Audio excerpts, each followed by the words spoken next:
Just one more to go, and he hit 9,999 push-ups.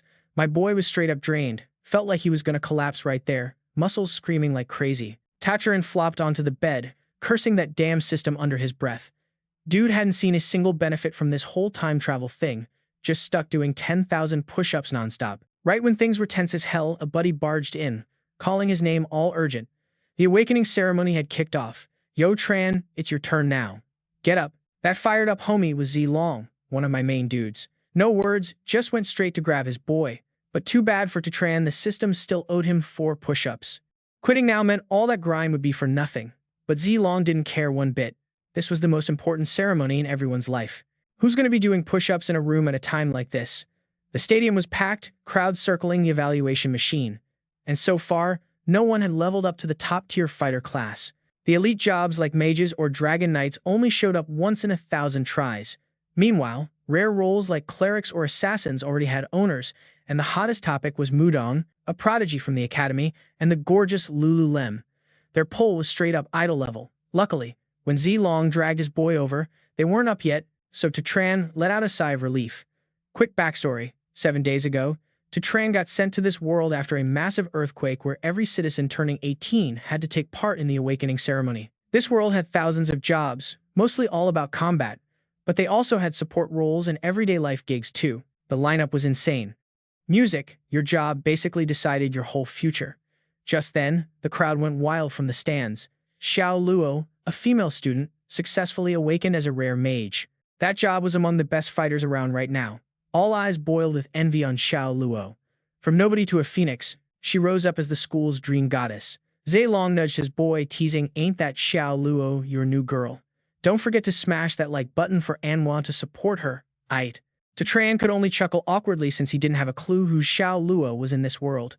According to his past owner's memories, this dude had been chasing her for 2 whole years, but she kept him on ice. Only recently did he learn money talks. After hooking her up with some sick armor, she grudgingly agreed to date him. Nah, she was swarmed by a ton of guys like satellites, some rushing for her digits, others pushing her to celebrate at the poshest spot in town. Xiao Luo walked with mad confidence, hair flowing wild, thinking to herself that she was now the phoenix reigning at the top.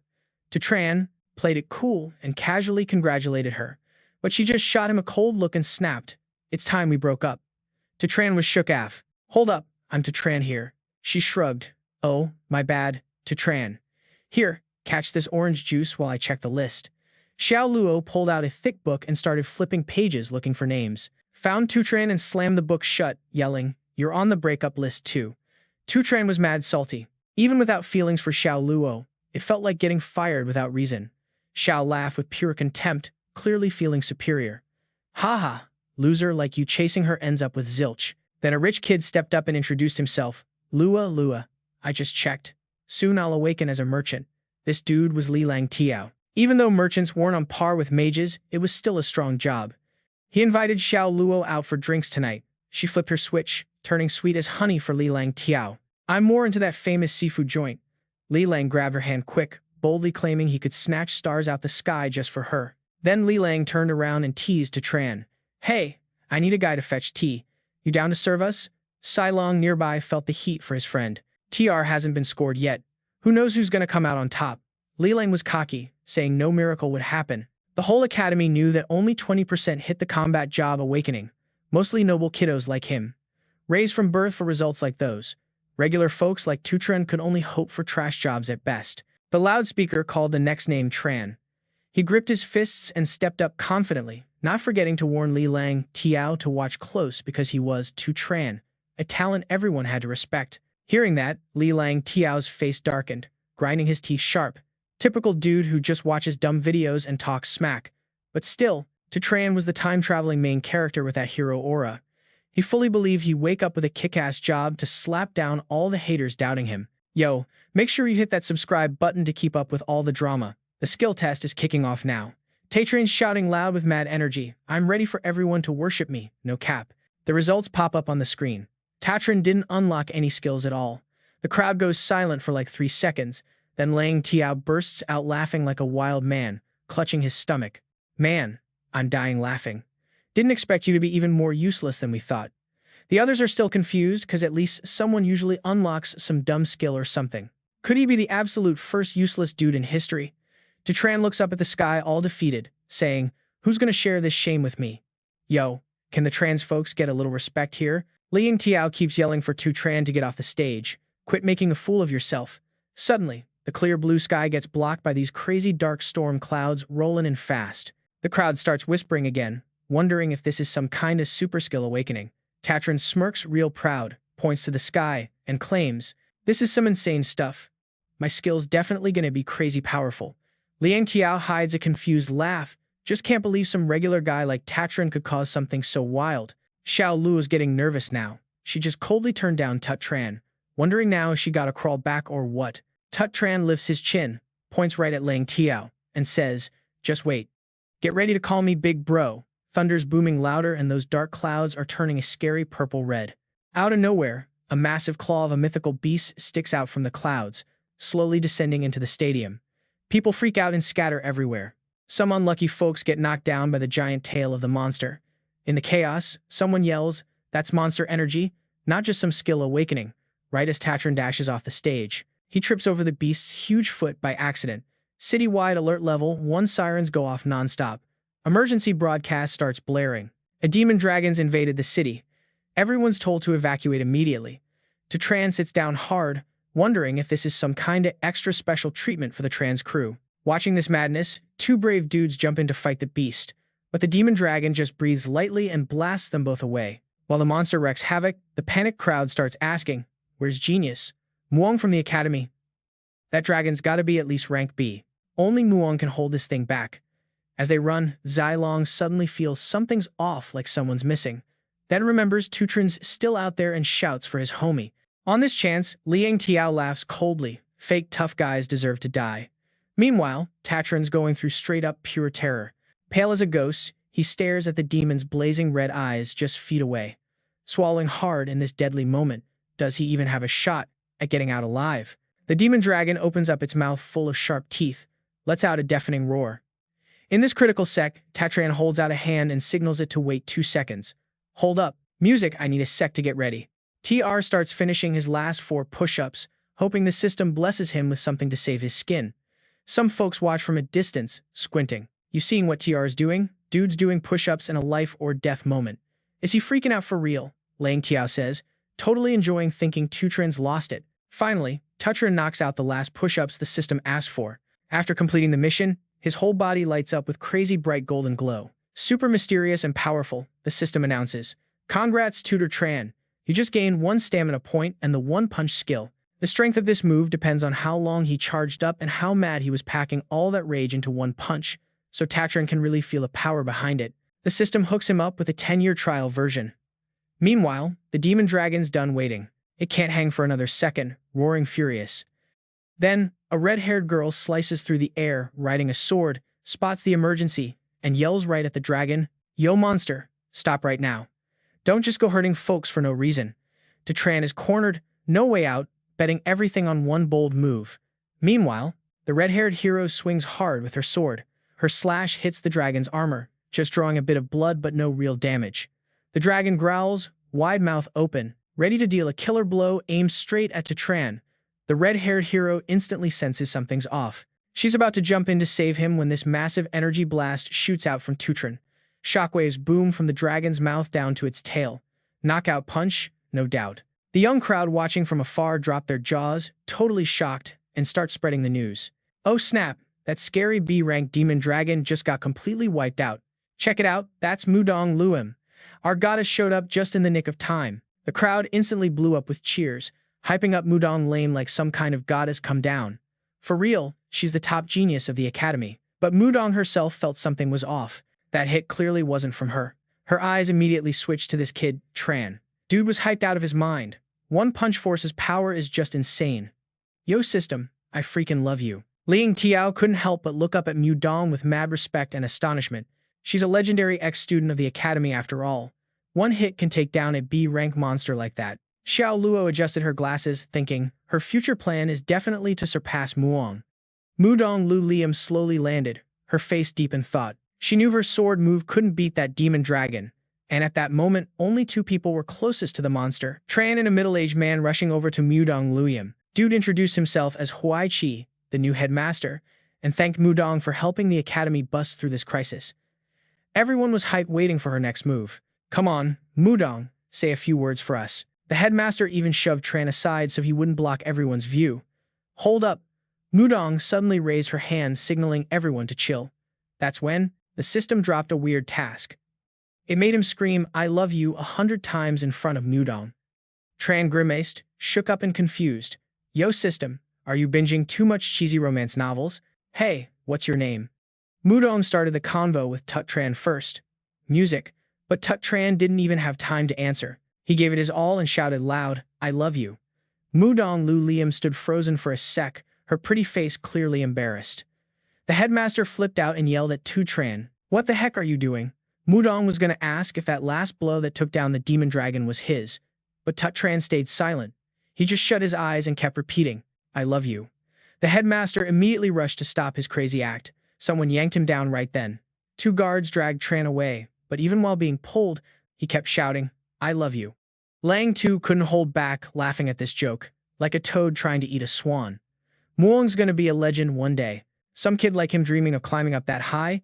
Xiao Luo pushed her glasses up and turned to ask Langu if she could borrow a few essential skill books to train as a mage. Langu laughed low-key. Lua, do we really gotta be this real? Looks like we haven't even defined what we are yet. Zhao Luo was shameless as concrete, bluntly asked Langu about how many of those books his fam got.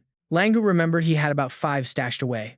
But if he wanted to hook them up for Xiaolu, he'd need his dad's permission first. Zolu was waiting on that. Quick decision, declaring he'd be her boyfriend from now on.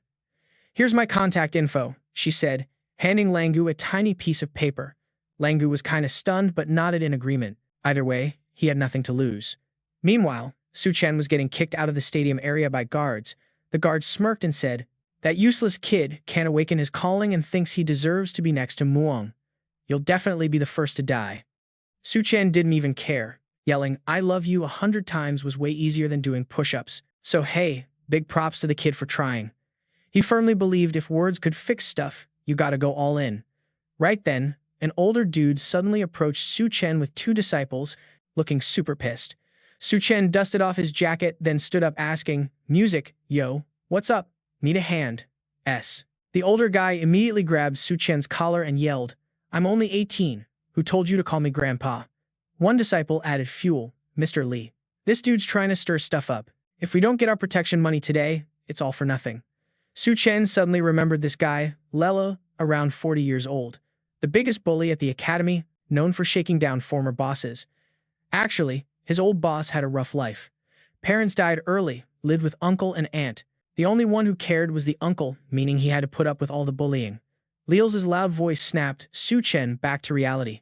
Hand over the cash or I'll make you regret it. But Su Chen wasn't some weak kid anymore. He clenched his fist and threw a hard punch right in Liel's face, ready to pay back all the pain his old boss endured. Liel was shook. Couldn't believe he just got hit by some useless kid. Meanwhile, Su Chen was dizzy from the punch, wondering why the energy-charged hit felt so weak. Maybe he didn't charge it long enough to unleash full power. Liel finally realized Su Chen hit him. He cracked his knuckles and growled, You surprised me, loser. Weak as a snail, but bold enough to hit me. His 2 disciples were just as shocked. Yo, such Chen probably ain't even caught on that Lile just leveled up his tank warrior skills, so that hit was like a mosquito bite on him. While such Chen was still shook from his weak punch, Liel grabbed him by the collar, yelling, 10,000 bucks, or I'll beat you to death right now. Such Chen begged for some time. Liel dragged Ho, making such Chen crash to the ground. He gave him half a day to borrow the cash. Before dinner, Liel said he'd be chillin' outside such Chen's dorm to collect. When Liele's crew bounced, such Chen sprung up. Half a day was enough, but instead of hitting up lone sharks, he decided to track down Muong to finish his system mission. He ran all around school and finally spotted Muong escorted by the principal. Miss Mudong, she's the pride and legend of our academy. Out of nowhere, such Chen popped up right in front of her, shouting, I love you, Mudong. Principal snapped, telling security to drag off that annoying kid without even asking Mudong if she wanted it. In the conference room, the principal was hyping up Mudong Lu Liam. He hoped she'd share her fight skills with the students since the big test was just a month away.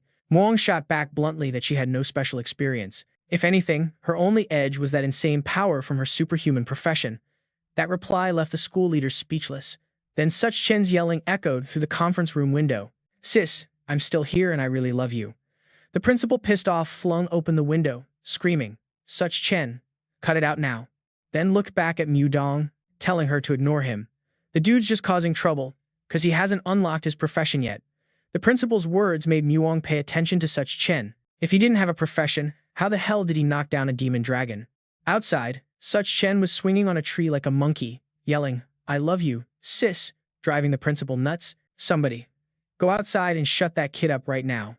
Mudong grabbed her sword and suddenly jumped out the window.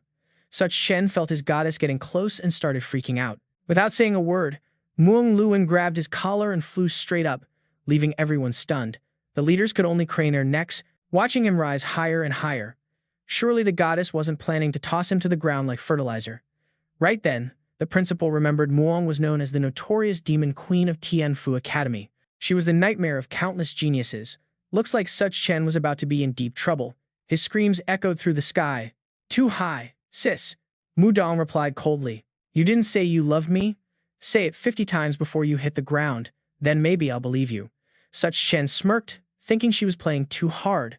Then, Mudong Lu Liam coolly let go without hesitation and reminded Such Chen to finish his mission, or else he'd know what free fall really feels like. Such Chen plummeted down, silently cursing Mudong as a total psycho, but still trying to shout his mission out loud. His I love you, sis echoed all over the big sky. The school leaders below were open-mouthed. He was really falling.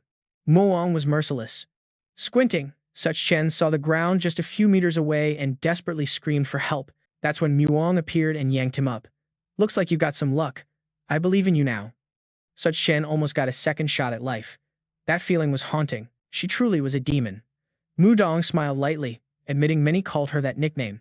She handed Such Chen back to the principal, saying she needed to report on the Level B demon dragon invasion. This was serious business. The principal quickly stopped her. Miss Mudong, hold on a sec. The proudest moment of this academy was when you snatched valedictorian. Since then, geniuses have been dwindling. Not to mention competing with the #1 academy. Even the third best is now ahead of us. Mudong pulled a card from her pocket and tossed it to the principal. The principal froze, realizing it was the prestigious Tianfu Academy enrollment card. Mudong said the valedictorian in the new student evaluation gets a no-profession skill. The school leaders got hyped. No-profession skills were elite perks reserved only for university-level geniuses. Holding the card, the principal regained strong confidence. If so, the second-ranked academy would definitely dominate the upcoming college entrance exam. Meanwhile, Such Chen was still gasping on the way home, thinking about Mudong's fierce beauty, towering like 1,000 meters tall and throwing him without a second thought. But he still needed 3 more tries to hit his quota. And Mudong was gone. Man, what a twisted fate. If you feel sorry for him, smash that like for Manhwa. At that moment, Lialei's crew stood waiting outside his dorm. Such Chen busted through the door, raging to demand his money. Such Chen, where's the 10,000 bucks? Hand it over now. A loud thud echoed as Lialei got punched flying down the hallway. The locked wooden door was slammed open and thrown a few meters away by the force of the punch. 2 disciples trembled, staring at Such Chen's knockout blow. And smoke still rising. Jake figured that stacking up the punch's power would only take 5 hours to knock out a rookie awakened warrior, and he didn't even need to lean on his anger level. Leo lay sprawled on the ground, aching all over, begging, Bro, I messed up. Please don't kill me. Jake rolled up calmly, gently tapped Leo's face, and dropped a totally random question. Yo, you Leo, music. You know anyone named Limo Sao? Leo, all confused, nodded. Yeah, bro. I really don't know anyone by that name. Then Jake slapped him hard across the face. If you don't know, why you got a name that's just confusing people? Leo grabbed his swollen cheek, bawling, explained the name came from his grandma. Jake ordered Leo to hunt down Limo Sao for him. Only after finding this guy would Jake think about sparing him and his crew. Next day, the principal announced loud and clear in front of the entire school about the big test. Today's your first ever student exam.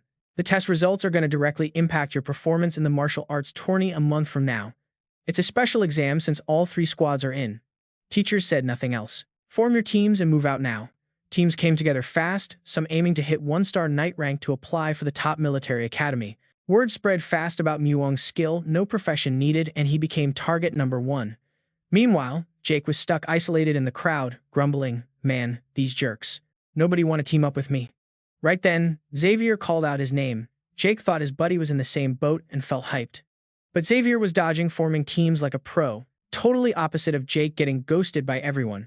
Don't forget to hit that subscribe button to keep up, fam.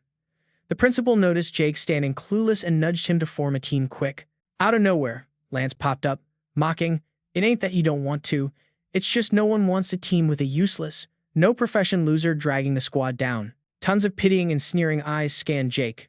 "Don't team up with me, you're wasting your time if you join the test without a profession. Just bow out while you still can." At that moment, a helicopter rolled in from nowhere. Hovering over the stadium, a handsome dude jumped straight down onto the field. His landing was insanely cool, making everyone gasp. He ripped off his headphones, flashed a bright smile, and greeted the principal. "Hey, sir. Hope I'm not late." The principal lit up seeing the guy. He introduced, "This is a prodigy transferred from Academy Number 1. He's joining the test with you all." The guy grabbed the mic and humbly spoke. "I'm not the smartest or the coolest. I'm not even sure I'm stronger than anyone here, and I don't know if I'll get Muong's skill." Girls swooned instantly at the confident vibe. Even the dudes clapped him on, hyped for his attitude. Even Jake didn't really get what confidence was. Finally, the guy on stage dropped his intro. "Name's Yaoi. Music. I'm here because of Muong, and I'm dead set on snagging first place." Everyone who just hyped him now looked for a hole to hide in. "Dang. So you were just acting all along. I've been hyping you up this whole time." The principal cleared the awkward mood, snorting. He told Yaoi to team up with Jake for safety. On the way, people buzzed about the test having a new space node perfect for rookies. Some rushed everyone inside, cause all 3 schools were in, worried there wouldn't be enough monsters to go around. Half an hour later, Xavier and Jake were still waiting on Yaoi. Bored, Jake got curious about Xavier's awakened profession that made him avoid teaming with anyone else. Xavier shyly said he'd awaken as a warrior. Jake hollered, "Sick, warrior's the main fight class." Xavier scratched his head all embarrassed and said, "Not just any warrior, man, but a cute girl warrior." Things went dead silent between the two for a sec. Jake got curious and asked Xavier to show his transformation once. Right then, Xavier spun around and kicked off his destiny transformation. Sparkly sound effects popped, even a mist covered the stuff you shouldn't see. In a blink, Xavier's bulky muscles turned into a legit Sailor Moon. "Whoa," Jake jumped back, barely recognizing his bud. "So, that's the real Xavier." About to tease, he got slapped. Xavier suddenly got mad, no reason. He swung his rod of love and justice straight at Jake. "Beat it, you nasty perv." After the show, Xavier flipped back to normal and rushed over to help Jake up. Jake couldn't figure why every time Xavier transformed, he got randomly angry like that. He just couldn't quit wanting to get physical. Jake had zero clue what was going on in his friend's head. Just as he slapped his hand on Zaylong's shoulder and declared, "I'm set on this. You're gonna be my teammate," Yihai slickly strode past them, cold as ice. T-Chan called out to that dude to have a serious chat. "Yo, handsome, don't you see we're standing here? We've both been waiting on you forever." The guy flipped his glare toward Hoi and snapped, "Why y'all waiting for me?" Zaylong answered that the principal put the 3 of them in one squad. Truth was, none of them really wanted to be this dude's fan. Angoy spun around and flat out said he preferred solo fights, no rookie teams for him. T-Chain watched him walk off, muttering, "This dude's just showing off to piss folks off." Suddenly, Naoe froze, turned to Tian, and beat drops, said, "I know you. You're that shameless dude who confessed to Muong right in front of everyone. You even messed with her rep." He kept rambling about Muong. Muong was his target, his whole vibe, the one goddess in his heart. Hoi knew exactly how to hit up Muong, but till now, never had the guts to holler at her. Meanwhile, Touch Chan met her and already yelled out his love like, "Get out of my sight. Seeing you makes me want to punch someone." Touch Chan just stayed quiet. Even if he jumped straight into the Mississippi River right now, it couldn't wash off this unfairness. Today, Hoi swore to top the leaderboards just to flex next to Muong. No one dared block his path. Then Lee zipped over with 2 homies. Seeing Tuchin's squad only had 2 heads, she got curious. Tishin shrugged, looking bummed. "Man, nobody wants to team up with us." Loi puffed his chest and invited Tian to join his squad. Straight up blind move. The girl with Loi immediately stepped up. Who wants a team with some unemployed dude? But Loi had felt Tuchin's punch before. Beat, so he had mad confidence in this guy's strength. The girl still stood her ground and refused. Worried Tuchan might drag the squad down, Lee reassured her, saying having Tuchan on deck was more of a win. Actually, she'd be way safer. Lee's girl spun away, making her choose between her and Tuchan. "If y'all both fell in the water, who would you save?" I'd save To Tran. Lee shot back without blinking, leaving the girl stunned. What did you just say? You ditch your girl for some useless dude? Loy shrugged, all chill like, shh, girls just slow down my attack speed. The girl stormed off mad, determined to find a way stronger squad than Loy's. Go ahead, be a solo legend. Don't come crying later. She snapped back at him. To Tran accidentally wrecked a couple, making Zong feel kinda bad. He gave Lai a thumbs up, telling her what she pulled earlier was a total role model move for all dudes to learn from. So the three of them linked up and stepped inside together. If you didn't know better, you'd think they were all about to tour the underworld. The trio stepped into the secret realm, where the energy vibe was on a whole other level different from the outside world. Around them, it was weirdly empty. Looks like the monsters here got cleaned out by somebody else. All they gotta do now is dive deeper to find the target. After a bit, the group finally spotted some four-legged beasts looming ahead. To Tran clocked that they looked kinda like the red devil hog from the textbooks. Loy immediately crouched behind some dry grass to hide and confirmed, yeah, there's two demon hogs roaming this prairie. One's the red devil hog, and the other one, same deal. Chan scrunched his face. What kind of nonsense you spitting now? Why don't you just jump in and fight? Why are you just standing there chatting nonstop? Loy shoved Zilong into the action, but he instantly shook his head, refusing. His weak girl spirit wouldn't let him mess with these cute creatures. Loy turned back to push Chan. You just gotta smile. You want Big Bro to handle these low-level demon hogs? Zilong stayed firm on the sideline. Lie too. To Tran slapped him across the face. You're the tank warrior. If you don't step up, who else? Lai warned that if he struck, big trouble would hit, but To Tran wasn't having it. He shoved Zilong forward. Quit the dumb talk. Go finish them off. Two red devil hogs charged Loy at lightning speed. Loy didn't hesitate. He raised his fist. Every punch landed right on the red devil hogs' heads, dropping them in a flash. To Tran and Zilong were hyped beyond words. This guy's the toughest dude in the academy, no contest. Looks like Lee was pretty beast too. Couldn't sleep on her. Right then, the strange noises grew louder and closer. From a distance, a massive pack of red devil hogs charged at them with furious speed. Each one beat plump, wobbling those fat bellies while running. Zilong freaked out and hit the dirt. His legs went all jelly. Loy explained even as a tank warrior, he had this hidden trait that attracted monsters. Every time he attacked a demon beast type, it'd pull all its kind from the area to come at him. To Tran cursed under his breath. Damn, you should have told us sooner. Why the hell didn't this dumbass mention this weird quirk earlier? Now, only one move left. Run for your life. Meanwhile, Xiao Luo and Langu were handling three red devil hogs. She shot 3 fireballs with her staff at them. But suddenly, those red devil hogs just took off for no reason. They switched direction and disappeared. Left the two of them hella confused. Langu couldn't wrap his head around their weird moves. One of the crew pointed at the red boar demons gathering and running off in one direction. Xiao couldn't ignore that. Red boar demons are the most common and the easiest to take down. If we don't level up on them, we're gonna slow down big time. Then, Zilong noticed more and more red boar demons showing up. Just keep running? Nah, that ain't the play. Chan bounced toward the distant rocky hill, trying to bait them into a trap. He wanted to herd all those red boars into one spot and handle them clean. Zilong rushed over, telling To Tran to chill and stop being reckless. Too many, man. We can't handle all that. But To Tran was mad confident. This punch has been charging all day. Y'all better watch out. Dude faced the massive red boar mobs solo. Pulled out the usual move. To Tran, energy hand, hurled a mega destroyer punch forward. All that energy buildup sent those fat boars flying up into the blue sky.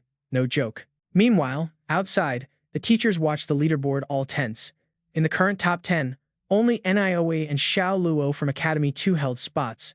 Li Tandep, music. The principal of Academy 1 was putting mad pressure on Principal An through the scoreboard. Academy 1 was straight dominating.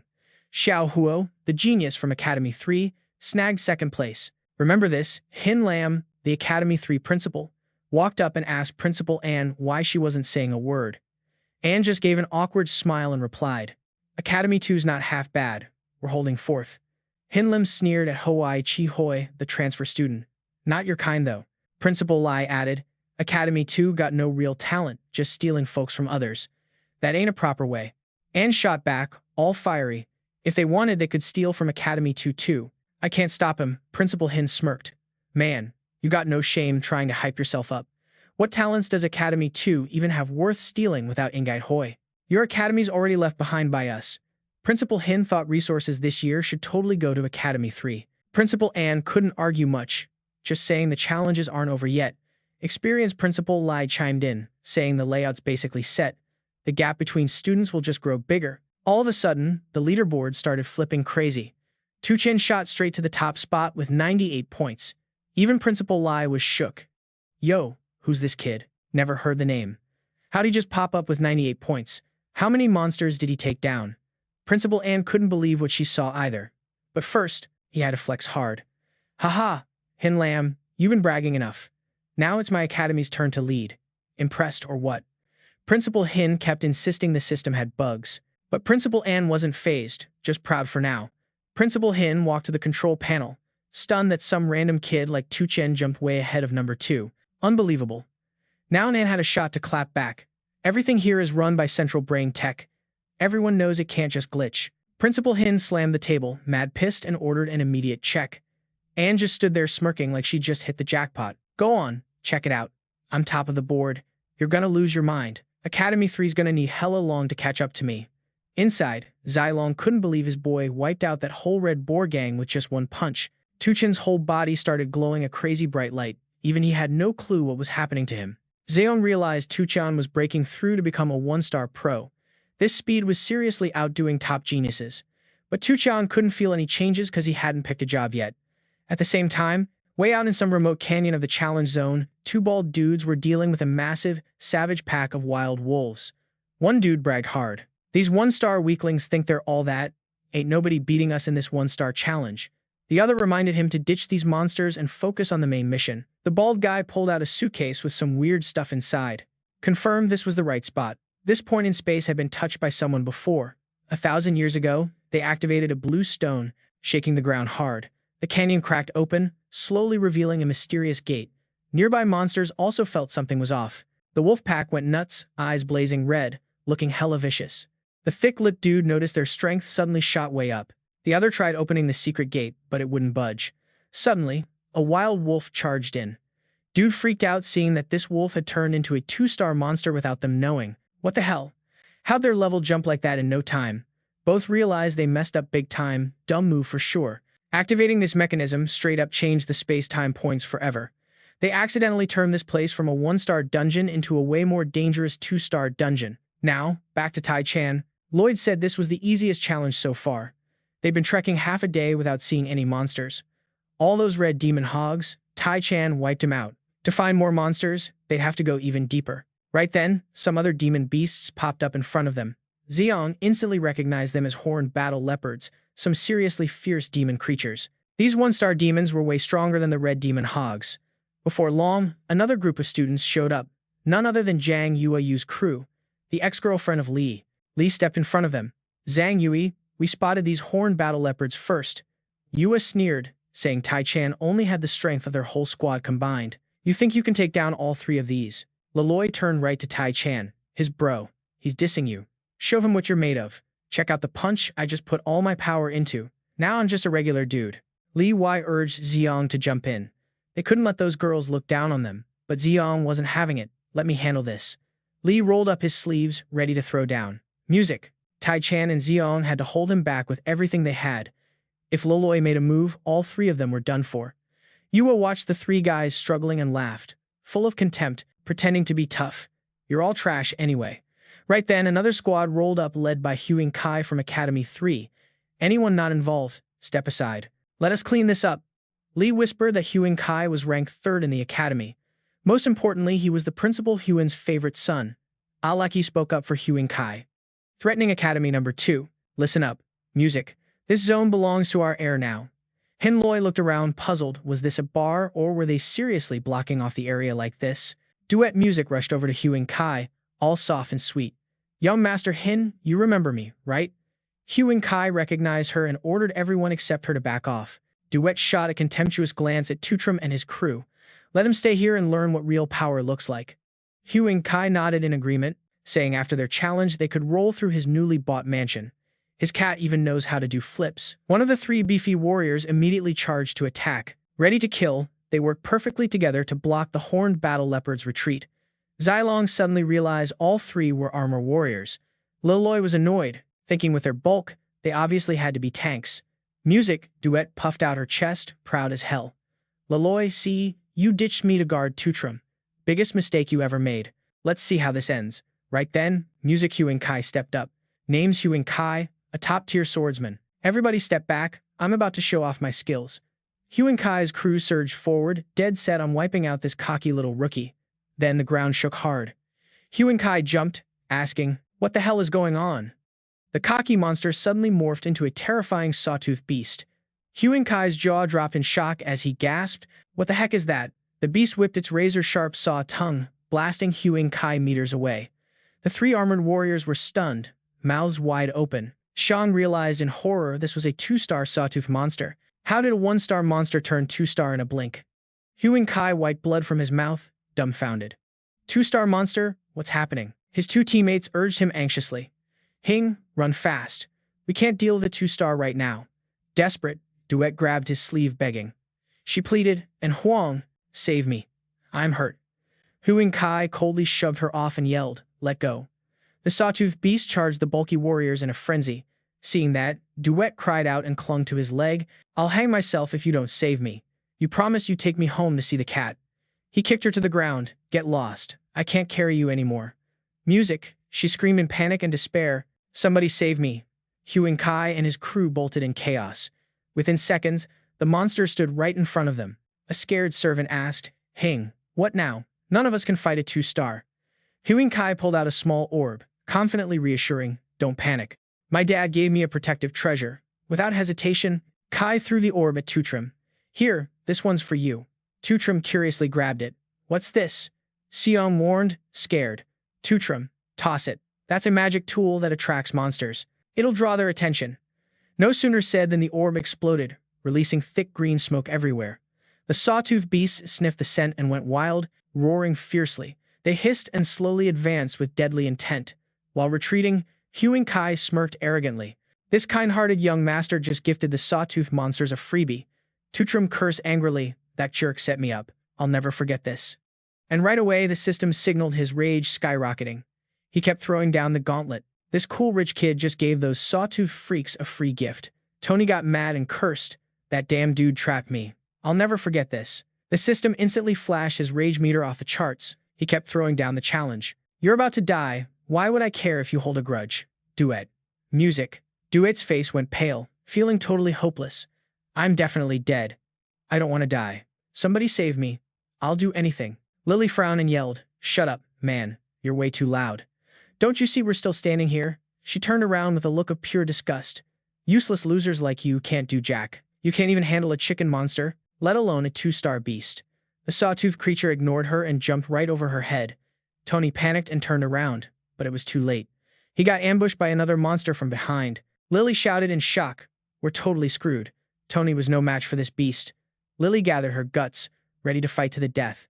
The only option was to go all in. Right then, Kyle jumped in quick. Grabbing his hand, he said firm, this time, you don't move. I got this. The sawtooth freak charged without hesitation, moving crazy fast. Kyle sped up too, bursting with insane power. His figure blurred in a smoky haze, then transformed into a stunning female warrior. Lily's eyes went wide in surprise. What the heck? What is that? He swung his battle axe hard at the monster's sharp saw blade. Kyle told everyone, including Tony, you guys go ahead. I'll hold them off. Duet, hearing this, quickly urged, all right, be careful. We're heading out first. She weakly told Tony, Lily, help me get up. They ran off together. But the sawtooth monster broke free from Kyle's hold with raw strength. He stumbled a bit and quickly stepped back.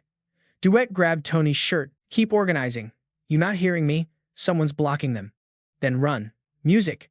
He coldly shook off her hold. If you want to dip, go solo. I'm staying. She was shocked and scolded. Nobody knows who you are, yet you're acting all cocky and scared of dying. Then Duet cursed angrily. Why's all my luck trash like this? Always run into useless losers like you. Tony smacked her, annoyed. Can you be any more annoying? Duet yelled furiously. You just hit me. She turned to complain to Lily. That loser just hit me. You just gonna stand there? The dude dodged sideways without hesitation. Move. I've wanted to fight you for a minute. Back at the fight, Kyle got flung into the air by the monster. He got seriously hurt and crashed down hard. Tony worriedly advised, back off. You can't beat it. Kyle frowned and stopped him. Tony, don't push it. You just got wrecked. Filled with fiery rage, Tony yelled, "You mess with my crew," he roared fiercely. "I won't forgive you." Music. The other two saw his passion and cheered him on together. Tony focused his power and unleashed his final move, Power Boost Strike. His anger blazed inside as he threw a punch that shook the ground hard. Lily was amazed. "Can't believe he's my brother." One punch took down both foes. "What kind of tactic is that?" Tony muttered, recalling. "When I first got this skill, the system warned power depends on how long and how mad the user gets." That was spot on. Meanwhile, Duet shook in fear. "No way. Tony can't be that strong. It must be because we hurt them first." She backed away terrified. "We're doomed. More sawtooth freaks keep getting pulled here." Duet felt hopeless. "If this keeps up, even if someone blocks them, we're done for," he sadly admitted. The problem was that last punch cut his rage in half. Then Tony vowed to find a way to rebuild that fury. He angrily punched the ground a few times.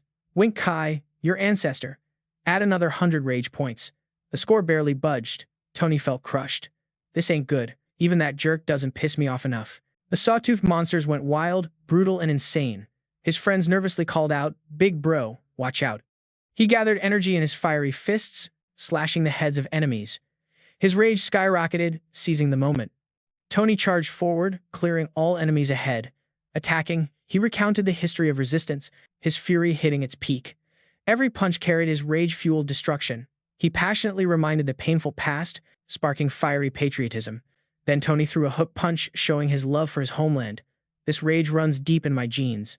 Lily cheered fanatically, yelling nonstop, "Big bro, you're amazing." Unreal. He was fully locked into that fury. Charging with epic power, Tony yelled loud and landed the final blow. "For the glory of our country." After it all calmed, he sighed in relief.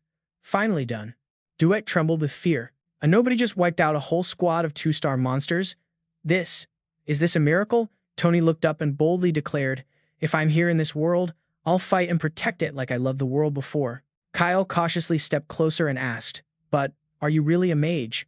Why do you get stronger the more you chant?" Lily just sighed, "I might not get it, but dang, that hit me hard."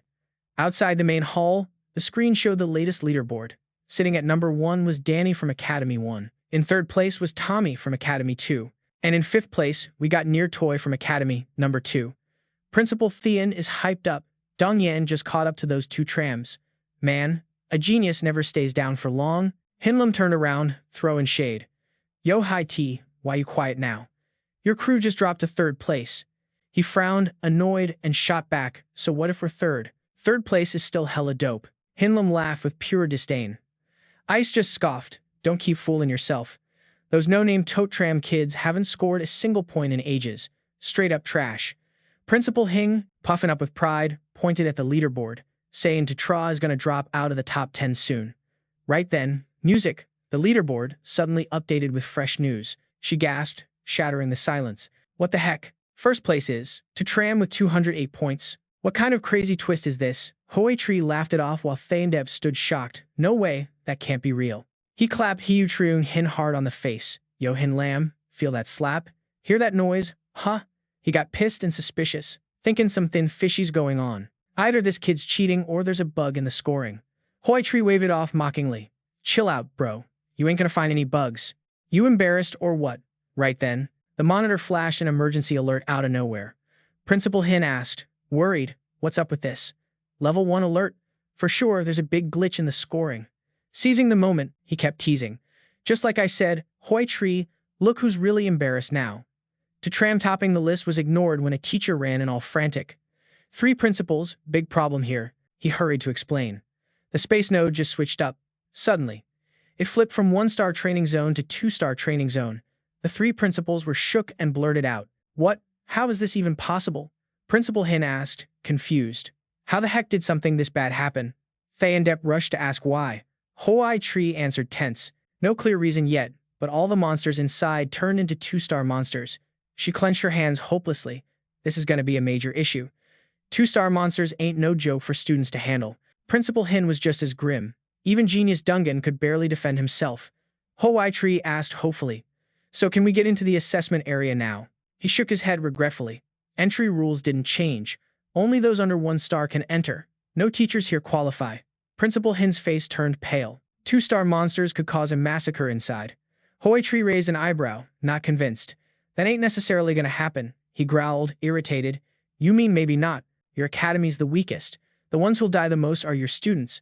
Huai calmly pointed at the leaderboard with a knowing look. To Tram's rank suddenly shot up. This music means what? He guessed confidently. Means To Tram just killed some 2-star monsters. Only way to rack up points that big. Principal Hin couldn't accept it. No way. How can Academy number 2 have a student that strong? Principal Thean Deepep didn't want to argue and just nodded. Though it sounds crazy, it's the most logical explanation for now. Just then, Principal Ann got mad and smacked a flip-flop right in the opponent's face. Hinlam yelled, pissed. Why'd you smack me like that? Hoitree wasn't happy and explained. Who told you to always trash-talk my students? Consider this your lesson, you won't forget. He grabbed the other guy's arm jokingly and said, here's a hole for you to crawl into and hide your shame. Meanwhile, To Tram urgently reported. For sure, something big went wrong in the assessment area. Music. We gotta bounce right now. Xiong quickly calculated. The teleport gate is at the end of the secret realm. Pretty far. Right then, Duet came running, begging, bro, please take me with you. He frowned and flat out rejected. Bro, forget it. Calling me dad won't help now. Suddenly, she dropped to her knees without hesitation. Then, Duet looked up with sparkling eyes. Dad, please accept my bow. Seeing that scene, Tram was shocked too. Way too extra. Meanwhile, Sao anxiously searched for a way out. Music. What now? The silver door won't budge. 2-star monsters closing in. Liam analyzed. This change gotta be linked to what Law wanted. That thing's probably able to switch up the space node levels. Mao cut in impatiently. Why y'all talking useless stuff? Teleport gates behind the silver door. Gotta open it to get out. Sao shouted in frustration. So we stuck. Silver door needs a 2-star expert to open. Who can level up to 2 stars? As the 2 Tram squad moved, Shang anxiously said, it's been a minute since any teacher came in. Looks like it's all on us now. Leloy stood at the front. All 2-star monsters. No clue how many gonna get buried here together. Nearby, Li Longti ran around in a panic. Watch out. It's chasing us. He bravely turned and fired nonstop. 3 seconds to prove yourself a man. But those strong shots barely phased the one-horned wolf. Langu freaked out and ran. Nah, my bullets don't hurt it. Music. So Xiaolu stepped up, volunteering. Let me handle this. She spun around and threw down a spell. Earth, Mother Sand transformation activated. Bam! That one-horned wolf just sank into a massive sand swamp. Langu saw that and was shook. Xiaolua, you're gonna need my help for this one. The mage class is no joke, she said with relief.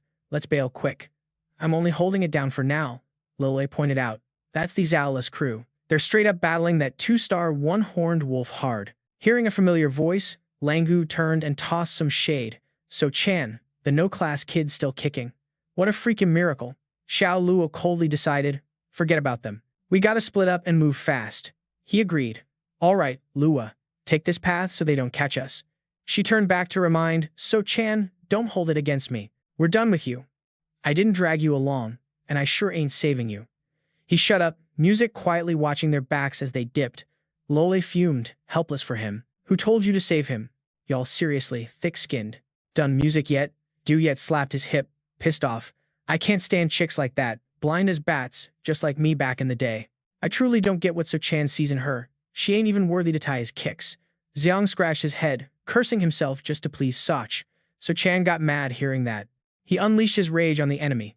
I'm this close to snapping. Gotta take down some 2-star monsters to cool off. This fury can't go to waste. No more talk. He slammed a punch straight at the one-horned wolf. Take this hit. Leloy was stunned by that savage power. Too damn strong. What class is So Chan? Seriously, no class at all. Zai Long nodded in agreement. I don't see any either. But So Chan really has no class. Right then, a blinding light shone all over So Chan. When it faded, So Chan looked up, clueless. Yo, what just happened? Leloy got hype, realizing. That's the 2-star threshold. So Chan, you've hit 2 stars now. Just one more step to become an official 2-star class. He was shocked, asking, that fast? Level up's that easy? The homie beside him just kept saying, easy. First time I ever heard someone say level up is easy. Leloy carefully explained. Level 1 is kinda simple, but from 1 star up, each level's a massive leap. Most classes never hit 2 stars in their lives, Zong added. Plus, starting at 2 stars, leveling up means surviving some tough-ass class change trials. So Chan's first time hearing this concept. What's this class change trial? His buddy awkwardly asked back. So Chan, it's all in the book. Or you want to test our knowledge again? Right then, Du jumped in willingly to explain. So Chan, I know this. Every class has a magic tower. You gotta enter and clear the trial for your rank up to count. But, music, those magic towers are mad dangerous. Every year, tons of prodigies either die or get wrecked inside. Xion added with admiration. So Chan levels up fast, cause he can kill high-level monsters. Something other class heads say ain't possible. He frowned and asked, so where do I go for the trial with no class? Leloy scratched his head, clueless to answer. Same here. So Chan kept pressing. Is there a magic tower for no class folks? His buddy confidently replied, ain't one I know of. Music said with a cocky grin. No magic tower means I can level up straight. No trial, right? Leloy stammered. Not sure about that. Xiong guessed it might be worse, like no way to level up at all after hearing that. So Chan got pumped and made up his mind. Let's roll. Kill some 2-star monsters and find out. So Chan's crew moved toward the crowd, clustering up. He stopped on a high cliff, checking the chaos below. Xiong gasped in shock. Rare to see someone daring to face 2-star monsters straight up like that. Suddenly, a jagged tooth beast attacked fiercely. Duang Nan coldly countered with invisibility skills. Instantly, she vanished clean with no trace, shocking everyone. Duang Nan decided, striking from above. Killing, she jabbed the knife straight in the monster's neck. The jagged tooth beast howled in pain. Music, swiping its arm and flinging her back. Both Duang Nan and the beast toppled backward. She gritted her teeth through the pain. Even with the opening, her low level couldn't land a fatal hit. The crowd below buzzed. Who's that? That's Duang Nan, top prodigy of all 3 regions. Another voice said admiringly. Duang Nan's class is Shadow Assassin. That's top-tier fighting skill. That guy shouted excitedly. Duang Nan's our last hope. Never thought she'd be the #1 genius. She can even go toe-to-toe with 2-star monsters. Hearing this cocky talk, Loi fired back in anger. Who said she can't handle it? Mayo-chan can kill 2-star monsters on the spot. Chu Hoa mocked with contempt. Bet you were drunk before coming in. Nonsense. Everyone burst out laughing. Kill 2-star monsters immediately? Dude's gotta be nuts. Leloy waved them off decisively. Y'all, just because you can't, don't mean others can. Then Leloy cheerfully offered. So Chan, wanna show them what you got? He answered calmly and modestly. He shouted angrily, Kid, you know who I am? How dare you say I can't? He confidently introduced himself. I'm Chua Wua, the top prodigy of the 3rd Academy, just right behind Duang Nan. He couldn't believe it and pointed straight at So Chan. You say this dude can take down a 2-star monster?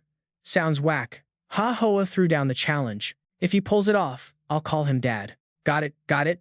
Hearing that disrespect, he blew up. Shut your mouth. He asked suspiciously, who the heck are you? And what's this got to do with you? Duet jumped in mad. You can't snatch my dad.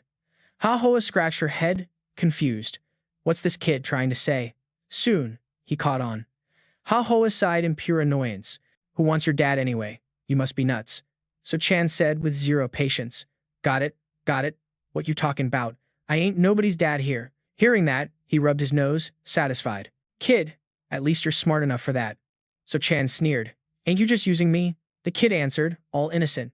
Yep, I'm using you. Ha Ho bit back her anger and declared, I call you dad, and you're still using me. Y'all crazy. He was about to blow a gasket. Ha Hoa clenched her fists tight, mad as hell. Today, I'ma teach you a lesson. Right then, another jagged tooth monster suddenly roared and charged.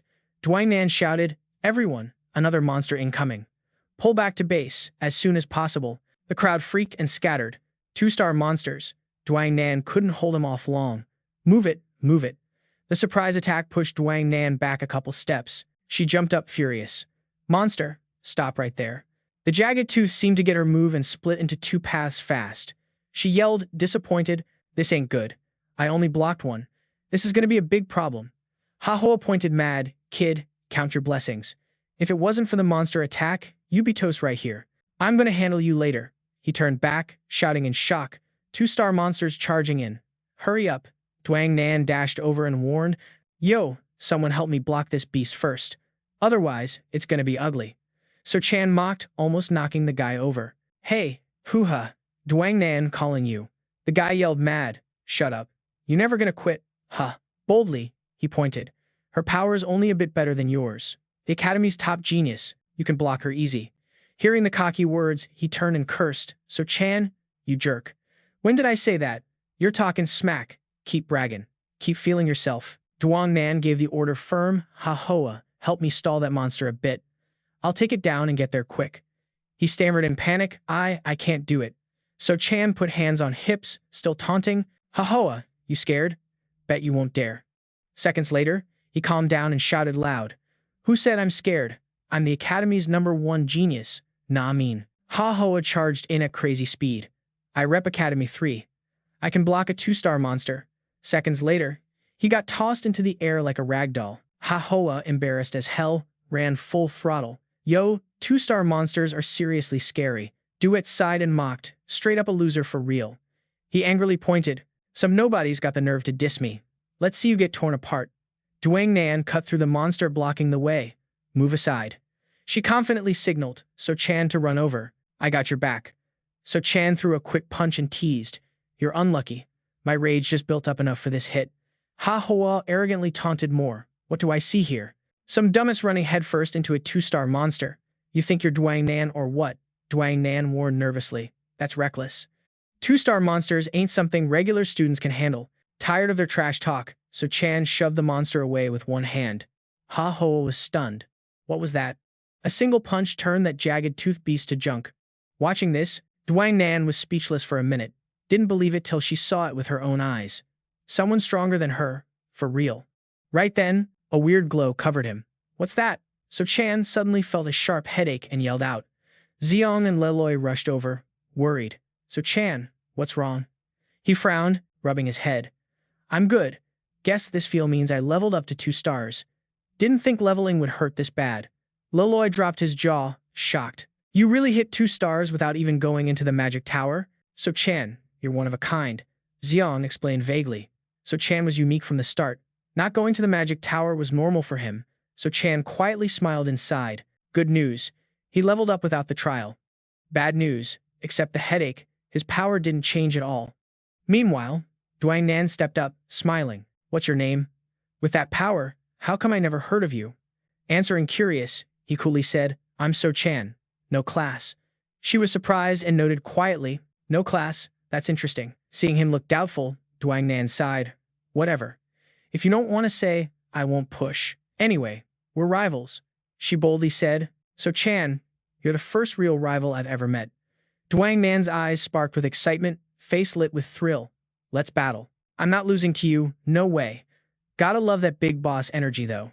So when Sam heard that, he just smirked like, who even cares to compete with you? I'm being real, but you just don't believe me. Genius level thinking is definitely on a different level. Feeling the tense vibe, he quickly nudged the crew, let's bounce. We gotta dip out of this hellhole as soon as possible. Right then, Sam was surprised to see Holly standing still. Why aren't you moving? He awkwardly begged, let me tag along. Being by Sam is the safest spot. I gotta stick to this dude's side. He arrogantly shot back, give me one reason why I'd bring you. Then he knelt down super seriously. Look, I'm Holly. I've been drifting half my life regretting not meeting a leader. If you don't mind, I'm down to be your kid.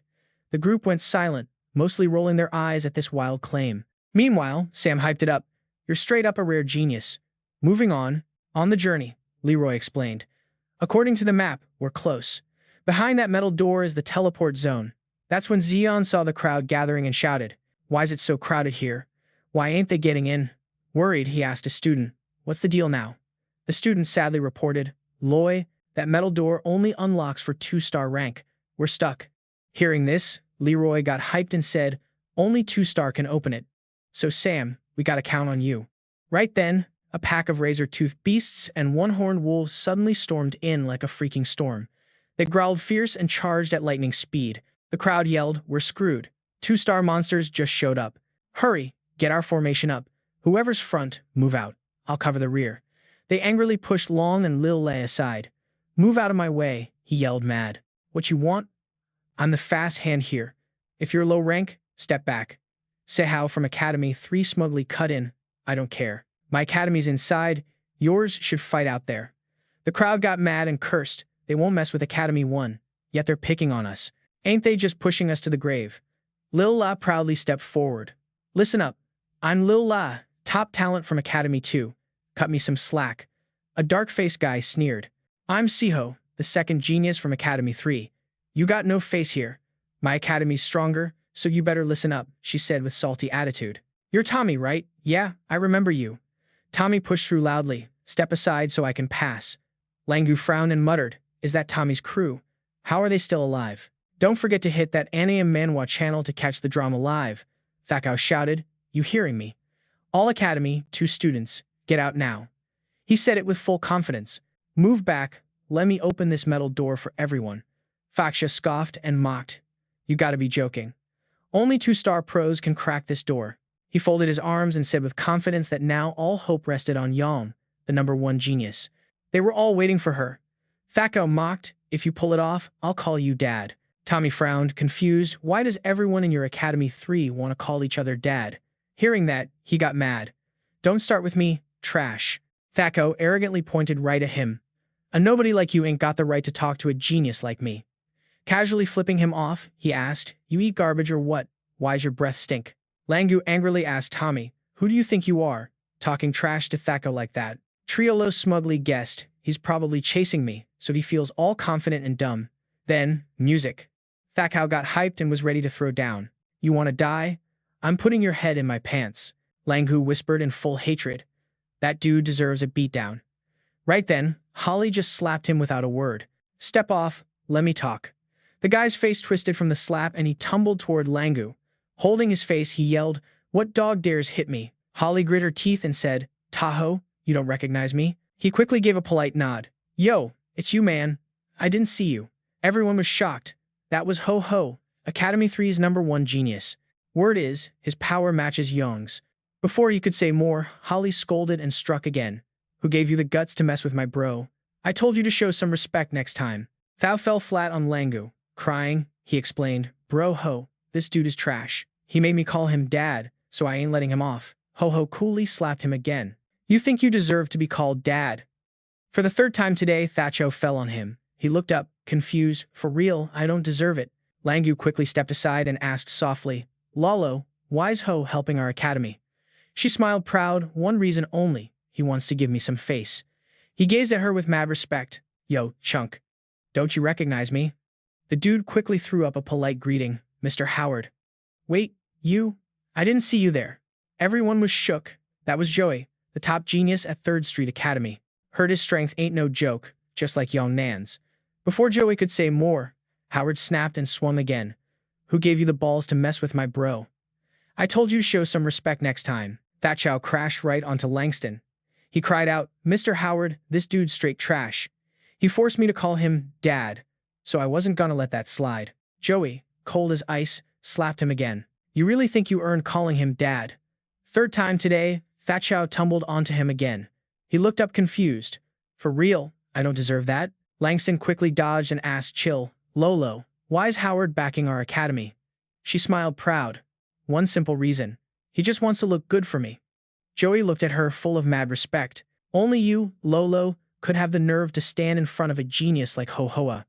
After that, Ho-Ho scratched his head and asked To Tran, Yo bro, did I do good? Trulo thought Hoa was talking to her and adjusted his glasses.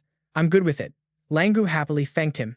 Hey Ho-Hoa, you're too polite. On behalf of the 2nd Academy, thanks a bunch. Ho-Hoa went silent, annoyed, pushing those daydreamers aside. Who told y'all to be like that? Step aside, I want to talk to my bro. He slowly moved toward where Tram and the other dudes stood. Those 2 clueless fools stood shocked and blushing, wondering what was going down. Ho-Hoa straightened up and seriously asked, if there's any beef, speak up. Watching this weird scene, Langu was shook, couldn't believe Ho was showing mad respect to that useless dude. Triolo gritted his teeth thinking, ha, I won't forget your name. Right then, Yon Nan and her squad burst in, ready to throw down.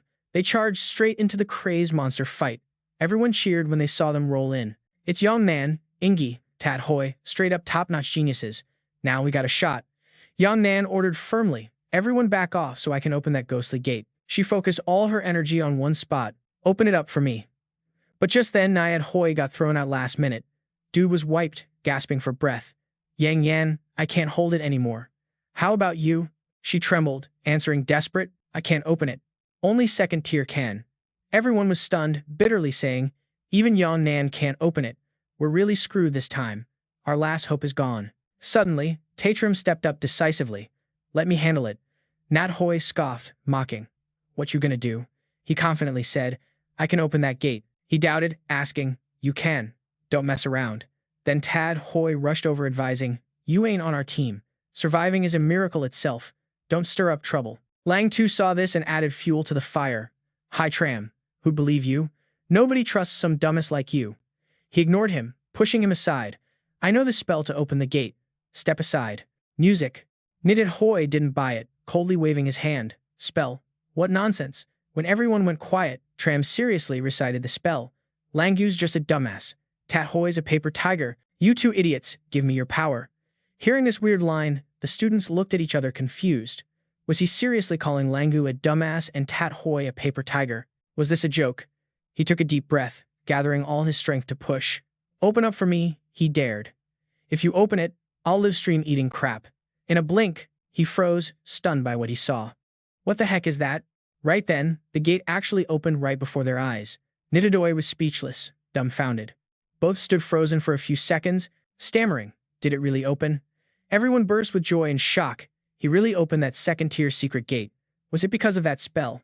At this moment, only Yang Nan fully understood and quietly admired. Second tier. How the hell did Tram do that? Just then, elite monsters appeared all at once from the gate. They quickly charged to attack everyone one by one. The students freaked out, scattering everywhere. Second-tier elite monsters are here. Who can hold up? Get inside the gate now. Meanwhile, Lucen on the other side watched quietly. Gate opened by some unknown kid with a spell. Unbelievable. Mao anxiously urged, Let's move fast. We gotta finish Young La's mission. Everyone slowly entered the dark cave. Yang Nan gasped, What is this? Right ahead was a giant spider queen. It looked starving, eyeing its juicy prey. The human species and memories of tasty meals attacked it. One student panicked, pointing, It's the second-tier boss, Spider Queen. How the heck does a low-level dungeon have a high-level boss monster? It roared, clawing excitedly. Come here, get in my belly. One unlucky student got targeted by this beast. That student was scared out of his pants. Please save me. The Spider Queen showed no mercy, swallowing the prey immediately. In the end, that person became its tasty meal, and the Spider Queen enjoyed it, saying the flavor wasn't bad. The crowd screamed helplessly, powerless to fight back. We're definitely dead. Thought we'd be saved, but this is way worse. Right then, Yang Nan gave a firm order. Everyone, retreat outside immediately. Nidad Hoy shook his head, reporting, We can't get out. The second-tier monsters blocked the exit. She bravely suggested a bold plan. Then let's try killing the Spider Queen. She got scorned and thrown to the side. You dare resist your meal? To Tram saw her fall hard and rushed to help her up, asking, You good? Yang Nan wiped blood from the corner of her mouth, helplessly admitting, This boss's power is way beyond us. We just can't fight. The Spider Queen muttered happily. The cooking book says, if someone can fight, their meat tastes better. It loudly called out, Everyone, move back. Don't let its claws touch you. A student looked around unsatisfied. Where do we hide? Where can we run now? Right then, it swung its claws straight down at the two of them. Yo, Tramp is straight up pissed off at this disrespect. What does this dude think we are? Cows or goats for him to just kill whenever he wants? He's fuming, full of rage. Now I'm seriously heated, no joke. Yo, Yang Nan's warning was straight fire. Don't go head-on with her. Not even a second-tier pro can handle her. No words from Tony. He just threw a punch at the monster's leg. Bam. He got slammed back by her insane strength. The Spider Queen laughed hard. You really think you're dinner? Coming straight at me? But then, bam, her leg cracked unexpectedly. She froze, screaming. What the heck? How's that even possible? Yang Nan was shook, admiring that crazy power. No way he actually hurt the Spider Queen. Tony's even tougher than I thought. Still, Tony wasn't sold on the damage. This is me pissed off to the max, and I barely broke one of her claws. The students hiding behind rocks guessed. Someone totally busted her claw. Gotta be Yang Nan. Only she dare mess with her. The queen snarled back, mad. You cheeky fools. Touch my food again. My babies go feast now. Right then, a swarm of small spiders crawled out, crazy and wild, ready to attack like they had nothing to lose. Mitchell was defending but also pitching an idea. Yang Nan, let's team up with the top 10 geniuses. Charge together. Lang sighed, no point. The monster's blocking every exit. Charging out is suicide. Mitchell pushed back, better than sitting here waiting to die. Lang kept cool. Waiting or charging, it's death either way. Charging means instant death. Tony cut them off, annoyed. Quit arguing. I got something to say. As he spoke, the whole squad went dead silent. Tony stepped forward, demanded from Mitchell, "Hit me up with Mudong Lu Liam's number."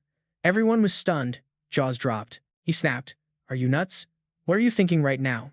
Meanwhile, at the Tianjing Martial Academy, Mudong Lu Liam was facing a class boss. Calm as ever, she figured. Is this the boss everyone's scared of when hitting level 4? No time to waste, she charged hard.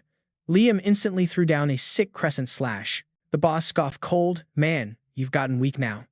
Ancient symbols popped on the ground, showing the power of that strike. Meow Meow was hyped, level 4 shining bright. She's Death the Academy's queen. Liam kept her cool, stepping forward all confident. Excited, the boss stretched out. "Liam, congrats on leveling up. Let me plant one on you." Liam blocked playfully. "Meow Meow, you itching for a spanking?" teasing her. Music. "Yeah, go ahead. Smack me." Liam sighed, dodging. "Forget it. I gotta pass down skills to the whole school." She thought, man, this is a pain. For real? Why put me on this? Meow, Meow, trailed behind. "Babe, wait up. I'm coming with you." Tony rushed. "Hurry. Give me that number." "I got a plan," Mitchell shouted scornfully. "What plan? Don't mess up my goddess." Tony sighed hard. "I gotta save everyone here." He doubted. "Miss Mudong's back at the academy, but even if I call, she won't get here fast." Tony was firm. "I just unlocked the area, and you say it's impossible." He snapped. "Quit your crap and hand it over." Mitchell reluctantly gave the phone, warning, "Take it, but don't hurt my goddess." Meanwhile, in the auditorium, Lu Liam got ready to speak, looking done.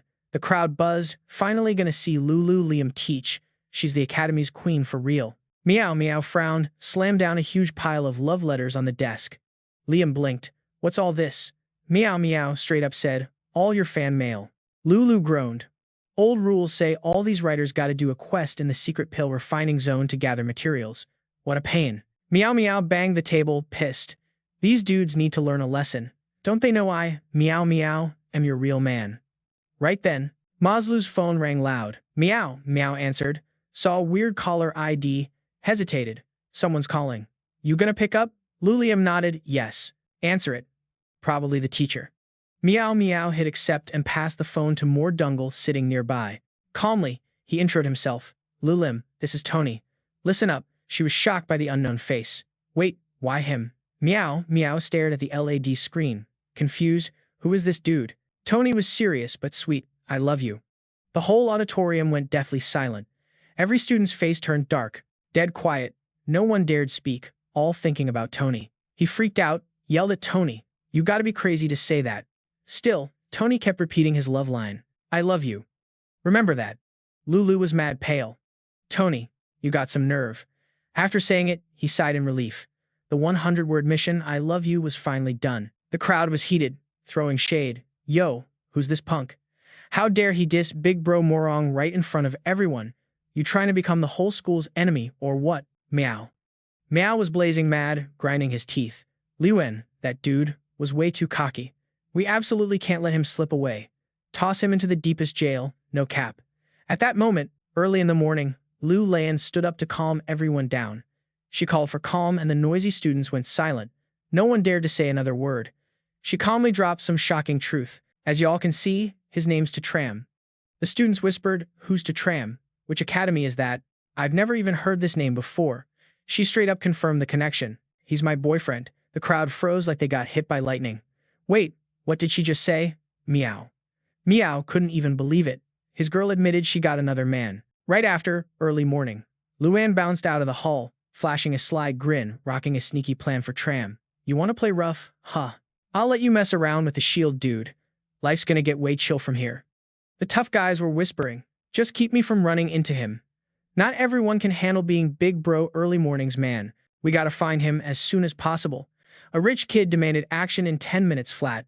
"I want all the info on Tutram." Right then, music, the system happily announced. "Congrats, boss. You completed the mission.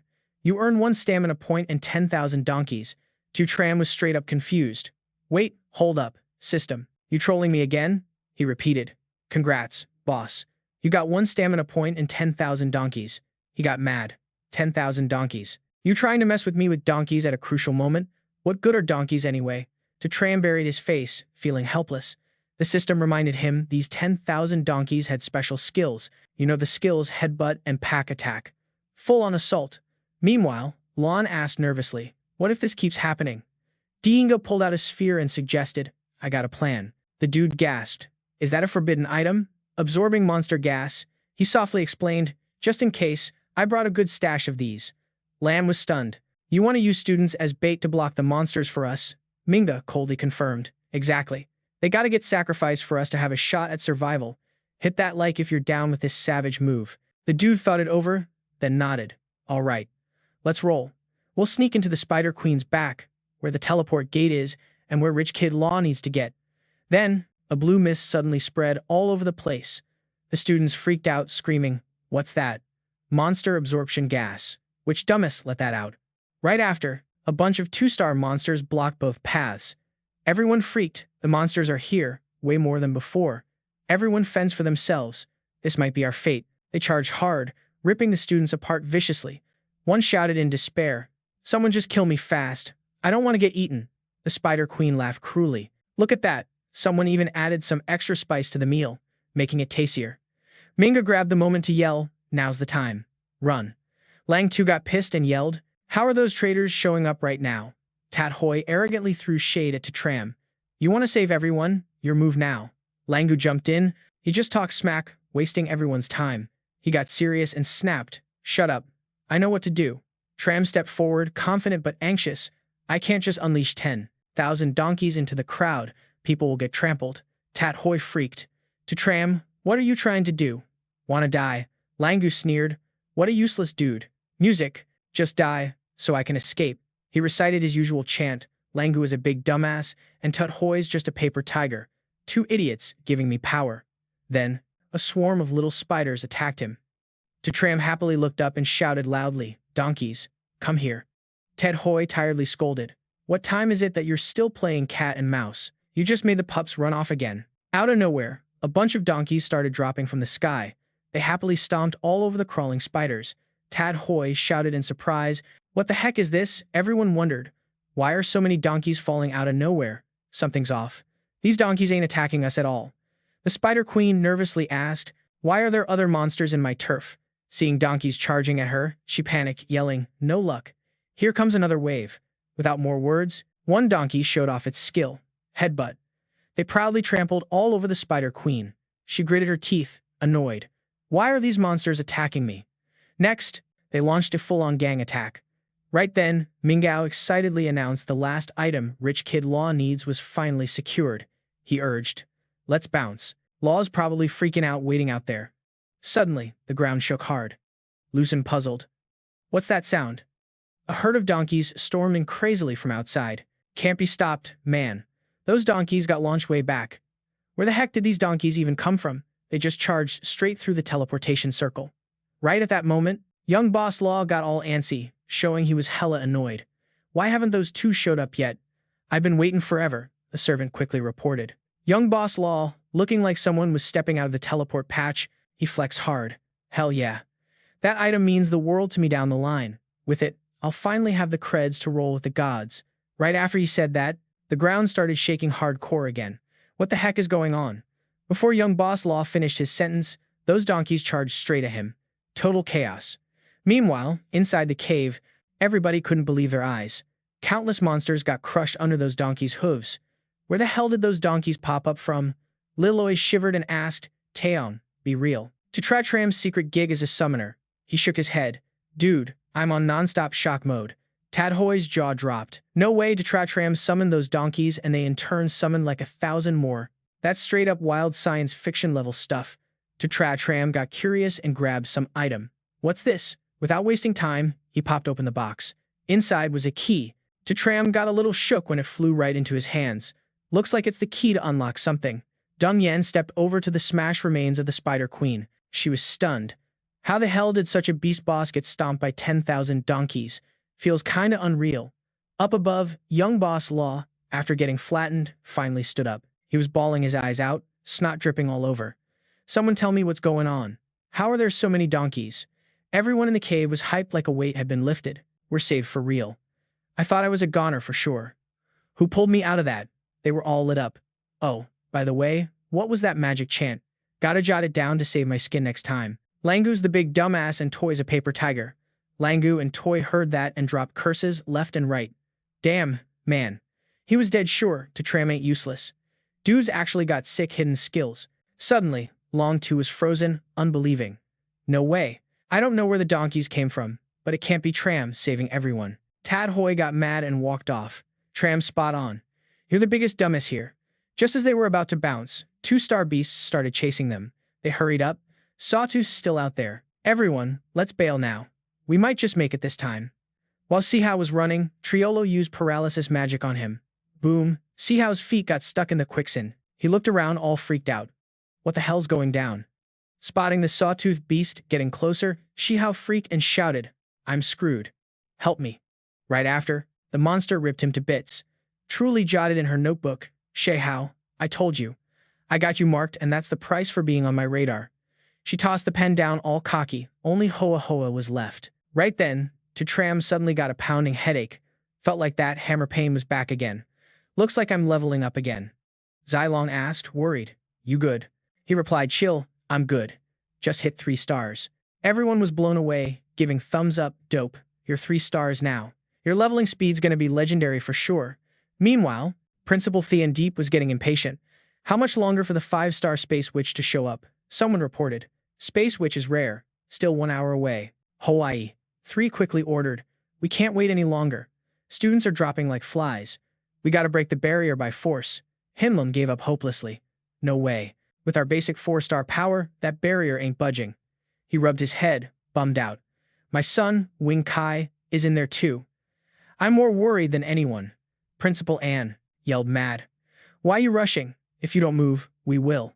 Hawaii 3 turned to find a way inside. Suddenly, the leaderboard popped up on the screen. Number 1 is To Tran from Academy 2 with 1,388 points. The next spots were no contest. Insane gap. Someone was stunned by the crazy numbers. 3 principals, check this score out. It's To Tran's. Principal Hin asked, shocked, how is that possible? Over 1,000 points. Teen Dev thought, if the brain center's right, then who can explain this? This is nuts. Principal Ann was shaking with excitement. Not just nuts, this is straight up impossible. This score breaks everyone's record, even the Thunder God's 908 points back in the day. Hawaii 3 felt a spark of hope. Could Academy 2 be the home of a genius rivaling Thunder God? The other 2 immediately shot that down hard. No way. But there must be a reason To Tran's score is so high. He scratched his head and muttered, well, he's a deadbeat. Hinlum sneered, sarcastically dismissing, deadbeat? Don't make me laugh. You think a deadbeat can measure up to a god star? That's just slandering the Thunder God's name. Just then, someone barged into the room. Staff came in all hyped, saying, don't make me laugh. You really believe some lame loser can mess with a god? That's straight up slandering Thunder God's name. Right then, someone barged into the room. An hyped-up staff member yelled, yo, got some epic news. The students finally broke out of that teleport glitch. The 3 principals froze, stammering. For real? Say that again. The staff smiled and confirmed, no cap, I saw the students popping out, all at once. The glitch zone popped up right in front of everyone. Tony and the crew stepped out one by one. They looked shocked but smiled wide, hearing everyone made it safe from that secret zone. The dude was hyped. Finishing this dungeon means rewards, and this world keeps getting cooler. Tony heard his score and rated this adventure an S tier, snagging 1 potential point and the Spider Queen's essence. Spotting the students, Hawaii Tree dash over, hyped. Y'all survived. That's lit. But who flipped the script and saved everyone? Timmy confidently said, no doubt it's Zungyan. Only she could pull off that miracle. Stubborn Hinlim barged in. Could be Tu Hoa too. The 2 tries guessed smartly, or maybe Tony. Dude's got mad points stacked. The pair snapped back mad. Nah, no way. Hey Lamb squinted. Music, warning. Hawaii Tree here. Chill, man. If he actually saved everyone, I'll send him to the Wujiang secret zone. Hawaii Tree sighed up in disappointment. Closest my second academy can get to you. Music. Knowing it's unlikely, Timmy couldn't wait and asked, Zungi, spill how you pulled off saving everyone. She shyly admitted, it wasn't me who saved everyone. The woman gasped. Not you? Hinlum slapped her back happily. Good job. Ho. Our third academy's almost beating the first one. He scratched his head, embarrassed. Prince, seriously, I did nothing, he said loud. Don't humblebrag. Tell us the epic stuff you did. Haha asked, confused. Epic stuff, he answered innocent, like having a stepdad who's chill. Hinlum got hit like lightning. Stepdad, he smacked him mad. You joking, bro? Zungyan calmly explained. Principals, Tony busted his ass, saving everyone. Hi Tree turned, shocked. Tony? For real? He mumbled, nervous. Why's my palms sweaty? This feels so unreal. He asked cool. Any reward for saving folks? They promised sincerely. Yeah, your hero points will be logged in the Tower Alliance. Tony took the responsibility fast. No sweat. I saved everyone. Hawaii Tree cheered, looking up with a big grin. Finally, our academy's turn. Tony alone has more points than those two combined. Hinlum couldn't believe it, annoyed and throwing shade. No way. He's just some jobless dude. Don't talk boss fights. Even if he stood there getting smacked, he wouldn't feel a thing. Without pause, Tony threw a punch at him. The crew froze, stunned for a sec. Bro, they laughed hyped. Hinlum, that was on you. Now give me the pass to the Void Realm. They seriously stepped in. Everyone bounce. Tony calling up over 10,000 mules is mad complicated, and the Star Mage Alliance gotta handle it, he asked curious. By the way, what's this God kill point? Hoitri calmly broke it down. God kill points only come with flawless plays. Even scoring S rank is rare. The last one thought, then asked Tony. For real, you got God kill points? Tony chilled out. I only got one. She gasped. Just one. Yo, plenty of college kids don't get 1 point when they graduate. They advise, you're the first high schooler to nail a God kill point. That's insane. The principal music proudly slapped his shoulder and hype. Lots of dungles will help you learn job-free skills. Don't miss this golden chance. Tony smirked inside. Bet she want to tear me into 100 pieces right now. Zungyan swaggered up, throwing a challenge. Tony, you crushed me this round. But the real test's coming. See you at the exam. I'm taking first place. Tony straight up warned. Better don't compare yourself to me. She frowned, confused. You disrespect me? Tony sighed. 'Cause I'm just a bot? Zungyan asked, surprised. Bot? You mean job skill? Meanwhile, in the rough spot, someone screamed scared. Please save us. They were tied up, crying and begging for mercy. Around them, strangers performed a ritual. Great evil God, you're the future boss of this world. Then a deep red glow suddenly flared in the sacrifice zone. The captives screamed in pain, freaking out. Weird Theme cheered. We got a reply. The evil god answered. With all these sacrifices, he finally acknowledged. In front of them appeared a shadowy demon figure. They gasped, eyes wide bright. That's really the evil god. Even just a silhouette, the glow was straight up wild. Suddenly, the dude blew up in rage. Man, I'm mad as hell. Wenshin looked shook. He politely asked, Yo, big boss, why you so heated? We're down to do whatever you need. He roared in fury. My fourth son sneaks out hunting and someone took him out. That's why I'm here. Both of them were fuming, ready to get payback. Who's dumb enough to off my fourth prince? He barked coldly. All of you dig into this and hit me back, as soon as possible. Winthian didn't hesitate, snapping to attention. Big boss, rest easy. We'll dig deep into this. He threatened before vanishing. No matter who it is, I'll bring the hammer down. Even Thunder God will pay for this. In a posh mansion tucked in the rugged mountains of Colorado, Michao nervously asked, Young Master L, you good? Rubbing his sore body, he snapped, cut the crap. Getting stomped by a few hundred donkeys ain't no big deal. Don't forget to smash that subscribe button on Manhwa for more updates. He respectfully reported, Young Master Law, this student named To Tran is killing it.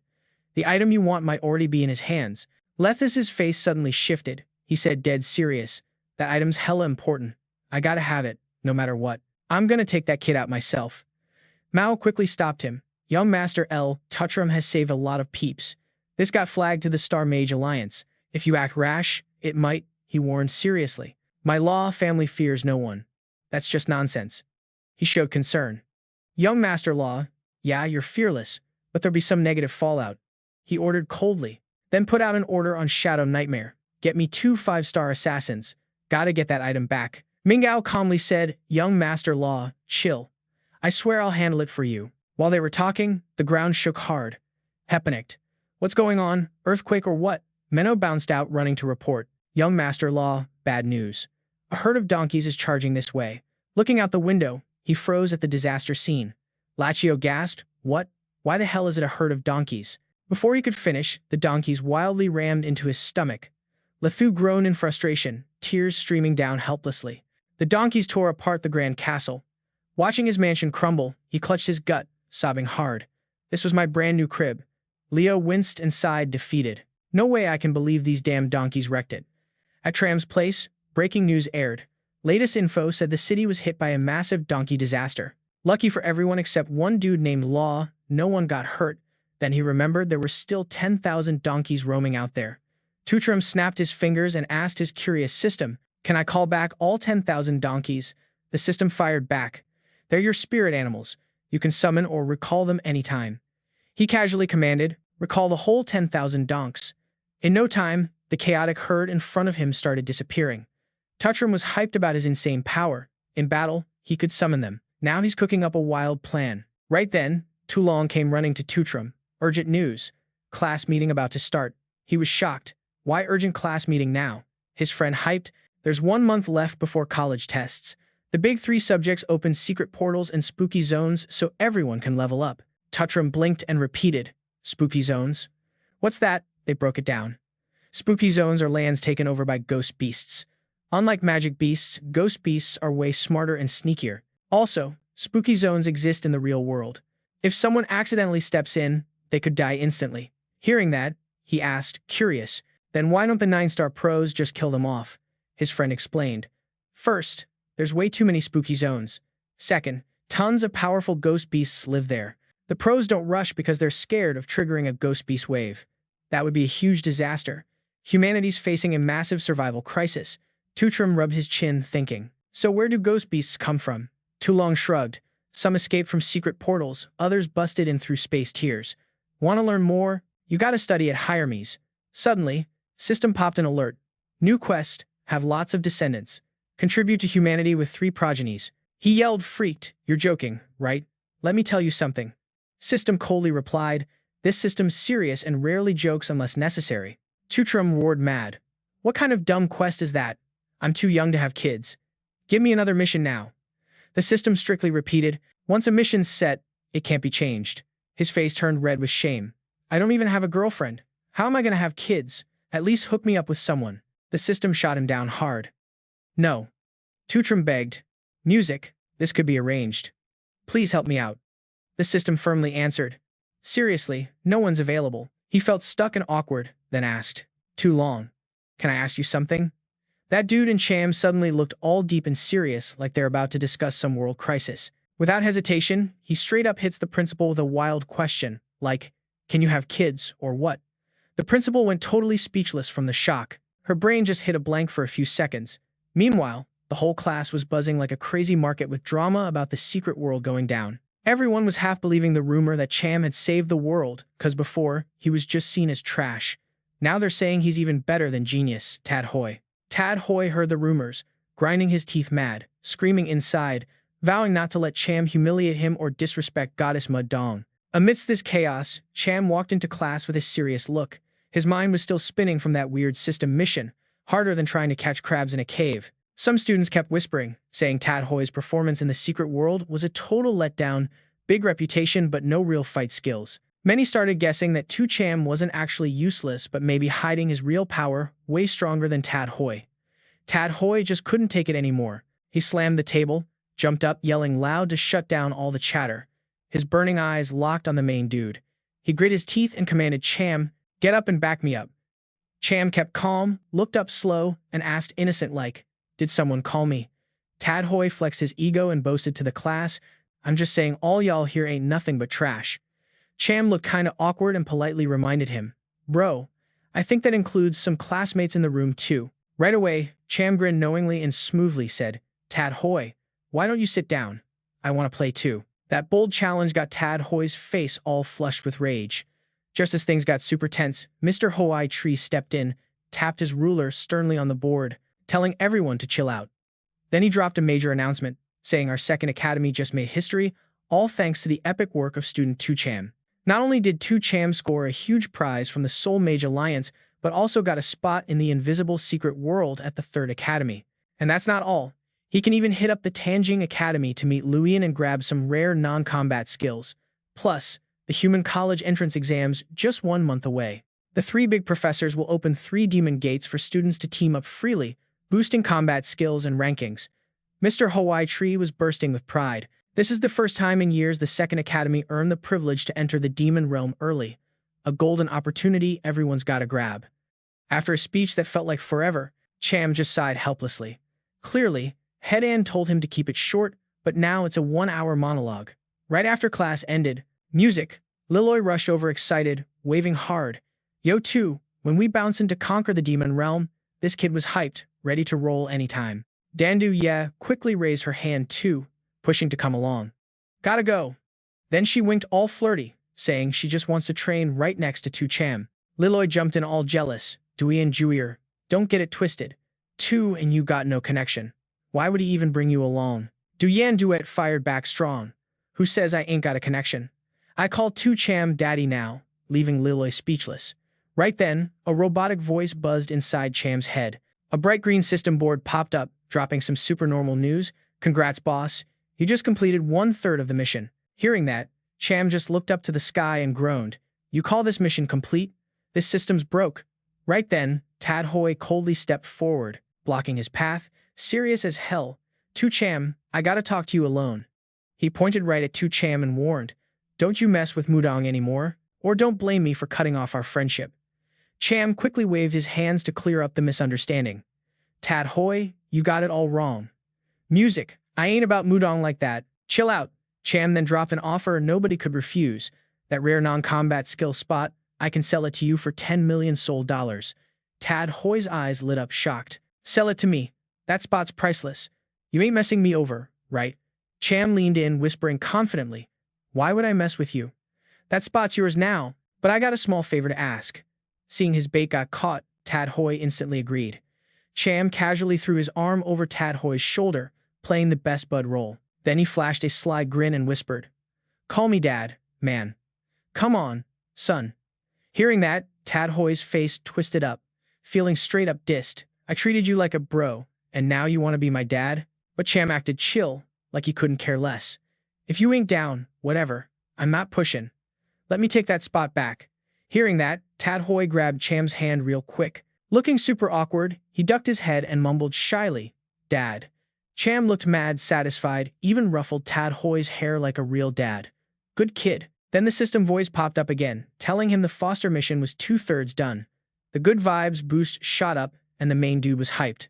Quietly thinking, yeah, this plan's legit. Just need one more person and mission's locked. Suddenly, Tad's phone went off loud. Cut through his thoughts, he got kinda surprised seeing the caller ID. It was his uncle, the only fam left connected to this body. Cham picked up polite and respectful. Yo, I'm here. On the other line was Uncle Minwang. He gently asked Cham, you free? Come back home for a bit if you can. No doubts, Cham said quick. Yeah, I'll be there this afternoon. Meanwhile, at the uncle's place, Auntie was throwing shade, looking annoyed. Has he called our precious kid yet? Uncle Minwang tried to calm his cranky wife down. I called. Little Cham's coming this afternoon, he said. Auntie rolled her eyes, full of disrespect. Turns out he's just a useless loser with no job. Years of raising him for nothing. When he arrives, tell him to pack up and bounce quick. Uncle Minwang weakly argued, Cham's still a student. If he gets kicked out now, where's he gonna live? She answered cold, school ain't got dorms. Worst case, he crashes on the streets. Besides, we don't want to be tied to him no more. The uncle still pleaded. Maybe the kid should stay till after college exams so he doesn't mess them up? Kusin knocked and said, who's making all that ruckus with makeup? Chine butted in. Why should this jobless dude care about tests? No school's gonna take him. Get him out of sight. Auntie instantly agreed with her daughter. Right. My girl's dating the principal's son. Having this loser here is pure embarrassment. Auntie switched to buttering up her daughter. Eat your fruit then spill what's up with that dude, Hu Kai. Acting all interested, asked when she'd invite him over for dinner, but the daughter snapped. There was a freak incident in the secret realm yesterday, so no one leveled up. Gakton kept bragging while doing her makeup. This afternoon, Queen Kai's coming to take me up a level in the demon world. Auntie looked genuinely curious. Leaning into Eve, I heard a lot of students got into trouble. What actually went down? The daughter told the story carefully. Not sure myself. When it happened, I hid in a rock crevice. Heard someone say they saved everybody. The Alliance is still checking, results coming soon. Meanwhile, on a quiet street, main dude Cham was strolling back to his uncle's place. He silently passed by two shadows chilling on the curb, totally clueless. Hao licked his lips, hyped up. At first, Hao thought dealing with that kid Cham at the academy was going to be a pain. Music, but surprise, the kid just handed himself over.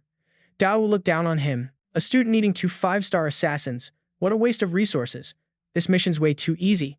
He cracked his knuckles and suggested finding a spot out of sight to finish up fast and score big.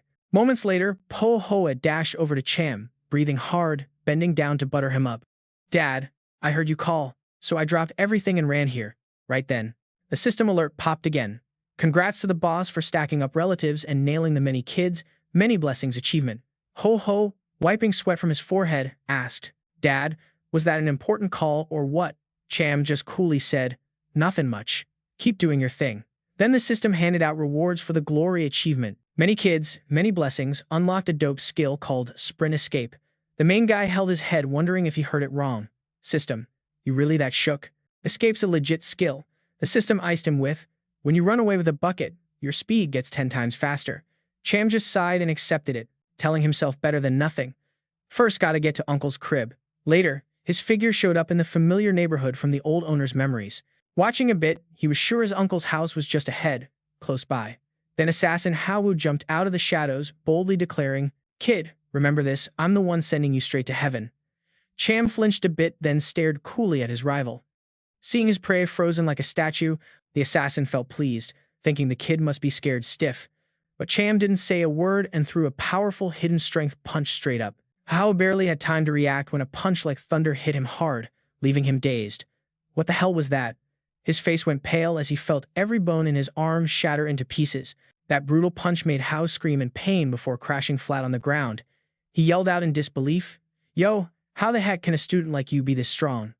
T-Chan looked a bit surprised too, and he was still alive. This dude's stronger than those 2-star monsters from the secret realm. The assassin angrily grabbed his mangled arm. A 5-star assassin like me, getting hurt by a kid. No way I can underestimate anyone now. T-Chan shot back coldly, Assassin, who hired you to take me out?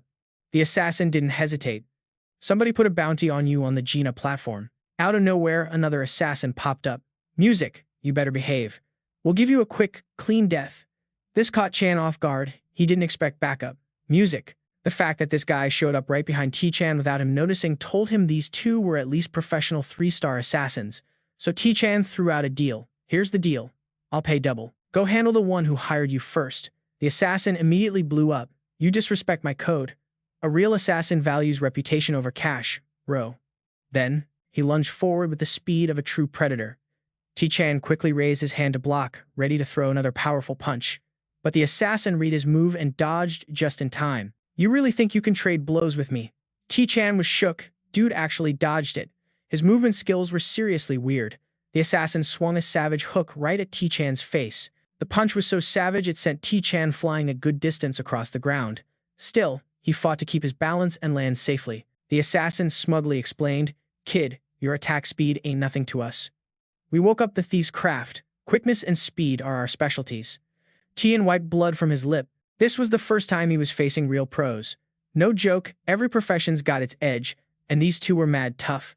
This time, both assassins charged at once to end things fast. With death on the line, T-Chan had only one smart move left, retreat. The assassin sneered. So naive. Like I said, speed's our game. Is greater than music is greater than. You think you're gonna get away? T-Chan started sweating bullets. Can't let this slide. These guys are way faster than me. They're about to catch up. Suddenly, a street vendor strolled up ahead, carrying a basket. Who wants some sticky rice? The vendor called out in a familiar tone. Peanut sticky rice and steamed cakes here. Chan's eyes lit up with an idea. Hey, can I borrow something real quick? He snatched the stick off the vendor's shoulder fast, catching the vendor off guard. One assassin grabbed the rope tied to the vendor's cart. I told you, you're not getting away. Instantly, a notification popped up. Skill, bucket grab and escape activated successfully. In the blink of an eye, T-Chan left the assassin way behind, leaving him bamboozled. What the heck? How is he so fast? Still, they didn't quit and kept chasing like crazy. Don't let him escape. The vendor just stood there, looking helpless. My bucket, give it back. Chan calculated in his head, stunned that just holding the bucket boosted his speed tenfold, making it easy to ditch them. But these two were as persistent as leeches. No way they'd quit easily. The assassin couldn't understand how this kid's speed outmatched theirs. A student, even with the speed skill unlocked, couldn't push this fast. T-Chan cut into an alley and made his final call to avoid future trouble. Kill the weeds at the root. He purposely led the two assassins into a dead-end alley. Soon enough, The two caught up at the alley's entrance. There stood Tran, face bold, no fear in sight. The assassins figured he was trapped and gave up, convinced he couldn't escape. Tran warned them he was about to go all out. No matter how fast they were, music, there's no place to dodge here. The two assassins laughed off his claim. They admitted he was fast, but in a fight, if he even grazed a single hair on them, that meant they music lost. Without hesitation, Tran focused all his energy and shouted his finishing move, summon donkeys. Out of nowhere, a herd of donkeys appeared, shocking the two assassins. What the hell? Isn't this the donkey disaster just reported recently? As they charged, one donkey kicked hard from behind. The rest charged with savage looks. A nearby old street vendor got caught up in the wild scene. Not only that, but a giant donkey barreled straight at him. The vendor pressed against the wall, thinking having so many donkeys around was straight up dangerous. How could he survive this? Minutes later, both assassins lay trampled and bruised by the fierce donkeys. Tran rested his chin on his hand, scanned the battlefield, then sighed with regret. The only lead to find the mastermind vanished with them. Finally, he turned away, thinking he'd been wandering way too long and had to get back to his uncle's place as soon as possible. But just as he reached the alley, the old vendor from before grabbed his leg and said, "Kid, you better stop right there." Tran jumped, looking down at the guy who was faking an injured leg. He scratched his head, feeling awkward, barely remembering to say, "Sorry, I came to return your bucket." The old man shot up immediately, pointing angrily, "Kid, this ain't about the bucket no more. Your donkey just attacked an old dude like me." Trent tried to keep it cool. "Sir, if you're hurt, just take it slow, and we can talk it out." But the old man coldly pushed his hand away, saying, "Unless you give me 100,000 soul coins, I ain't getting up." Trent was shocked, yelled, "100,000 soul coins? Come on. You trying to scam me? You look fine. How the heck did my donkey hit you?" The old guy rolled on the ground, saying, "I don't care, you scared me, so you gotta pay up, or you ain't going nowhere today." Suddenly, Trent got a smart idea. "All right, hold up a sec. I'm making a call." He deliberately spoke loud into the phone. "Yo, this is Trent Houthen. Transfer me 500,000 now. Got some business to handle." Hearing that, the old man turned pale as a ghost. After hanging up, Trent turned back and said, "Sir, someone will bring your family the cash real soon." Then, he snapped his fingers and shouted, "Donkey, over here." The donkeys munching nearby instantly brayed and ran over. The old vendor freaked out and bolted, muttering, "Spent all my life scamming folks, and today, a kid got the better of me. Getting old kills the brain." Trent waved goodbye all cheerful, saying, "Sir, I handle fakers like you all the time. Next time you try that stunt, don't blame me." Meanwhile, up on 2D Mountain, where top humans train to become 9-star powerhouses, Thunder God, one of the strongest, was sitting still, soaking up the Earth's spiritual energy. Suddenly, a soldier rushed in, dropped to his knees and bowed deeply before Thunder God. Immediately, a bolt of lightning shattered from the sky, aimed straight at the soldier. The wild energy hit him hard, making him panic and yell, "I'm dead for sure." Luckily, Thunder God pulled back his power just in time, and the lightning vanished. The space around this mighty god suddenly shimmered with leftover sparks. Even then, the soldier shook with fear, thinking just one stray lightning bolt could end him. Truly fitting for Thunder God, one of the fiercest warriors holding back the demon realm. Thunder God opened his eyes, speaking seriously. "You came for me. Is the Abyss acting up again?" The soldier quickly denied, reporting it wasn't the Abyss, but mid-level trainees who just finished exams had a big problem in Zone 16. Thunder God raised an eyebrow but stayed calm. What kind of problem could stir up this place? The soldier dropped a bombshell, saying a student named Trent Houthen scored a record 1,388, but Thunder God remained chill, noting the total points were even higher than his own back in the day.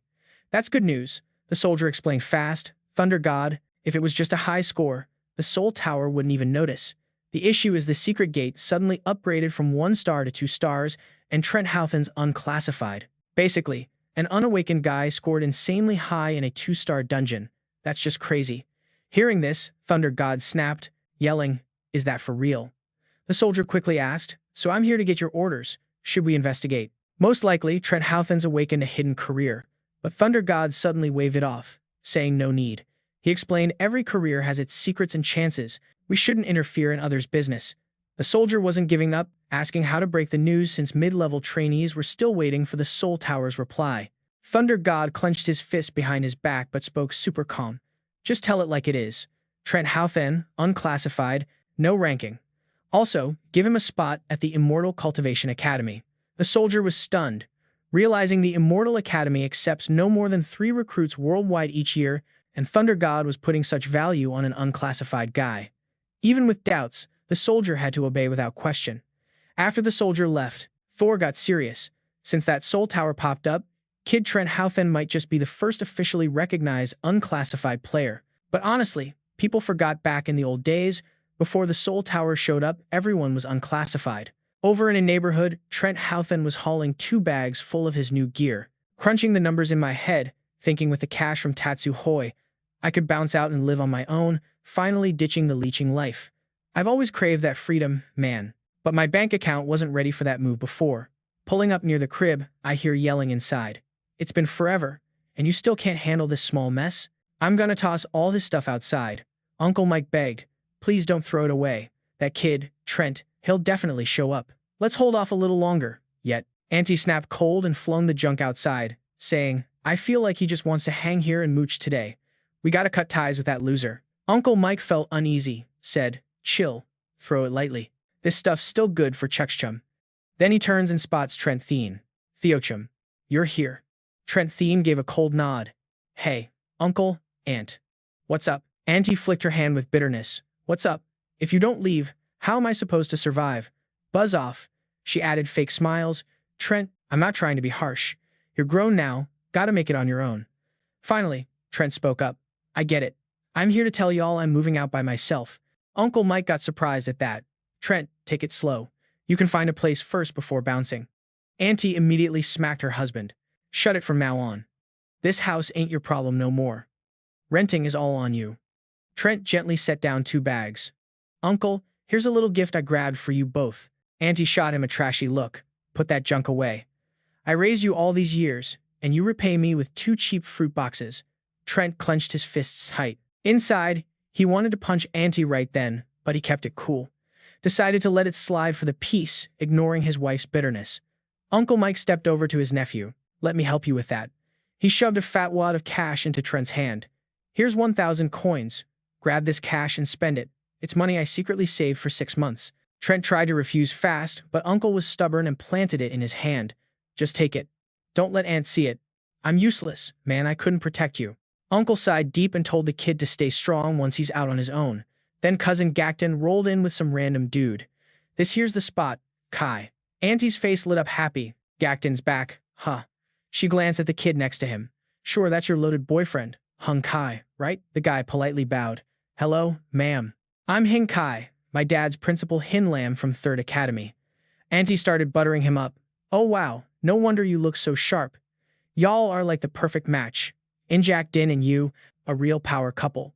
Jack Dench shot Trent a nasty look, wondering why this mooch was still hanging around. She even threw shade. Kai, this here's my useless cousin who's been freeloading for years, no job, kicked out of the house. Hearing that, Hugh and Kai both looked a little off. That punk's still stuck in the secret realm. Auntie kept pushing, all smiley. Little Hoon, why don't you stay for dinner? I'll cook you some bomb food myself. Trent Thien wasn't expecting the enemy to show up like that. It was the dude who used that magic weapon to screw him over in the secret realm. He wanted revenge bad, but Jacqueline just waved him off. Get lost. Don't want to see your face. Just looking at you pisses me off. Trent ignored it, eyes cold, locked on Hung Kai. Remember what I said last time? I marked you. Auntie mocked, cutting in. Let me tell you, kid. Little Hoon's Noin's boyfriend. He doesn't even care about you, music. Gokton threw in more hate. Why don't you look in the mirror? You and Kai ain't even in the same league. Queen Kai kept his cocky vibe. What you gonna do when you mark me right in front of me? You're just an ant. But before he could finish, a punch smashed into his face. I'll knock all your teeth out.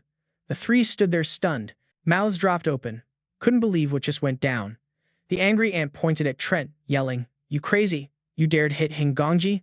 Hung Kai smirked. That little punk tried to sneak attack me. Now you're done for. Trent charged up, eyes killing with fist clenched tight.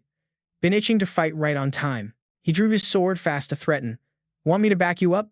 Knocked crossed his arms, watching the show, thinking this dumbass was straight up stupid.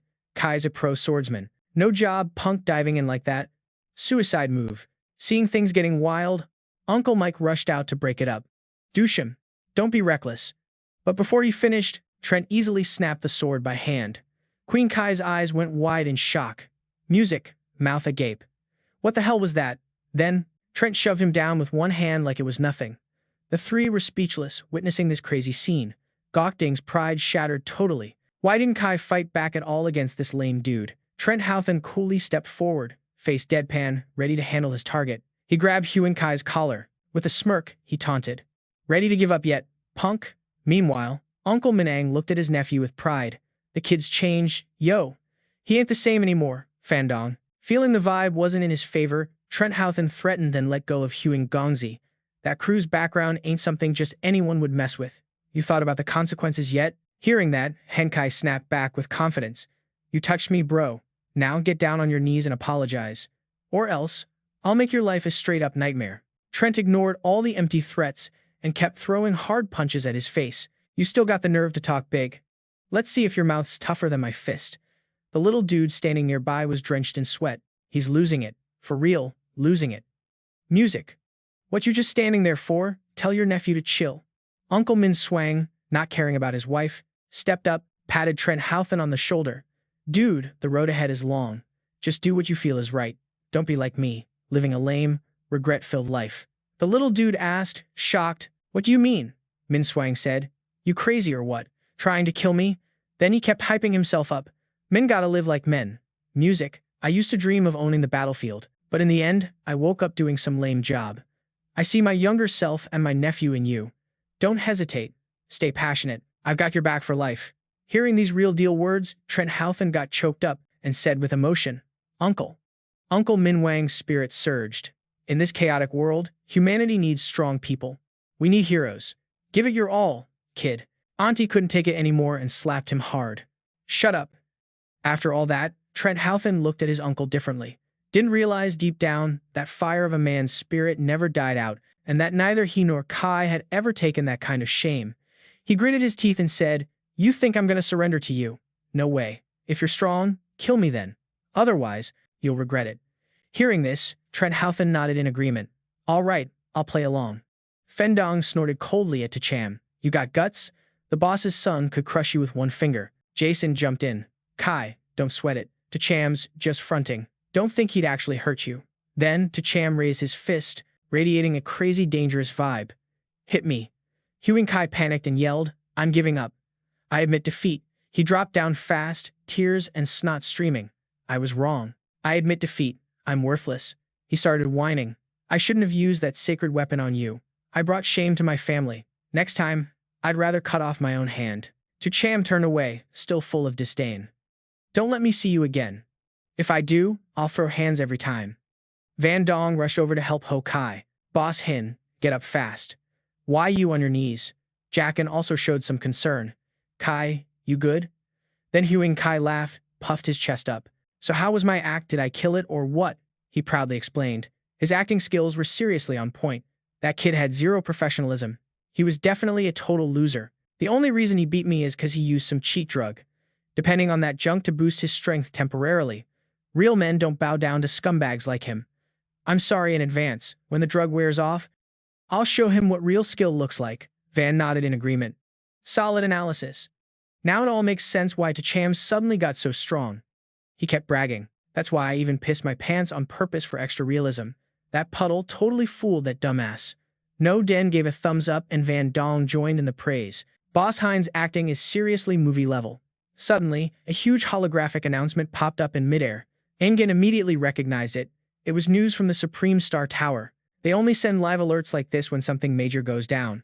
Last time it was about Mudong Lu Liam single-handedly taking out a 5-star boss. The first line flashed with the ranking for the training contest between the three centers. Huan Kai sneered. The leaderboard couldn't have come at a better time. Since no cheat drugs are allowed in training, that loser's rank will definitely be at the bottom. Meanwhile, I've caught plenty of spirit beasts. I'm sure I'll be near the top. Den jumped in excitedly. The Supreme Star Tower leaderboard is the real measure of power.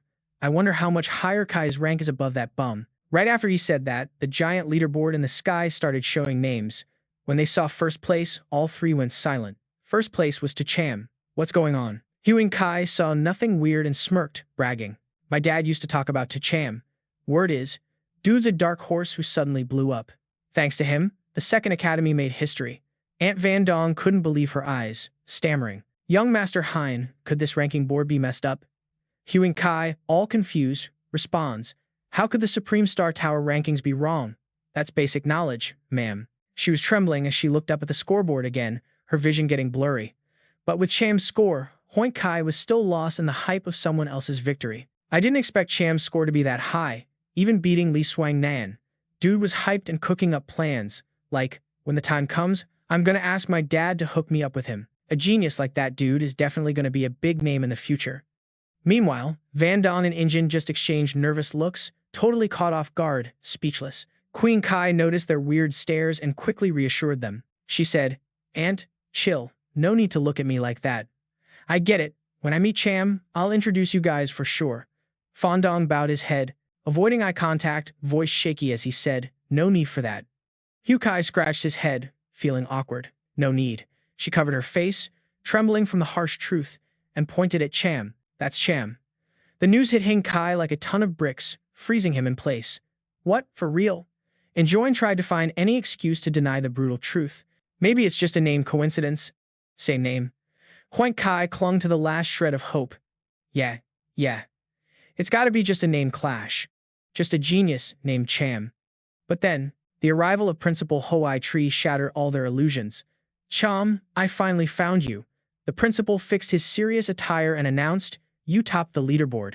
I'm here representing the Alliance to give you the award, music. At that moment, all three were left, jaw-dropped in shock. It really is him. Did I seriously misjudge? Only Uncle Minuang was over the moon. He almost teared up. Awesome. The ancestors of both families showed what they're made of. If my dad hears this, he can finally rest easy. Cham didn't even glance at them, packed his stuff, and walked off. Principal, let's talk when we get back. Aunt Van Dung chased after him with a bright smile. Cham, the food I cooked is ready. Stay and eat. But all she got was Cham's cold stare. No thanks. From now on, my family's done with yours. Seeing his stubborn attitude, she turned and vented on her husband. Say something. That's your own nephew. Uncle finally lost it and growled. Wake up. You say you want to cut ties, but you still keeping the kid here? By then, Van Dong was drowning in regret. A one-of-a-kind prodigy like that, and she treated him like trash. She really lost everything. On the way back, Principal Hoai Tree asked Cham, you know why I rushed to find you? He hit back with an unrelated answer. Definitely not 'cause of love. The principal puffed with pride. Listen up. This time, the Alliance's prize is direct admission into the prestigious Tianjing Academy. You made history across all three regions. You're the first ever to get straight in, and now I can hold my head up high. But Cham stayed cool as ice. Is that it? No actual reward? What about the mansion? Principal Hoai Tri ignored him and kept on talking. Do you get how valuable direct admission is? It's the biggest recognition you can get. Let me tell you, even the top students some years don't make it into Tianjing.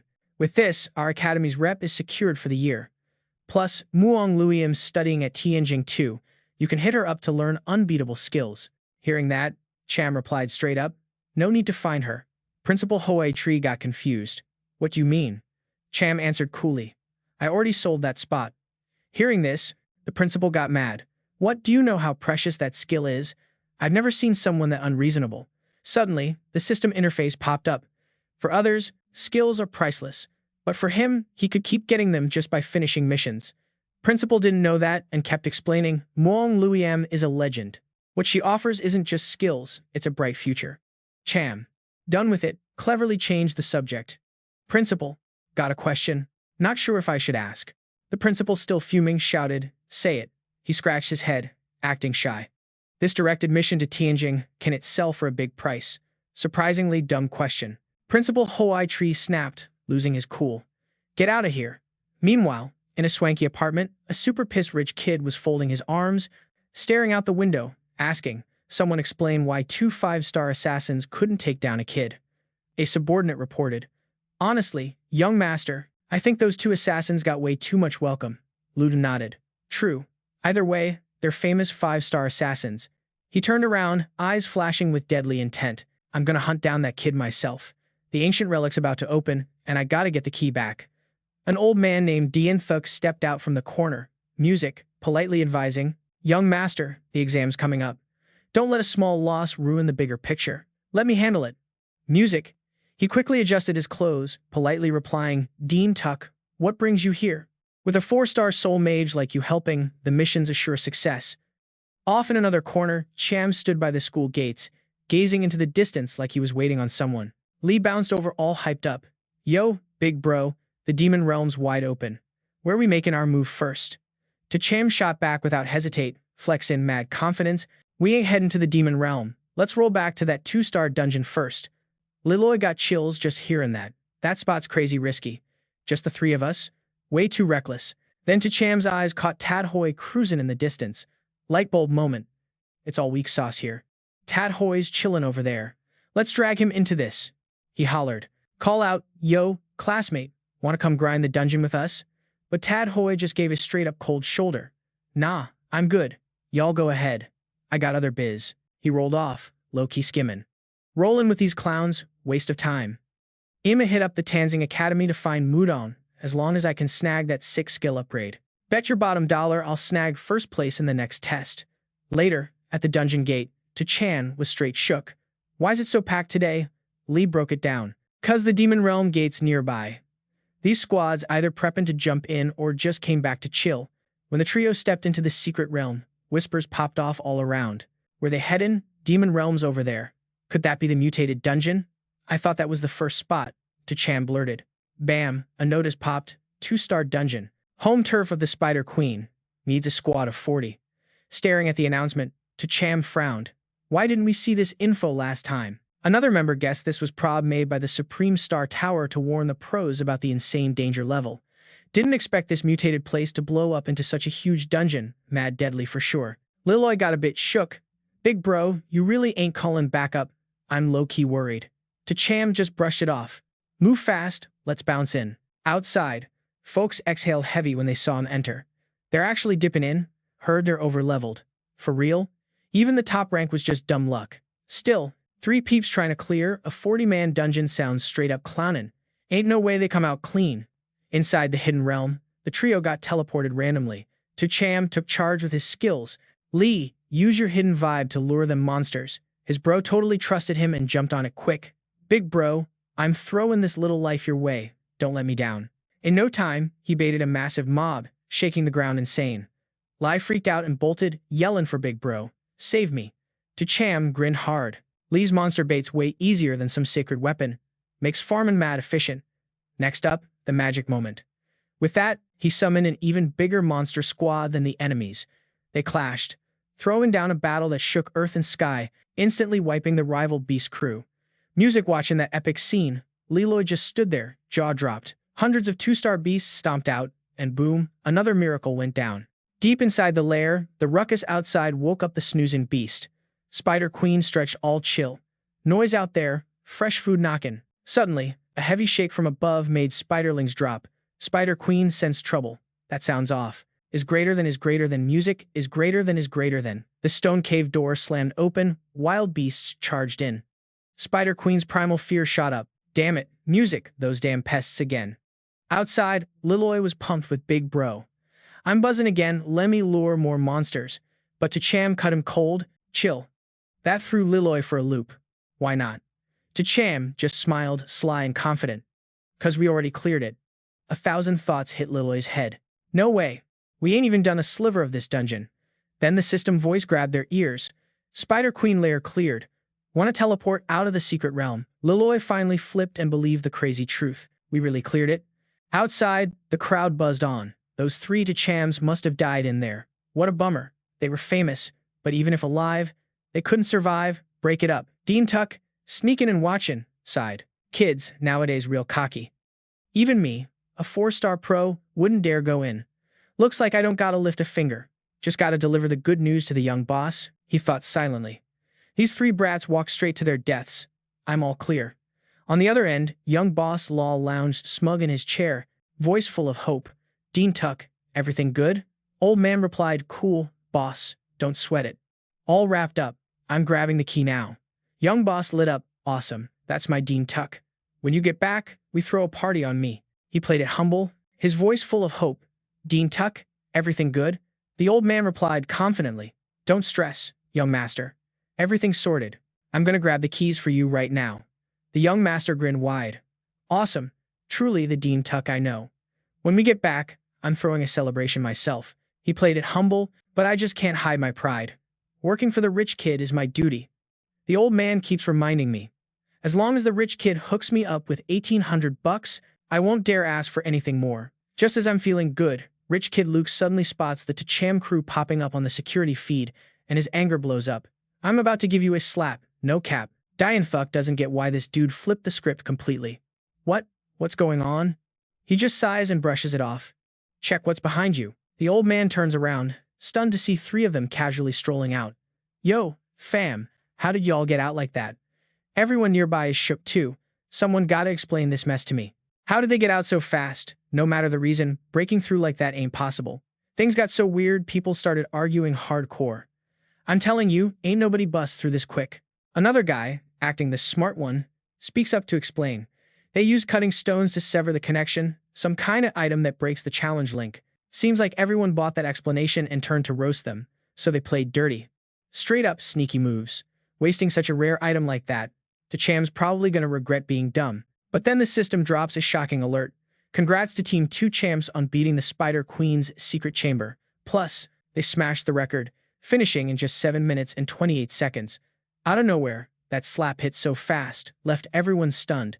Wait, what? For real? They actually cleared it? No way. Someone yells. 7 minutes?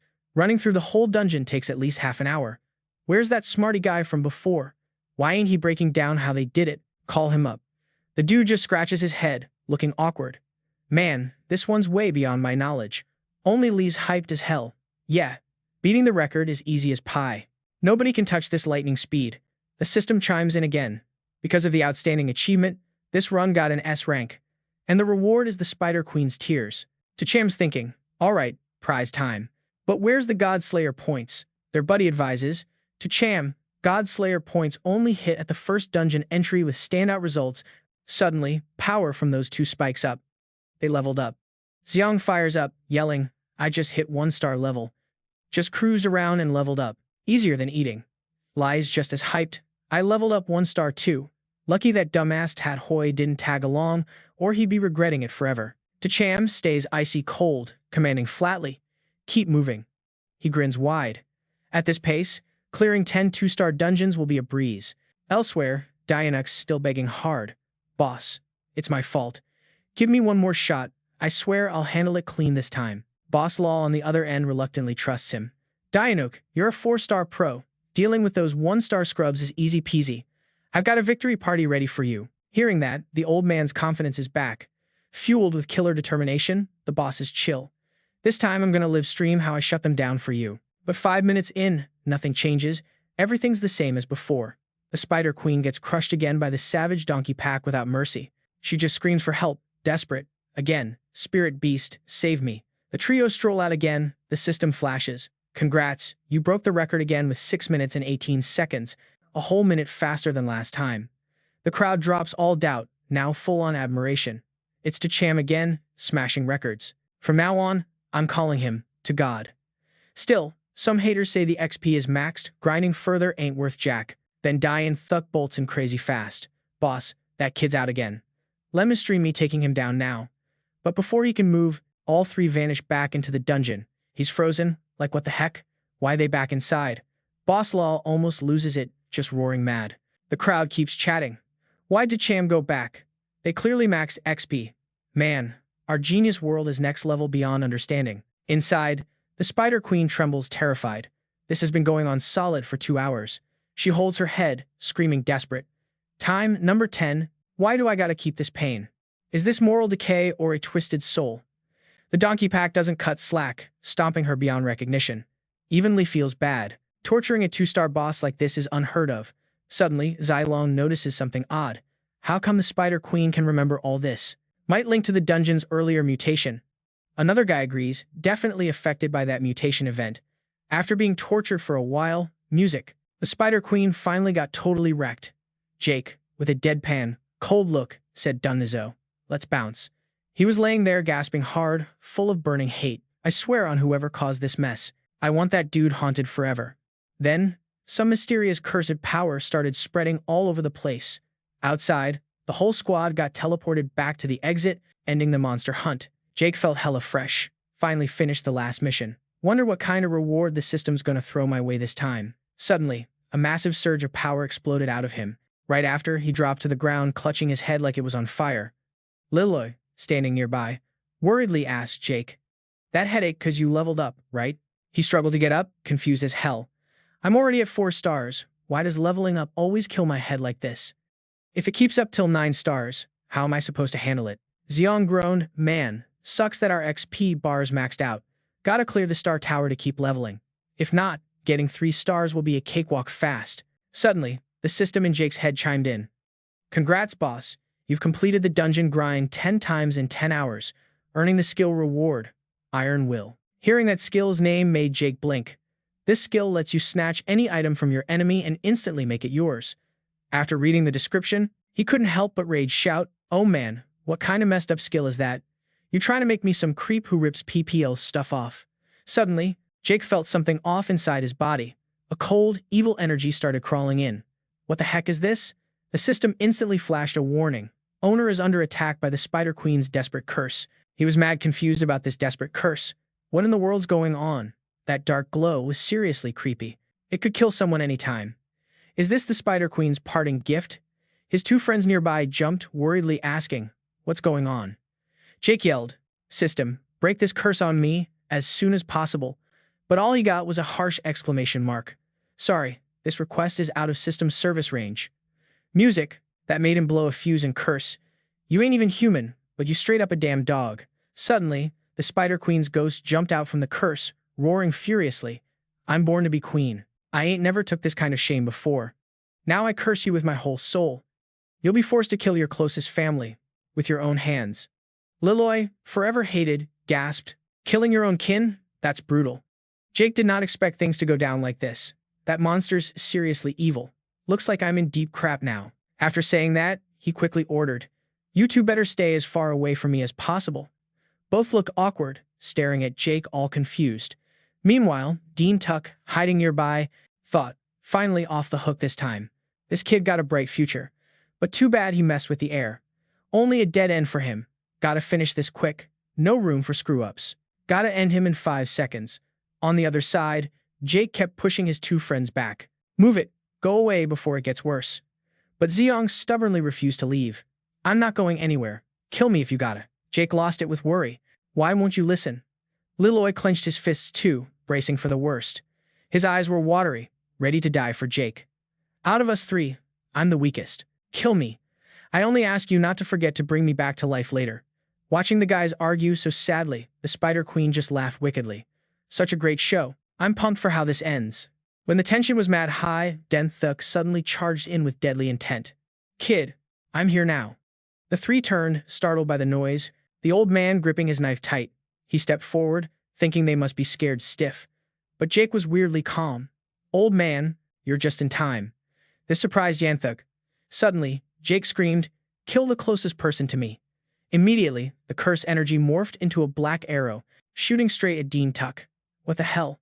The old man froze, realizing this was curse power. "No, save me." Before he could scream, Dean Tuck turned into a pool of blood under the curse. The 3 were stunned by the horrible scene. Xiong sighed, "That ain't fair. He came to kill us last but died instead." Meanwhile, Jake calmly analyzed, "This dude might be from the same squad as those 5 5-star assassins earlier." The air law, dozing on the couch, got woken by his phone ringing. Mao hurried to pass it to him. "Boss, Uncle Diane is calling. Looks like the problem's solved." The boss yawned. "Pick it up. Took so damn long just to handle some punk student. Uncle Den should just retire." He lazily grabbed the phone, hitting the answer button half asleep. "Uncle Dean, did you get the stuff back?" But on the screen popped Jake's face. "Uncle Den should just retire already." The guy grabbed his phone, lazily hitting the answer button. Still half asleep. "Uncle Dean, you got the stuff back yet?" But on the screen popped up to Che's face, and he fired back with a teasing tone. "Yo kid, what you trying to grab?" Music. The young boss jumped, dropping his phone out of pure scare. "Why the hell is it you?" In his rage, the young boss pointed straight at Zach and barked, "Where's old man Dean? I already dealt with that geezer." On the other end, Zach gripped his phone tight and shot back. "Who the hell are you? Why you wanna off me?" He chuckled cocky, lifting his chin high. "Now that you're caught, let me lay it plain. You find that dungeon key or what?" Zach laughed loud. "Don't call me kid. You can call me Uncle or Pops if that's easier. Hearing that, young boss Law flushed mad pink. You're begging for trouble, bro. No matter how much you brag, your fate's sealed. Zack frowned. So, that twisted dungeon incident that almost wiped out half the students. Yeah, that was on you, he sneered coldly. That spot used to be the dojo of a space master. I just triggered it a bit early by accident. The whole plan was risky, so I stayed hands off. He tightened his fist, eyes blazing with ambition. That key's a treasure unlocking some ancient relic. There's 5 total. 4 are already claimed, so I gotta snatch this last one. Zack looked skeptical. The key's on me right now. How you gonna snatch it? His lips curled into a sinister grin. Simple. Kill you, the key drops itself. Zack played innocent. No way out but death now. You die, I live. That's the deal, right?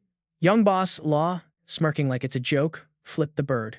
You better know, I'm not just living for my fam, I got enough power solo to crush you. Hearing that, Zack glanced at Lil Music, who was recording the whole call. You got it all recorded yet? The young boss froze, disbelief flooding his eyes. Recorded what? Liloy put the phone away, winking sly at Zack. I've got enough proof. Law's plotting against your students for cash. That crime's enough to take straight to the Star Tower. That's when the young boss snapped awake, yelling furious. You piece of trash. You really trying to frame me? Zack stuck his tongue out mockingly. Idiot. Today, I'm gonna teach you a lesson you'll never forget. After that, the call ended, leaving young boss boiling with rage. Silong looked worried. The Law family runs deep in Dragon District. Even with proof in hand, music taking them down won't be a walk in the park. Zack snapped his fingers, confident. At least now they won't dare move openly. I can mess with this kid, slow and steady. On the other end, young boss Law was wrecking his room, smashing stuff nonstop. The sound of breaking glass filled the place. He gritted his teeth, music, roaring. I'm grown and ain't never been humiliated like this before. Just you wait. A henchman quickly suggested, Boss, hire hitman from the Moonblood Guild. Heard they just got a 6-star assassin. Hyen stood back shaking his head no. No, if Zack drops that evidence, the family's in deep trouble. Right now, no public moves, Msei said nervously. So what do we do? The relic's about to unlock soon. Without that key, gotta wait another 100 years. Young boss, Law pointed, ordering. Get my transfer paperwork done. I'm taking the college here. Gonna handle that punk myself without anyone catching on. Elsewhere, Sao Duong held a tablet, turning to Luim. Where'd this pic come from? Her face turned serious. 10 days ago, I saw some weird creature at my old school and planned to show the teacher, but he wasn't at the academy. His eyes locked on the digital dragon image on screen. What happened to that beast? Lu answered coolly. It got killed. Sao Duong jolted, nearly dropping the tablet. What? Seeing the teacher's face, she worried. Why? It's just a creature, isn't it? Is it really that serious? Sao Duong's face darkened. This ain't no regular beast. If I'm right, it's the 4th offspring of a divine beast. Loom was surprised too. The 4th of a divine beast? No wonder it had such a vibe. He frowned, worried. Music. Divine beasts hold grudges. If they find out their son got killed, they won't let it slide. Luim quickly waved his hand, explaining, I didn't kill anyone. That shocked him even more. If not her, then who? Even the headmaster couldn't do it. The image of Zack popped in Luim's mind. She said, if I'm not mistaken, the killer is a student named Zack. Sao Duong thought a moment. That name rang a bell. Oh right, he was top of the recent exams, correct? She added quickly. Not just that, he broke the record set by Thunder God before. The teacher nodded slightly. That talent's no joke. But messing with a divine beast, he might not last long. Luim showed concern. True that, Zack's future might be rough. Suddenly, a little girl jumped in, voice sweet, wifey, someone's looking for you. Who's that? The girl shook her head cutely. I didn't ask. They just said they want to help you master an unlearned skill. She already guessed who showed up, thinking. So it's finally him. But when Luim stepped out, it was Tat Hoi standing there with a polite smile. Zista Modong, finally caught up with you. She furrowed her brow slightly and cut right to the chase. Where's Tuchamat? Tat Hoi smirked, kinda slick with it. He's not showing, so I'm stepping in for him. She popped her hands on her hips, lips curled in doubt. Stepping in? From what I know, only the top students get those skills. He scratched his head, looking awkward. Tucham was first on deck, but he bailed and sold the spot to me. Hearing that, Lulu Lee's face went ice cold instantly. Sold his spot? For real. She tried to stay calm, but inside it was a hurricane. Tucham, you rat, you really sold my spot. Next time I see you, I'm done with you, no cap. Sensing the mad vibes, Tat Hoi jumped in quick. What about me then? Lulu's eyes locked on him, on the verge of tears but ice cold. You better bounce back to where you came from. My spot's only for the top dog. Just then, Rich Kid Lang and his two goons strutted out from behind. Yeah, call to Cham over here. As soon as possible. Hong Dan, chillin' in the back, chipped in too. Heard he's real legit, came to get some unofficial skill. For real. Music. The rich kids, looking mad, salty. If Moron's boy was the Academy's prodigy, it'd be one thing.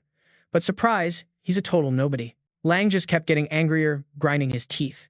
How's some punk kid even worthy of her? Suddenly, someone spots movement and yells, Rich Kid Lang, To Cham's here.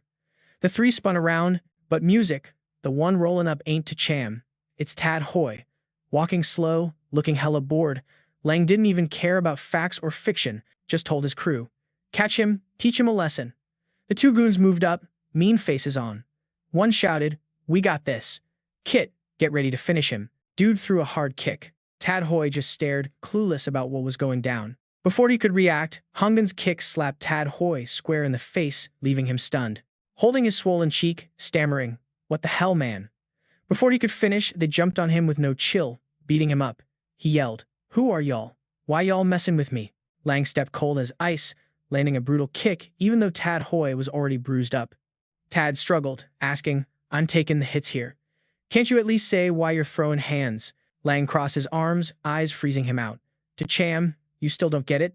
Hearing that name, Tat Hoi snapped back to reality, pointed at himself yelling, look close, I'm Tat Hoi. Lang raised an eyebrow, asking his goon, is that To Cham or what? One dude quickly pulled out his phone to check. Hey boss Lang, looks like we messed up on the target. Lang glanced over, realized the mistake, then turned away cool as hell. Waste of time. Break it up? Tat Hoi curled up alone on the ground, crying on the down low. Lost cash and got beat for no reason. Should have never bought that damn spot. Meanwhile, the trio, To Cham cautiously stepped into unfamiliar turf, eyes scanning nonstop. From afar, three shadowy figures cloaked in black watched quietly, nodding to each other. These are definitely them. One spoke up with analysis. Everyone thought Liam off the Fourth Prince, music, but the real killer was that punk To Cham. The other chuckled. Taking him out would be a major win. The wild god's blessing would follow, and we'd reach eternal transcendence. Back at Sao Zhuang's crib, the man lounged on the couch, sipping top-shelf booze. Watching Lu Liam get ready to dip, he asked, Disciple, why the rush? She kept her cool, but new feelings surfaced. I'm going after To Cham. He raised his glass lazily. Why you're chasing him ain't smart. The wild god's about to notice him. Don't let that mess drag you in. Still, Lulu stayed firm. I gotta handle stuff with him. Duang gave a sly smile, eyes full of meaning. Traveling 1,000 miles just to settle things with a student, something's off. Did my girl catch feelings for that punk?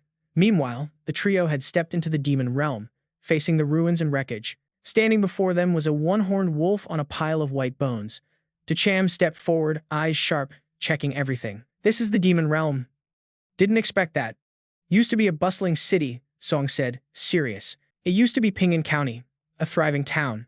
But then a space crack opened, burning everything down in flames. He paused, then continued. When the demon realm showed up, it was a mega disaster. Those gods and demons kept invading human lands. To Cham picked up a muddy teddy bear, looking grave about their fate. It's the end of days. Leloy clenched his fist, hyped up. Unless a boss is standing guard, wiping out the demon realm's tough. Some spots even have demon kings. To Cham spun around, ready to bounce. The demon realm ain't helping me level up much anymore. A bad vibe settled in. Now he truly got the cold hard truth of this world and why power matters. The three cloaked shadow figures trailed them quietly. One got antsy and asked, Music, you want to strike now? Nuenti held up a hand. Hold up, let's wait till they dip. The three black hooded shadows kept trailing silently. One anxious voice asked, Music, we going in or what? Nuenti signaled stop. Chill for a sec, let them roll out first. The trio quickly moved to a better spot to set up an ambush. One of them urged, if we wait any longer, those guys will head back to the academy, and then it's going to be way harder to fight. Right then, Xiong sensed danger and yelled out, heads up.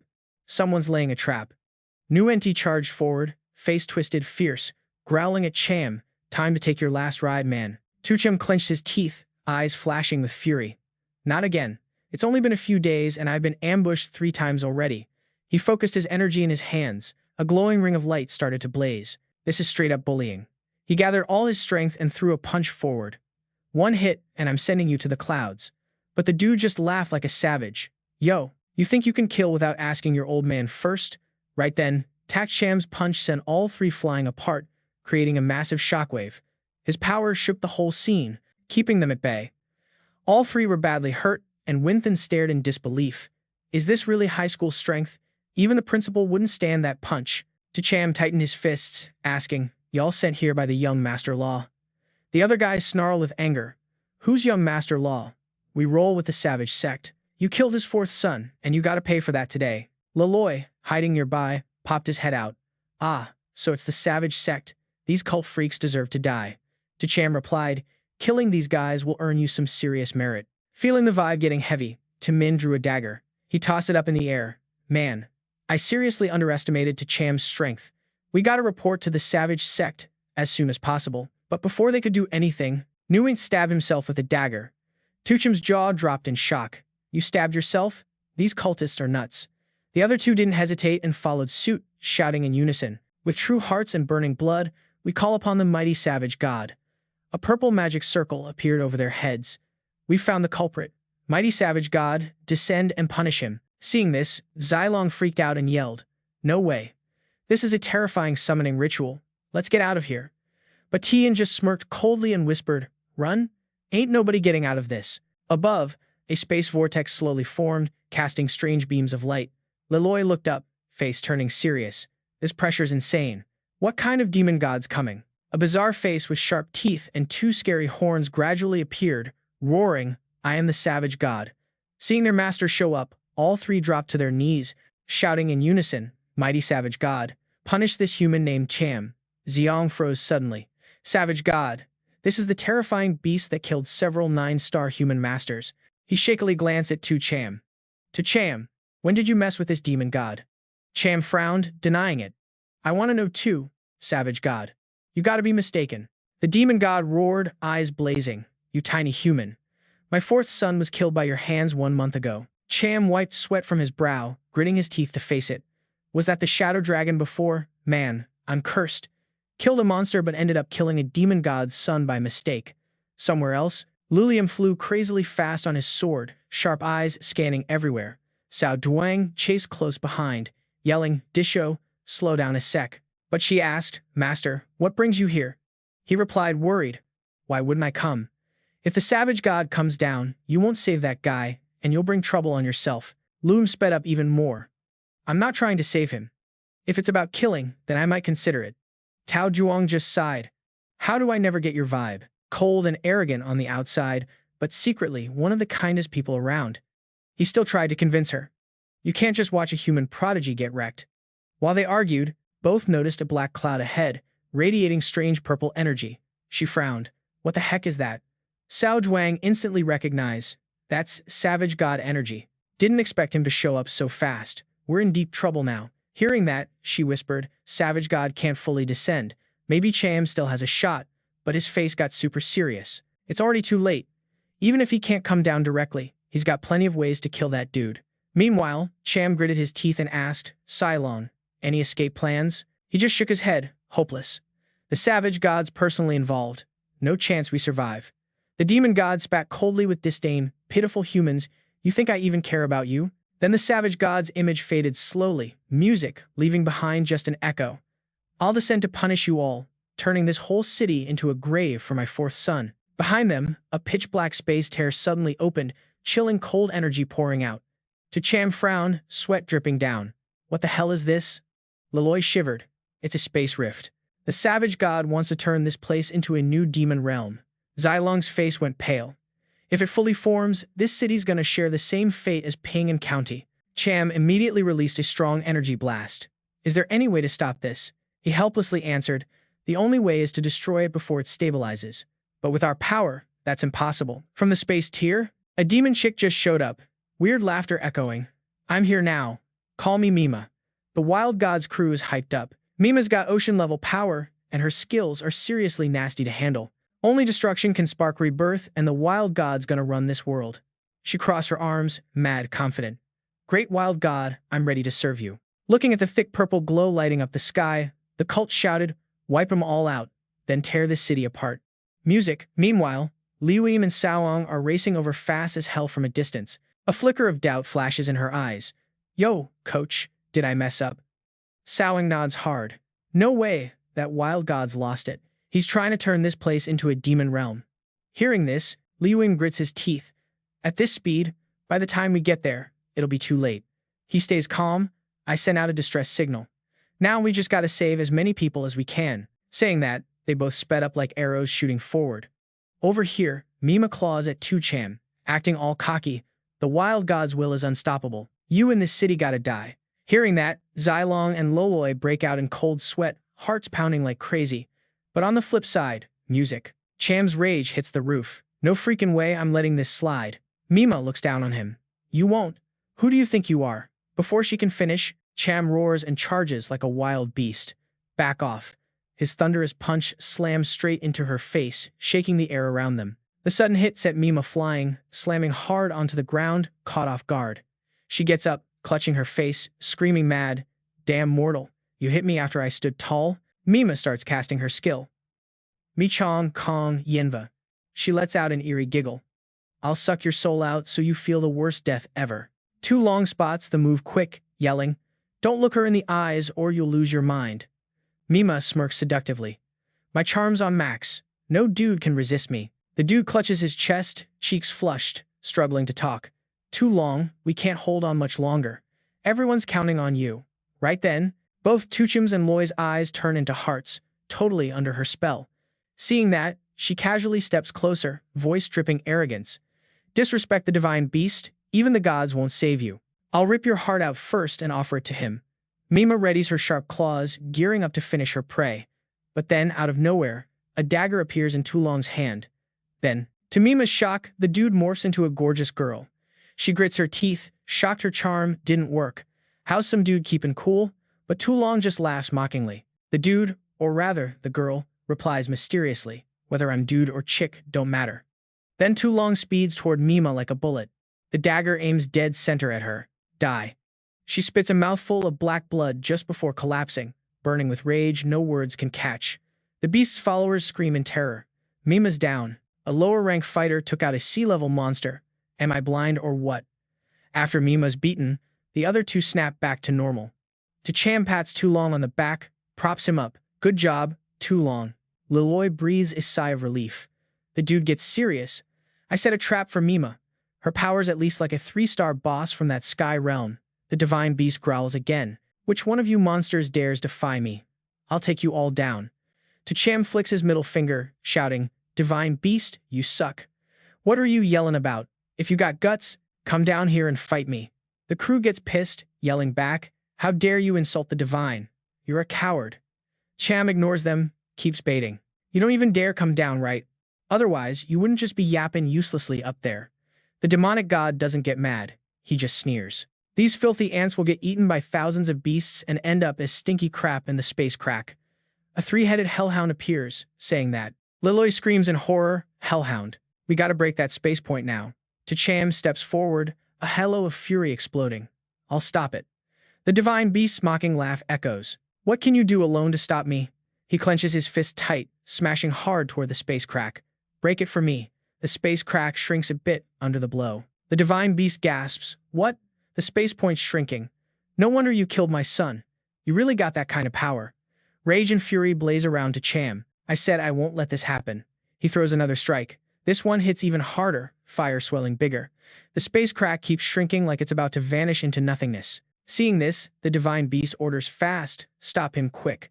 Don't let him shatter the space point." A swarm of hellhounds charge in on command. Cham stays calm, slamming another heavy hit. "Music, clear the way for me."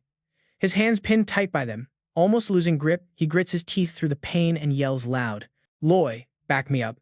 The dude heard that and jumped down all hyped. "All right, you freaking monsters, watch me." Liloi used his special physique to throw a punch, grabbing the hellhounds' attention. The hellhounds instantly turned their blazing eyes on him. Sensing the danger, Loi spun around and bolted, yelling, "That beast's my ride or die." Pissed off, the hellhounds went wild chasing him. Taking advantage of their distraction, Cham threw the final blow. "Let's wrap this up." With that last punch, the spatial crack couldn't take it anymore and started to close up. The beast worshippers shrank back, freaked out, shocked a student could pull this off. Now the beast was seriously mad. Some regular dude keeps provoking me, even while the world's will is draining me. I'll personally take you out. A giant hand crashed down from the sky. The kid, sweating buckets, screamed in desperation, "Music, is it really that strong, system? Help me out." The beast's hand slammed down. Tu Long screamed in panic. Cham sat down helplessly. Music, thinking. Am I good? Hey, system, you saved me, right? Looking closer, the one blocking that hit was Mudong Lu. She really showed up, the beast roared again. You can take my hit. Your strength ain't no joke. She simply swung her sword, then stepped back coldly, saying, You're asking to die. One slash cut through the beast's giant hand. It vanished, leaving only his laughter behind. Didn't expect such a cool surprise. Kill the human prodigy, and we lose a top-tier powerhouse in the future. The beast kept attacking, firing countless deadly purple orbs. The worshippers cheered loudly. Beast was undefeated. Let everything get wrecked. Tu Long stared at the falling balls, frozen stiff. This sucks. Music. This is forbidden magic. Can't dodge it. But from afar, a serious voice rang out. Beast, if you want to kill my disciple, you gotta run it by me first. Cao Duang held a gourd, popped it open, and all the orbs got sucked inside. One by one, none left behind. The beast's roar shook space itself. Ka Juang, you showed up too. Everyone saw him and lit up. The top human 9-star had arrived on the spot. We're saved. He didn't reply, just threw the gourd at him. Go back where you came from. The gourd shot into the sky, slicing through the purple clouds with light. The beast roared in frustration. Today I got humiliated. You won't get away with this. Cao Duang pulled back the gourd, saying coldly, Beast, don't ever underestimate us humans. On the ground, Tuchim's body was spent. He collapsed. Finally, music done. But before the words finished, his face suddenly twisted. This sucks. A purple light shot from nowhere straight into Cham. He jerked, quickly checking himself. What's up? Did I get hit? Cao Duangi rushed over and grabbed his hand. Don't move. Let me check. After a close look, his face darkened. Just like I thought, the beast marked you. He let go of Cham and explained, this mark lets the beast lock onto your aura and sense your location no matter where you are. Hearing that, Cham's heart raced. So the beast can come kill me anytime? He asked seriously. Theoretically, yeah, but it can't finish you off alone. And as long as you avoid certain places, it only knows a rough area. Cham nodded, showing he got it. So is there any way to get rid of that damn mark? He shook his head seriously. No, that's etched deep into your soul. Only when you break through to 9 stars can you remove it yourself. Not long after, Cao Duang looked curious. The beast usually only marks geniuses it respects. How'd you catch its attention? Hearing that, Cham sighed tiredly. What else but me accidentally killing its kid? But Cao Duang shook his head. That ain't the real reason. The beast has plenty of kids. It hardly cares about their lives. He tilted his head, full of questions. So is it because I destroyed its spatial point? Hearing this, he widened his eyes in shock. Wait, you wrecked its space node? Saying that, he scanned the area. Just now I realized the space node's gone. A powerful demon realm got wiped out before it even grew up. He crossed his arms, thinking, stopping a demon realm incarnation is super rare in history. Did you really do this solo? Chown shrugged, acting chill. How many people here saw it? Hearing his confident claim, the dude burst out laughing and slapped Cham's shoulder. Kid, you just pulled off a huge move this time. Elsewhere, Lee was still running from the hellhounds, yelling, Stop chatting and come save me. Without hesitation, Tu Long unleashed a fierce kick. I'm here. Suddenly, a massive battle axe appeared in his hand. His sharp gaze locked onto the pack of hellhounds surrounding them. Just then, a heavy squad rolled up. The captain shouted, Red Flamingo Squad here to reinforce. They dove into the fight fast, working tight and pro level with a precise strike. The captain sliced a hellhound in half and commanded, Take 'em all out. Tu Long wasn't about to back down. Charged up, he swung his axe down hard. Kill him. After the fight wrapped, Leloy was gasping for air. No way the Blood Crane crew came through and saved us like that. I heard they blocked a wave of beast skins in the rear. A familiar voice made Chem jump. Lee leaned in close and whispered, Yo, I swear, Muong Senior's eyes are giving you mad weird vibes. Cham shivered. For real, those eyes looked like they wanted to swallow him whole. The kill intent was crystal clear, no mistake there. His body froze as he turned back with a forced smile. Murang Senior. Long time no see. But before he could finish, she smacked him out of nowhere like a thunderclap. Then Lu Lan grabbed his collar, asking straight up, You said you love me, right? Why are you scared to face me? You even dared to rat out my spot. Things got tense, and Cham shook as he tried to explain. Senior, let me explain first. But she cut him off cold, dragging him away. Ain't listening. Cham shouted, super worried. Music. Senior, don't do this, it's daylight. Luan pulled him into a shady corner. Only screams begging for mercy echoed out. Sis, there's laws, don't do this, Senior. Liloy stood frozen, shaking like crazy. This was straight up terrifying. Meanwhile, Tuong was still solo fighting off a pack of hellhounds. Once he cleared the spot, he stuck his axe in the ground, exhaling relief. Votan just finished dealing with the bad guys and looked back at Tuong. His eyes were empty. This setup was actually dope. One crew member approached to report, Captain, everything's done. Why you just staring? His gaze stayed glued on Tuong's back. That girl's expression ain't bad either. For a student to fight like that, respect. Another wise crew member nudged the captain. If you think she's cool, go for it. The captain blushed hard, face turning bright red. Just go for it. Everyone around cheered him on. You're the captain, man. No shame. You gotta seize the moment. Some folks even fake being love experts. Bro, you gotta be bold. If you keep chickening out, when you gonna get a girl? A crew member clapped him on the shoulder, hyping him up. Girls like that will worship a strong dude. With your status, you're a sure winner. Finally, Votan powered up, thinking, all right, today I'm making the move. He stepped up, confident. Hey, wanna chill? I'm Captain Luke Votan. He struck a cool pose. I want to take you to dinner and hope you'll be my girl. Tuong just put her hand on her hip and dropped a shocker. Sorry, but if I pull out, it'll be bigger than yours.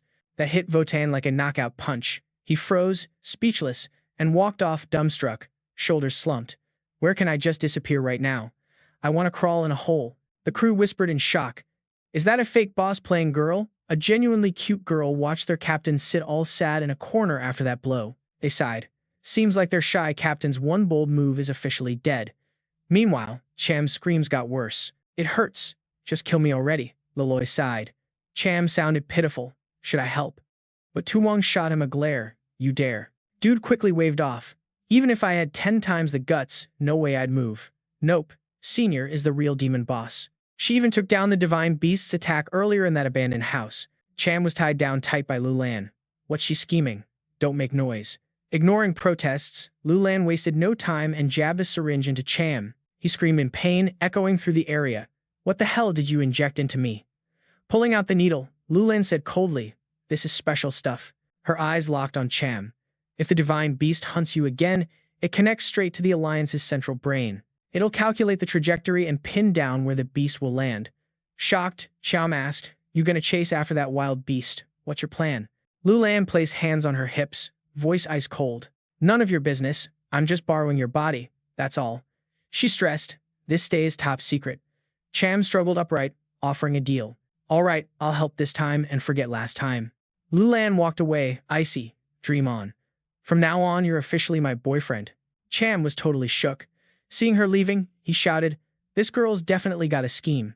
She dragged him outside and he'd already slipped out of the ropes. Liloy saw this and asked, you good? Cham frowned, looking tense. I gotta ask you too. What kind of mess do you get into having Lulan as your girl? He threw arms around his friends. Listening to Liloy's breakdown, better watch your back at night, or you might catch a brick to the head. Xiong added, the geniuses won't just accept that. Music. They'll come challenge you and beat you to death. Hearing this, Cham freaked, tearing at his hair. Is it really that serious? Frustrated, he lifted his head and roared, break up. We gotta break up. No cap. I can't be your boyfriend no more. While he was yelling, Coach Tao Duang stepped up and said today's crew smashed it big time. The Tower Alliance is about to drop some sweet rewards. But the Wild God stuff, total hush-hush. Music. Seeing Lulian's face, Tak flipped his vibe real quick. Yo girl, can we just split? Otherwise, don't blame me for what I gotta do. He muttered to himself. This chick's straight up clueless. Maybe I should just transfer to another academy. 'Cause if not, I'm stuck taking this daily grind. 3 days later, Adest, the host on the big screen, hyped up that today is the official start of the human college entrance exam. Dude was pumped, saying 50 million applicants from all over the globe are in this year. He wished everyone mad success and hoped they'd level up into some savage beings in the future. As he finished, the crowd below went wild. Yo, this day finally hit. Whether you pass or fail, you gotta fight for humanity. I wonder if this year's test is gonna be tough. Our squad was chillin' in the corner, soaking up the hype. It reminded me of my old college test back in the day, but way bigger. Suddenly, this huge tower dropped from the sky right in front of everyone. Xylong was shook. The tower's here, and the evaluation's about to kick off. Tak was staring hard at the tower, wondering if this was really the one. Everything human-related in this world is tied to it. Lee broke it down, saying this was just one of 1,800 support towers. This exam's to find future heavy hitters, marking the start of a legendary journey. Hearing that, he clenched his fist tight, eyes burning with hate. He got tagged by the wild god, and the only way to flip his fate is to get stronger. Suddenly, his system popped up. Main mission alert. Break 3 historical records in the human college entrance exam. Tak furrowed his brow, realizing this mission's no joke. History records don't break easy. A voice boomed from the tower, saying the exam has 3 stages: score test, knockout round, and supercharged battle. The crowd started whispering, "What's this supercharged battle? Never seen an exam like this before." Some knowledgeable dude stepped up to explain. It's for only top-tier students. Only those who hit at least provincial champ level can join. The tower's voice came back, telling students from Hadong province to gear up because the college entrance exam is about to pop off. Right after, loads of blue teleport gates appeared, magical light flooding the plaza. Students stepped through, hyping themselves up, dead set on passing the score test to get into college. Meanwhile, in another corner, Lu hugged a girl tight, asking why she wanted to break up. The girl wrote something down and coldly said, "You failed the internship test." Hearing that, Lu's heart shattered. He collapsed to the ground, drowning in despair. He held her legs tight, tears and snot dripping everywhere. "Lu, what am I supposed to do without you?" Liloy accidentally saw this and patted his head, thinking, another dude just got dumped. That girl, Sao Lu, really flips boyfriends like switching shirts. Tak didn't care about that drama and just said, "Get inside fast." Once inside, the 3 got separated. Tak was taken to a deserted castle. He looked around and realized this was where the score test happens. Seems like everyone's evaluated solo. A robotic voice from the tower announced the first evaluation phase started, and he had to destroy the battle tower in front of him. Out of nowhere, a metal tower popped right in front of him. Heard this tower is a beast support for creatures battling in the abyss. Before he could even think, the tower launched a missile and smoke exploded everywhere. The missile shot straight at Tok, tracking him with crazy precision. Then it swooped above his head and flew behind him. His eyes sharp as hell. Didn't expect that missile to track him so dead on. Tak quickly pulled out a folding bucket from his gear as the missile went in. He dodged to the side and activated his skill, Bucket Sprint. Behind him, a loud boom cracked, dust flying everywhere. Dodging the hit, Tak turned around and stared down the tower thinking, "Damn, glad I brought that bucket or I'd be toast." Music, not stopping. The tower fired a ton more missiles. Missiles came at him from every angle. Tak struggled to dodge, body stretched like a tight wire. He could only throw one punch, no way he'd waste it just blocking. Gotta find the right shot to hit the tower. Seeing he wasn't hurt, the tower popped out 2 more gun barrels. The tower kept ramping up the firepower with relentless missiles firing through the sky. Tak felt the pressure mount, drenched in sweat. Man, did not expect round 1 to be this brutal. A wild chain of explosions went off, smoke and flames covering a whole corner of the sky. Taking advantage of the tower turret's brief pause to fire, dude dashed forward like a lightning bolt. The moment had arrived. Tak threw all his strength into the punch, yelling with fierce determination, "Break it for me." But just as his fist was about to hit, the turret suddenly vanished without a trace. At the same time, the scoreboard popped up, signaling the first evaluation round was over, and Tak scored a big fat 0. Hearing the result, his eyes flared with rage as he roared, "Damn it, why wasn't there a time limit?" He quickly cooled down, clenched his fist tighter, realizing he'd been way too sloppy. So now he knew exactly what to do next. Outside, a crowd gathered around a giant screen watching the first round's leaderboard reveal. The screen flashed each name, with Lu Wangyan from Academy 1 sitting top with 18 points. Chie from Academy 2 was 5th with 13 points. The headmasters checked the list, visibly puzzled. Coach Hoitree furrowed his brow, unable to spot his student's name. How come Tacham wasn't just missing from the top but wasn't even in the top 20? Coach Huyen Lam smirked from the side, saying the truth was out now. "Told you that kid was just lucky." Coach Hoitree didn't buy the score and barked loudly to the tower, "Check Tocham's score again." The screen displayed Tocham's name from Academy 2 with 0 points. Coach Hoitree's eyes went wide, shocked beyond belief. "What? 0 points?" he sneered. "So that's your so-called prodigy? Your academy's definitely going to be crushed by mine." Meanwhile, Toccham stood still inside. Hearing the tower announce, round 2 had begun. He had to take down 3 wind beasts. Instantly, 3 wild wind creatures showed up, growling viciously. One charged in with terrifying speed. Quick as the breeze, Taksham squinted slightly, recognizing the fierce speed. No joke, they really were wind beasts, living up to their name. It opened its mouth, baring razor-sharp teeth, lunging straight at him. Taksham casually dodged sideways, dodging with ease, but he was even faster. Suddenly, a donkey appeared and kicked it straight in the face. After the kick, the beast staggered, struggling to regain balance but failing. Seeing its buddy attacked, the other two beasts burst into rage and charged at him at the same time. But from behind Taksham, a raging herd of donkeys suddenly burst out, rushing at the enemies and trampling them down. The donkeys swiftly split up, surrounding and striking the 3 wind beasts mercilessly. The tower chimed again, announcing round 2 had ended, and Tocham had broken the historical record. The brain center was busy tallying his score. Meanwhile, the system flashed a message congratulating him for completing 1/3 of the main quest. One of his donkeys had killed tons of monsters, so it evolved and leveled up with upgraded stats. Hearing that, Takam smirked softly. One of his donkeys leveled up. The donkey puffed up its chest, proud as heck. He stepped forward, patted the donkey's head, noticing something different about it but wondering what new skills it had. Suddenly, it opened its mouth and sucked Tocham into a different space. He got pulled in unexpectedly. That dumb donkey had swallowed him whole. He stretched out his arms, floating in that space. Was this the donkey's new skill after leveling up? Could he use it like a teleport ring or something? After a bit, he whispered in his head, "Come out." To his surprise, Taksham could easily control this space and escape with no problem. He smiled at the donkey, realizing he could enter and exit freely. This dimension was super useful. The Heavenly Tower announced yet again. Round 2 officially ended. Congratulations, you shattered the historic record and reached a total of 56 points. Outside, the big screen updated the rankings. Lu Wang Yan still held the top spot with a total of 48 points, closely followed by Chu Ho Ho and Heng Kai. Miss Team Deep frowned, folding her arms, deep in thought. Round 2's scoring was done. So why hadn't the leaderboard shifted noticeably? Coach Hoitri clenched his teeth, muttering under his breath, "What the heck is Takam even doing? This test is supposed to represent the whole academy's face." Coach Huain Lam stayed smug, mocking. Not having a name after 2 rounds means he's just a fake without power. Before the insult could fade, the scoreboard suddenly shook hard. Takam's name from Academy 2 shot straight to number 1 with 56 points. All 3 headmasters gaped, eyes glued to the student's insane score. Miss DB quickly covered her mouth and gasped, "Not again. This script's playing out one more time." Takam had surged back to the top.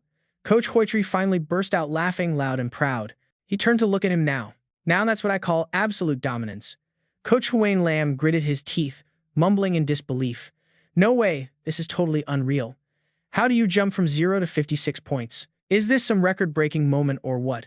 Mr. Hawaii Tree was hyped like he just struck gold, shouting out loud. "So what if this dude breaks the record? For real, this gap is straight up massive." Right then, a cold-faced dude showed up. He was an inspector from the Takan Sin Alliance. "What's all this noise about?" Mr. Hawaii Tree quickly bowed his head, while Mr. Hein Lam jumped in fast. "Nothing much, sir. Just a student crushing it. That's why folks are a bit shocked." The inspector glanced at the report card and sized up the vibe. 56 points ain't no big deal in the stronger zones. That score doesn't even make the top 10 there. Hearing that, Mr. Hawaii Tree hustled to convince Inspector Ta, "Our zone 16 might be weaker, but we still got some legit talent seeds here." The inspector smirked. "I'm just speaking facts. The talented kids from other zones are way stronger than you guys." Miss Team Deep, who had been quiet till now, finally spoke up. "The contest ain't over yet. Inspector Ta, don't jump to conclusions just yet." But Don Xing just laughed harder. "Every year, you all walk in cocky, but in the end, you get wiped out by the other zones." In the battle arena, the loudspeaker blared, "Round 3 officially starts now. Take out as many magical monsters as you can before time's up." Immediately, weird glowing circles popped up in front of Tucham. From those circles, giant rock monsters appeared one after another. He squinted, watching the swarm of rock monsters charging forward. Looks like this round is all about wiping out numbers. So Tuchim swung his arm confidently, ready to go all in. A squad of giant beast riders charged ahead on his command. They smashed straight into the rock monsters without hesitation, shattering them to bits. Meanwhile, in other testing rooms, the scene was totally different. Li Swang Nan was surrounded tight. This round was straight brutal. Rock monsters kept appearing non-stop, impossible to kill them all. Even Tu Hoa Hoa wasn't doing better. He was gasping hard, exhausted. Why so many monsters attacking? Loi's situation was worse. Dude was being chased down, running for his life. With his weak stamina, no way he could survive solo. Suddenly, some rock monsters fell, accidentally blocking the path for the ones behind. He noticed these monsters seemed dumb as rocks stepping on each other to death a bunch. Back to To Tran. His squad had basically cleared the battlefield. He smiled big. Music. This challenge? Way too easy. The spawn rate of monsters can't keep up with my beast squad's kill speed. The announcement hit, jolting To Tran. Round 3's done, and he took down 100 magma magical monsters, breaking the record and snagging an extra 50 points.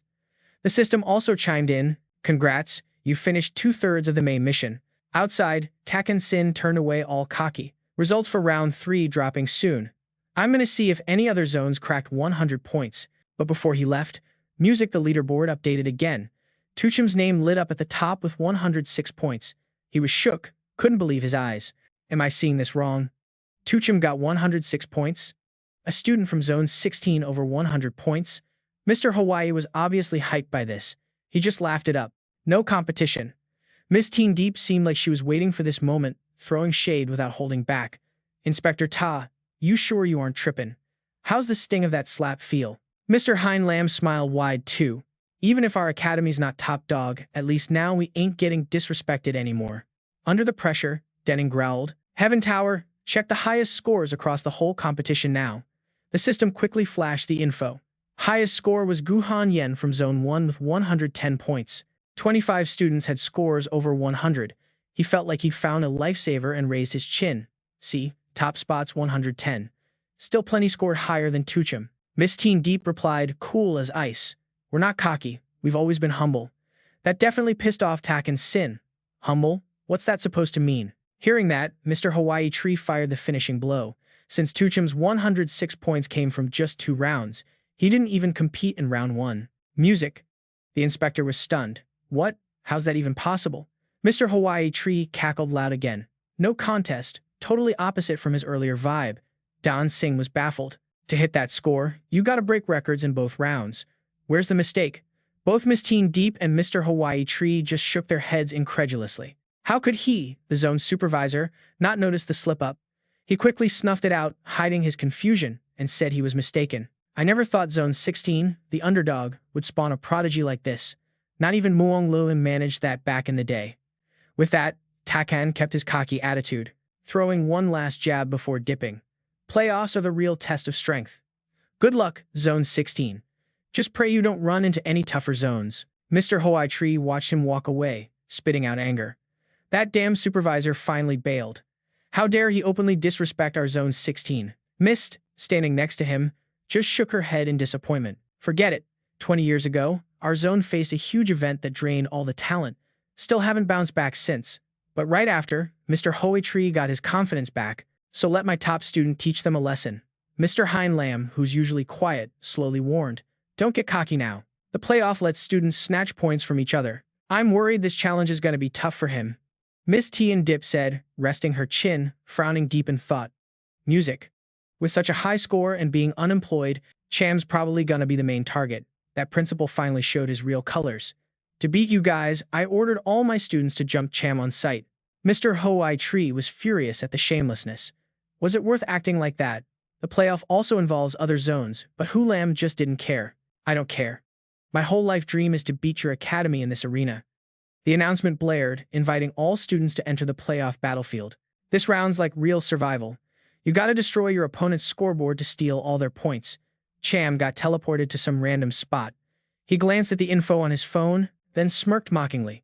This round's about students knocking each other out. Way more interesting than just monster hunting. The system's still giving updates. Music attention. Playoffs for Zone 16 and Zone 5 will happen on the same battleground. Absolutely no intent to harm others' lives. Cham summoned Hoei and sent it out to scout around first, looking to find Talong, Lee, Loe, and the principal's crew. Mr. Hai Tri gasped. Did I hear that right? Zone 5? Miss the Dupe showed her annoyance too. That's harsh. Zone 5 is one of the strongest.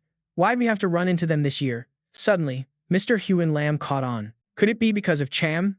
The kid's performance was so sick, the central intel misread our strength. The others immediately agreed. Probably, yeah. He pointed at Mr. Hawaii Tree, blaming him. It's all on your kid, Cham. Zone 5's overall power is way higher than us. This time, we're definitely at the bottom of the leaderboard. Meanwhile, Bach, Luke, and Famfin were patrolling. Zone 16 students really know how to hide. No luck finding anyone so far. He stayed calm, reassuring the team. No rush.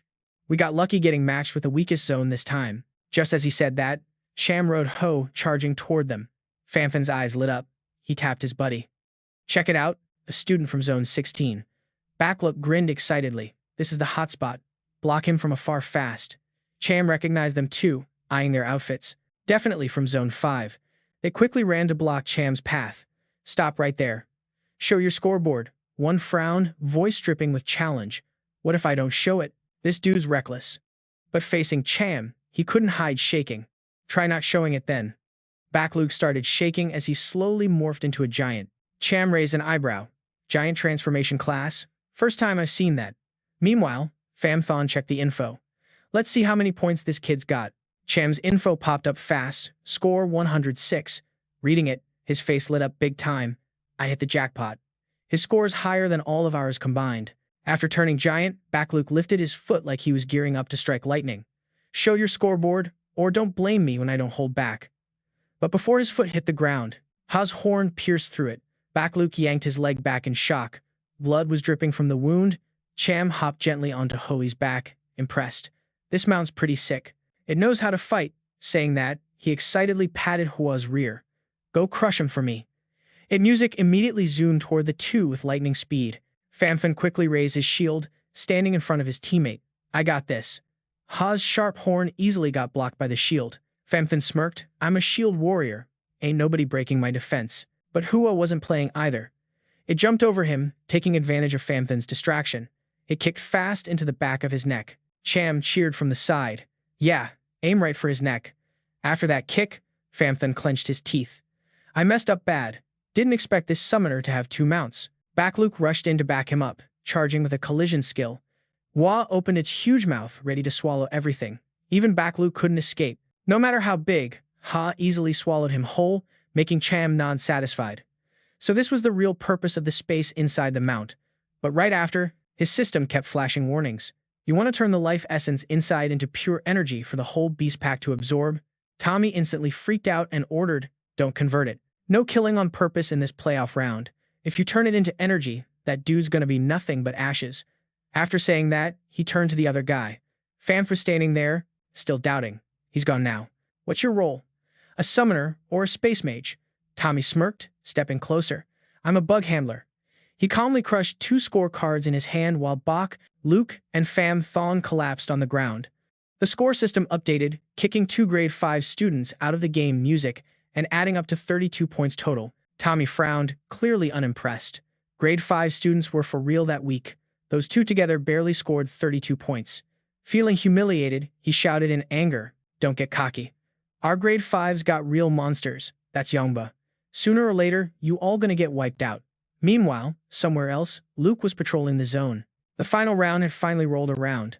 Luke slowly morphed into battle mode, radiating an intense vibe. The kiddie game was over.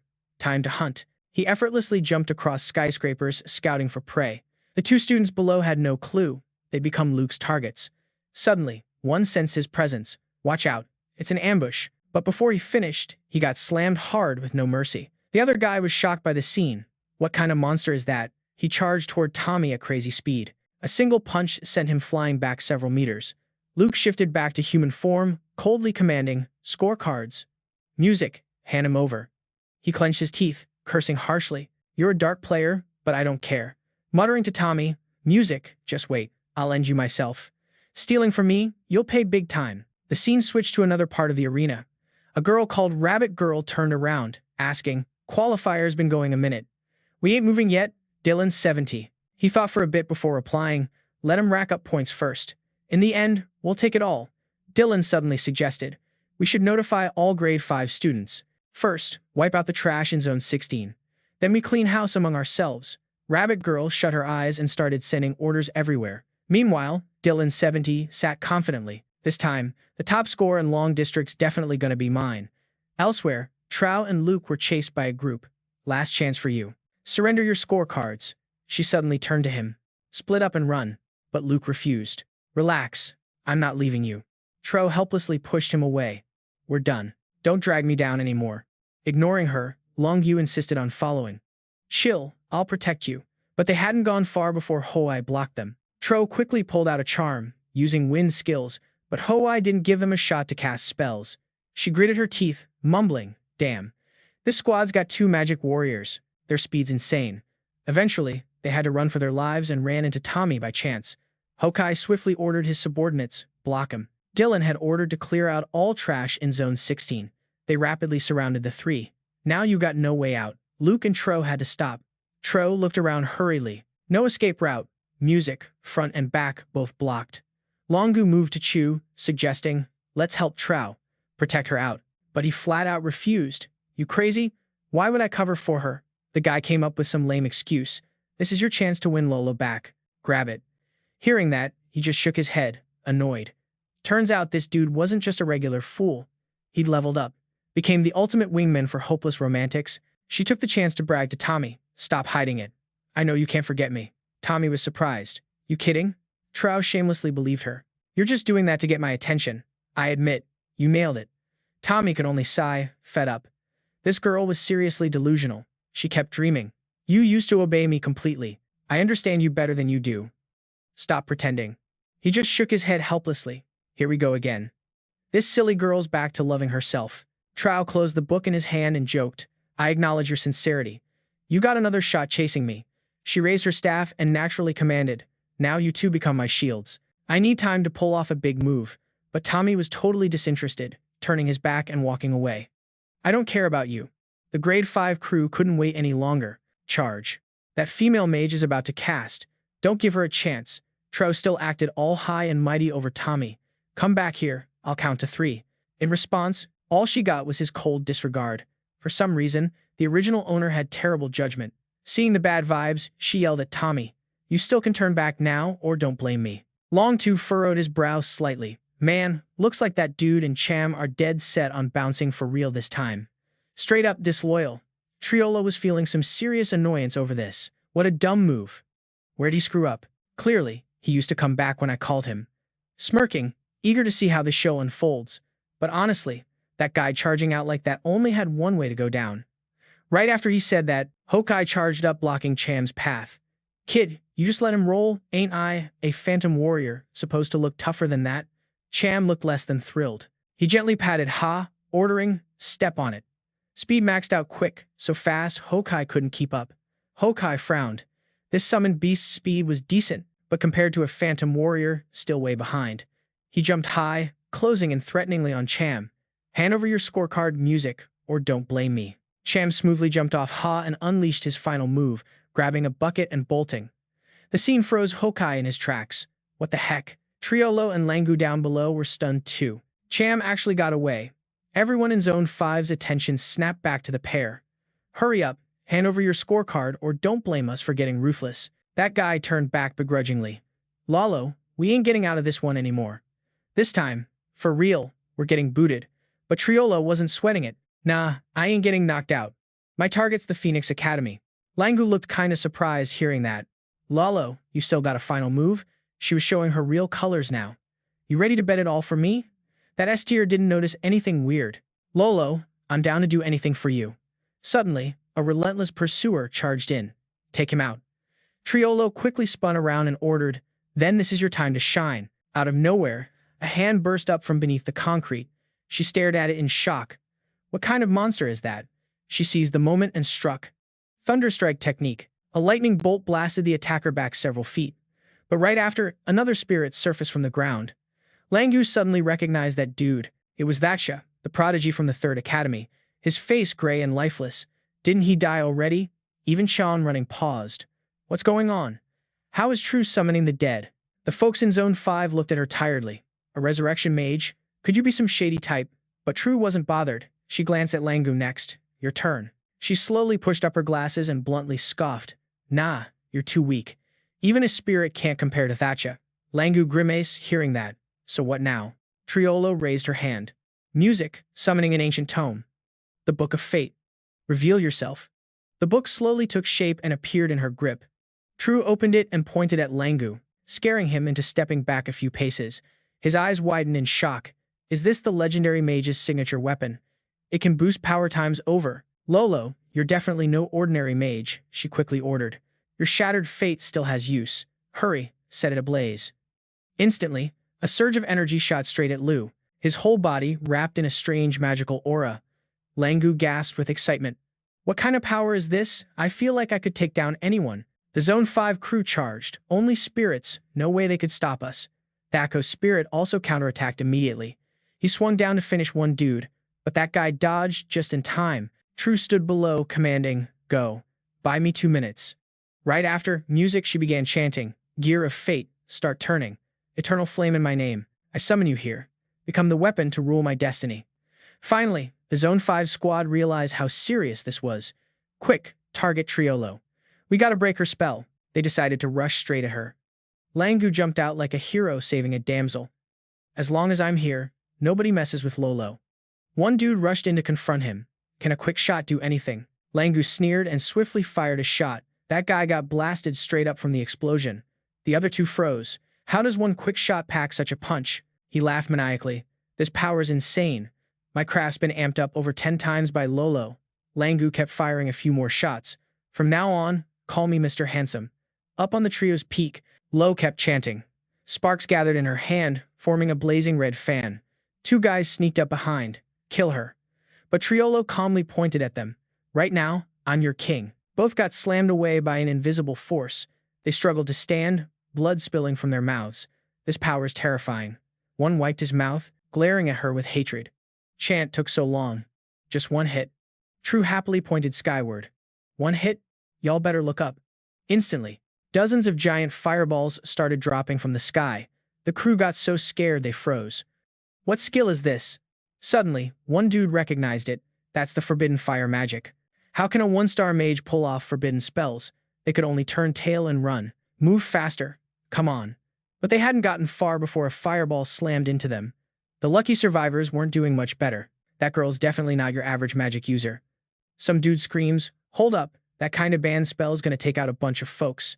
But right after, he gets hit by another fireball. Trey keeps throwing more fireballs down. She smirks like it's nothing. "Who cares if you live or die? The Alliance only cares about power." Now, all they're good at is ducking and dodging, breaking up her banned spell. Trey reaches out to stop him. "Dream on. Just try it." In front of him, meteors keep crashing down. Yet who, as always, opens its mouth wide, her systems flashing a total of 210 points earned. Trey's riding that wave, ready to go all out. "I'm about to level this whole place.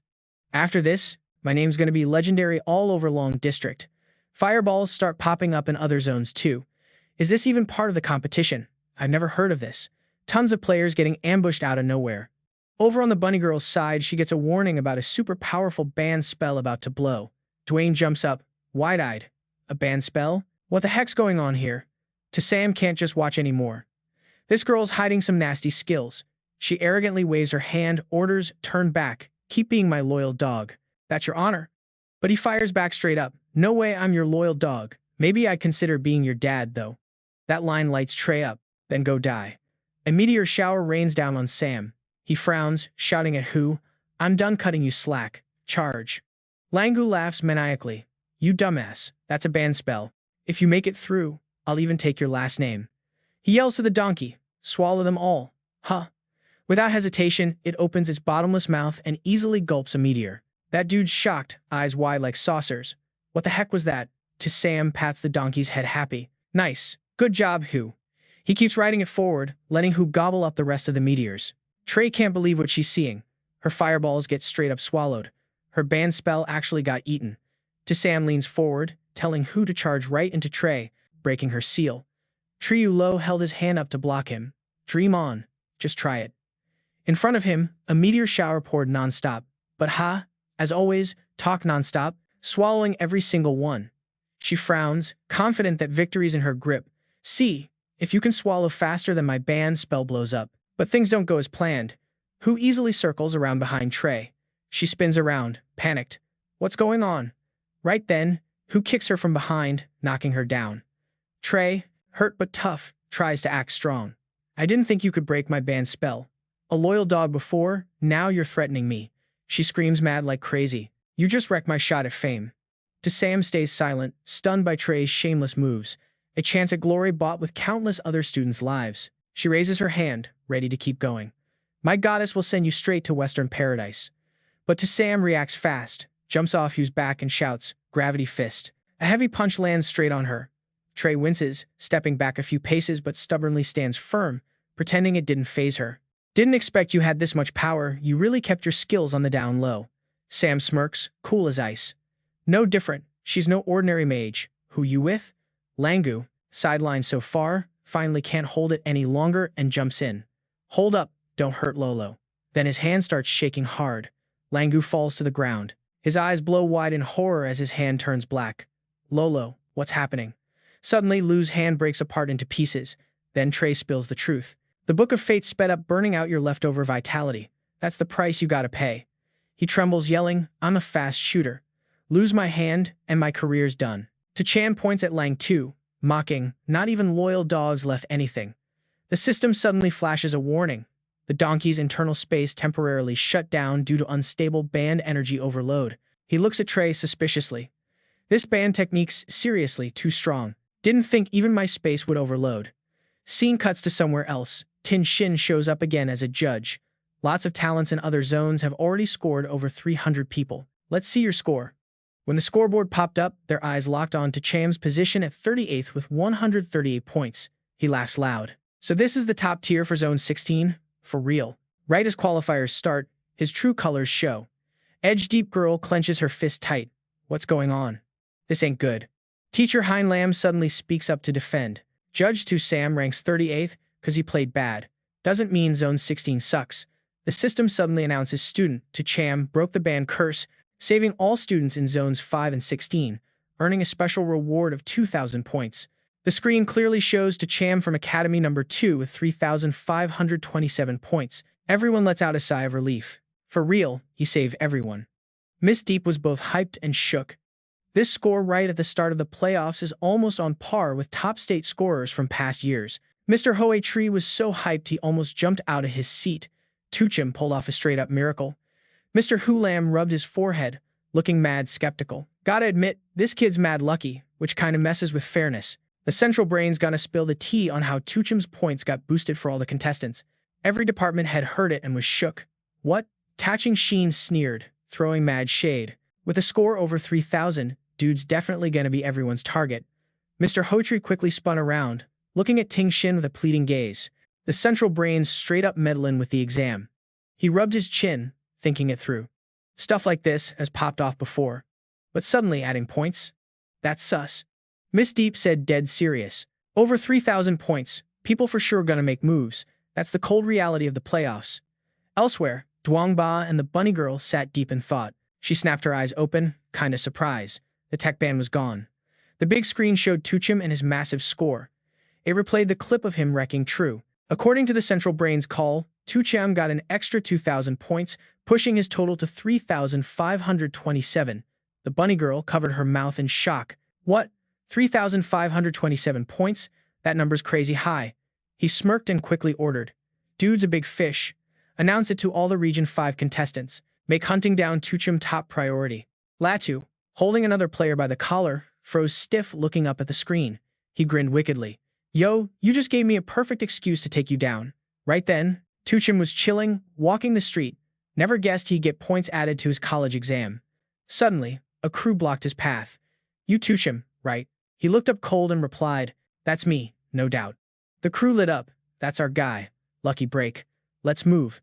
Don't let him get away. Tuchim cocky raised his stick. We're gonna snatch that 3,527 points from you. But Tuchim just shrugged, acting chill. You dumb misses think I scored that high that easy, the 5 of us? More than enough to handle you solo.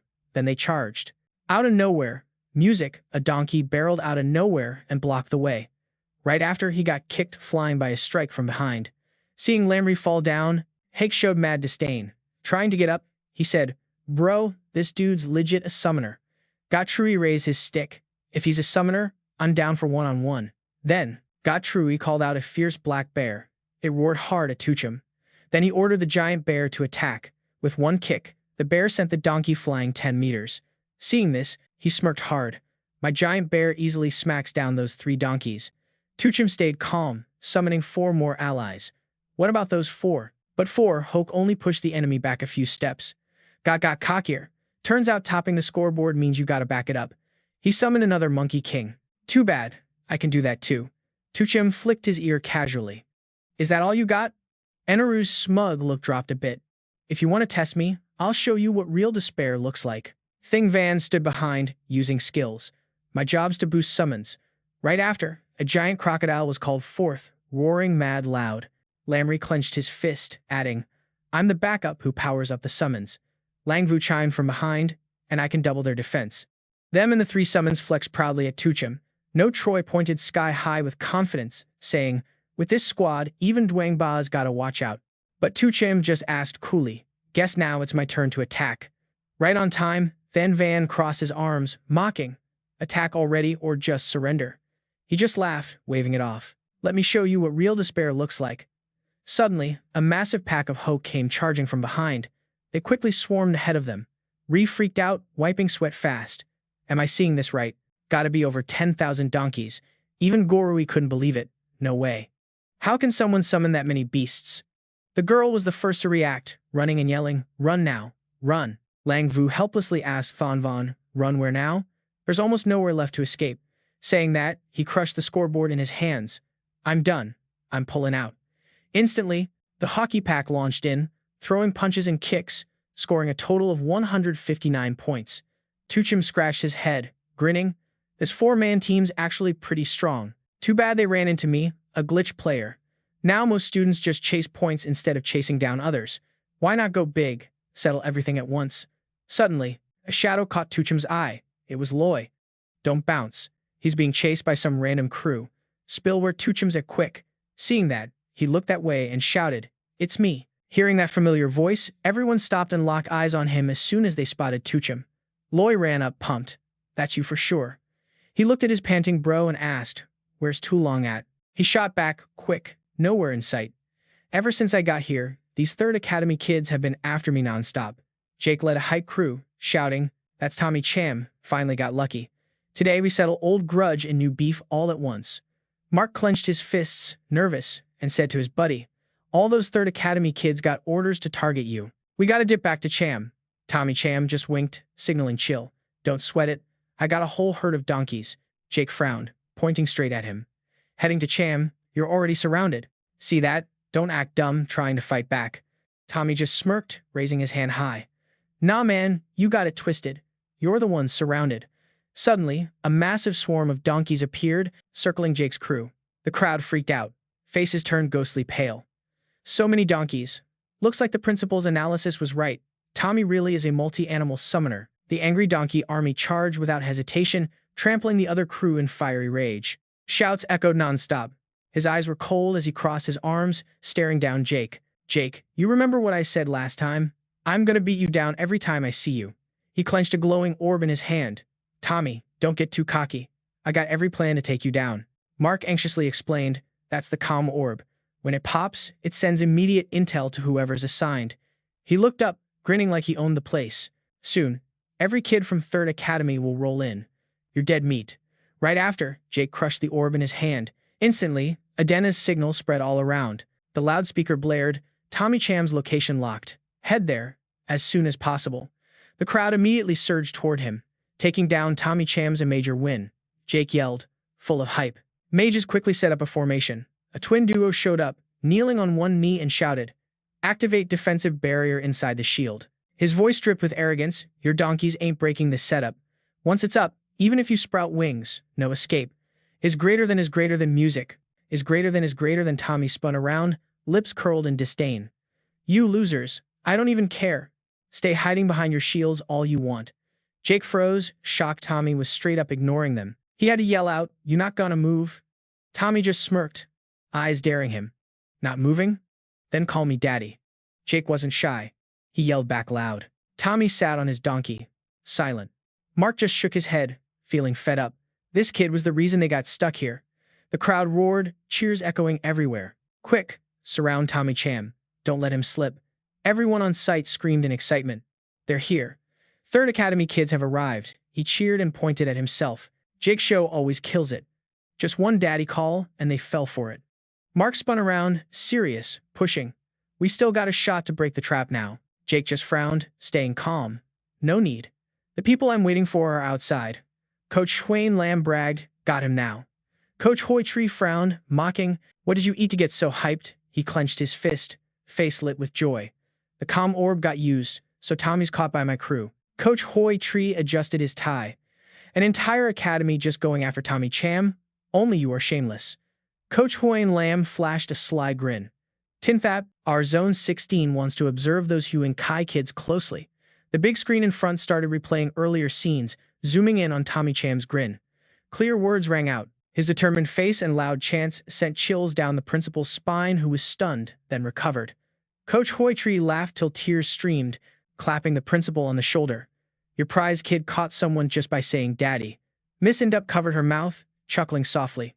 Principal Hine, you're hilarious. He rolled up his sleeves, grinding his teeth in threat. That ungrateful kid. Music. Once he's out, I'm gonna beat him somewhere else. The rabbit girl reported, we found Tommy Cham, but right now he's surrounded by all the 3rd Academy kids. Dwangba gave a firm order. Alert kids in Zone 5. Everyone move there fast. Don't let others snatch the prize. The crowd buzzed loudly. Taking down Tommy Cham means this scholar win is ours for sure. The arena quickly formed a tight noose, encircling Tommy Cham and his donkey crew. He thought to himself after hooking up with Hoy, my donkey control just got way tougher. Jake waved. The defensive barrier vanished. Tommy, don't even think those donkeys can shield you. He stood on his donkey, throwing down the gauntlet. I'll show you what's up. The donkey numbers exploded fast. Everyone's sweating, faces full of panic. How many donkeys does this kid own? Suddenly, someone from the crowd pointed up. Over there, hurry. From the distance, hundreds more sprinted in. The thunderous steps shook the ground. Zone 5 kids. Jake waved. More people? So what?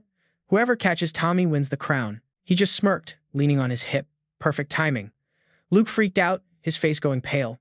2/3 of the students in this testing room were only here to coast. But Tony grabbed the girl and flew right toward him. This one's mine, Tony said.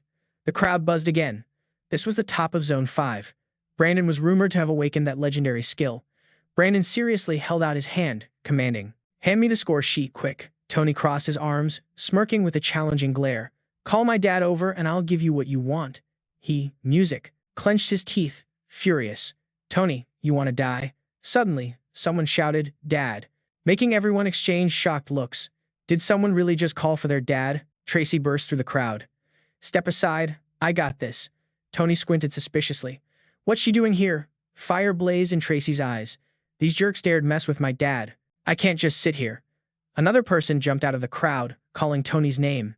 He turned around confused. You're here too? Leon glanced around, calm as ever, expression chill. You broke the band technique rule and saved me once. I'm here to return the favor. Tony clenched his fists, pure determination lighting him up. Since you guys showed up, let's stand and fight together today. The crowd laughed. Just the 4 of y'all? What you got to fight with? Hank waved off, saying, deal with your fate. Give me the score sheet. Consider it a donation to Zone 16. The angry girl pointed right at him. Tony saved these people, and now you want to snatch his score. Are you even human? He grinned mischievously, innocent as ever. This is a testing room. I'm just playing by the rules. Brandon gathered a fireball in his hand. You talk way too much. Time for me to take action. Leon looked up, eyes daring. If you want to take Tony out, fight fair. He music sneered, throwing the fireball. Morals are dumb. This is the era of the strong. The girl reacted fast, charging in to block the attack with her sword. The fireball exploded. The shockwave sent her flying back. She struggled up, wiping blood from her mouth, and said, Come here. Tony held his hand out, trying to calm things down. Leon, stop it. No need to fight him. Brandon laughed victoriously. Looks like you know your limits. Hand over the score sheet, and I promise you'll walk away safe. Tony pointed at the crowd, fearless. All you guys trying to steal my points, listen up. I saved you all. Don't you feel a bit grateful or what? The crowd immediately shouted back. Are you only looking out for yourself? Hank stroked his chin, looking deep in thought. Seems like Tony's out of moves, starting to play the pity card. Brandon clenched his fist, yelling, only losers feel grateful. Everyone echoed in agreement. Does Tony really think he's that important? If he didn't save them, someone else would have. Tony lowered his head, cold as ice. Fine, suit yourselves. He waved his hand and all the fools summoned creatures vanished. The crowd gasped in disbelief. He just called the fools back?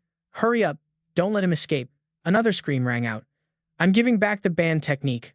Fireball, expand. A barrage of fireballs launched together. They flew high, turning the sky fiery red. Everyone below looked up, confused. What the heck is this? The rabbit girl panicked. The band technique showing up again. The crowd trembled, full of fear. The one who used the band technique isn't disqualified. He just stood there with millions of question marks above his head, eyes wide in shock. How can the band technique reappear like this? Tony decisively swiped his hand, sentencing a death penalty. Fall. Instantly, fireballs rained from the sky, turning the battlefield into a storm of destruction. The crowd cringed, clutching their heads, begging in terror. This deadly pressure was unbearable. Stop it already. We're gonna die. Tony just crossed his arms, smirking mockingly.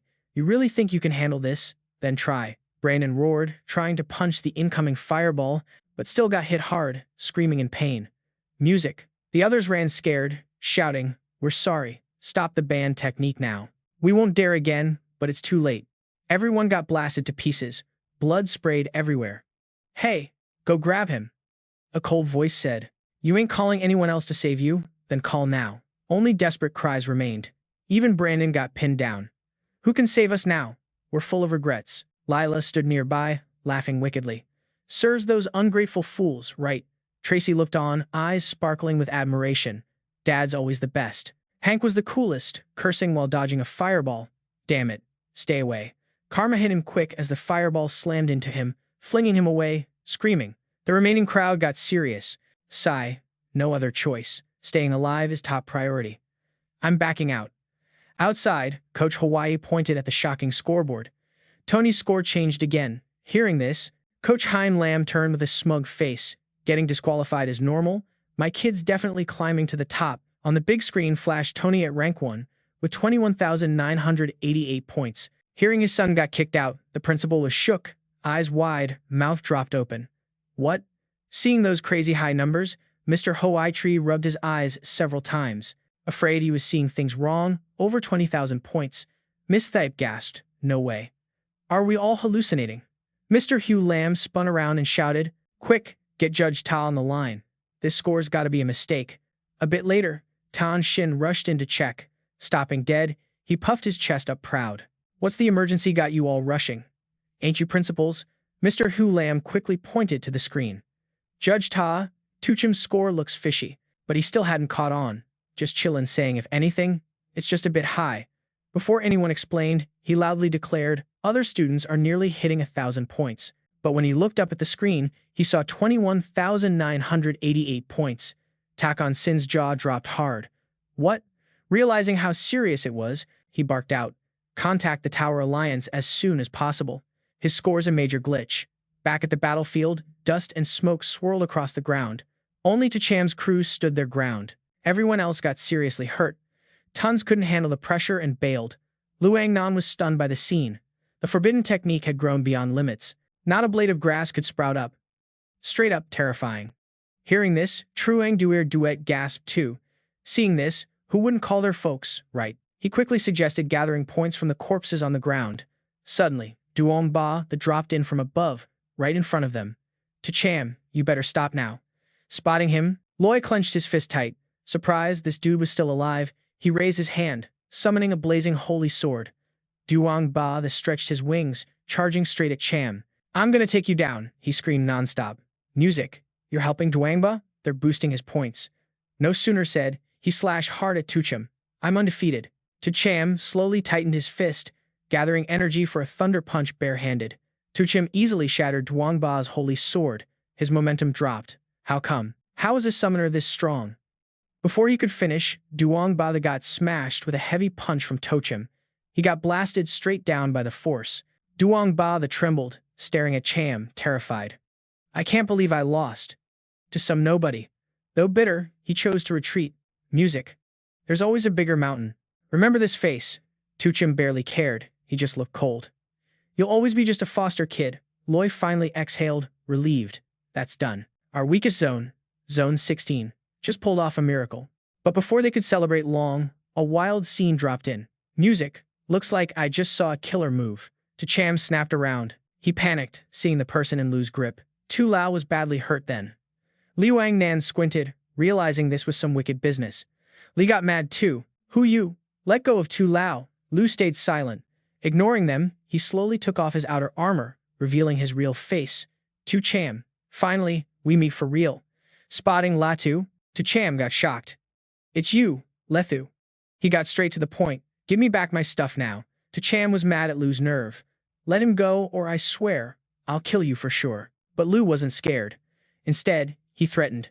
Try me, and I'll kill him right in front of you. Seeing things get intense, Tu Cham started freaking out. Yuda. Suddenly from above, Ha swooped down, kicking Lu. The surprise attack just made him madder.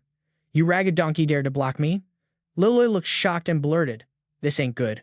From behind, Liu Nan took advantage of Lethu's distraction, launched his sneak attack, but he wasn't ordinary. He sensed the deadly aura, an errant assassin, a dark killer. Realizing this, Latu spun around, dagger ready to block. Lu Wangyan quickly kicked his ribs. She helped Tu Long get up. Let's go. Don't let her escape. Latu throws a throwing knife. You really think you can dip after snatching someone right in front of me? The knife slices through the air and instantly stabs Liu Wangyan in the back. The pain hits her so hard, she freezes on the spot. He morphs back into a monster, hyped as hell, charging forward. Fresh blood gets me fired up. Killing's my kind of fun. The moment's here. Tushim rushes at Latu, ready to throw down. Damn punk. You want to die? No sooner does he say that, he throws a punch, sending the dude flying back. After that, Tuchim helps her up, showing some care. Li Shuangnan, you good? She grimaces in pain but pushes through. I'm good. Guess I owe you one this time. Suddenly, Li screams in terror. Tu Cham, Tong's limbs are all broken. Those words drain the color from Tu Cham's face. What? His whole body trembles. Tu Long weakly says, crush my grade sheet now. Latu's cruelty knows no bounds. He holds up the grade sheet behind him, mocking, got your grades right here. Try running and I swear I'm killing him. Tu Cham turns decisively to face Latu. Monster, I'm telling you, I'm gonna kill you. That attitude of his had Lu totally hyped. Mad now? I love seeing you all helpless like this. Damn, just kept quiet. He waved his hand, summoning a whole horde of donkeys. Just stomp him out. The donkey squad charged in on his command. But suddenly, Lu vanished from everyone's sight. He stepped back, looking super smug. Gotta admit, these donkeys really pack a punch, but still ain't enough to take me down. Hearing that, Tu Cham pulled out even more donkeys. Oh yeah, attack all of them. But looks like Lethio was ready for this move. Li Nan spotted something familiar and raised his eyebrows. Is that a sealing charm drawn by the Grand Wizard? Without wasting time, right as the donkeys rushed in, he quickly threw out the spell. Move, the girl yelled, warning him. Tu Cham, hurry up. But by the time he realized, it was already too late. The charm flew straight at him. Since his power was limited, the donkeys started to vanish one by one. Music. Instead, his face showed pure terror. What? Every single donkey disappeared from Champanicad. Music tried again, but no dice. His summoning powers were totally blocked out. Watching that mess, Lu got hyped. That sealing charm can shut down all summons. Now you're just a lamb waiting to get slaughtered. Liloy clenched his fists, mad, yelling, You cheat. I'm reporting you to the Tower Alliance. Lu didn't even bother, charging in wild. Reporting? Yeah, right. You think I'd give you that chance. What's the point of talking trash? Lethu laughed loud, cocky, pointing at himself. Hell yeah, it does. Smashing you like this feels way too good. The Blood God stepped forward, saying, Thunder God, you dare mess with the human college entrance exam. Hearing that, he looked annoyed. Blood God, you got too much free time. Trying to butt in my business? He furrowed his brow and said straight up, my students gotta shine in this test. I won't let anyone block that. But he didn't care. I just cleverly tweaked a rule so the central brain gives extra points to my student. Hearing that, the old dude just glanced at Tu Cham. I'm thinking that dude's just a deadbeat. Blood God stomped off, pissed. This time, I'm letting my student beat him. Right after Blood God left, Thunder God cursed, idiot. Right then, Master Tao Duang appeared right behind. He took a sip of his drink and asked curious why he'd do all this. Does he really care about that kid? Thunder God slowly stood up, explaining extraordinary people gotta do extraordinary things. Only then can you level up fast. Master Tao Duang suddenly got serious, but fast growth comes at a heavy price. He sighed softly, saying the human world's future is getting tougher and time's running out. Tu Cham gathered his strength, threw a punch, unleashing power that sent Latu flying back. He launched a flurry of punches, roaring like he was letting all his anger out. You hurt my bro. You're the first one to ever make me this mad. Luya didn't regret it, just mocked him. A regular dude like you surprises me. Didn't think you had any real strength beyond the fakes. He ignored those words, just paused and said, "What's the point of talking trash?" Lethu laughed loud again, all cocky, pointing at himself. "Hell yeah it does. Smashing you like this feels way too good." To Cham couldn't hold back anymore, focused his energy and punched down, saying, "Got any tricks left? Bring him on." Before he could do more, To Cham's punch hit hard, knocking him back. He yelled, "Divine armor." Immediately, a bright light covered his whole body. Liu Nan, though battered, looked shocked. Divine armor can only be forged in the abyssal dungeon. Rolling into battle with gear that's strong is straight-up cheating. He sneered arrogantly, signaling a challenge. "So, you still want to fight me?" To Cham frowned, locked onto his target, pushed all his strength forward but hit the defense barrier, bouncing his punch back and sending him flying. Leloy stood behind, worried. "We ain't winning. That gear's way too top-tier for us to shake." Lethia crossed her arms, laughing loud. "Our young masters had a perfect plan ready for you from the jump. This is the total wipeout of a regular dude like you by our clan." Finally, a counterattack leap strikes in control. "Now I'm gonna kill you and take back the key." To couldn't dodge in time, took the full punch to the gut but stayed steady, planting his feet to keep his balance. Xiong trembled, struggled to stand next to Tu Cham. "Don't worry about me. Y'all better bounce now." He was injured, clutching his belly, coughing up blood. "What do we do now? There's got to be another way." Lu, super cocky, slowly moved closer. "Nobody's getting out now." Xiong opened his eyes, warned him. "I'll self-destruct." Tu Cham frowned, voice colder. "Tong, don't panic. Trust me one more time. Music. Let this rage burn all out inside me." He waved again with a challenging look. "No use. Divine armor can block punches from his 7-star master." Tu Cham ignored that, powered up, and charged forward. Lazio sneered, trading blows. What a dumb move. But Johnny just chilled, opened his palm, reached out, and shouted, "Sky's final cure." Boom. His next-level armor busted into pieces right then and there. "My goddamn armor." He snatched the chance and threw a punch right into Luke's chest, making him cough up blood. Luke stumbled back a few steps, dazed, totally confused about what just went down. The other three were caught off guard too, all of them hyped up, yelling, "Yo, what skill is that?" Li Nan pointed suspiciously ahead, straight up shocked. "I've never heard of someone stripping armor off another dude like that." Lloyd crossed his arms with a smug grin. "We just found the cheat code to survive. I knew I could count on you guys." Music. He was hyped, celebrating like it was a win. "I don't even know how to pull that move. Never thought it packed that much heat." He still couldn't believe what was happening, trembling on the ground. "Did I just get wrecked for real?" Lethio gritted his teeth, pulled out his phone, hit retreat. But a quick leg sweep knocked the phone flying. "You trying to bail? Dream on, man." He looked serious, music crossing his arms, staring down hard. He kept that tough vibe, threatening. "Hand over the report card. I swear your family won't bother you anymore." Next moment, Luke got slapped like lightning by Tuchum. He dropped to one knee, taunting. "Still not woke? Huh?" Sweating bullets, he yelled, "You bastard. You trying to kill me?" Johnny was straight up about trying to end him, punching the ground. "I told you. I'm gonna kill you." His face was all battered, growling. "Stop playing around. I'm from the Law family." Cham slapped him again. "Dumbass, who's playing?" He bent down to pick up a knife. "I've met tons like you rich kids. Only death makes you shut up for real." Lethu instinctively stepped back, trying to calm him down. "Killing me won't do you any favors. With your scores, you're already in Sky Academy." See, long cut in. "You can't just murder someone in qualifiers." Li Nan agreed. "Hand him over to the Star Alliance. No need to break rules over some trash like this." Lloyd added, "I want to kill this dude too, but for the future, guys.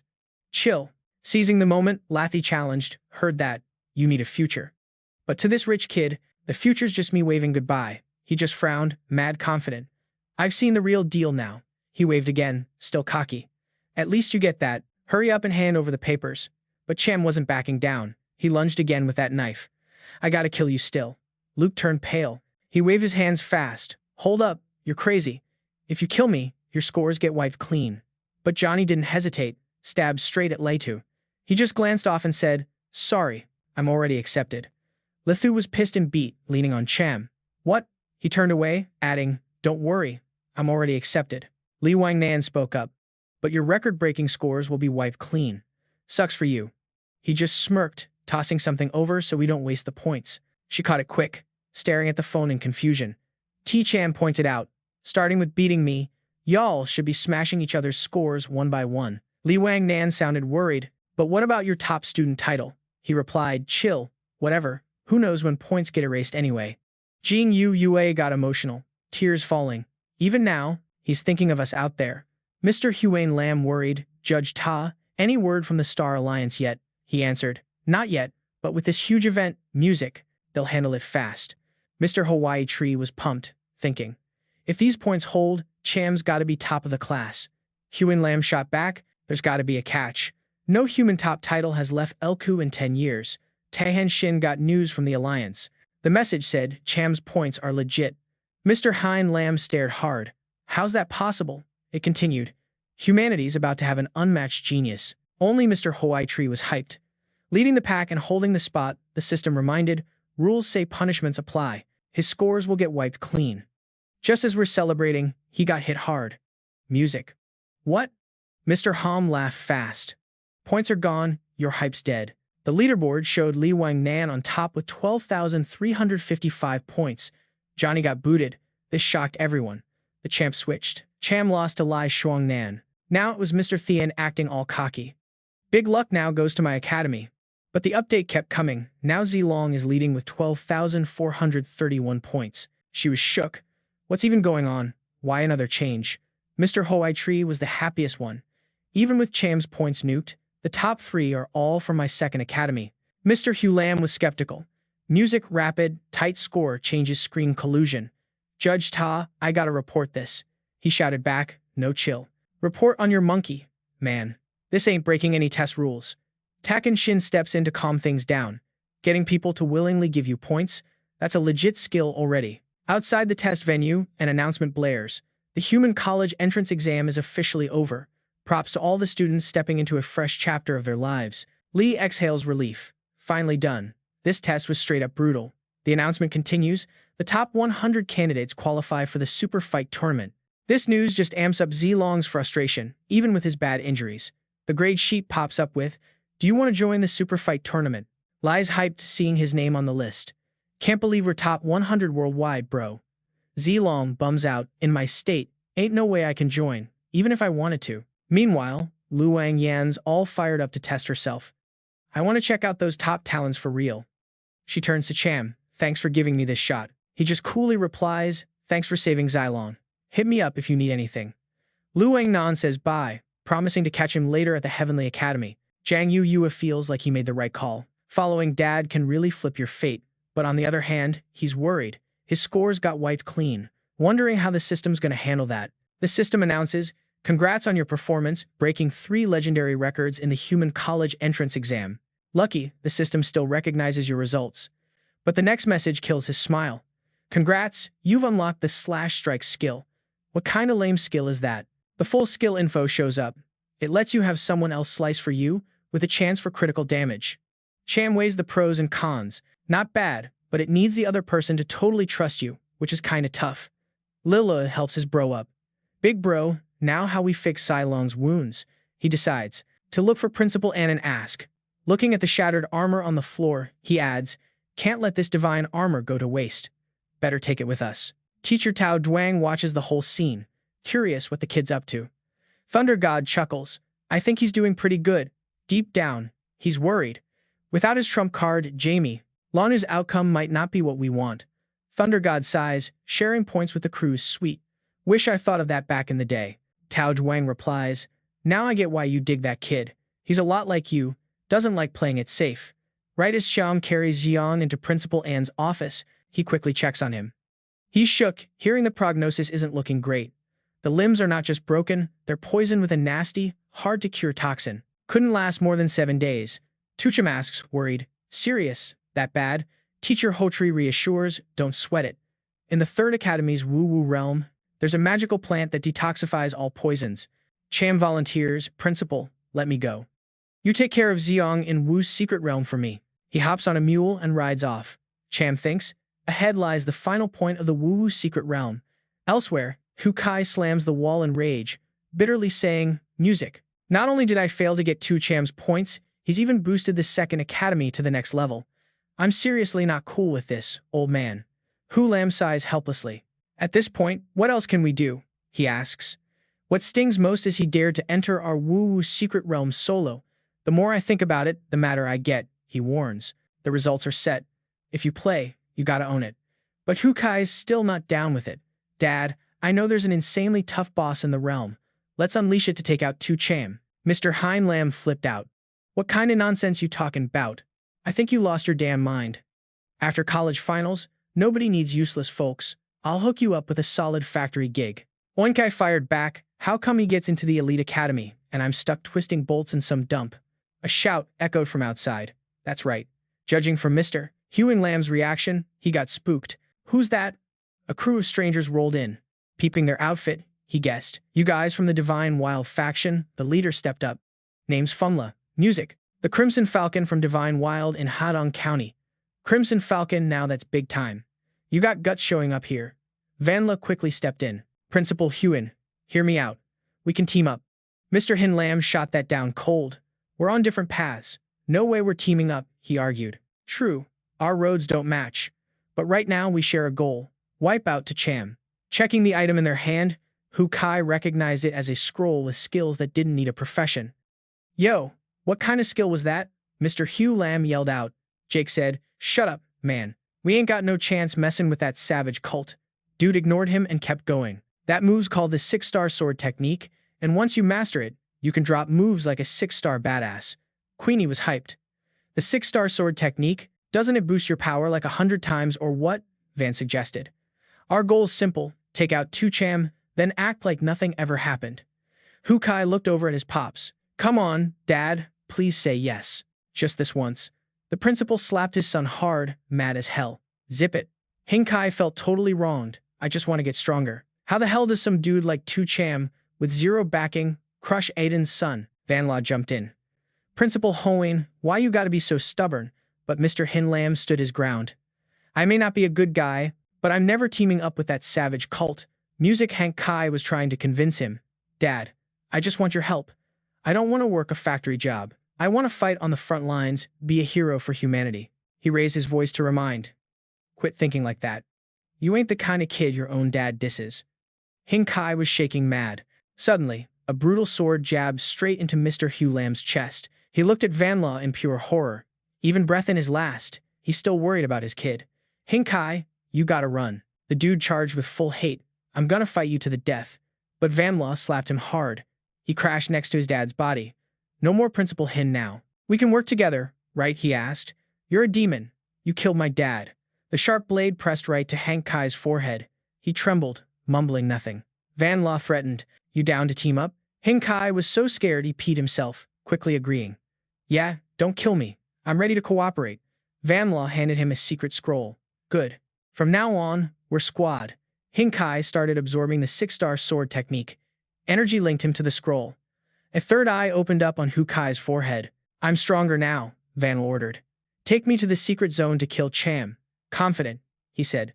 No need for the hassle. There's a hidden boss in the secret zone. I'll unleash it, and Cham's toast. Then Hank Kai rummaged through his dad's stuff. Found a badge. Got it. Vanla hesitated. Can we trust this? I gotta be damn sure this ain't a mistake. Hank Kai revealed. That boss is crazy strong. Even 9-star masters can't touch it, he thought. Looks safer to release that boss than us going direct. After nodding in agreement, he crushed the jade seal, music unlocking and releasing it. An evil grin spread over Hoen Kai's face. With Cham, our grudge ends here. Time to die. Inside the secret realm, Wu Jiang, To Tran found a magical herb. By its shape, he knew it was the antidote. System announced, congrats on clearing the Wuang secret zone. Rank S. He was shook. Didn't expect to get God's Slayer points here. He got a book. To Tran was surprised. Wu Jiang's strategy. First time I see a book reward for beating a dungeon. Now that I got the antidote, I gotta bounce fast. He carefully picked the magical herb. Then the ground shook hard. He was stunned to get God's Slayer points. Right then, system chimed, you got an item. Wu Jiang, strategy book. But just after, something started rising from the earth. A giant cube shot sky high from below ground. He panicked, looking around. The entire secret zone trembled violently. Another message rang out. When the ancient seal breaks, miracles will return to the world again. Cham was clueless.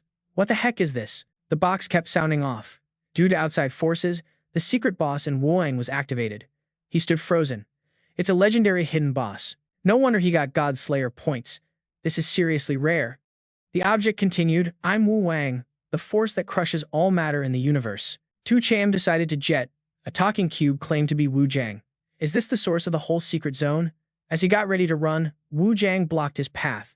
Tu Cham was totally stunned. It can teleport instantly. Then it sent out an invisible force, pushing him back. Wang said, you can't control your fate. That's the pain of weak creatures. He summoned some donkeys to fight back. You think I'm easy prey? But the donkeys ran right through it. Tu Cham was shocked. They just went straight through. Is this thing invisible? But wait. If so, how did it throw me earlier? It bragged. I'm Vuong, kid. Weak beings like you can't grasp my existence. It kept attacking, throwing heavy punches, charging its fist. But Tu Cham passed right through Wu Jiang. He stood dumbfounded for 5 seconds, totally confused. Tu Cham wondered, I can't hit it. Can't touch it at all. So how am I supposed to fight? When Wu Jiang countered, it said, kid, it's over. Go cry now. You're gonna feel better. Trust me. He grabbed the bucket and activated his escape move with it. Behind him, explosions kept popping off, battlefield experience coming through. No doubt, if I can't win or bail out, there's gotta be a plan. No way some boss-level dude has no backup plan. Jake was dead set on not letting that guy slip away. Letting a low-life like that get away, that's the biggest shame ever for me. Suddenly, Chris noticed the training manual he was holding. He flipped through it quick, hoping for some kind of tactic. Jake's strategy. The ground cracked wide beneath his feet. Turns out, Jake popped up from underground. Chris cursed under his breath. Damn it. What's this dude's move? Hoist me up high, then throw me down for good? Jake's lifting him way up. Without thinking, Chris decided to jump right off. But Jake, like some immortal spirit, appeared right beneath him. Chris got pushed back up again. This ain't good. This guy can teleport wherever he wants. Chris kept flipping through the training guide. Gotta figure out a way fast. He analyzed the info inside. The book said, Wang is an invisible spatial creature with no shadow or trace. A space-type being. To deal with it, you gotta use space against space. Plus, it's weirdly obsessed with collecting living beings' tears. Space versus space, but I'm no spatial mage. How do I even beat this? Jake kept hoisting him higher. He decided to go up to 25,000 meters and warned, if you survive, I'll let you live. Chris watched him slowly fade away and started sweating like crazy. His whole body dropped into free fall. He spread his arms wide. Is greater than time to bust out the real skills. From his palms, he summoned something. Out of nowhere, Chris called forth a donkey, and both dropped together. He struggled to stay balanced on the poor little donkey's back. He kept summoning and recalling the donkey, turning it into a makeshift air cushion. This might be the world's unluckiest donkey. The donkey looked super confused, totally lost on what was going on. After a while, Chris finally hit the ground. He breathed a huge sigh of relief, landing safely. Jake appeared, looking totally shocked. Kid, why you got so many donkeys? That ain't by the book. Chris just repeated what he said before. You said if I survived, you'd spare me. But now he was going back on his word. No way. It felt like a sick joke. What'd you just say? Jake truly turned his back. Human promises don't bind me 'cause I'm Wang. Chris got pissed, pointed right in his face and spat. You're just a shameless donkey. He summoned the donkey again, facing off. Chris hoped the space inside the donkey could trap him. Jake slowly got sucked into the fiery donkey's huge mouth. Before Chris could celebrate, everything flipped. Is this even working? But Jake vanished right inside the donkey's mouth. Then suddenly popped up right in front of Chris, slamming him away. Chris knew this trick wasn't gonna cut it. Nope, this dude can teleport instantly. He charged at Chris. Better cry for me, faster. He hit him hard, spraying fresh blood. Then Chris noticed something key. Why does he keep making me cry? Must be tied to his weird obsession with collecting living beings' tears. Jake opened his mouth to preach. Every life is special, but not every life has a reason to exist. Chris pulled out the Spider Queen's tear he had grabbed earlier. Let's see if this does anything. He gasped at the item. Is this really a tear? He got hyped. It works. Jake examined it. This is a tear I've never collected before. Didn't expect it to be this pretty. Right then, the fiery donkey rushed forward like it wanted to swallow the tear. Chris got mad, charging at the donkey. Shut up. This treasure's mine. Jake carelessly got caught in the trap and charged right into the donkey's mouth. Chris waited quietly. Success. Now let's see if I can lock him down. He returned inside the donkey's special space. When they met again, Jake asked, You know why I didn't run? Chris answered, Because you thought I couldn't lock you up. He confirmed, Right? I'm Wang, the embodiment of miracles and omnipotence. After that, Wang sucked him in again. Chris fought back, cocky as hell. Still bragging, huh? He teleported instantly, but to his shock, Jake suddenly fell down freely. He couldn't believe it. How did that happen? What kind of space magic is that? He explained. My magic's system-based. Way higher level than your omnipotence. Jake got curious. What system magic? He just advised. Take it easy. When you want to call me daddy, we'll talk again. Jake got mad trying to break free but couldn't. Damn it, kid, let me out. He turned around, bringing the antidote to Chris. Coach Hoitree praised, his toxins almost completely neutralized. But the wounds will need the top academy to heal, Chris assured him. Chris, don't sweat it. Once you hit the Titan Academy, I'll fix you up for sure. Then, news came that the Alliance had arrived. To celebrate Chris, the squad rolled up to the training ground together, surprised. Ain't this the legendary Scarlet Crane team? Their crew leader said, thanks for everything you've done for humanity. The Alliance is giving you the rank of lieutenant. I'm here to hand it over. Mr. Hawaii Tree looked shook. Wait, what? Lieutenant rank? I've been a corporal my whole life. If I run into this dude on the battlefield, do I gotta salute or what? Squad leader Luke Voden pinned a medal on Cham and said, you really busted your ass. The principal patted him on the shoulder warmly. Awesome. You're getting lieutenant rank before you even walk out the school gates. He kept going. You're the youngest lieutenant in history. Cham shrugged like it was no big deal. So, besides this, any other perks? Luke, 14. Just shrugged back, answering straight up, nah, that's it. This lieutenant rank's your biggest reward. In emergencies, everyone's gotta listen to higher-ups. He got bold and asked, got it. But can I ask one more thing? Music. Can this medal be sold? He thought he misheard. Say again? Cham repeated. I'm asking, can this medal be sold? Mr. Hoitree quickly clamped a hand over his mouth. He said nothing. Thanks for coming, Captain Luke, but Luke, fine, declined. I got some private questions for Cham. So our Red Crane squad's heading out to the battlefield in Shenyuan. The teacher pulled him to the side, quietly warned, music, you gotta keep a cool head. This lieutenant rank is the dream of countless people. It comes with mad perks. It's like a good luck charm too. Hearing that, Cham, music, realized no way he could hide killing Latia. But if he could level up to lieutenant, the L family wouldn't dare touch him. He also pulled Cham aside, whispering, that girl's still here? He nodded toward Tong over there. Luke Voshian stared in surprise. No way. How's she so chubby now? He told Cham. Too long. Change your clothes, quick. His buddy instantly turned into a gorgeous girl. Luke Voden blushed big time. Yeah, that's definitely her. But what's wrong with her? He asked. She's hurt. All her limbs are broken. He confidently promised, don't worry. I'll get you patched up for sure. Too long just blushed, kept his head down quiet. Luke Vochi revealed deep in the Abyss dungeon, there's some special medicine that can heal wounds. Even if you lose arms or legs, you can fully recover. But his friend shouted, he loved blindly. Gender didn't matter. Hearing that, Xylong was lost for words. On the other side, Queen Kai was still waiting. Vanlaw was suspicious. It's been a while. Why no word from the secret realm? Suddenly, the secret realm shook hard. The boy pointed excitedly. Music said, I hear something. Voidless dungeons shaking like an earthquake. Huing Kai's face turned pale, knowing something was wrong. Voidless dungeons collapsing. It only falls when the boss who made it leaves, but Vanley cut in. I only care about Tu Cham. He insisted Tu Cham had to be dead. Whether killed by the boss or trapped in the dungeon's collapse, he's got to be dead. However, Venla looked doubtful. You sure? Huing Kai slapped his chest, swearing, I swear to God, I'm solid on this. Hearing that, Vanlaw trusted him, saying, good. Let's head back, hold the ceremony, and drop this good news to the wild god. One companion pointed at Hung Kai and asked, so, what do we do with this kid? The boy wisely knelt begging. I'm down to join the wild god faction. I swear loyalty. Tu Cham's crew started leaving the academy, Xiong said sadly. No clue when we'll be back. Leloy spoke up, kinda bummed. Still haven't found Han Mai. That older brother also mentioned Trong Du. Du was late cause he lugged a ton of gear. Wait for me, uncle's coming too. Leloy was surprised. Why all that stuff? Moving out or what? She just grimaced and said, obviously. Girls always pack way too much. Tu Cham urged, hurry up. The train's about to leave. Trong Duet. Duet called from behind, yo, can someone help me carry this stuff? The dude refused. Who's got time to help you? The girl had to make a tough call. Guess I gotta ditch all my stuff. True enough. The group started moving toward the meetup spot. Xiong reminded Cham, up ahead's your uncle's place. You gonna say hi or nah?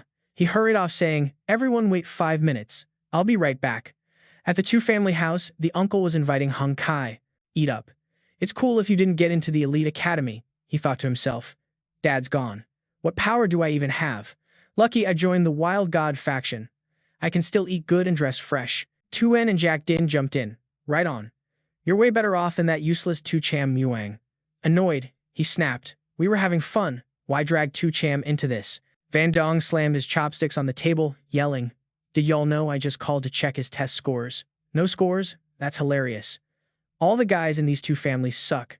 The uncle slammed a bowl down, shouting, Cut it out. She sneered. Ooh, hit a nerve. I thought your family was full of geniuses. Turns out you're just a joke. Only Hu and Kai knew the real deal. He personally sent him off. Just then, a knock came from outside. He stood up and went to open it, thinking it was the birthday cake he'd ordered. The door eased open. Hu and Kai freaked when they saw who was standing there. What? The dude was scared stiff and dropped to the floor. Inside, he thought, no way. Tu-Cham's still alive? Is he human or ghost? Tu-Cham said, At least you know that. Get down on your knees when you see me. Minuang cheerfully called out, Little Cham, you're here. Come on in and eat. But the ant didn't care, yelling, Eat what? There ain't no spot for him here. Tunggoen helped Hugh and Kai up, then scolded, Bad luck. Music Kai just took a nosedive 'cause of you. He turned to the uncle, bringing news. I'm not here to eat. I'm just saying goodbye. Gotta bounce early. Minuang was shocked. Bounce? Where to? Ant cut in, giggling. Where else? Fail that test. You're going straight to Manhwa Labor. Tu-Cham replied, I passed Skyen Academy and I'm enrolling there. She laughed till tears came, saying, That's a joke. How could a zero like you get in? She teased more. If you actually get into Skyen Academy, I'll livestream eating crap. Obviously, Minuang believed them too, urging him, Don't sweat it. I'll find you a job people will trust. He pulled out the admission letter. The letter read, Congrats, you're officially a new student at our academy. Minuang shouted happily, This is legit Skyen Academy acceptance. But Tan knocked, snatched the letter, saying, Who you trying to fool? Where'd you snag this fake? Trying to save your sad rep. Van Dong stormed in, pissed. I'm grabbing a lighter to burn this right here. See if you still want to act cocky. That just pissed off the uncle more. Today, everyone's lost it. Anyone dares touch Little Cham's acceptance, I won't let it slide. Tu-Cham fired back, Burn it. I'm cool with that. He flicked the lighter and scorched a corner of the letter. At least you got your place. Flames quickly devoured the whole acceptance. Right then, an alarm blared. Tu-Nogden panicked. What's going down? Why's the Alliance's level 2 alert going off? The announcement warned, detected intentional destruction of Skyen Academy acceptance letter. This is a crime against humanity. Offender required to report to security immediately. She sat down, trembling. What? Am I a criminal now? The relative turned pale, realizing the acceptance was legit. Fandong blamed him. Music. For real. Why didn't you speak up? You trying to screw me over? Uncle fired back. This dumb lady was dead set on the letter being fake, then flipped on him. She begged Hu Kai, Uncle Hein, I don't want to go to jail. But he thought, my family's got nothing left anyway. Tu-Nogden stepped up, saying, Kai, let your dad handle this. Hu Kai said, Tu-Cham, help me tell the Alliance this is all a misunderstanding. But Tu-Cham slapped him hard. Why should I play nice with you? His cheeks swelled. If I'm not playing, why'd you hit me? He grabbed Hu Kai's collar, showing, I'm letting the test scores slide. But a few days back, when I was in the Void Jail, y'all did something. Right? He played dumb. Don't know what you're talking about. A sharp blade stabbed straight into Hu Kai's thigh. He howled in pain. Fander it, what the hell? What you doing? 2 more knocked. You're breaking the law. He spun around, threatening. Everyone shut up. Speak another word and I'm snipping tongues. Then he went back to Hu Kai. Void Jail disappeared years ago. No way I'd run into anyone. What exactly did you all do? Hu Kai refused to talk, even under threat. Music. I really don't know anything. Another knife jabbed his gut. The kid clutched his belly, face pale. You seriously dare? The 2 girls were too scared to say a word. Tu-Cham's voice froze. Last chance. Speak up or you're dead. He hesitated. Tu-Cham, if you kill me, you'll get punished too. Aren't you scared? He flashed his badge. Don't use your smarts to test my patience. Hu Kai recognized it was a colonel's badge. You're a colonel now. The 2 girls were stunned. No way? Tu-Cham's a colonel. That ranks even stronger than Hu Kai's dad. He mocked, cowered, scared, stiff and wet his pants. Hukai finally admitted, I'll spill. I'm gonna tell it all. After a bit, he said, all right, I'm done. This whole thing blew up because I was jealous of you. So I woke up the boss down in that dungeon. To Tran asked, I want to know, where the heck did that dungeon come from? He stammered, no clue. Only that years ago, it crashed down here with the Supreme Star Tower. After gathering all the intel, he turned away. Uncle, I'm out. Minwang called after him, little Cham, wait up. He handed him a box. He took it confused. What's this? The uncle said, this is what your folks left you. Your dad said if you couldn't outshine others, you'd never get this. He was surprised. My parents left this in my memory. They were just normal people. Uncle smiled. I never thought I'd get to hand this over. You really threw me for a loop. Van switched up her tone now. Hey Cham, stay and have dinner with me. Uncle and the crew waved at him all at once. Get lost. She froze up shy, couldn't say a word more. Later, the whole fam just sat in silence. Hankai glared mad hard at the back of the kid walking off. Gritting his teeth, he swore to Cham, once I master the soul blade move, watch your mouth. I'll kill you with one hit. Finally, the crew made it to the train station. Lai was kinda nervous, Music scratched his head and admitted, this is my first time going far from home, so I'm kinda shook. Duet warned after checking the map. This time, we're passing through wild zones, crawling with hell demons. Be on your toes. But Liloy stayed super hyped, waving like a pro. It's all good. This train's rolled strong for 100 years, got some beast-level guards. No demons dumb enough to mess with us. Tushim got hyped, seeing the train pull up. The squad stood on point at the platform waiting for the train to fully stop. The huge train slowed down, then stopped dead. Truong Duet was extra watchful about this trip. He wondered if something was off about the ride. The girl checked her phone and said, looks like the train's early by 10 minutes. Lee kept his chill vibe, saying, early's better, let's hop on. Hair still standing, he turned back and called, what you looking at? Get on, man. She mumbled, weird. Why's the platform so dead? No other passengers around, Liloy said. It's normal. Hell demons show up more and more. Who even wants to go out? Tuchim felt something was off too, but the low passenger count was definitely not typical for a train to the big city. Once all passengers settled in, the train took off ripping fast. Moving quick, a dude at the next table asked, hyped, yo, Yang, for real? A guy named Keenthan confirmed. For sure. I'm a legit student at Sky King Academy in the capital. A girl called A jumped in fast. Whoa, Yang, you're killing it. I just barely got into Spirit Academy. He kept flexing. My cousin studies at Sky King Academy too. Drop your contacts. I'll show you guys around later. Ah asked happy. For real? That's dope. I've always dreamed of Sky King Academy. Kithan handed his phone to Ingathan. Hook me up with your contact. I'll show you around. But the girl politely declined. Thanks, but I want to get in on my own grind. No favors. He pushed. Theen. More friends mean better chances. Think of it as making new buds. Down the line, we can team up for missions.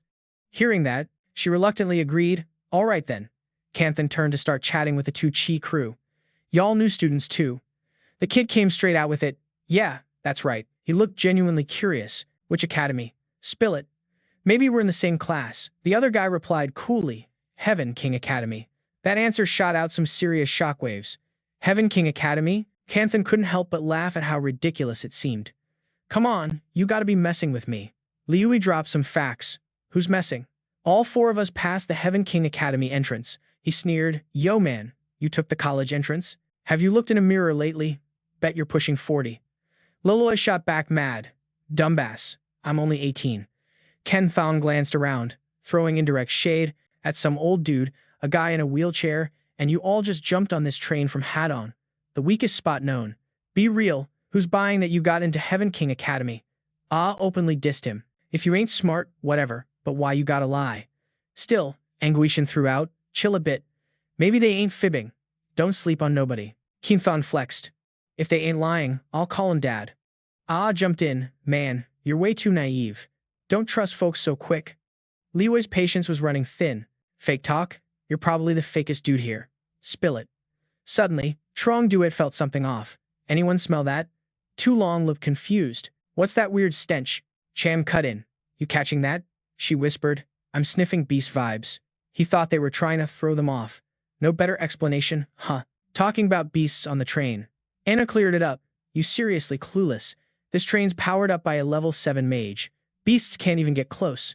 He asked the squad, "You sure about that?" 100% sure. My awakening can boost senses tenfold. That beast smell's getting stronger. The train kept charging. This thing's speed shows no signs of slowing down. But then, a giant freaking monster worm crawls onto the tracks. It slowly slithers out of the rails before moving into an open space. Doi's freaking out more now. The whole train's glowing with this beast's aura. "Yo, I'm low-key scared," he says, and both him and Than still got their doubts. Gotta admit, good acting though. Even if there's actually a beast, I can crush one with just one hand. Ah shows mad respect. "Yang, you're super strong. No wonder you're repping King Academy." Anguette's getting kinda nervous too. "Y'all better stop chatting. Whether they're for real or not, we gotta check for sure first," Cham orders. "Lee, pop open the window and scope outside." But he's struggling to open it. "Music, damn it. This window's stuck." He keeps pushing. "Something ain't right. Break it. Music." Lil Loy rubs her wrist and agrees right away. "All right," Kian Fan snaps. "Yo, y'all taking it too far? Vandalizing train property? That's jail time." His hard punch hits the window, but it won't budge. Can't break it. Now Cham steps up. "Let me try." He throws a solid punch, but even his hardest hit can't crack the glass. What a pain. Do it, then offers, "I can temporarily spirit probe around outside. But you gotta watch out and keep people from bothering me." He agrees immediately. "All right, hurry up and check it out." He cuts him off. "Enough. Quit causing a scene here. Move somewhere else. Don't bother me while I'm chatting with these two fine ladies," Cham orders coldly. "And you better back off a bit." Kion snaps back. "A student from some trash school like you talking to me without even a word?" He slaps the other dude right across the face. When she spirit probes outside to check, she instantly flips out. "What the hell is that? What the heck did I just see?" Yang's helped up by Kian. "You good?" he asks. "Yeah, just got ambushed by that kid," he replies. She calls him out. "You're rude. When caught lying, you go straight to violence." Ki found still holding that grudge, thinking, "You hit me. I'm gonna make you regret it right now." Truette Duet comes back crying. Lil Loy worriedly asks, "What's wrong? Why you crying all of a sudden?" She sobs, "It's awful. I saw a giant bug and got swallowed up by it." Hearing this, the others turn pale. "What?" Tulong frowns. "Are you sure you're not seeing things?" She's 100% sure. "No way I'm mistaken. I was scared out of my mind. That dude's got it now. No wonder the train came early. It's cause of those disguised bugs," she adds. "Plus, we're off the rails now. No clue where that monster's taken us." Tuchim decides, no matter where we're headed, we gotta bounce immediately. Canthan clenches his fist, threatening, "Screw this. Y'all talk too much, and it don't make sense. You guys lost it." Ina figures they just want to change the subject because they're scared of Yang. Cham commands the crew, "Let's go. Check the other cars." Inget and Music quickly follows. "I'm coming with you," he calls from behind. "Where you going?" "You really trust them?" "You better trust me more than Shinny Huang," the girl replies coolly. "This is life or death. I'd rather believe." Das's voice, Music trembles as he whispers the scary line. "It's coming right now." Tons of tentacles drop from the train's ceiling like deadly rain. Ah screams in terror. "What the hell is this?" Canthan, still stubborn, thinking it's just some cheap illusion by Cham's group, boldly claims he'll break this crap trick. But before he can finish, a tentacle wraps around his neck in a flash. The choking pain finally makes Canthan realize this is for real. Cham leads the squad forward, muttering curses. "What a bunch of dumbasses." He pleads in vain. "Anna, help me out." A's face is ghost white. Though she says she's scared, she's really just shifting blame. Yang's strong. He can save himself for sure. He orders his crew, "Hurry. Alert all passengers on the train." Liloy rushes to the next car, yelling, "We're inside a giant bug's stomach. Everyone, get up from your seats right now." But two older passengers look down at her like she's joking, even mocking with disrespectful words. He just sighs in disappointment. Realizing no one believes him, suddenly a bunch of white tentacles appear out of nowhere. All the passengers get grabbed by the necks and lifted off the ground. That's when they realize the horrifying truth. What the heck's going on? Those two skeptics now scream for help. "Dude, save us. If we listened to you earlier, we wouldn't be screwed." Lilo clenches his fist, gathering all his strength, and roars, "Let me see how tough these tentacles really are." One loud punch hits a tentacle attacking him. He brags about his skill. "I can break it." Music, "Just 3 punches and I can take one down." But Nui and Tian already drew his sword. "Cool and calm," she said. "You're too slow. Let me handle this." With a slash sharp as lightning, she sliced through those crazy-ass tentacles. Liam was stunned. He realized this girl was a total sword prodigy, a seriously powerful skill. But boom, hundreds more tentacles popped up right in front of her. She had to back off, sweating buckets like a rainstorm. Damn, too many. There's no way I can kill them all. Jay came up behind her, just one word, move. He threw a punch packed with insane strength, smashing those tentacles into bits. Mia just stood there frozen. That punch was pure power, way beyond what a two-star rookie fighter could pull off. Survivors let out a breath of relief. Phew, almost got squished. Lucky someone stepped in to save the day. The girl turned around, worried. We gotta find a way out. Got any ideas? He answered. I'm thinking a high-level monster like this ain't risking its life just to grab some random folks. Liam scratched his head, deep in thought. So you're saying it's got a specific target on this train and we're just caught up in the mess? Jay nodded. Besides that, I can't think of any solid reason. Then, Kai staggered up yelling, stop bullshitting. Alex instantly switched gears, running up to butter him up. Yo, Kai, you good? I knew it with your strength, you'll definitely break free. He flashed a badge and announced loud, I'm Kinton, second year at Titan Academy and a military cadet. The passengers looked at him like he was a hero. A military officer here too? No wonder you're at Titan Academy. So talented at your age, he barked orders. From now on, I'm in charge here. Everybody follow my lead. Everyone echoed back, no objections. Cadet, what's the move? Having you here makes us feel way safer.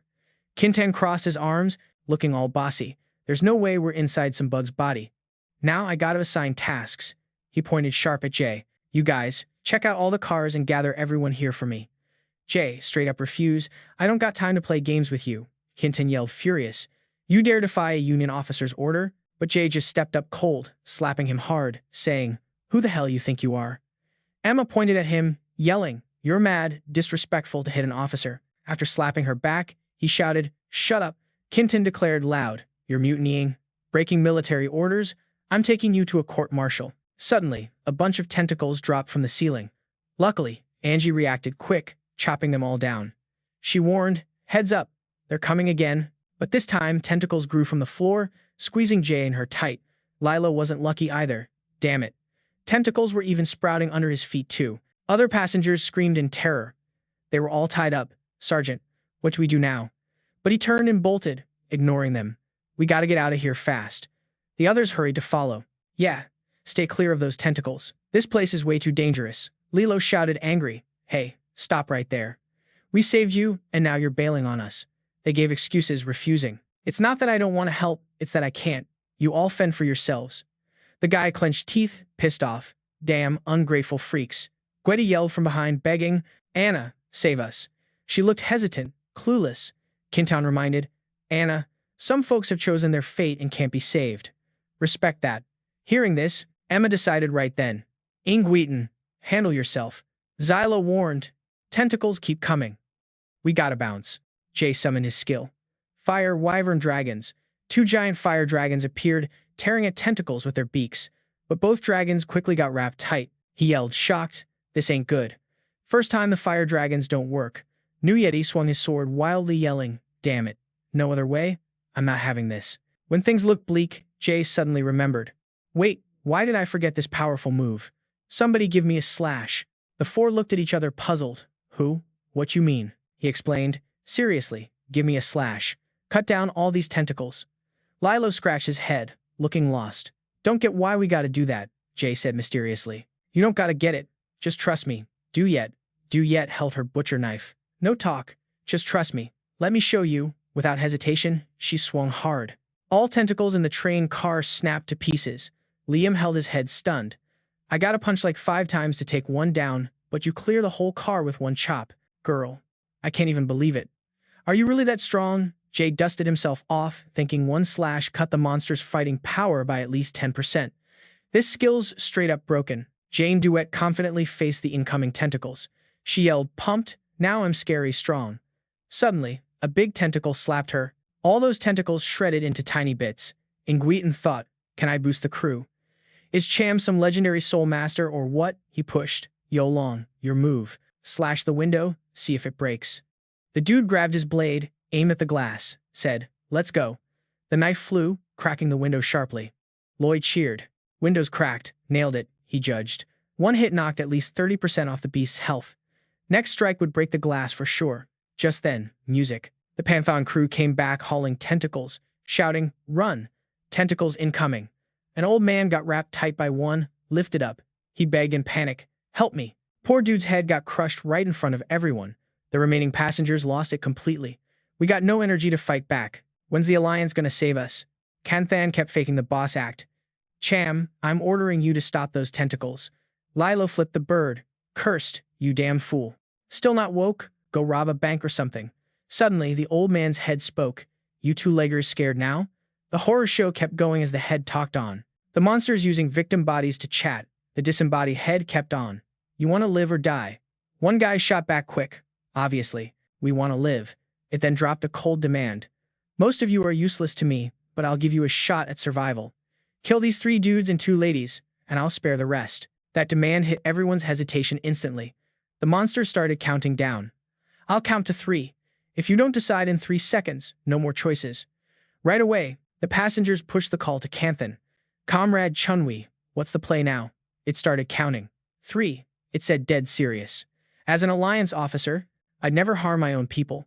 The monster kept counting. 2. Another passenger cut in fast. But we don't want to die if killing some of them can save everyone. Is it worth it? Kanthan jumped on the bandwagon. He shouted loud. They openly defied orders, broke Alliance laws. That's betrayal of humanity. Everyone cool with that.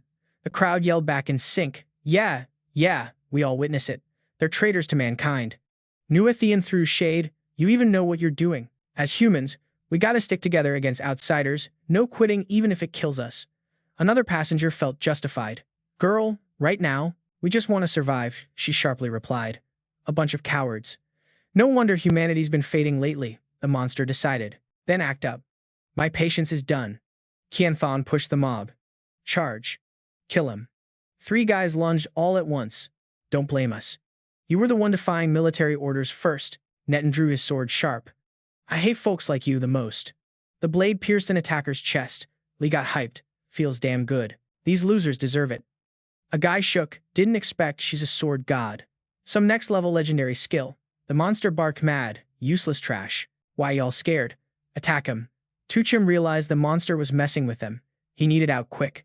He turned to the girl. Your name's Guachian, right? The girl blinked. Yeah, he asked more. You trust me? She nodded hard. I got your back. Otherwise, I wouldn't follow you. He pitched a plan. Good. I'll handle these clowns. Music, you help me with the final strike. She asked no questions. Full trust. Bet. They charged again. Kill. We gotta finish fast and bounce. Tucham summoned a whole pack of fire dragons. Fire dragons stomping. The passengers got blocked. What's going on? Why so many fire dragons? Then, Tien charged in with a knife, slicing through the train barrel, ripping a massive tear in space. Leloy hollered. We did it. He wasn't shy with praise. That strike was way stronger than I thought. Nice job. Then he led the dance crew out of that hole. They finally escaped the monster's belly. Get out of here. Fast. The beast behind them roared out mad. Block him. Don't let him slip away. The passengers were both hyped and shocked. They actually made it out? Someone shouted. Why you just standing there? Move it. Follow him. The monster's roar came from behind. Every single one of you deserves to die. They felt luck close enough to touch. They made it outside. No way we survive this. Duet went pale with fear. It ain't over. That bug's coming back. The giant worm pivoted and charged at them. It bellowed. No one's walking out alive from here. 2 passengers looked crushed. We're toast. At this speed, no way to dodge in time. Even Guadi was stunned. Can we still make it out? Tucham clenched his fists tight. Taking a gamble, he signaled his donkey. Let's roll. The dragonfly snapped. I'm gonna crush you into dust. The donkey opened its mouth wide. That pulled the giant caterpillar in with some serious suction. What the heck? It shrank down to a mini version and got sucked straight into the donkey's mouth. The other riders couldn't believe their eyes. We're still alive. Where'd the giant caterpillar go? Theon, mad as hell, realized, no way, that donkey just swallowed it whole. Who even is that dude? The caterpillar, now trapped somewhere else, freaked out. Where the hell am I? Oh snap, it's Wuji, my nemesis. Wuji jumped back, seeing the caterpillar. What the heck is this? He shoved himself angrily against the caterpillar. You think you can attack me? I'm gonna kill you. The caterpillar was fuming. Why am I even here? Wuji unleashed his rage on it. I'm already pissed off. Perfect target to vent on you. Tam sneered. Let Wuji mess with that caterpillar. Lee looked around, confused. We just got dragged deep into some deserted field. And Guet announced, I've hit up the Alliance. They're definitely coming to get us soon. Keen Fan shouted from behind, Yo Cham, gotta talk to you real quick. He responded, all annoyed. Say whatever, he shamelessly said, revealing his intentions. That mess earlier was just a misunderstanding. Hope you don't snitch to the Alliance. Liloy flipped him off again. Straight up shameless, Keen then bragged, cocky as ever. Anyway, my crew outnumbers yours here. And I'm the Chuenui. My word carries weight. A stepped up to talk. Guetine, glad you're good. We're still tight future besties, right? The girl sneered and waved her off. Stay away from me. You're making me feel dirty. Anger had her speechless. They're so bold, trying to split the credit. Yeah, we escaped together. This win's ours. He wasn't about to forget to remind them. I said enough. Y'all need to know your place. Cham coldly commanded, cut it out now. Canthan arrogantly shot back. Do what? Today he got punched again. Do what? I'm about to punch you. Ina pulled Canthan aside to threaten him. At this point, you dare lay hands on an officer? He didn't hold back and stabbed her. She winced and asked, no way. How the hell did you get that knife? To Cham explained, you're trash. Canthan, holding his swollen cheek, declared, to Cham, you're done for. Music, the rest of your life's gonna be locked up. A sharp blade stabbed him right in the thigh. The pain shot up his leg as Canthan screamed, my leg. He didn't forget to jab a few more times elsewhere. He collapsed, writhing in pain. My arms, my legs. Music, he screamed like a maniac. Bastard. You dare touch me? Loy threw shade. Trashed like you shouldn't be left alive. I can't even imagine how many people you'd hurt next. Inget Theon added, what you just did's nastier than any monster or outsider. Karma's coming. Just then, a rescue chopper buzzed down from the sky. The Glory Blood Crane squad from the Alliance was sent to save them. Everyone froze. The Alliance has arrived. That's the Glory Blood Crane team. The squad leader immediately stepped up to ask, where's the monster? He struggled to stand despite the pain. Introducing squad leader Lu, I'm Chuan Weekin Tan.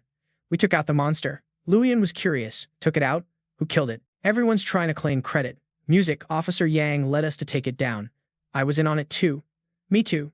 Guthian just scoffed, shameless. They even tried to steal credit. Canthan suddenly played the victim card. Music quickly accused. Squad leader, Lu, I'm badly hurt. Someone tried to kill an Alliance officer. Lu raised a brow coldly. Who tried to kill you? Ah pointed straight at Tu Cham. That guy. He broke military orders. Didn't just attack me, but badly injured Officer Yang. Lu Wu Qian was shocked to see a familiar face. To Cham, Qian felt pumped inside. Thinking of To Cham, music, you dared act tough in front of me. Now you're gonna pay big time. Lu Wu Qian approached happily. Didn't expect we'd meet again this soon. His sudden friendliness made the other guy's eyes widen. What? Anna was even more shocked. No way. To Cham knows. Squad leader Lu Keith then stubbornly argued. So what if he knows? Military orders are set in stone. No one's saving him. He loudly demanded, Squad leader Lu, I'm Chuanui. I want the Alliance to arrest this criminal now. Luke Fian answered, Lieutenant, you're pretty tough. I'm serious. Even if Tuchem killed you, I don't have the authority to try him. The other guy immediately asked, aren't you the Glory Blood Crane squad leader? You really want to cover for him? Luke Voshin hinted mysteriously that Tucham's packing something even bigger than yours. Hearing that, he shut up. What's bigger? Jian Chong still didn't believe it. Bigger than me? What could he have bigger than me? He turned to Tucham, show them that thing so they can see for themselves. Reluctantly, he pulled out a shiny metal piece. Still didn't get it. What the heck is that? Whatever you pull out now, ain't gonna save you. Only Jian Chong knew straight away it was a captain's badge. Luke Voten pointed at them and called out, open your eyes and look good. Tucham's already a captain. He's done huge stuff, saved countless human heroes. A lieutenant like you ain't got the right to even tie his shoes. She couldn't stop trembling. How the heck does a fresh college grad already snag the rank of captain? Dude dropped to his knees, totally crushed. This is it. I'm seriously out of options now. A bit later, Luke Fulton turns to Cham and goes, so, the situation's clear now. What's your move gonna be with those guys? After a quick chat, he declared, those military glory-stealing fools and the ones throwing shade on the captain, they better just wait to meet their doom. Jian Chang begged, look, for my cousin, who's also a student at Titan Academy, cut me some slack this time. We'll be tight buds in the future. A also pleaded with Yue Chin. Please, help me out. I can hustle like a beast. I ain't trying to end up behind bars. All the passengers dropped down on their knees, full of regret. Boss, you're a top-notch captain. I'm sure you won't hold a grudge against us lowlifes, Cham begged. Captain Luke, please handle these dogs by Alliance law. He answered firm. All right, you just saved the day again. I'll make sure to report this straight to the Alliance. Luke Volton sneaked a glance at Xiong, whose cheeks flushed a little. Feeling awkward, he started. About that, I got a small favor to ask. Not sure if I should say it, that dude nervously added. Mind if I sneak a peek at the girl's account? Xiong's glare instantly exploded with menace. Growling, beat it. The captain turned away, disappointed. Finally, the crew rolled into the big city. Gueting said goodbye to Cham. Gotta go register at the academy. Later, he called to his buddy.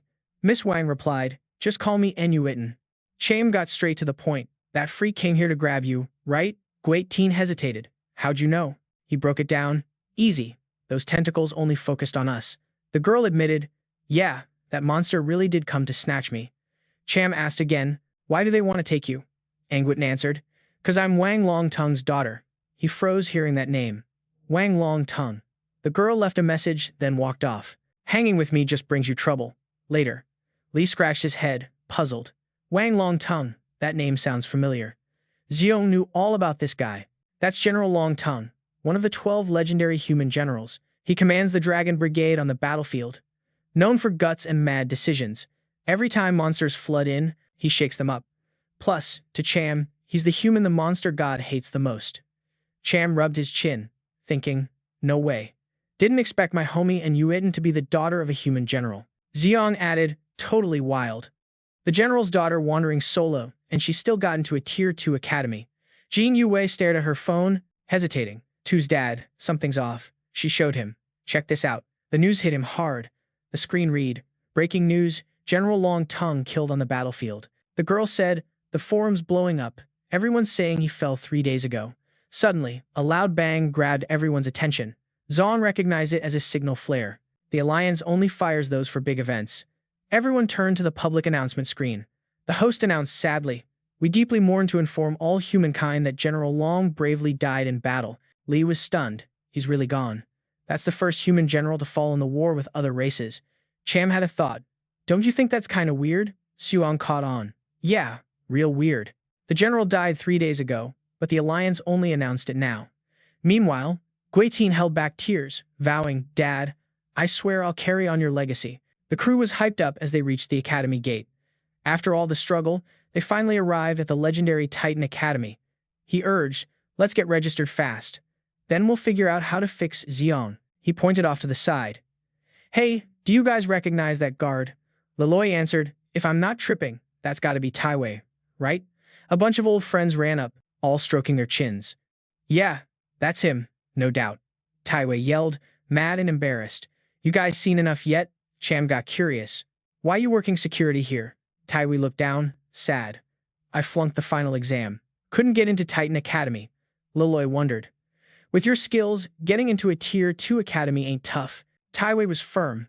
My only goal is Titan Academy, and the only one I'm chasing is Sis Muong. Cham said, forget it. Just be a good guard. I'm out, he shouted. One day, I'll flip the script, go from security to top dog.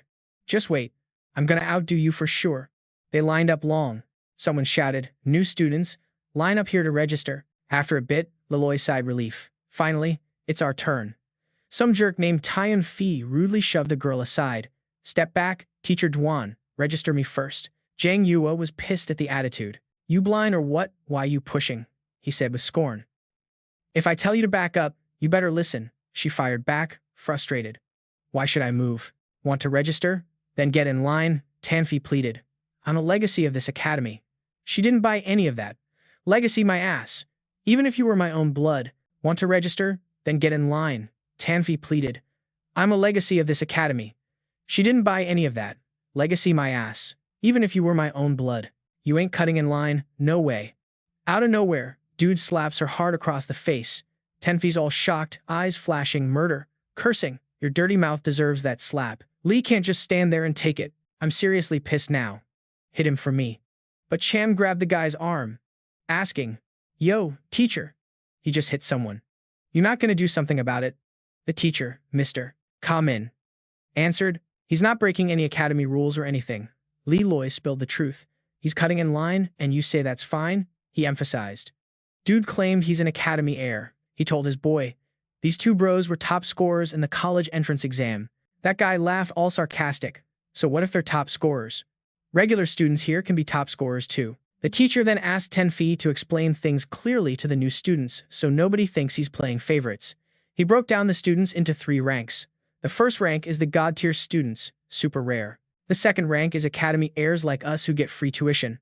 The regular folks who call themselves top scorers are just the lowest and most average students in the academy. Right then, the system pinged a mission alert.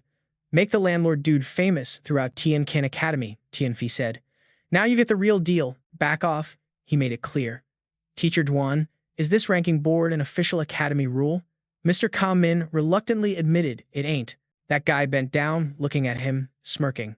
But it's the unwritten code everyone here knows. Cham stayed quiet, then smacked him hard.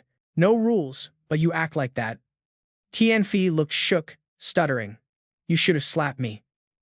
He pointed behind, cold as ice. Go line up at the back. The new students whispered among themselves. Can't believe Tanfi got slapped. He's from the Hong family, man. Teacher Kim just sighed, helpless. What the heck is going on? A regular student dared to mess with an academy heir. Tianfi lost it, yelling, Who slapped me? Chop his hand off. Cham didn't hold back, smacking him again. Dirty monkey. This time, he was ready. Dodging fast, he still tossed a compliment. Gotta admit, your reflexes are pretty sick. Tianfi fired back, pissed, trash. Got skills but still dared to mess with me. Cham summoned a donkey and kicked him right in the head. Loloi was hyped as hell, serves him right. Dude's head's gotta be ringing after that donkey kick. A fierce flame burst from Tianfi. So you're just some summoner? Huh? Fire blazed up, engulfing him. The other new kids freaked out watching this. That job packs crazy burst damage. This is it, he threw a fiery punch. Time to teach this so-called regional top scorer a lesson. But Cham smoothly dodged back. Tianfi wasn't having it. Hit me again. He nimbly dodged each punch, mocking, You dumb? Can't even land a hit. This is what you call levels apart? Academy heirs are trash. That move left everyone wide-eyed, shocked. This new kid's bold. Tianfi sure never felt so humiliated. He summoned 2 massive fireballs in his hands. Nice work, you just pissed me off enough to want you dead. I'm gonna burn you alive right here. Fire tornado. A huge fire vortex rushed at him. The spin of fire wrapped around Cham. His teammates freaked, yelling, Bro, you too. You too. Others moaned, That fire is insane, nothing's gonna survive. He's begging for death. Newbies trying to show off, Tianfi arrogantly declared, You talk big. Now you're just ashes, Teacher Kame warned. Quit staring, hurry and get back in line to register. As the flames died down, Cham was totally fine. Called you trash, wasn't wrong, huh? He couldn't believe his eyes. What? My fire tornado's gone. Only Cham knew the donkey's space was legit. All the fire got sucked in. Tianfi was stunned, thinking, What the hell? How'd my raging firestorm just disappear like that? Teacher Kim was curious too. What kind of class is this new student? Cham waved his hand, demanding, All right, my turn to attack. Seeing his foe was just a donkey, he looked down on it. What could a donkey do to me? The donkey charged him. He quickly jumped aside, cursing nonstop. Trash summoner. But the donkey's back hoof kicked him right in the face. What was that? Tianfi fell face first, head swelling. He said, You wish, by now the grass over your grave is 3 meters tall. He had to rethink things. Turns out he's a double beast summoner. I seriously underestimated you. But whatever, before he could brag, the donkey's butt was right in his face. His face turned red. Damn donkey. The donkey stomped, breaking his glasses, then kicked him with both hooves. He wasn't having it. What kind of summoner signs up with 3 donkeys? Tuchim pressed a knife to his neck, cold as ice, asking, You still think you can disrespect me? The new students were stunned, didn't expect Tianfi to get owned. Only Sister Muang had dared that before. He kept snarling proud. Trash. Cham slapped him again. Listen up. My name's Cham. If you don't want to say it, yo, you can call me Pops. Tianfi's throwing down the challenge. You think just holding a knife means you won? I'm standing right here. Then what? Let's see what you got. Mister, Kaiman steps in before things get ugly. Chill out, the teacher orders Cham. Put the blade away and let him go. Tianfi smirks all cocky. Dumbass. I told you ain't got nothing on me. Cham's shaky but stays firm with the command. You haven't stirred up enough trouble yet? I said let him go. You want to compare? Sir, please don't. That dude once tried to burn me alive. Why didn't you stop him then? The teacher's pride takes a hit. You questioning me? Whisper that arrogant vibe again. Is that the style at Heaven Academy? The teacher snaps. I've had enough. Got it. Don't talk back to me. Keep pushing all you want, sir. Please don't. With so many watching, this ain't fair. Furious, the teacher snaps. I don't know shame even if I tried. Around here at Heaven Academy, normal students ain't got no say. T-Chan's face darkens. Silent now. You're pointing a knife at T-On-Fee's neck. Hearing the teacher's words, now I get it, he declares with cold certainty. A stubborn punk like you won't get far. This makes the other rookies whisper. So, normal students got zero rights around here. Feels like they just hit the bottom of the social ladder. Tian shoots a hateful glance behind him. Flames flare from his fist as he lunges, growling. I'm gonna kill you. Tian grins, hyped up. I've been waiting for you to say that, he boasts. Today's shame if I don't kill you. Tian-Fei wouldn't dare show his face again. You throw a counterpunch. Perfect spot. I've held back long enough. The punch lands right in his gut, leaving him stunned. What the hell's that? Tan-Fei gets blasted into the air by a fiery tornado. Mr. Kim Min's freaked out. This can't be happening. He quickly summons a stone shield. Block it for me. But the shield shatters to dust. The fire blasts through his chest. How's that even possible? Kim Min flings far back too.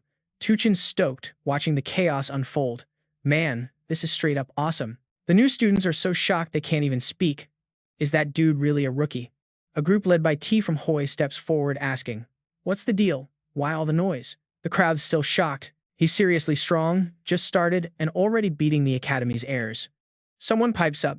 Anyone else notice? He looks kind of familiar. He's just like Mudong's boyfriend. Others catch on. No need to confirm. That's the dude who snatched the goddess Mudong from me. The system chimes in. Congrats. You just hit legendary status across Heaven Academy. Congrats. You received the Happy Blade item. You're like, what the heck? Happy Blade? What's that? The item info pops up. Every blade can completely sever both jewels of any grown man. You quietly break into a sweat. A sacred nut-cutting tool. I knew this dumb system would never give me anything cool. In a big meeting, 4 folks show up. Ms. Hannah speaks up. If you don't act, I'm opening that ancient ruin myself. Insin. Bangja's rep adds. We're out of patience today. You gotta give a clear answer, Ms. Mudong won't back down. Y'all need to know this. That ancient ruin actually belongs to our Bangja territory, Ms. Hun shoots back. Sure, it's yours. But the keys are in my hands now. Only you can blame yourself for being useless. She smirks, looks down and asks, how'd you get those 2 keys? Don't you realize Inz is giving you half a month? If you can't get the last key by then, I'm opening the ruin myself and bouncing. Hannah drops the final warning. Miss Muong, remember, half a month's your absolute deadline for Bangja's land. A girl named Meow. Meow's frustrated. What now? This sucks. Our Bangja ruin letting outsiders in. Miss Mudong says it straight, so no clues yet on the last key. The girl answers, I heard the law clans searched, but their young master died suddenly during the college exam, so everything got dropped.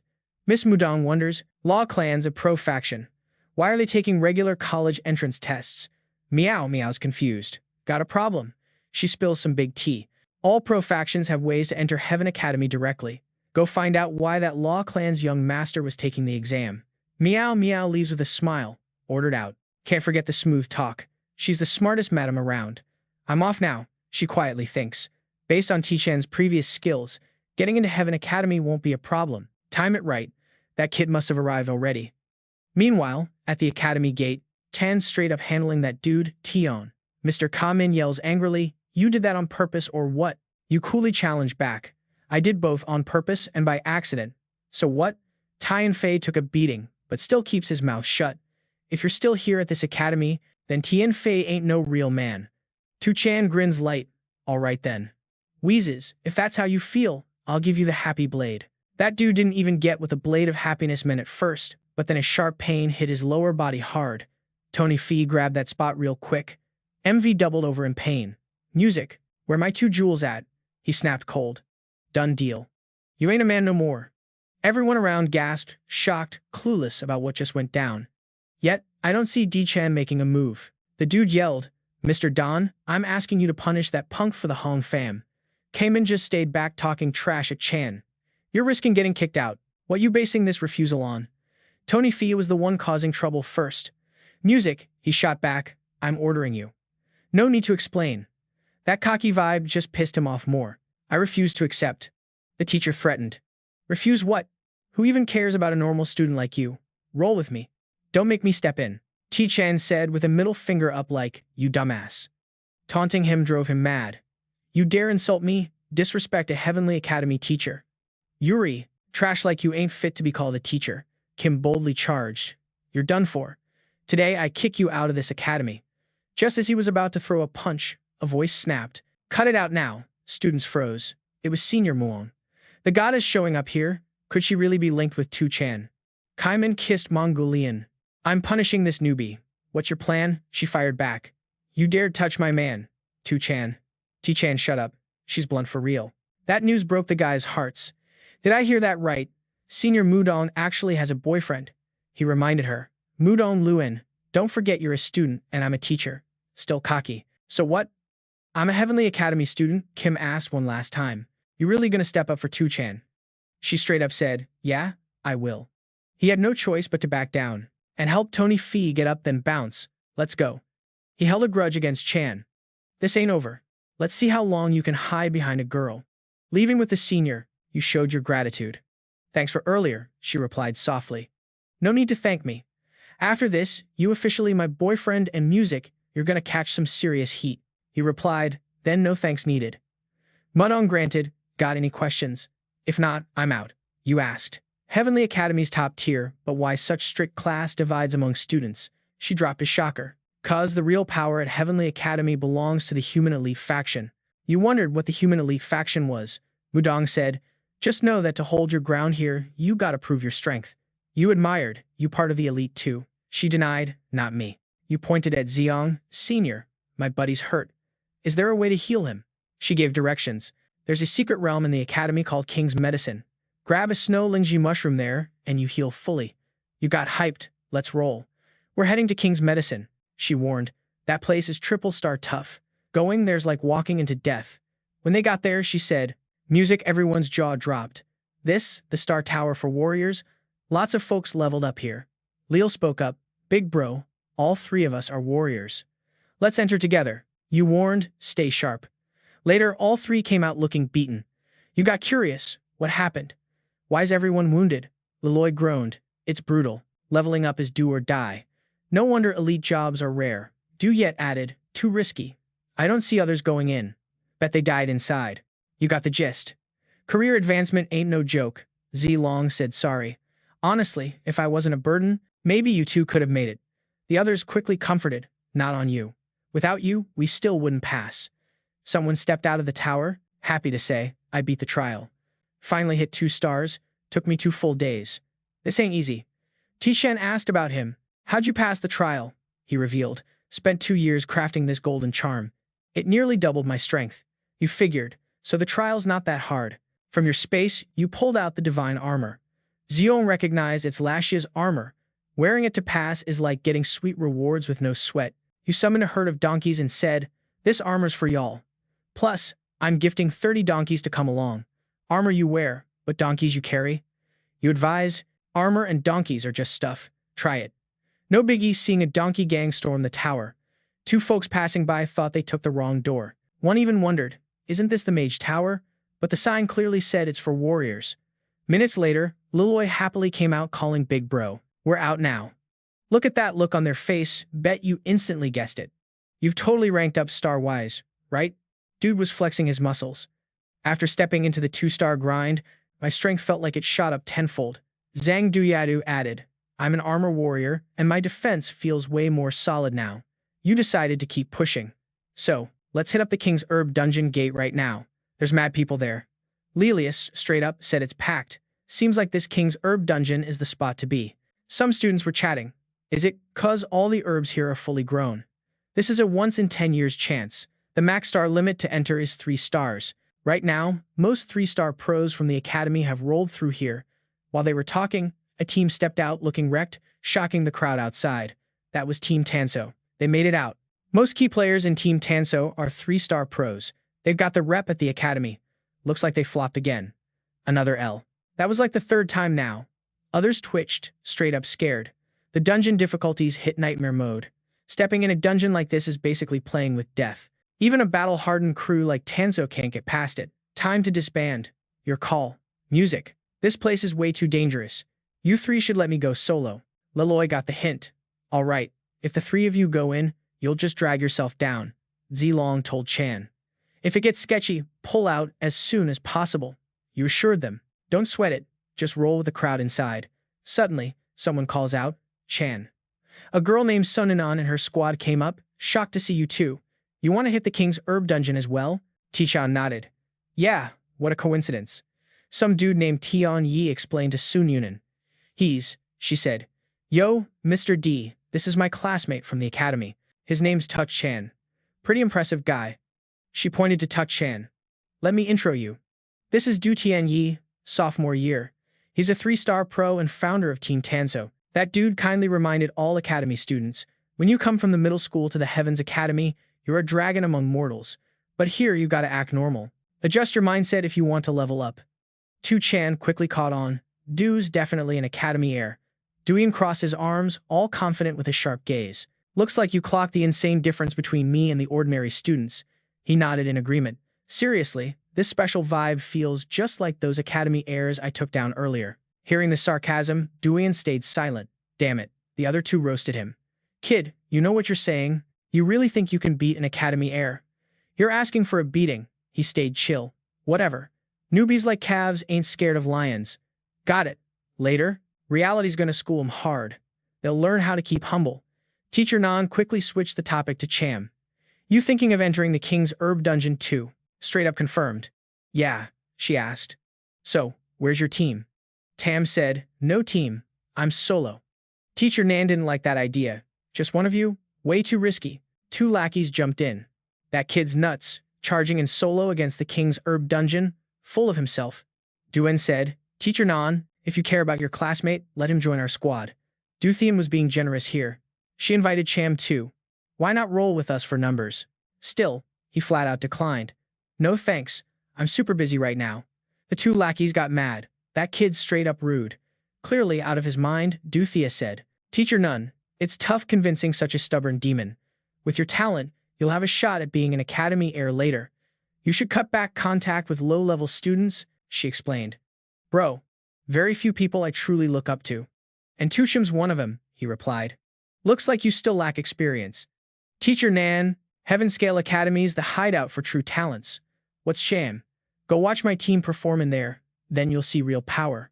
By now, Tu Cham was already inside the dungeon. Yo Marvel, no surprise this is the King Herb's secret zone. Just walked in and already caught that herbal scent. These rare herbs outside cost a fortune. But here, they're everywhere. Gotta scoop up as many as I can and haul them out. The herb Tu Cham was about to snag suddenly turned into a carnivorous flower, growling and lunging at him. Dude kept his usual vibe, cursing and booking it. This guy's no joke. If I wasn't fast, I'd be done for. This King Herb's secret spot is mad dangerous. The monster plant kept growling, ready to chomp its target. Cham gathered his strength and unleashed a thunderous punch. That heavy punch smashed the monster plant into pieces. He let out a relieved breath. Done deal. Now back to gathering herbs. The crew who just walked in spotted him. Yo, check out that kid over there. One dude shouts loud, Hey kid, what you up to? He asks. Is it a problem if I'm picking herbs? They laugh it off. Nah, no problem at all. Just keep picking, dumbass. You're clearly new here. He quietly listens in on their chat. If our Hangmao crew scores a king herb, we blow up in this academy for sure. A girl named Tina softly warns him. Bro, better not grab those regular herbs. He's confused. Why, though? She drops a shocking secret. The secret zone's got a deadly limit on king herbs. Each person can only grab up to 3 types max. He's sweating bullets, realizing there's even a restriction like that. No wonder those blonde dudes were clowning on him earlier. Such crucial info, yet Mudong Lu Liam didn't bother telling him. Tina keeps going.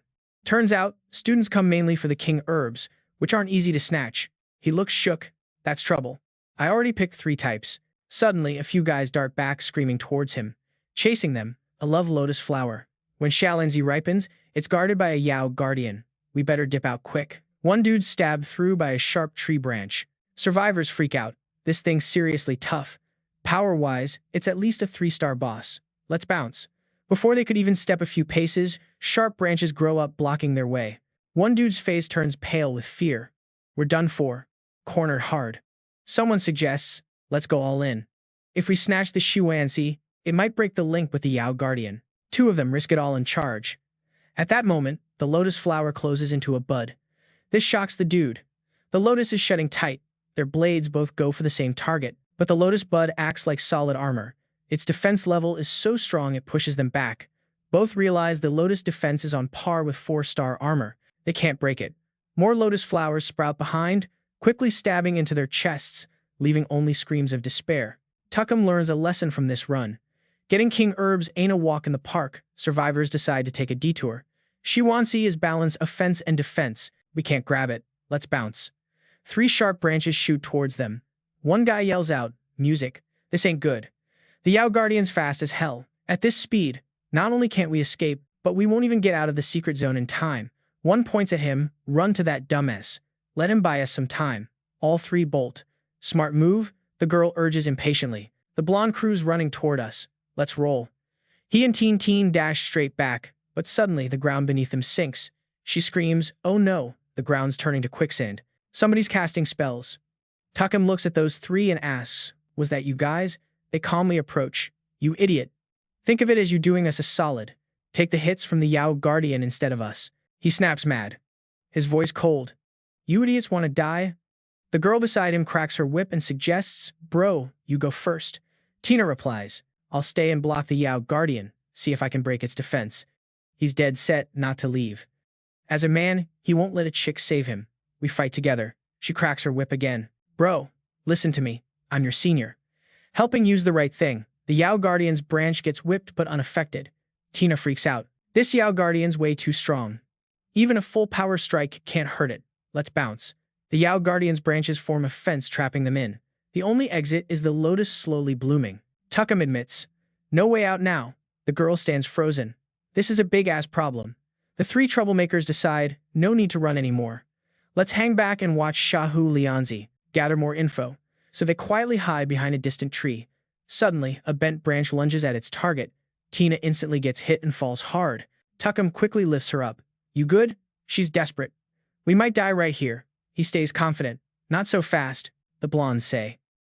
"If we get that lotus, we can cut off the Yao Guardian's attacks." Tina advises, "No chance. The lotus is guarded by petals like 4-star armor. No way to get it." He gambles and rushes in. "Let's see what happens." The leader mocks him. Dude's still trying to fix this mess. Trying to grab the lotus. One guy butts in. "We've all tried. Still going to die, huh?" What an idiot. The Yao Guardian's sharp tip aims right for his forehead.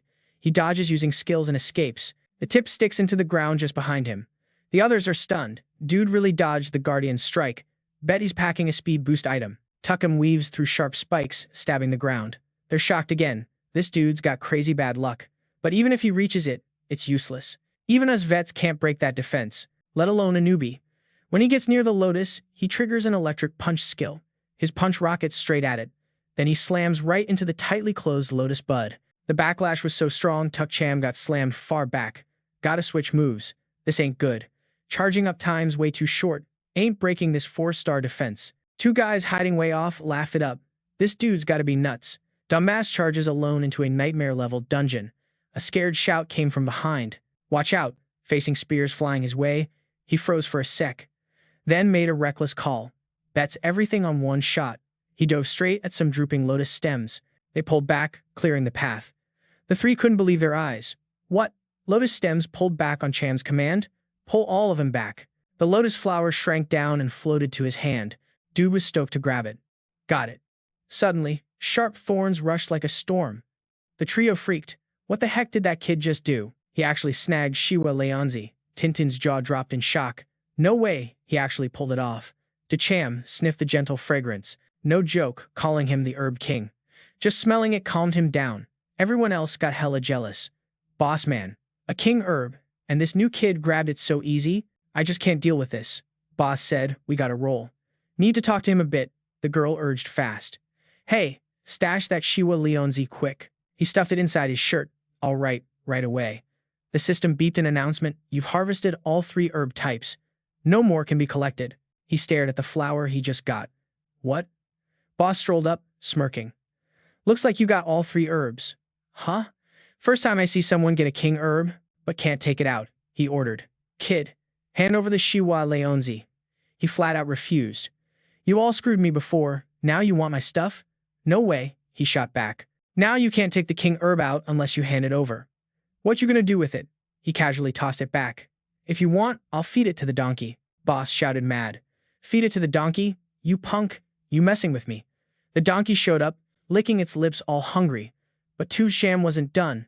He glared straight at him. You little punk, you dare? If you feed it to the donkey, I won't go easy on you. He threw it right back. Dumbass, just watch me. Boss held his head, freaked out, shouting loud. Stop. The donkey's mouth opened wide and gulped the flour down. Tintin couldn't believe his eyes. What? King Herb, Shiwa Lianzi got eaten by a donkey? The three rolled up their sleeves. That precious King Herb. And you feed it to some animal? So mad right now. He got another system alert.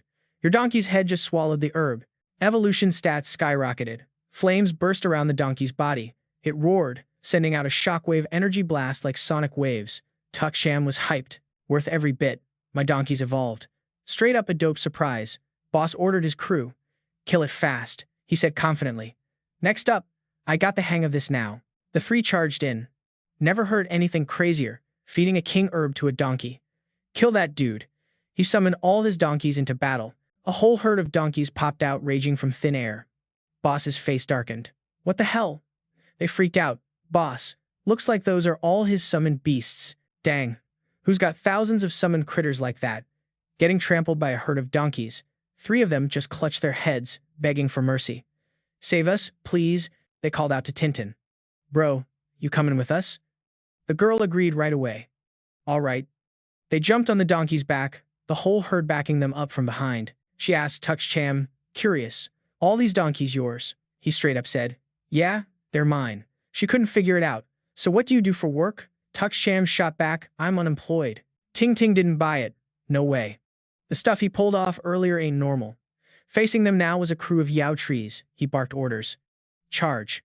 Smash him for me. The donkey stomped, turning the Yao trees into dust. He patted the donkey he was riding. Head donkey, tell the herd to chow down on all the soul herbs around here for me. It let out a loud roar when it got the command. The whole donkey crew just chilled, munching down all the soul herbs around. She kinda suspected it wasn't actually planning to let the donkeys clean everything out. Is that so? It replied cool as ice. Not eating that stuff would be a waste. Besides, those herbs here can grow back. The girl was straight up impressed. This was the first time she'd seen gameplay like that. This time, the King of Herbs dungeon was definitely gonna get wrecked by it. Suddenly, it hit her. Oh yeah, Senior Ting Ting. Why are you flying solo here? She shot back, annoyed. 'Cause no squad was down to take me in. You felt kinda thrown off. Why's that, you asked? 'Cause of my job. A weak older sister's job. Nah, my job ain't weak. I'm a Dragon Knight. That just made you more confused. Dragon Knights. That was some next-level class power. Why won't anyone take her in? She replies, all gloomy. 'Cause I can't find a single dragon. To Tran's like, whoa. The girl spills the tea. A Dragon Knight's gotta ride a dragon to really earn that title. Now you get the deal. A Dragon Knight without a dragon. She hints at her goal. That's why I'm here solo, hunting a soul herb called dragon grass. This is my last shot over in Duyan. He senses something's off too. Captain, something's fishy, right? He frowned, asking, what's up? Namda checks in. Music, we've been trekking for a minute. Don't tell me we can't find a regular soul herb, let alone the king of herbs. Duan's not paying much mind. Kind of feels weird though. He shoots it down quick. Who'd gamble their life for some basic herb? Plus, folks can only carry up to 3 stocks anyway, he decides. Keep moving and see where this goes. On the Cham side, he gets a status update. Your donkeys soaked up the soul herbs and evolved. You're like, no way. Yo Miga, these herbs are crazy nutritious. Each of my donkeys leveled up. More updates keep coming. Your donkey squad's fully evolved. Congrats. You just unlocked the rolling donkey skill. You facepalm, rolling donkey, seriously, that's the skill name. Skill info drops. This move can crush any target in front, especially plant-type enemies. It deals double damage. You think to yourself, not bad at all, especially in the secret realm of the Herb Kings, perfect for plant battles. Just then, Aim steps up. Ting Ting spots it. This ain't right. That's a tree ant, an elite beast in the Herb King's secret realm. Tree ants can smash with their sticks and toss donkey squads everywhere. She warns, we gotta take a detour. Tree ants are notoriously savage. Messing with them just spells trouble. But you're unfazed. What's there to fear? Smash him. This is the perfect chance to test that rolling donkey power. 10 donkeys charge forward. The donkey crews wrapped in flames rolling straight in. They hit the tree ant's weak spot. You shout a victory. We nailed it. But it just casually flings them all away with one hit. The girl's worried. Looks like your donkeys ain't cutting it. Tree ants got mad tough skins. They're no joke. Cham stays calm. It's not that the donkeys are weak. There just ain't enough of him. 50 donkeys, music charge up. A barrage of big fireballs roll right at it. Boom. The tree ant's belly smashes to bits. Ting just stands there, jaw dropped. She can't believe that hit shattered the ant. Only the head's left, but the donkey swarm keeps rolling. Ting guesses. Now I get your job. You're probably a spirit, right? But Cham denies it. Spirit master. Nah. This ain't the first time someone's guessed that, but I swear I'm not. She explains. I think only a spirit can pull off weird stuff like this. A sweet scent floats by, grabbing your attention. What's that nice smell? Ting perks up. That's dragon grass. It's just ahead. But spotting 5 tree ants blocking the path, she gets nervous. There's 3 herb kings over there. One's dragon grass. Tree ants are guarding it. Even a level 3 fight squad would struggle breaking through their defense. Still, Cham's got no second thoughts. He summons a massive army. 500 donkeys. Full-on assault, the donkey horde crashes into the target. The whole giant tree ant squad gets wrecked. Ting starts doubting reality. Looking at the clean scene, one move flattened those ants. She can't believe it. To Chi, you're really a rookie. He confidently replies, if not, I'll switch it up. She totally respects him. A genius. Straight up beast. If you really get through the Herb King's secret realm today, I bet in Academy history, you're just behind Mudong Lu Liam. That toast kinda bugs you. But I still can't match Mudong Lu Liam. She's seriously strong. Faced with the soul herb, she can't help feeling emotional. Can't believe I'm actually staring at dragon grass. You say clearly, big sis, dragon grass is yours. The other 2 are mine. Cool? The girl responds, I can't do much. These 3 herb kings were meant for you. I won't forget this favor. You politely say, you're being too harsh. Big sis risked it all to save me. You deserve it. She leans down, ready to pluck the herb. Can't believe I really got dragon grass. You ask for some extra info. Big sis, in this herb king's secret realm, do the herb kings have set spots? She reveals, nope.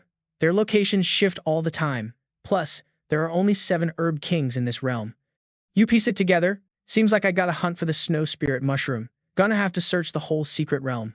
Right after, you order the donkey boss to lead the squad sweeping the realm for herb kings and gobble up all soul herbs along the way. Elsewhere, Namda feels something's off, weird. Not only can't we find soul herbs, but there aren't any magic beasts around either. Chiang adds, I remember there used to be 7 river lotuses ahead, but now, the herb kings vanished too. Dua stays silent. Looks like some secret drama just went down, but for us, that's a win. Meanwhile, Cham's out here on this snow-covered mountain, freezing his tail off. It's so cold, you can't help but shiver. This place is seriously ice cold. The girl confirms, temps dropping crazy fast. There's gotta be some herb king nearby. Probably that snow spirit mushroom you're looking for. Guarding this spot is a savage snowman. Another squad's throwing down with it. This dude, Tram Kitch, tells his crew to drop fire moves to melt it quick. Flames spit out blazing. The girl warns, that's a huge-ass snowman. A top-tier monster, stronger than even Triant. It conjures up a massive snowball and rolls it straight at them. 2 team members freak out. This is bad news. That giant snowball's got enough power to knock him back hard. The snowman stomps forward, making the people in front look tiny. They scream in panic, we're done for. Help us, save us. Cham rolls up to help. A herd of fire-wrapped donkeys charge forward. The giant snowman gets pushed back. The team's stunned. Who just jumped in like that? Seriously strong. The snowman melts into a puddle thanks to the blazing donkeys. Trankich cheers. It's crushed. We're saved. He steps forward, pressing his hands together. Thanks for the assist, bro. What's your name? You drop your name real quick. Tram fluffs it up. So you're from the number 2 clan, a pro clan. Respect, boss, you reply. I got a name too, but it ain't tied to the pro clans. Dude totally misses the point. Then you must be a disciple of some big shot from the academy. You're frustrated with this mindset? Nah, that ain't it. Tram keeps misreading you. Still not. Alright, then you gotta be an elite level student. You gotta clear it up. I'm not an academy heir, just a rookie. Everyone's shocked. No way. How'd a newbie beat a giant snowman? This new kid's that strong. Can't believe it. Tuchim decides to dip. If that's all, I'm out. Tram Kish shoots his shot. Hold up, you're killing it. Why not team up with me? You raise an eyebrow, team up with you. Two other members boast, kid, this is a one-time shot. You could become an academy heir. Come on, call me big bro. He acts all cool, bragging, meet me, swear your loyalty off the bat. From now on, you're my little bro. You're over his attitude. You're trippin', man. Tramkich snaps back. What did you just say? You fire back with disgust. I said, you're trippin'. Stay away from me. I'm tired of messing with you. Watching them walk away, another dude thinks, yo, Kitch, this kid's way too cocky. An average student dissing academy heirs, he's asking for trouble. Tramish orders, go. Tail him. Ting Ting mourns soft, academy heirs are real proud. You embarrassed him in front of a bunch, he won't forget that. You don't even care, thinking they're nothing but self-important fools. Out here in the freezing air, a rare spirit herb suddenly shows up in the distance. Cham spots it, for real. That's the snow spirit mushroom. You clench your fist, pumped. Finally found it. Instantly, it's shielded by sharp ice blocks. In a blink, it forms a giant cube. Seeing that, Ting starts stressing. The snow spirit mushroom's protecting itself with an icy fortress. This won't be easy to break. But you boldly say, no matter what, I gotta get that snow spirit mushroom. You summon 500 donkeys racing over. Right after, the donkeys curl up and charge forward. So, they keep hitting the giant ice cube non-stop. Meanwhile, Tramkich has been watching for a while. Once the mushroom shields with ice, you're out of luck. Cham rubs his chin. This ice is mad tough. Even 500 donkeys can't break it. Then you get hyped and throw out a crazier plan. Summon 1,000 more donkeys. Keep hitting it with those dudes. He orders, find that kid fast. Show him the power of academy heirs. While they talk, suddenly they freeze stiff. Tramkich yells mad. What's that noise? Suddenly, a whole parade of donkeys stampedes right at them. They all gasp scared. How'd so many donkeys show up? No time to hesitate. The donkey stampede tramples them mercilessly. Once again, they put all they got into smashing the ice. In a flash, the massive ice block starts cracking. You get hyped. It's working. Ting freaks. I can't believe it. Your donkeys are insane. The more donkeys, the harder the punch. Soon, the ice shatters into pieces all over the place. Seizing the moment, T-Chan charges. The shield's broken. Move in. Meanwhile, Tram's crew covers their heads. Damn it. Almost got stomped by donkeys. As they pull themselves together, a student points and reports. That kid just grabbed the snow spirit mushroom. You grin and ask, boss lady, I can't gather any more spirit herbs. Can you help me snag one? Ting happily agrees. No problem. Tramkich refuses to accept this. He clenched his fists tight and charged in. Just some regular students, you know? The snow soul mushroom is what you want to target. But you reacted hella fast. Another classic scene is sprinting off with a bucket of water. He snapped with arrogance. Listen up, Cham. This is your last shot to stay alive. Surrender now and hand over that snow soul mushroom. Hearing that dumbass talk, music, you couldn't help but show your irritation. I just saved your ass, and this is how you repay me, he sneered. A nobody like you working for us? That's just how it goes. Humanity depends on elites like us to survive. You didn't waste words, just flipped him the bird right in his face. Man, you're straight up stupid. Tramkich's pride was burning like wildfire. You dare insult me without a second thought. You yelled and threw a punch. A fierce fist clash. Two fists smashed together, creating a powerful shockwave. He screamed in pain, my hand. Tramkich gritted his teeth, furious. You gonna defy me? Kill him now. He morphed into a beast. Tramk and the other students yelled in unison, kill. Cornered, Cham finally lost control. Hatred exploded inside him. Haven't been this pissed in forever. You're gonna die. You swung your fist, striking with lightning force right in his chest, leaving him dazed. What? A savage blow piercing through Tramkich's chest. Instantly, he shifted back to human form, disbelief all over him. You seriously just killed me. You stood tall, shouting, idiot. You brought this on yourself. Two students beside him were just as shocked. Brandt got killed. Some average student dared to take down a descendant of the academy. Seeing this, music, they bolted right away. This hasn't happened in hundreds of years. This dude's gotta be crazy. At the same time, Ting Ting looked at Cham sadly. I think you just caused a huge disaster this time. He crossed his arms, responding cockily. If he tries to kill me, I'll kill back. No big deal. She explained seriously. The B family is a top name in the biz world. They definitely won't ignore this. But he acted unfazed, saying, just treat me like your enemy. I don't want to cause trouble, but I ain't scared either. Finally, Ting cheered him up. No matter what goes down, music, I got your back. Cutting to the chase, he jumped in. Let's roll. We gotta find those 2 royal herbs left. Scene switches to Duchian's crew casually trekking through the woods. Suddenly, he grinned sneaky. If we can't score the royal herbs, just making it through this secret realm is already an epic win, she said, then went quiet. He turned to ask, Xinyan, why so quiet? She replied coldly, I sense some weird shit in this secret realm linked to Cham. He forced a sarcastic smile. What? That new student. You're hyping him way too much. She pointed out proof. I spotted hoof prints in the area. Duchin Yi paused like he'd just realized something. Hoof prints. The student still acted all cocky and dismissive.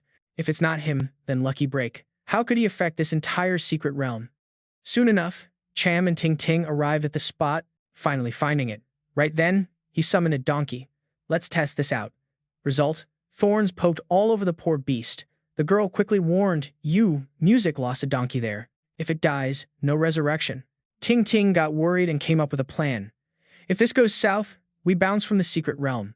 But, music, he stayed stubborn, refusing to quit. Try one more time, he decided. Since the royal herbs can't leave, might as well let the donkey gobble them all.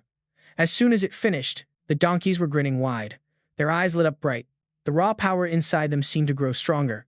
Soon after, the system gently announced, your lead donkey swallowed the soul herb and evolved, gaining an innate power-up skill.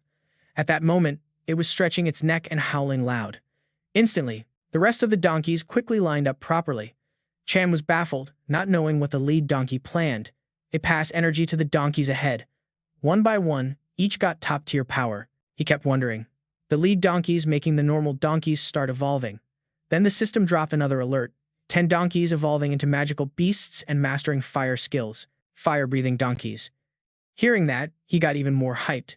So evolutionary power lets donkeys morph into different magical beasts. He chuckled, imagining, when it's done, this donkey squad will be like a legit pro army. The donkeys opened their mouths wide, ready to attack. Flames shot straight out from their mouths, all eyes locked on the royal herbs. Ting Ting froze, stunned. 11 donkeys breathing fire at once, long-range assaults too. Yo, your donkeys are seriously lit. The royal herbs started cracking open.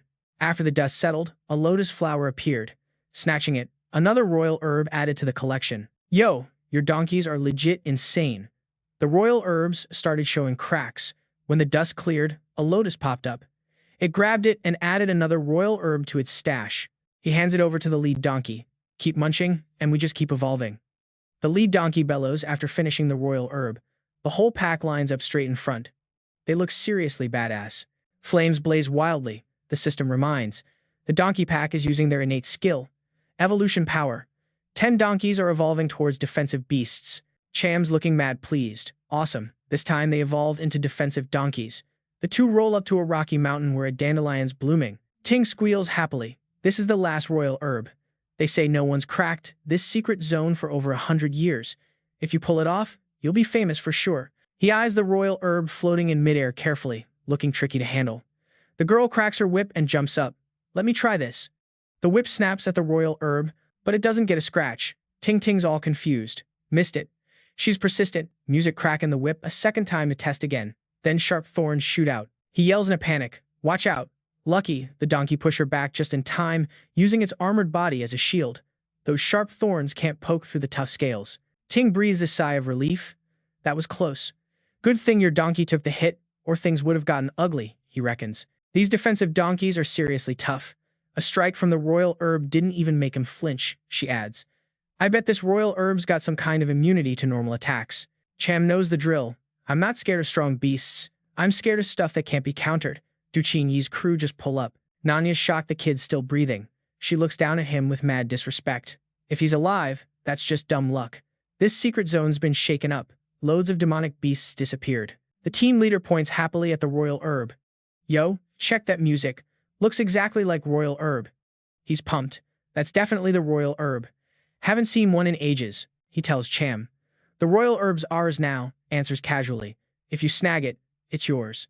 Duchiani doesn't know what's coming next. 2 lackeys rush in quick. This kid knows his limit. Shinan figures out what's up. All the soul herbs in the secret herb zone have been eaten by your donkeys, right? He confirms. Yeah, that's right. She's not surprised. I figured as much. Only you would roll that hard. Duchani orders the team. Let's go. This is our shot to make Team Tai famous. The two lackeys charge full throttle, but both swing and miss thin air, looking lost. What the hell? Why can't we hit it? Even crazier, sharp thorns shoot straight at him. Both get stuck like porcupines. He can't believe what's in front of him. What? Both crash hard to the ground. Nanya checks and reports, "Hey, they're dead." Tam spits coldly, "Noobs." Du Qianyi realizes the royal herb ain't easy to snatch at all. Even Xiong screams when thorn spikes pin him. Dude falls back helpless, lying still. Nanya warns cautiously, "Yo, this royal herb's super weird. We can't land a hit on it." Ting also advises music. "Cham, maybe we should dip now." He grabs her shoulder calm like, "Hold up, bro. Please help me land one hit." She looks straight up, shook from start to finish. He swears, "If you trust me, do me a solid and hit that royal herb." Ting's seen mad miracles earlier, so she's fully down. All right, she grabs a cleaver and lunges at the royal herb, yelling, "Slash." Du Qianyi mocks, "You know you ain't gonna hit it, you dumbass." The sharp blade slices straight onto the tree trunk. Ting's hyped. "I hit it." The two dudes stare in disbelief. How'd she even hit the royal herb? T-Chan thinks to himself, "For real, slash moves are a type of magic attack. They hit no matter what. Gotta work." He turns and calls out, "Xinyan, help me strike it again." She grabs the cleaver and charges up. All right.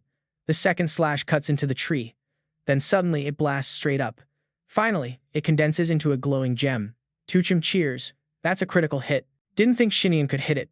Nanyate ek, the royal herb's taken down. What just went down? Is Xinyan really that strong? Du Qianyi rushes to her as she lands. "You got that royal herb?" She opens her hand, showing the gem. "This gotta be the essence of the royal herb." I feel insane herb power pulsing inside. He's clueless but dares to demand. "Hurry, hand it over." She slowly walks up to Cham. Du Qianyi's still cocky. "As long as you hand over the royal herb, I won't treat you bad. I might even get you into the academy lineage." But Shinan returns it to the real owner. "For Cham, this is yours." The dude's frozen. "What? Shinan, why'd you give the royal herb to Cham?" She shoots back straightforward. "Because it belongs to him." Du Tanny's furious. "On what grounds?"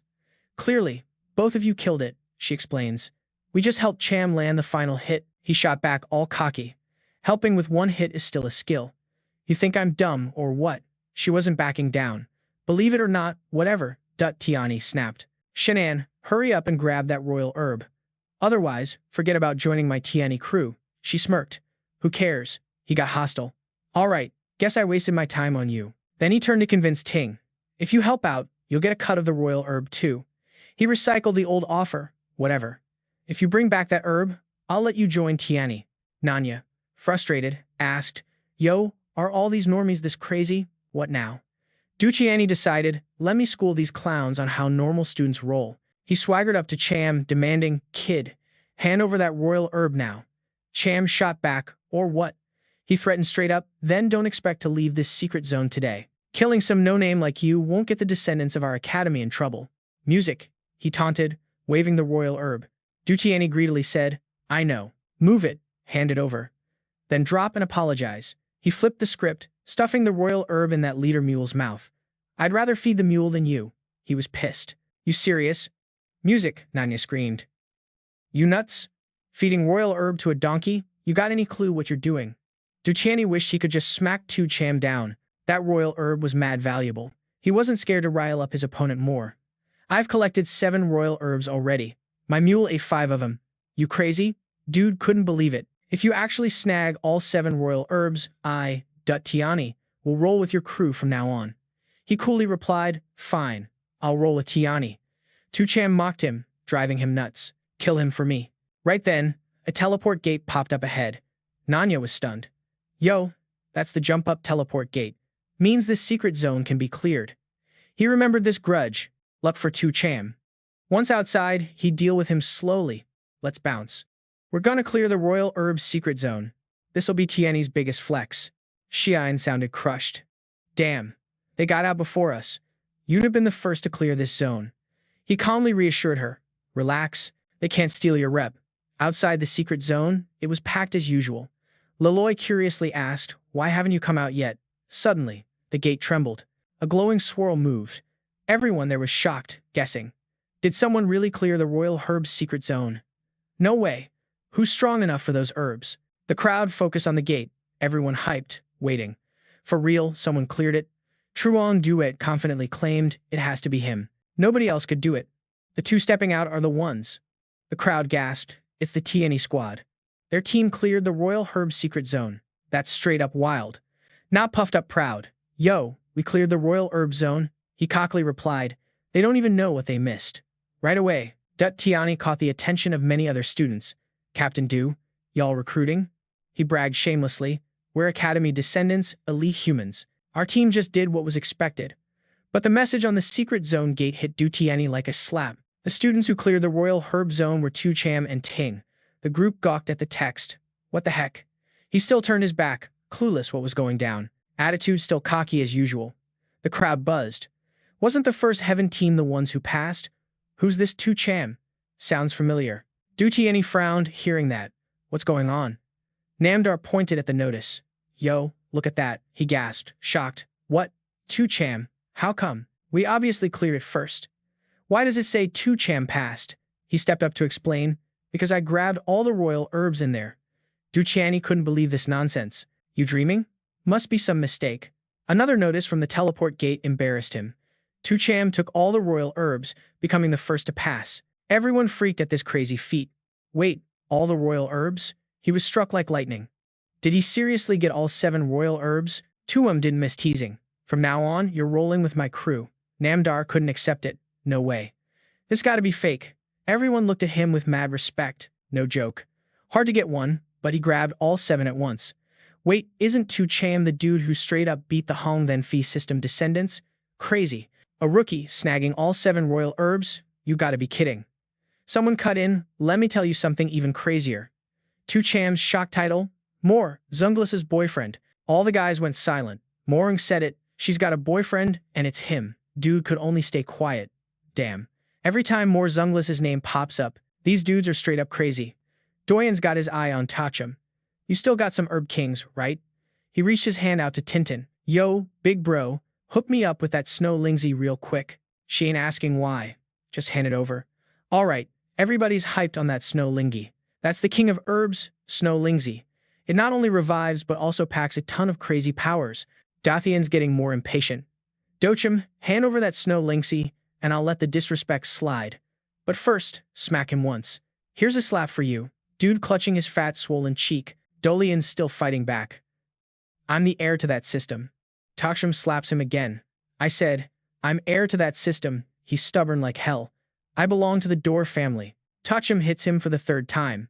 Now you're repping the To family. Flames burst out fiercely. Dolani swears. Man, you're wild. A straight-up rebel. I'll make you regret this forever. His whole body was engulfed in flames. Some folks think being a fire warrior is super strong. Looks like Takum's in some serious trouble now. He charged in ferociously. Music. Growling.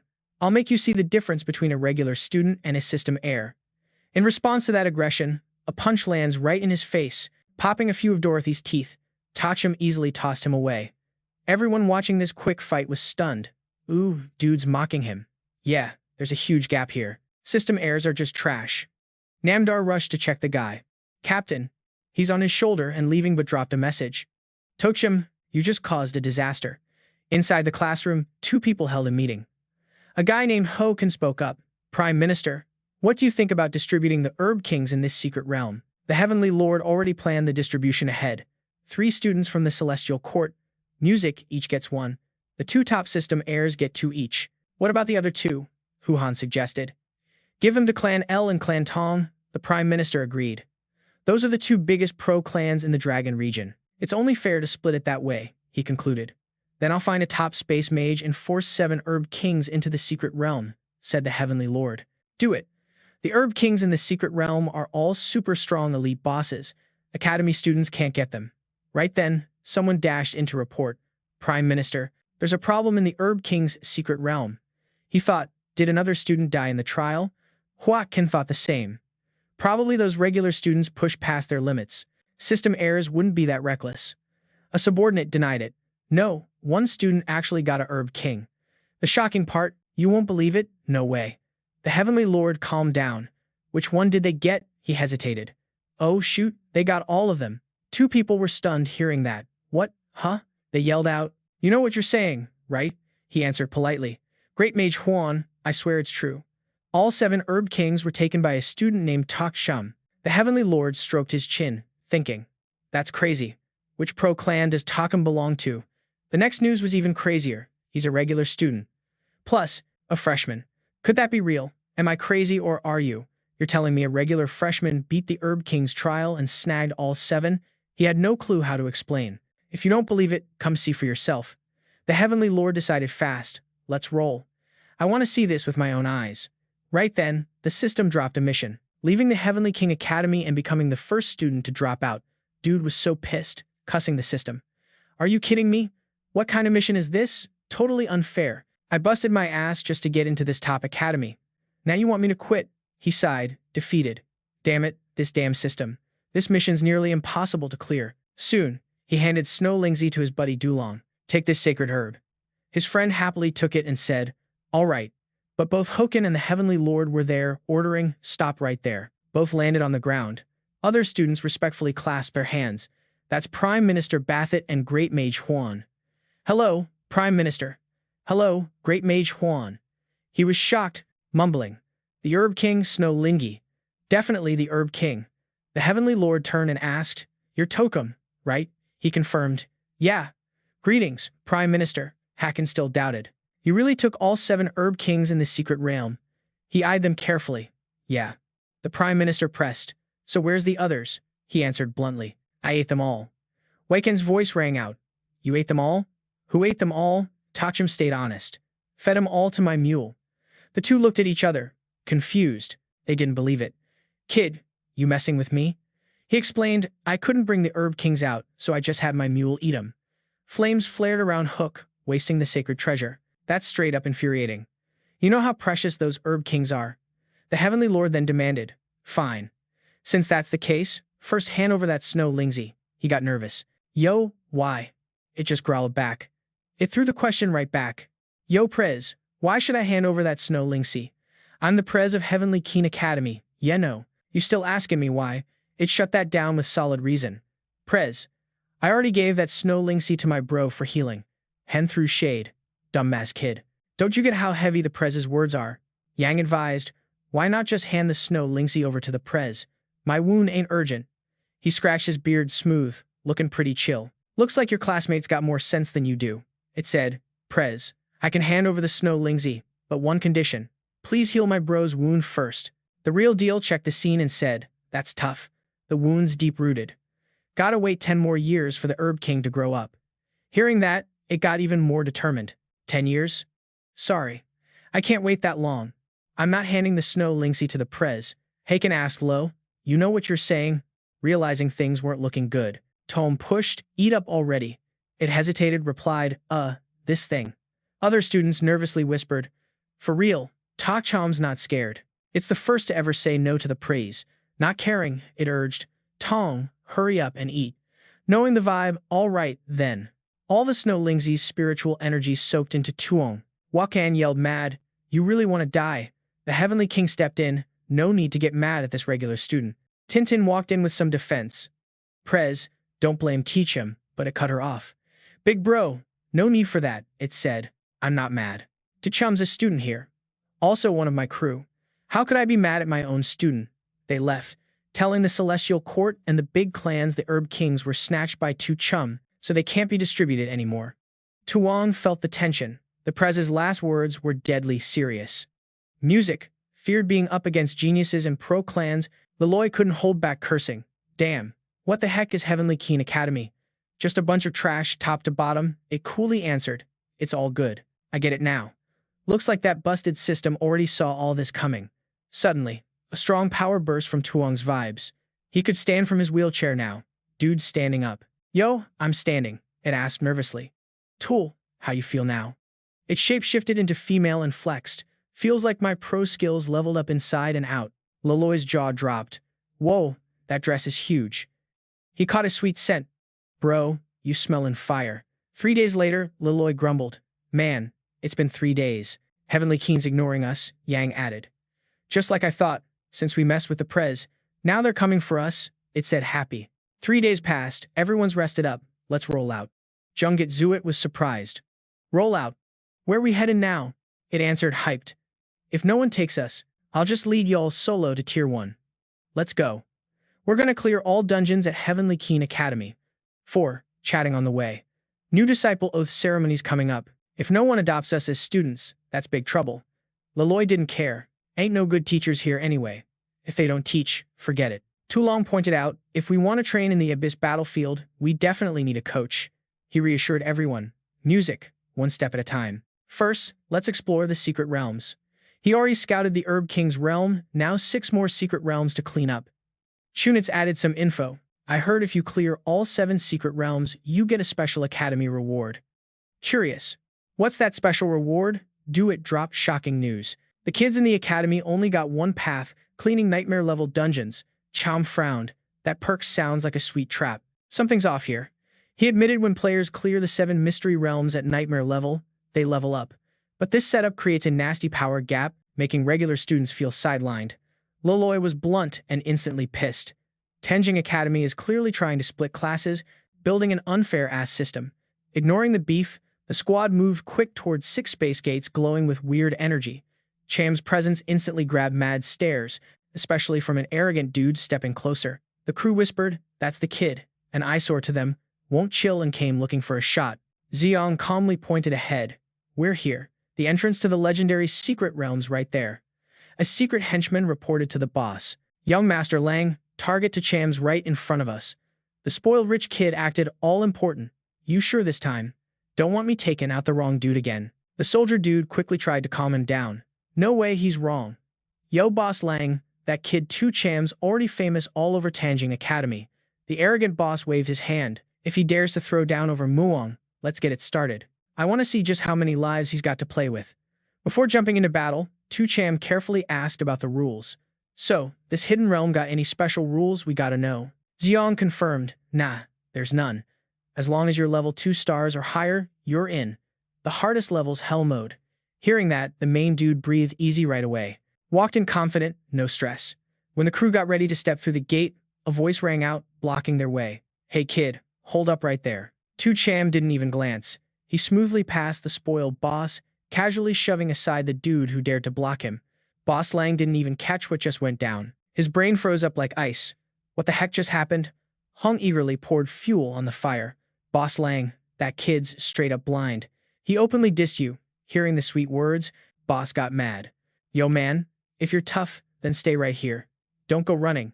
Tu Cham showed clear annoyance, slowly turning back to ask, "You talking to me, buddy?" Boss Lang kept egging him on. "Kid, do you even know who I am in this academy?" The main dude fired back a heavy jab. "Who you are don't matter to me." Spoiled boss's face suddenly looked dumbfounded. That strong shove made him dizzy for a sec. Everyone around dropped their jaws in shock. No way. Tu Cham ignored Boss Lang. "You gotta know that dude's got the Tong clan backing him. Serious power, not to mess with. Straight reckless." Boss couldn't swallow that shame. First time in his life someone treated him like that. Tu Cham coldly dropped the final line. "For real? Then this is round 2. Get used to it." Boss Lang laughed wild with anger. "Good. You really are something else. Just watch." Loy pointed meaningfully at the head, clearly mocking but still yelling. This dude's brain got scrambled. Still won't stop threatening. "Spill it. How you want to bounce out of this world today?" Tu Cham totally ignored them, decisively turned back toward the waiting gate into the hidden realm. The system menu popped up right in front of the squad, welcoming them into the mechanical heart. "Please choose your difficulty level." 4 levels showed up: easy, hard, elite, and finally hell mode. Real test right there. No hesitation, Tu Cham immediately clicked the hardest one. One fateful tap on the hell mode option.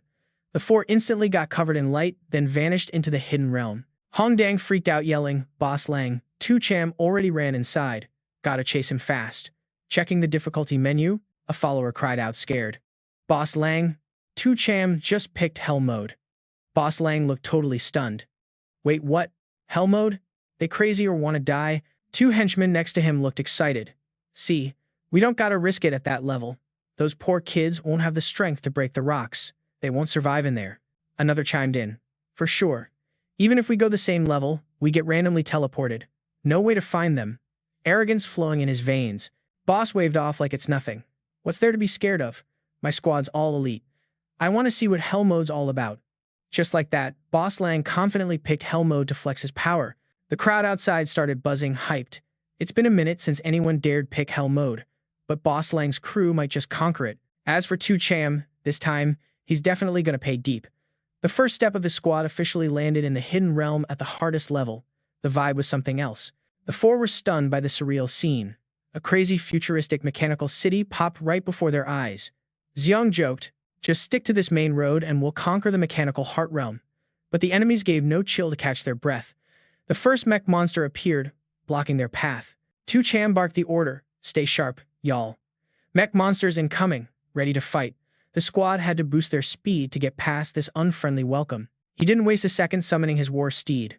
Full speed straight ahead, the beast like a steel storm charging forward, smashing the mech monsters into scrap metal effortlessly. To Tran and the crew rode hard through the enemy line. Every place they hit showed one epic scene. The mech monsters broke down into metal bits with zero fight. Loy couldn't hide his hype. Rolling with a squad like this is pure bliss. That feeling of crushing every block? Straight fire.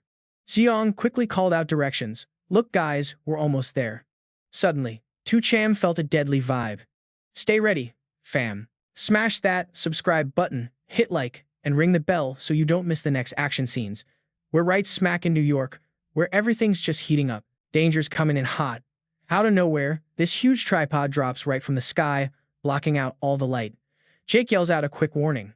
Everyone ducks immediately. The giant tripod stomps down hard, causing a quake that knocks the whole crew off their feet. Jake can't help but shout in shock at the wild scene. What the heck is that thing? No way this is real. The squad looks so tiny and weak standing against that massive machine monster. Mike just stands there, jaw dropped in terror. This beast is way bigger than Mike ever imagined. Tony quickly drops the intel. This is the final boss of that creepy mechanical heart world. Just one glance and you know this opponent's tough as nails.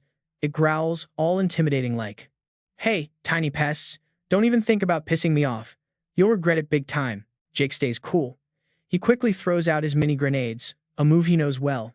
His mesh-armored steeds roll forward fast towards the boss, packing crazy power. The attack hits straight on the boss's leg, but it's like it didn't even phase it, just a tiny scratch. Jake realizes shit's really heating up. This hellish boss's armor is way tougher than the King of Potions. Suddenly, from its palm, it launches a barrage of insane speed homing missiles aimed right at the squad. The heavy fire spreads out, scattering Jake's armored steeds everywhere. Emily shouts out a worried warning, "Watch out for the area attack. Everybody." Jake stands firm. He drops a defense buff move, a solid shield technique. 3 armored steeds line up tight, building a tough barrier blocking the hailstorm of missiles. Facing the hard spot, Jake starts thinking. The steeds tire way too fast. Jake gotta figure out how to end this fight fast. Tony switches to battle mode all of a sudden, ready to take on the roughest job. "I got this," Jake asks, worried. "You sure?" "Tony, this is pretty dangerous." Tony's all confident. "Read the manual if we want to take it down. Gotta bust the mechanical heart on its head. I'm the best fit." Mike boosts the squad too. "You always have our backs. Now it's our turn to handle things." Seeing Tony leap onto the boss with his axe, the giant mocks, "Just some pesky ants." Its mountain-sized fist starts moving, gearing up for a stronger hit. Another missile fires off with devastating force, locking on Tony. Mike screams out, "Behind you! Danger's coming." Tony swings his giant battle axe bravely, slashing right into the incoming missile. A massive explosion erupts right in front of him. The heat and pressure hit hard and scary. Using the chaos, Tony clings tight to the giant boss's body. He keeps holding on, heading straight for its weak spot. Emily can't help but admire that gutsy move. Things got seriously rough. Tony pushes himself, running along the boss's arm. The target's the head. He circles the neck fast, hunting the key spot to destroy. Finally, he shouts excitedly, "Got it. The mechanical heart's right here." Mike down below can't hide his hype. "Awesome. Music." Tony just found it. Tony raises his axe, charging all his strength. Now, just gotta smash it. But then, the unexpected happens. The giant head twists 180 degrees. Tony's jaw drops in disbelief. What the heck? How's that possible? From the boss's mouth, a swirling energy blast gathers. It sneers, "Not human, huh?" Suddenly, music. Tony gets blown away like a kite with a cut string by that surprise attack. Jake freaks out, quickly summoning a steed to dash over. "Tony, you good?" Luckily, the steed catches him just before he hits the ground. That was close. Tony lands safe but still dazed from the hit. Jake rushes over and asks, "You hurt anywhere? What's the status?" Tony's body's all busted up. He replies, "I'm good." This hell boss is no joke. Right after, its giant hand suddenly moves, firing a non-stop volley of dense energy pellets. The heavy barrage comes down like a deadly storm with no brakes, trying to crush everything. Even Mike swears out loud, "Man, how do we dodge this insane firepower?" Emily's sharp eyes point left, about 23 feet away. There's only one safe spot. The squad wastes no time, sprinting to where she points. Move fast, gotta get there now. Explosions shake all around, but the spot they just hit is strangely calm. Jake can't help but praise Emily music. Your instincts are fire. She humbly answers, my senses are on point. I can read its attack paths. Of course, the boss fires another deadly volley right after, giving no rest. Mike watches helplessly. Here we go again. This attack's straight up endless. Duet's still the star guiding the way. Everyone, sprint straight ahead 9 meters right now. Thanks to this epic guidance, the squad barely dodges death once again. That dude can't hide his mad respect. This move is straight up magic. If he was a bit stronger, maybe he'd predict the future. But yeah, Xiong knows this dodging ain't a long-term plan. He grips his battle axe tight, bundles up energy, and jumps up, dead set on finishing things fast. The boss's giant mechanical hands swing down like it wants to crush Xiong like a fly. Xiong's quick though, slickly dodging out of the way just in time. He drops down right behind the boss's neck, a spot no one expects. This time, Xilong wastes no time. He raises his axe and smashes the boss's weak point hard. But the boss spins its head around, smirking like it's got the upper hand. Nice try, feudal punk. Lioi just gapes in shock. How'd that move even work? This boss ain't got a blind spot near its mouth. Another burst of deadly energy erupts. Time to wrap up this show. But Xilong pulls off a wild move. He charges straight into the boss's mouth. Even Cham down there is shook, yelling out worried, Xiong, what the hell are you doing? Lilo can't believe this risky stunt either. No way. Xiong actually swallowed the whole mouth. The boss roars in pain. Damn punk, wanna die that bad? Fine by me. Its giant head swells then deflates as Xiong wreaks havoc inside. It claws at its head, growling fierce. You damn bug, get out of me now. A giant hole bursts open on the boss's back of the head. That's Xiong's masterpiece. The boss tries one last scream before its head shatters to bits. No freaking way. Xiong nails the mission, confidently stepping out of the busted boss's head. Leroy can't hide his hype. We did it, guys. The boss is finally down. Datu's impressed too, saying, Xilong's straight up badass, a true warrior king. The life flame atop the giant boss finally goes out, signaling total defeat. Right after, the system notification pops up. Congrats, y'all crushed the mechanical heart secret zone on nightmare difficulty.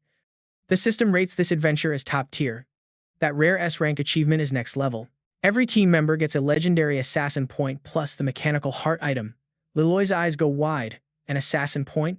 Never thought I'd score such an honor. Xilong drops some key info. From what I know, the mechanical heart's ultra rare, only drops the first time you beat nightmare mode. To Tram's curious, so what does it actually do?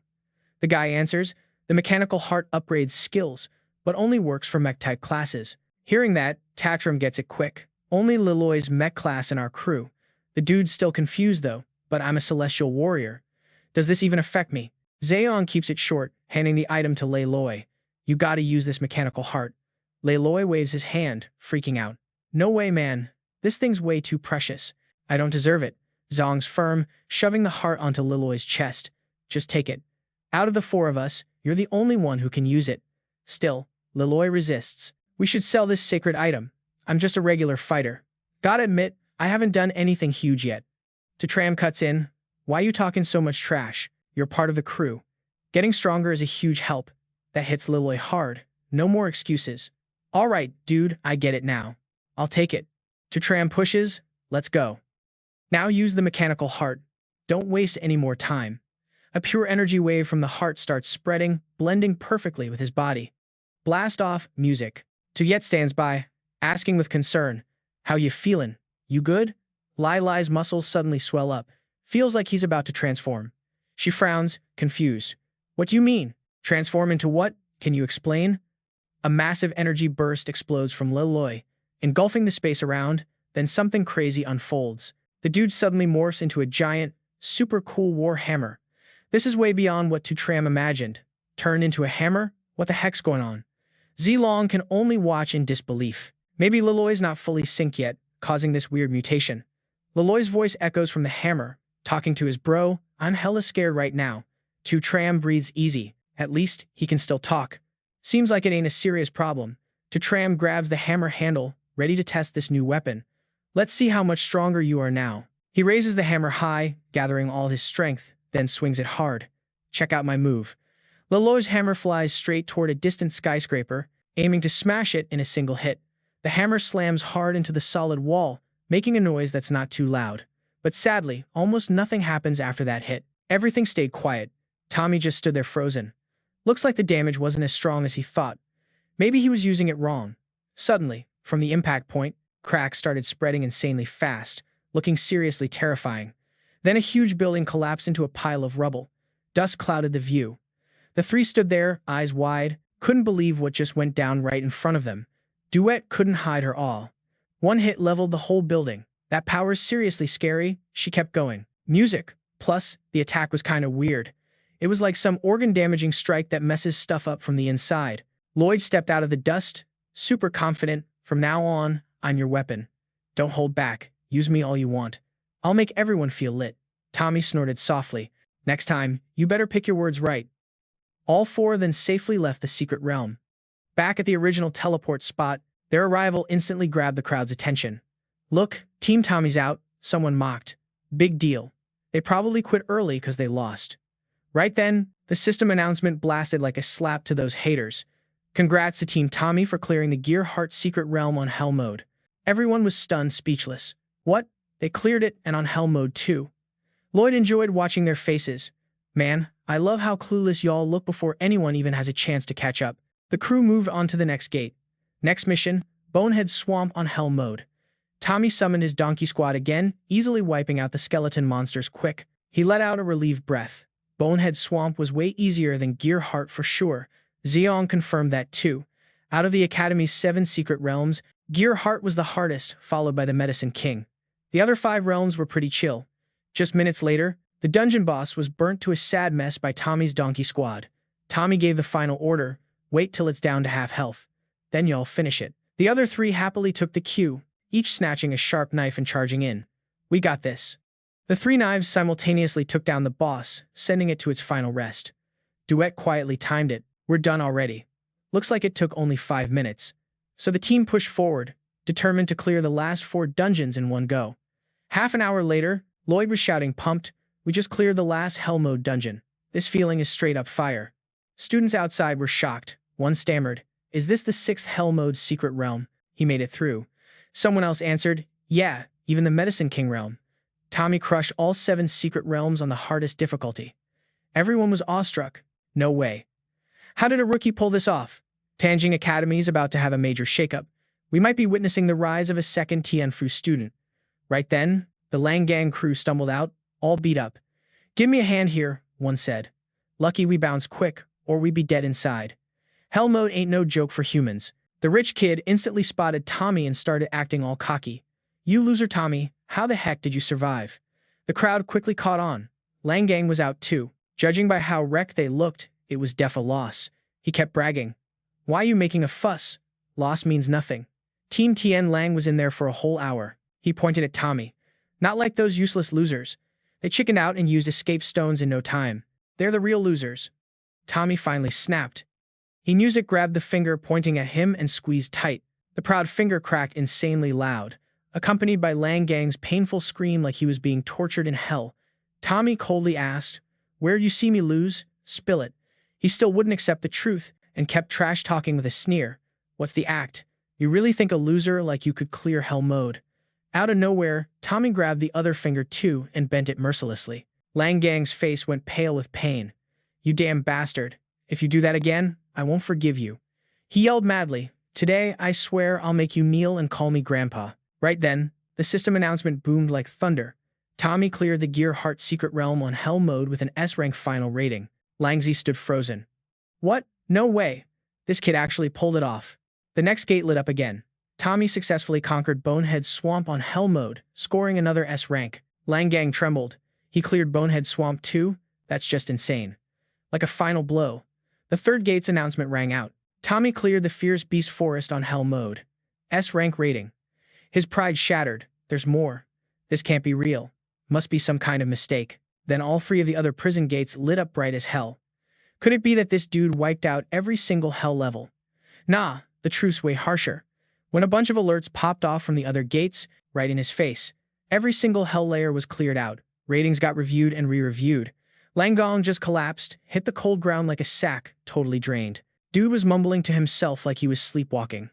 All 7 levels of hell cleared out. Who the heck could pull that off? Now he gets it. No wonder the goddess Mu Rang picked Tram as her man. This kid's straight up legendary. Goddess eyes never lie.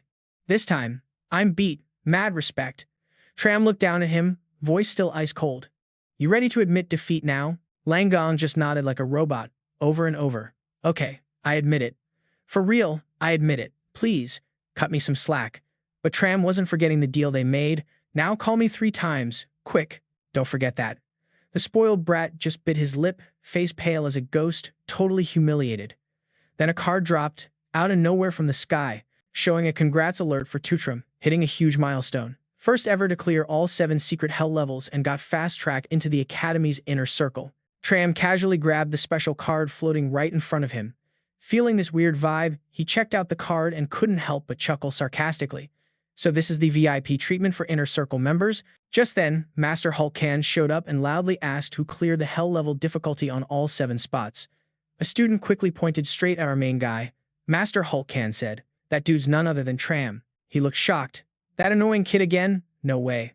The crowd of students started whispering. Tram's the first to do this without any family ties backing him. Becoming an Inner Circle member is straight up legendary. His future's definitely bright. Master Hulk can drop a surprise offer. Look, you're a rare talent. If you just apologize to everyone here, I'll forget the old stuff and take you as my disciple. That offer caused a buzz instantly. Master Hulk wanting a disciple? That's an honor bigger than being an Inner Circle member. Guess Tram's skills got Ho thinking twice. Tram stayed cool and fired back. Sorry, teacher, but I did nothing wrong to apologize for. That attitude shocked everyone. No way. Tram openly challenged Master Ho and started throwing shade. You just handed over the Medicine King to some average student on a whim. Isn't that wasting a treasure? Then came the fiery rebuttal. I cleared the prison and grabbed the Medicine King. It's mine. Using it to save my squad ain't wasting it. Master Ho got mad, his face turning red. You're saying you refuse to admit fault to me? Tram stood firm. I'm not wrong, so I'm not apologizing. The teacher nearly lost his mind. All right, this is the first time I'm dealing with a stubborn idiot like you. Master Hulk can pull some moves on Tram. Even if you got the spot in the Inner Circle, you still need everyone else's approval. The crowd buzzed again. This is over. Teachers throwing shade. Tram's pissed off too many folks. This time it's a serious mess. I don't get why you won't humble yourself. Hulkkin gritted his teeth and ordered, call all the Academy's Inner Circle members here now. Soon, the first person showed up and spoke up. I won't agree to let someone like Tram join. The second was Tianfi, who Tram had beaten before. I'm totally against this too. The third kept threatening. Tram pissed off Zanji in the secret realm. He definitely stands no chance. Tan Yi jumped on the chance for revenge. That brat Tram messed with me before. I'm not letting him win today. A bunch of voices chorused. We don't agree. Denied. Not even fit to be with the dogs and cats here. We oppose this. Hulkin smirked at Tram. You hear that? Nobody's with you. But then, unexpectedly, a hand shot up from the crowd of no votes. Hold up, there's still one person agreeing. None other than Lang Gongzi. I fully support Tatram joining us as a member. Hokan turned surprised. Lang Gongzi? What are you saying? Are you nuts? Lang Gongzi answered proudly. Teacher, with Tram's power, him joining is an honor for all of us. Tiani whispered from behind Lang Gongzi that Tram took Mu Rang from him and even beat him up earlier. He just shrugged like he didn't care. What can I say? I lost to him fair and square and admit it fully. Hokan stayed firm. The minority yields to the majority. You still can't be an Inner Circle member. Tram answered calm as hell. Teacher, all along, you made one big mistake. Hokan was stunned, clueless what Tranhalthian meant. Speak up. I'm all ears, he said. Tranhalthian pointed out the core issue. Everyone's got it twisted thinking I'm hungry for this fake title. Like it's some huge honor, but truth is that title means nada to me. My real impression of these folks? Just a bunch of trash. Tyone shouted angrily. You're so arrogant, you're insulting us all. You even realize that? Tran Howen crushed the card in his hand. Academy Juniors? I totally despise you all, not even a bit of respect. Huwakin couldn't even believe what he just saw. What the heck? What just went down? Lee, chillin' in the back, was totally hyped. Trans bro is straight up the coolest. This is lit. Dude roared mad. This punk's trying to drive me nuts. No way I'm letting this slide. Everyone in the academy started shouting in sync. Kill him. He can't live. Suddenly, the whole place shook hard with some weird sounds. The crowd freaked out, clueless about what was going on. Yo, this noise is crazy. Earthquake or what? One sharp student caught it. Nah, ain't no quake, y'all. Check this out. Where he pointed, a huge portal was slowly popping up, giving off some seriously evil vibes. The crowd buzzed with hype. That's the outer zone. Looks like a new space node's about to drop. Those fools outside really messed up opening a gate so close to the academy. The principal bossed out an emergency alert. No students allowed outside. Hua added, all 5-star students and up, roll with me to the outer zone. Then he glanced at Tran Hao Thayan. You're mad lucky today. Without wasting time, Hone and the top dogs flew straight to that fresh space node. The rest threw warnings at Tran Hao Thayan before jetting. You just pissed off every single one of us today. Wait, you'll regret it. Suddenly, Tran Haith grabbed his head in pain. A strange energy blast hit him hard, making him feel uneasy. Leo saw it and instantly knew from Tran's pained expression a level up was coming his way. Dad too yet couldn't hide his stoke either. If he wasn't wrong, Tran had just jumped to 4 stars. A total miracle. Lots of folks never hit this level in their whole lives. Xiong straight up nodded. This time we gotta level up too. Can't let Tran Haoen pull too far ahead. Tran Haoen frowned, feeling it out. 4 stars ain't that dope. My body hasn't changed much at all. After a minute, the trio linked up to share the hype with the captain. Leo pumped up as he flexed their wins. Tran bro, all 3 of us just made the jump to 3 stars. Duet added, 3 stars is huge, man. I can feel everything got way stronger. Just then, a familiar voice called out behind them. Tran Hao Thayan, hold up. He looked surprised. Ziwi, why you looking for me? What's up? Just spit it out.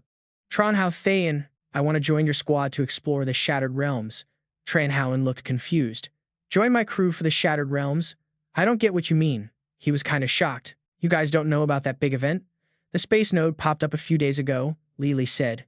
We saw it. Such a huge ruckus. Could it really be the Shattered Realms? Jiwei confirmed the deets.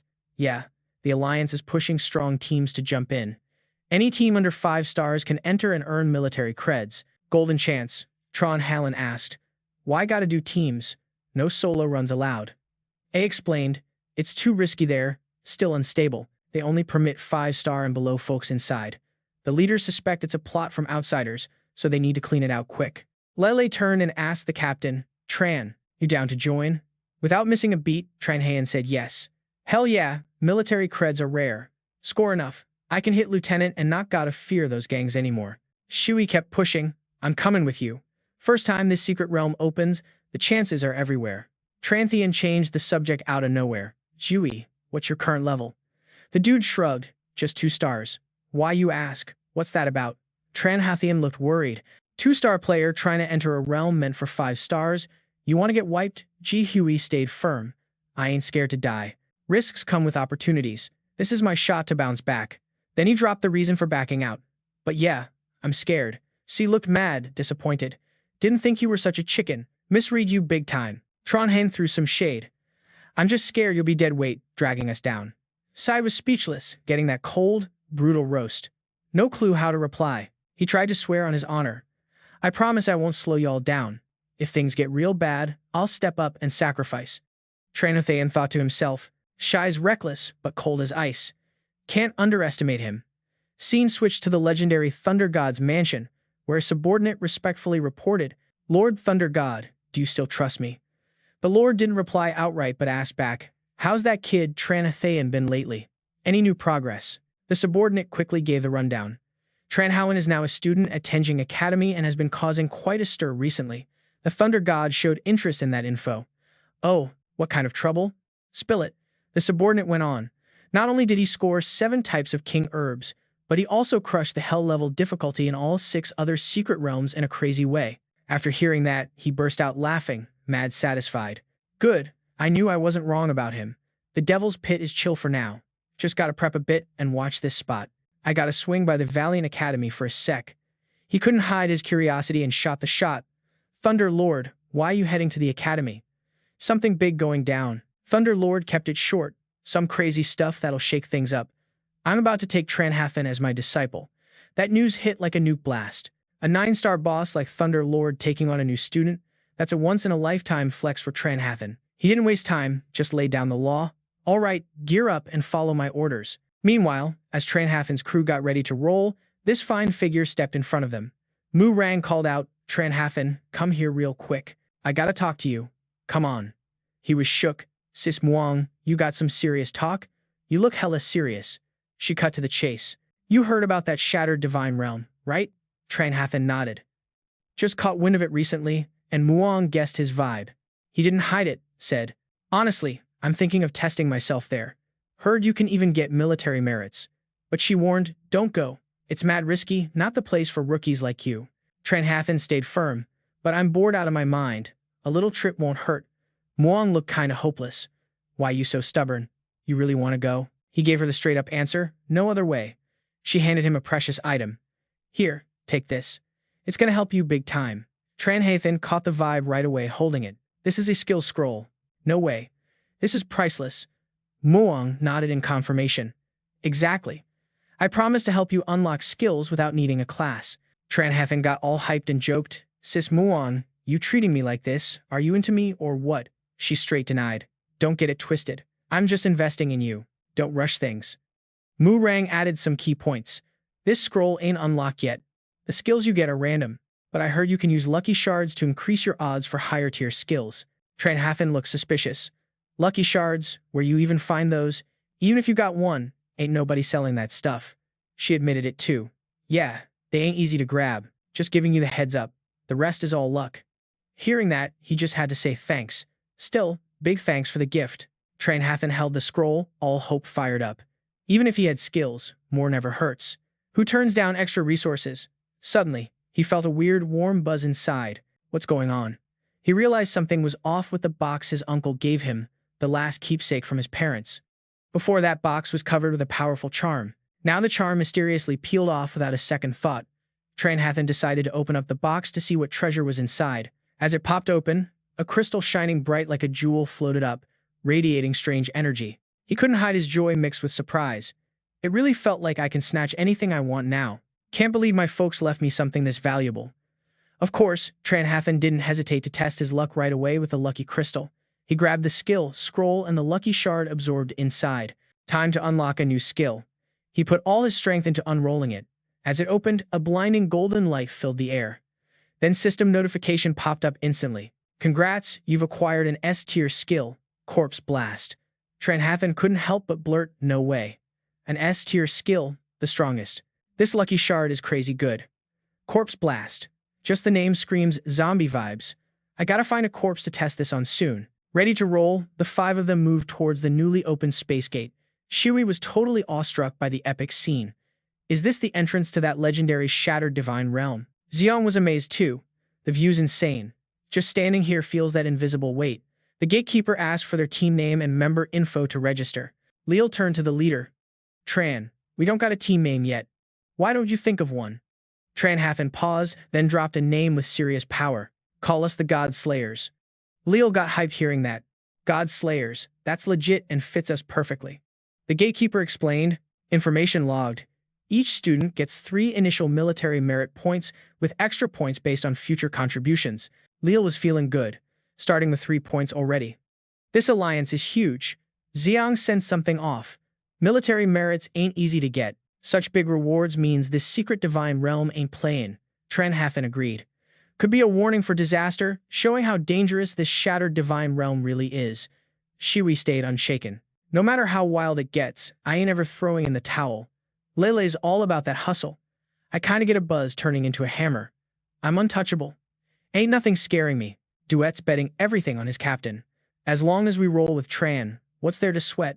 Xiong nods, flashing a grin. This is our shot to make waves with the gods. Let's bounce. Right then, a familiar voice calls him back. Tronhen, hold up a sec. He's kinda shocked to spot who it is. Tuan Ting Ting. Didn't expect her to be here competing too. She breaks it down since the Shattered Divine Realm might host higher dragons. She's here rolling the dice. When the portal swings wide open, the contestants can't hide their hype and rush forward. Other squads start flexing loud. Our undefeated crew's straight up gonna crack top 10 this round. Yo, clear the path for the bosses. Those cocky remarks fire up a mega debate. What about Tanjing Academy? Our Xianwu Academy ain't scared of a thing. She scopes the scene. This alliance dangled some crazy rewards. So nearly every army's sending their A-team. Xion's jaw drops at the scale. We're talking at least 1,000 teams locked in. Suddenly, the sky drops dark. A massive flying ship blocking out the light, lighting up a crazy epic scene. Standing on it's a young dude with serious swagger, radiating pressure that shakes people's guts. The other contenders instantly clock him. That's Skybreaker. No way he's here too. Straight up, wild. Lele's lost on who this dude even is, wondering why someone's gotta act so extra and stunt like that. C frowns and drops the name. That's Tianqing, one of Tianjing Academy's top dogs. Lel gets curious. Who's he? What's his background to be that damn strong? He fills the squad in. Tianjing got 3 Xianfu students, and Tianqing's definitely one of them. Others light up with hype. Skybreaker's my idol. Can't believe he hit 5-star status. Tran Hao Tin's wondering if Skybreaker's a pro talent or what. G nods, sealing the deal. Right then, the giant battleship starts rolling into the space gate. The other players take off quick. Move it. With Tianqing leading, we're safe. Tran gears up. All right, it's our turn now. Don't get left behind. The 5 of them charge through the open gateway. All touch down safe in this strange, mysterious new land. Xiong music scans around. Desert's dead all 4 ways. Looks like we got split up to different spots. Meanwhile, in the Alliance meeting room, top-tier experts gather. The regional overlord talks about the secret shattered divine realm. Curious if anyone's got other opinions, Old Tan sets his pipe down. Boss, something about this ain't right. Someone else jumps in quick to oppose. You know how dangerous that land is. This is the best deal we could swing. The old man smirks low-key. You guys do good, sending kids to risk it all while you just hide here. He slams the table, pissed, and stands up. Old Tan, what's your angle? Starting beef with me. Old Tan doesn't even glance over. No beef, just want to give you some shade. That mage ain't no joke, don't push it. You think I'm scared of you? Come at me if you dare. A woman steps in to chill the vibes. Everyone calm down. It's late, and fighting ain't gonna help. Another voice cuts in. Even if this secret realm's dangerous, growth chances are everywhere. This is prime time to raise up strong fighters. Then the dragon overlord spells out the final call. We wait then. Strike when the moment's right. Old Tan stands and turns. You guys can just chill and send the god off. I'm gonna catch some Z's. The mage starts messing with him again. Important meeting, bro, but Old Tan's all cocky and full of himself. The overlord sighs. Old Tan's still on edge, but humanity's in deep trouble. Sometimes sacrifices gotta happen. Another woman agrees. Gotta give up some weak links for the future. Old Tan really can't see the big picture. The last guy fixes his tie and says, even for humanity's elite, Old Tan's missing the light. Traveling with Group 2, the shattered divine realm's massive. They've walked a ways and haven't seen a soul. Suddenly, Da 2, yet feels something creeping close and warns the crew fast. Loy spins around freaked out. What? Where'd they go? I see nothing. Her pretty face goes pale, sensing a brutal tremor underground. Immediately, a giant centipede monster bursts from the sand, throwing off an evil glow. Without hesitation, Tu Long switches to battle mode and swings his axe for a killing blow. One strike, and he splits it clean in half. Wild power on display. The giant beast drops lifeless. Looks like it's lights out, no signs of life at all. Long lands and exhales, damn near got me. Even though it was strong, we handled it. But as he turns, that creature suddenly snaps back to life. Shit's way crazier than before, man. Jake freaked out and yelled without thinking. Been way too long. Watch your 6, it's still alive. Too close, he didn't even have time to react to that deadly surprise strike. Good thing one of Mike's dumbasses jumped in to take the hit. Been a minute and even he was shook by how tough this monster is. Music, no way, I totally nailed its weak spot. After a while, throwing continuous wrecking blows, it finally went down. Finally, the beast lay still on the ground. This time, looks like no chance of a comeback. After a thorough check, Dana confidently confirmed, its heart stopped beating. This time, it's definitely dead. But right when she finished, that damn monster popped up like a never-ending nightmare. Lily just stared in horror, couldn't believe her eyes.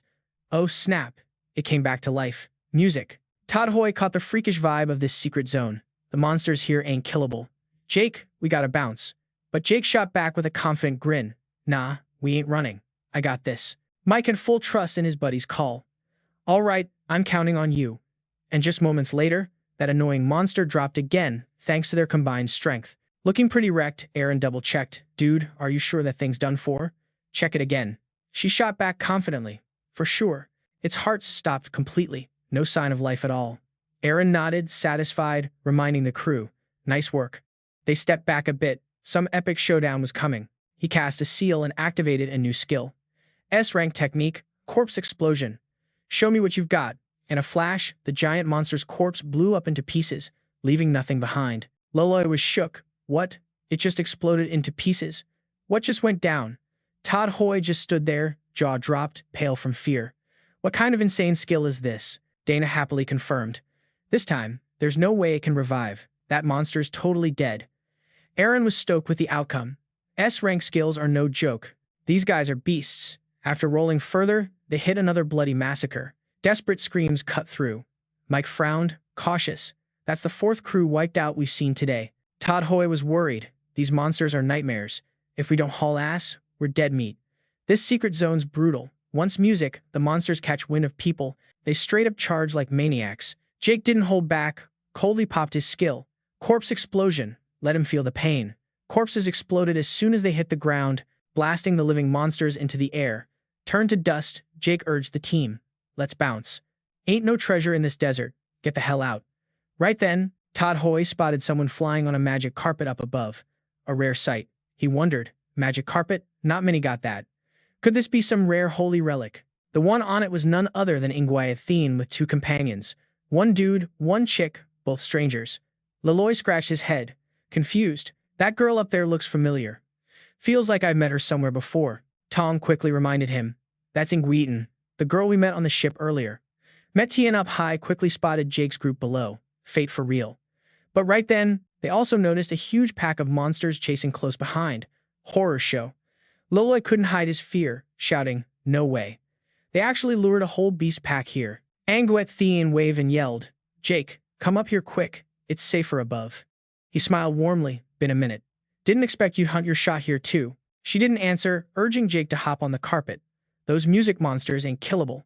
One of her comrades nervously said, "Captain, there's like 5 of them." "I'm afraid the carpet can't hold us all." Jake reassured her, "Don't sweat it for us. We got these monsters handled." Nuet-Tian freaked. "No, it's our fault for luring them here. We can't leave you guys behind." She decided to stay and fight alongside. Like a true teammate, a righteous girl, Todd Hoy smiled in respect. This chick really values friendship. She's not bad. Right then, the monsters behind caught up and the fight officially kicked off. Angwet summoned her sword instantly, charging fearless at the monsters. With one strike, she sliced 3 monsters at once. Real power. Tu Long couldn't hide his amazement. Didn't know she was an epic sword saint. She's even stronger than before. She turned to Jake. "Everyone get on the carpet first. We'll fight while we retreat. The monsters are about to revive." He just smiled, confident, and acted. No need for fancy stuff. Skill. Corpse explosion. In a flash, all the corpses on the ground burst in a fiery blast, leaving no trace. And Nguyen and her 2 comrades were stunned by the unbelievable scene. What just happened? They couldn't believe their eyes. 5 beasts turned to dust. That skill's insane. She couldn't help but respect his power. "You handled those pesky beasts like a pro. No worries on my end." After all settled, Jake reminded, "This secret zone is mad dangerous. Yo, watch out y'all." She flashed a smile and waved goodbye. "Same goes for you. Once I wrap up this grind, I'll hit you up." Tad Hoy just stood there, silent, watching their figures fade away, feeling all kinds of crazy emotions inside. Dude blushed as he replayed that moment. That girl ain't half bad. Mue Tian's name sounds pretty dope too. To Tran just shook his head, all annoyed at the vibe. "What's good? You catching feelings for her now?" "Man, I'm speechless." He led the squad forward. After 3 whole hours, finally escaping that damn desert. Suddenly, he caught some vibes and heard chaos blasting in the distance. A mad fight was going down. "Hey guys, looks like another crew's trapped way out there, surrounded by a pack of monsters. This is straight up dangerous." Laloy recognized them right off. That's the Skyan Academy crew. They were facing some brand new type of beast. Tad Hoy folded his arms and said, "Bet they came 'cause of that lake. The monsters are likely guarding it." Meanwhile, Skyan Academy's squad was on the edge, super stressed. "These monsters can't be killed." One member told the captain. "This ain't a solid plan. We're gonna burn out and die soon." She gritted her teeth and ordered, "Pull back for now, get more backup and jack that magic water." Right then, they spotted 2 other squads moving in. "Captain, people are coming from that side." Lee asked the captain, "Should we check out what's going down over there?" At that moment, Lamja jumped in. "Yo, To Tran, how about we team up? What you think?" He looked surprised and asked, "You know who I am? Do we even know each other?" She answered confident, "A rookie stirring up drama at the academy? Yeah, you're someone I gotta know." She introduced herself. "I'm Lam Xiao, third year at Skyen Academy and captain of the Light Wine Squad." To Tran didn't waste words. "What's your deal here? You look like you're in trouble." Right then, she explained the lake was basically a holy spring filled with magic water that boosts stamina. This was mad precious. To Tran listened, curious to her plan. "Team up then. But what exactly are we doing together?" Lamjay laid out a simple plan. "You hold the monsters back, I swipe the magic water." Lilo sneered, "You think I'm dumb? I fight monsters, you get the perks." Another member of her crew threatened, "I'm giving you a shot. Don't be ungrateful." Lai wasn't scared, yelling back, "Why would I team with you? I can grab it myself." Sky and Squad mocked, "What a bunch of clueless losers. You talk so big." Liao cut in. "Tutron, these monsters ain't easy to handle. You won't score the magic water with just a small crew." But Tutron stood his ground. "We team up. You hold him. I get the water." Surprisingly, she agreed right away. "All right, deal. No sweat." That attitude caught him off guard. Man, so reckless. I just threw the idea out there and she actually said yes. Once agreed, Lam Xiao turned back to face the monsters guarding the spring. She ordered her crew, "Let's go. These beasts are getting restless. What a pain." Then she led the charge, and everyone dove in, dead set on holding them back. Liao reminded, "Just hold them, no killing." The rest echoed her command. She didn't forget to push the squads moving up. "What you waiting for? Snatch that magic water already. Time's ticking." Without hesitation, he led his team rushing forward. "Move it, move it." Moments later, they hit the holy spring. Tu Long shouted hyped, "This ain't your regular water. Just being close feels so refreshing." Lia scanned around. "We good on distance? Can we start now?" A member reported. "Good to go, Captain. We're ready to lay down the magic trap." She immediately ordered, "Grab the magic water quick and bounce." The whole squad yelled back in agreement. He started casting teleport magic. "Swap the positions of the mages. Let's roll." As soon as the team took their spots, he shouted, "Done. Activate." At the same time, Tutran told the crew, "Let's grab that water." But Duet stopped him. She asked, confused, "Why stop? Something wrong?" She grimaced, explaining, "I sense a massive monster sleeping beneath this lake." Tu Long got instantly alert. Yeah, this was no easy jackpot. Suddenly, the crew saw a magical circle appear beneath their feet.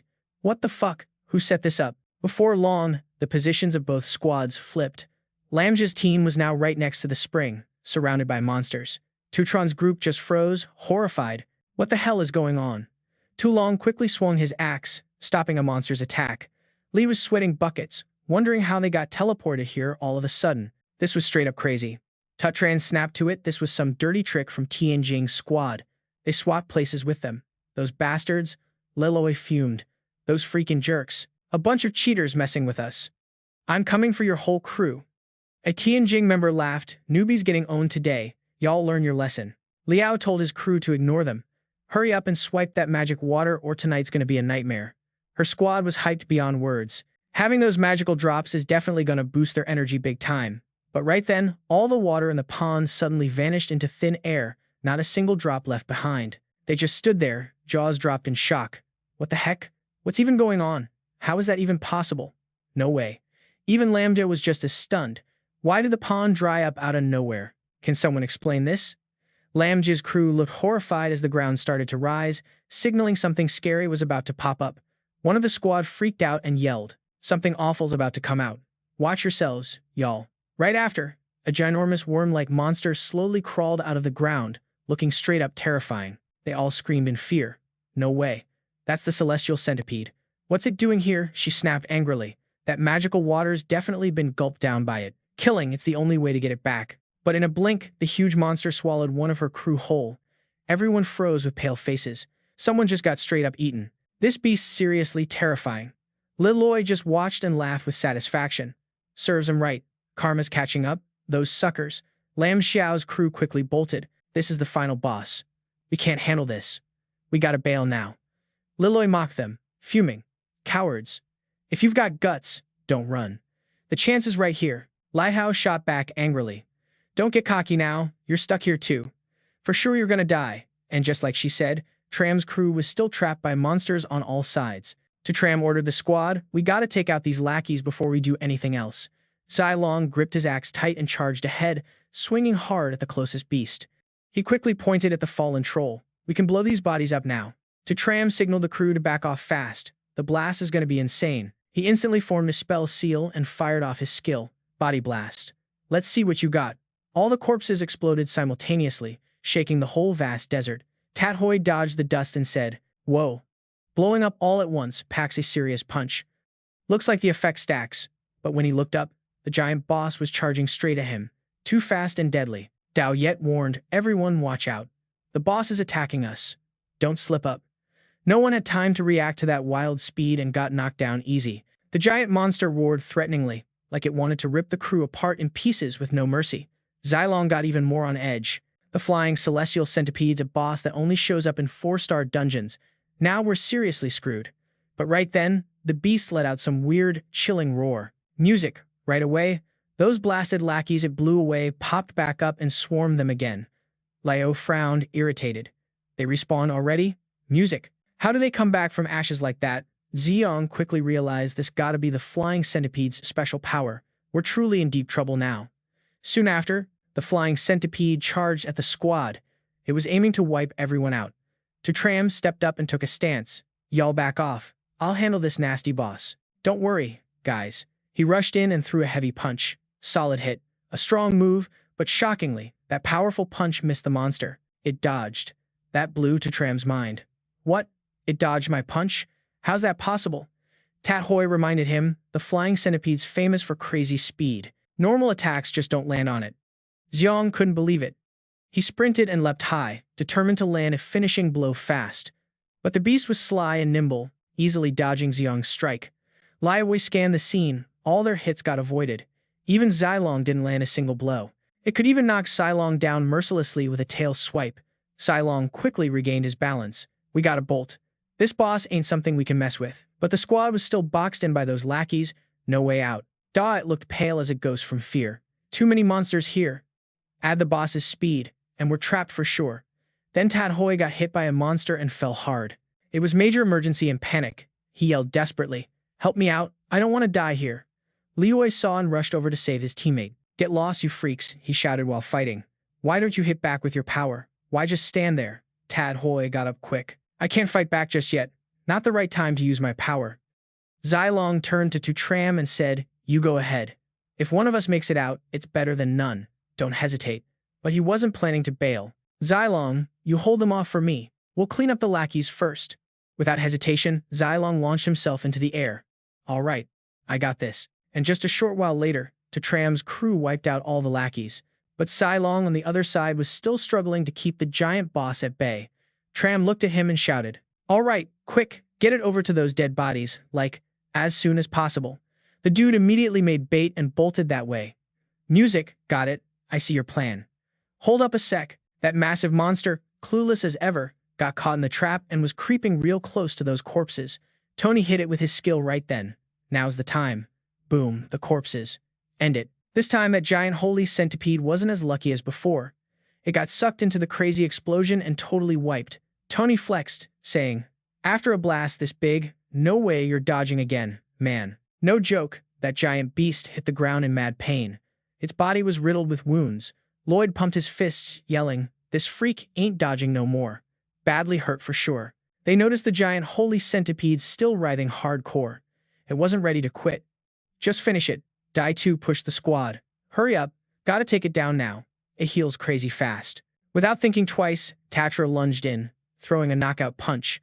That hit was solid, straight to the monster's face, leaving it dazed and flat out on the spot. Watching it CCV strike, Tad Hoi watched close, worried. "Is that thing dead yet?" Xylo stepped up, telling Tony, "Blast its corpse too, just in case it tries to come back." Tony nodded. "Almost forgot that part." Everyone stepped back a bit. In an ancient arena, a weird creature sat cross-legged, radiating serious bad vibes. It had a human body but a bird's head, claws sharp like razors. Super creepy. Suddenly, it snapped its eyes open. "I'm back awake now." The newcomers this time got high-quality skills. "Good. My body's almost fully restored. Just need 3 more fingers and I'll be back on top. Y'all better be scared. I'm gonna be the first god to come down. Humanity's stepping into a dark era right now." Music. Tony's crew also snagged some loot. 5 merit points, a revived scroll, a divine potion, and a wind speed skill scroll instantly. All the rewards dropped right in front of the gang. What a dope scene. Lloyd couldn't hide his hype despite the fight being tough. Killing that beast really paid off. Tatoi seriously reminded, the revive scroll can bring someone back to life. Drops like that are crazy rare. Xiong smiled at Tony. You took down that boss, so all the loot's yours. Dai 2 was all in. For real, all that's all on you. But Tony wasn't about hoarding it. I'm gonna keep the revive scroll. Might need it down the line. This skill scroll's called Wind Speed. Definitely boosts speed. The best fit to use it is you, Xylo. Here, take it. Xylo looked surprised. This is an A-rank skill scroll. Too valuable. I don't want to just take it. Tony pushed seriously. Take it. This hidden world's dangerous as hell. Gotta use every trick to level up. Hearing that, he didn't refuse anymore. All right, I'll take this epic gift. As soon as he used the scroll, Xiong felt power flooding through his body. Leloy got curious and asked, so, Xylo, feeling anything different? He instantly showed off his new skill, moving like a ghost, leaving zero trace. Xiong couldn't hide his hype. My speed's like 10 times faster now. No doubt I can dodge that holy centipede's attacks. Seeing this, Tony told the crew, we better start drinking the divine potion too. But Leloy looked a bit confused. How do we use this fancy stuff, right? Tad Hoy jumped in with the details. We can sip it and rub it on our skin. Drink a bit first to boost your insides, then soak in it. This method amps everything up from the inside out. Right away, the glow around him shifted big time. Freaky cool. Loy gasped, no way. I just took a sip and I'm glowing. Does this really work that fast? Not long after, Lee laughed, holding his belly. Done. I drank it all. Tad Hoy cracked up. Now let's all soak and chill. This feels hella refreshing. While soaking, Leloy couldn't help but shout, my muscles feel way tougher. Xiong nodded too. For sure, this divine stuff rocks. Our health at least doubled. Dai 2 flipped his hair. I'm seeing mad skin glow too. Yo 2, you think I look hotter? Tad Hoy tried jumping onto the shore all playful. Looks like my body hit a new limit. After this cleanse, my stamina alone beats a normal fighter. When everyone finished soaking, the whole crew's power had at least doubled. Straight up insane. Lee clenched his fist, confident. My strength's leveling up fast. Can't wait for the next fight. Suddenly, Tony stopped the gang. Hold up, there's still half the pond left. Can't waste that. So he decided to give the donkeys some divine potion. They seemed to know it was good stuff and chugged it like crazy. Then one suddenly evolved, and what happened next was wild. It jumped up and sprouted pure white wings from its back, looking super badass and beautiful. The system instantly said 10 donkeys evolved successfully. With the crazy useful ability to fly, Jake grinned all smug. Totally worth making those fools gulp down that magic water. The squad just leveled up again. No joke. Right then, another one sprouted horns and some wild patterns all over its body. He couldn't hide his shock. This donkey was about to go through an evolution way cooler than the others. Honestly, it's something worth hyping about. Then, it morphed into a creature with a donkey's body but a dragon's head, rocking 2 lightning-charged horns. Tyler screamed, no way. Is that a beast god or what? Leoy nodded in agreement. Yeah, it gave off some seriously intimidating vibes. This donkey definitely just broke through to the next level. Jake got a system alert too. Your donkey just leveled up and evolved into a first-tier spirit beast. He was caught off guard and confused. Spirit beast? The donkey evolved into a spirit beast? But what's this system about? Then, out of nowhere, the spirit beast called out, yo, big guy, I'm here. Jake stared, shook, couldn't believe it. That donkey could actually talk. Laya was startled too. Same here. His donkey definitely had consciousness now. No doubt about it, but the spirit beast suddenly said something nobody could get. Good, real good. Tyler scratched his head, confused. What language is that? Why is no one understanding it? The spirit beast sighed and said, damn it. Seriously, damn it. I hate you all. Jake was speechless, just buried his face in his hands. Yeah, it talks, but not exactly coherent. The 5 of them left the deadly desert and stepped into a vast open grassland. What a chill scene for a stroll. Too Long asked, hey, anyone know what it takes to pass the challenge in this secret realm? Anyone? Tyler just shrugged and said, no clue. Looks like we gotta figure it out ourselves. Out of nowhere, Dai 2 yet felt something was off. Hey, y'all feel like something's off here? Jake started getting more cautious too. Way too quiet, kinda creepy. She nodded. My senses are sharper than usual, but can't hear a single sound. Too Long immediately warned the crew. If something feels off, then something's definitely up. Everyone stay sharp. Just then, Tyler spotted something. Look up ahead. There's a forest. but all his teammates and other contestants just stood frozen, no move. Jake turned, shocked, calling after them. Could be a warning? He urged the group to hurry over and check what's going down inside. Suddenly, a familiar voice called him from behind. Hey, Dram. Stop right there. D2 yet, snarled, disgusted. That's Trullo. Why she gotta show up here? Damn bad luck. She crossed her arms and ordered, our fates are still tied together. Come back and have my back in love. Jake just smirked, throwing back. Why didn't you call me daddy before talking? Langu stood next to her, acting all arrogant. You never change. You know Lulo's the #1 genius now, right? He kept throwing shade nonstop. Langu's the king of bootlickers, no doubt. The other contestants rolled up to the forest and started whispering. Hey, what's that up there? They stared closer. Something was hanging from the trees. This secret realm's loaded with chances everywhere. Long turned to Trio and said, Lo, speed it up. They don't deserve to compete with you. But as Tatum's crew got nearer to the forest, their faces drained pale. What the heck's going on? He looked and saw a bunch of people hanging from trees, chills running up his spine. No way, damn it. Lilo was scared stiff too. Oh man, those things hanging on the trees are dead bodies. Other contestants freaked and got extra cautious. Why's everyone hanging from trees like that? Something seriously messed up was going down. Dai too yet warned quick. Everyone be careful. The vibe's real weird here. Jake shouted while running. Everyone, retreat now. This place is way too dangerous. This spot was straight up dangerous. Still, all the squad and other contenders froze, not moving a muscle. To Tran turned around, surprised, and called out to them. Why y'all still standing there? Get moving. Don't be dumb. But looking closer, their eyes were all vacant and lifeless, straight up terrifying. His face went ghost white, realizing, this is bad. Everyone's under some kind of power. He wondered, why am I the only one not affected? What's really happening here? Right then, Jake saw everyone heading straight into the forest. This ain't good at all. If they step in there, the only outcome is going down like those poor souls. He had to stop them, so he stood alone blocking the way. Determined to keep them out, Jake grabbed Tu Long's hand and said, Hey, Tu Long, snap out of it. Don't go in there. But Tu Long shoved Jake's hand off and kept moving, totally ignoring him. No way to stop him. Meanwhile, on the other side, just as True was about to get swallowed whole, a book suddenly appeared and shielded her. She quickly calmed down. That was close. Without the Destiny book, I'd have been hypnotized too. Jake kept wrestling with his team, yelling at the top of his lungs. Right then, Triolo stepped up and said, Why you stopping them like that? Tram frowned and shot back. Look up in the tree. Sometimes getting stuck like this actually helps us out. Check it out, you'll get it. Bright red gourd-looking fruits were hanging on those trees, hella eye-catching and weird. Dude was shook and couldn't believe his eyes. Those trees are growing fruit off humans' lives. Triolo adjusted his specs, smirking. If I'm not wrong, this here's the legendary blood spirit tree. Its fruit boosts mental power big time. Tram looked at her all disgusted. Such a cold-hearted monster, not giving a damn about others' lives, she said casually. To be a pro, the most important thing is to get strong at all costs. Tram couldn't take it anymore. Damn, maybe I'm the dumb one here.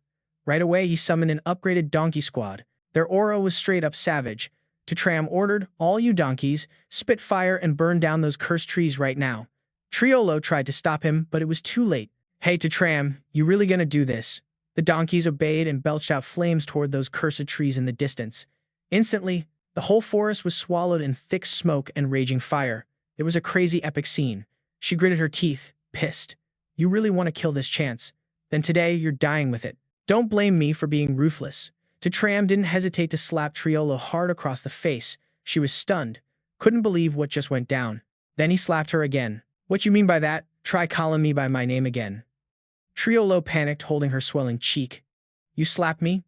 Jerk. He smacked her once more. A long-range mage daring to get that close. I see you just asking for it. Triolo got madder and barked. Bring me that magic staff, now. You hear me? But then he slapped her again. Here's another one for you. Keep asking for it. She was so heated she cussed at Tram. You used to kick me out like a stray dog. He didn't back down, kept slapping her nonstop. You still don't know your place? Triolo hurriedly summoned a weapon. Destiny book, show yourself and guard me. She started chanting, Oh, spirit flame, grant me the ultimate burning fire. Of course, Tram wasn't just gonna sit there waiting to die. He hit back with a strong punch skill. Let's see who's faster, he taunted. You throw skills in my face and think you won't get hit? Dumbass. She panicked and faked being weak. Don't hit me anymore. I actually still got feelings for you. To Tran looked super annoyed. What's this now? Still faking after all this time? No shame at all. Triolo quickly tried to reason. Remember our good times. Let's get back together. Fine. To Tram gave her a look full of mad disrespect. You're clearly up to something. Gotta watch out. Just then, two hands shot up from below and grabbed his legs tight. He couldn't move. She stood up, pumped. I'm just stalling time. Now I got the window to cast my skill. But Tu Tram instantly used another skill, blast off. A terrifying explosion ripped through.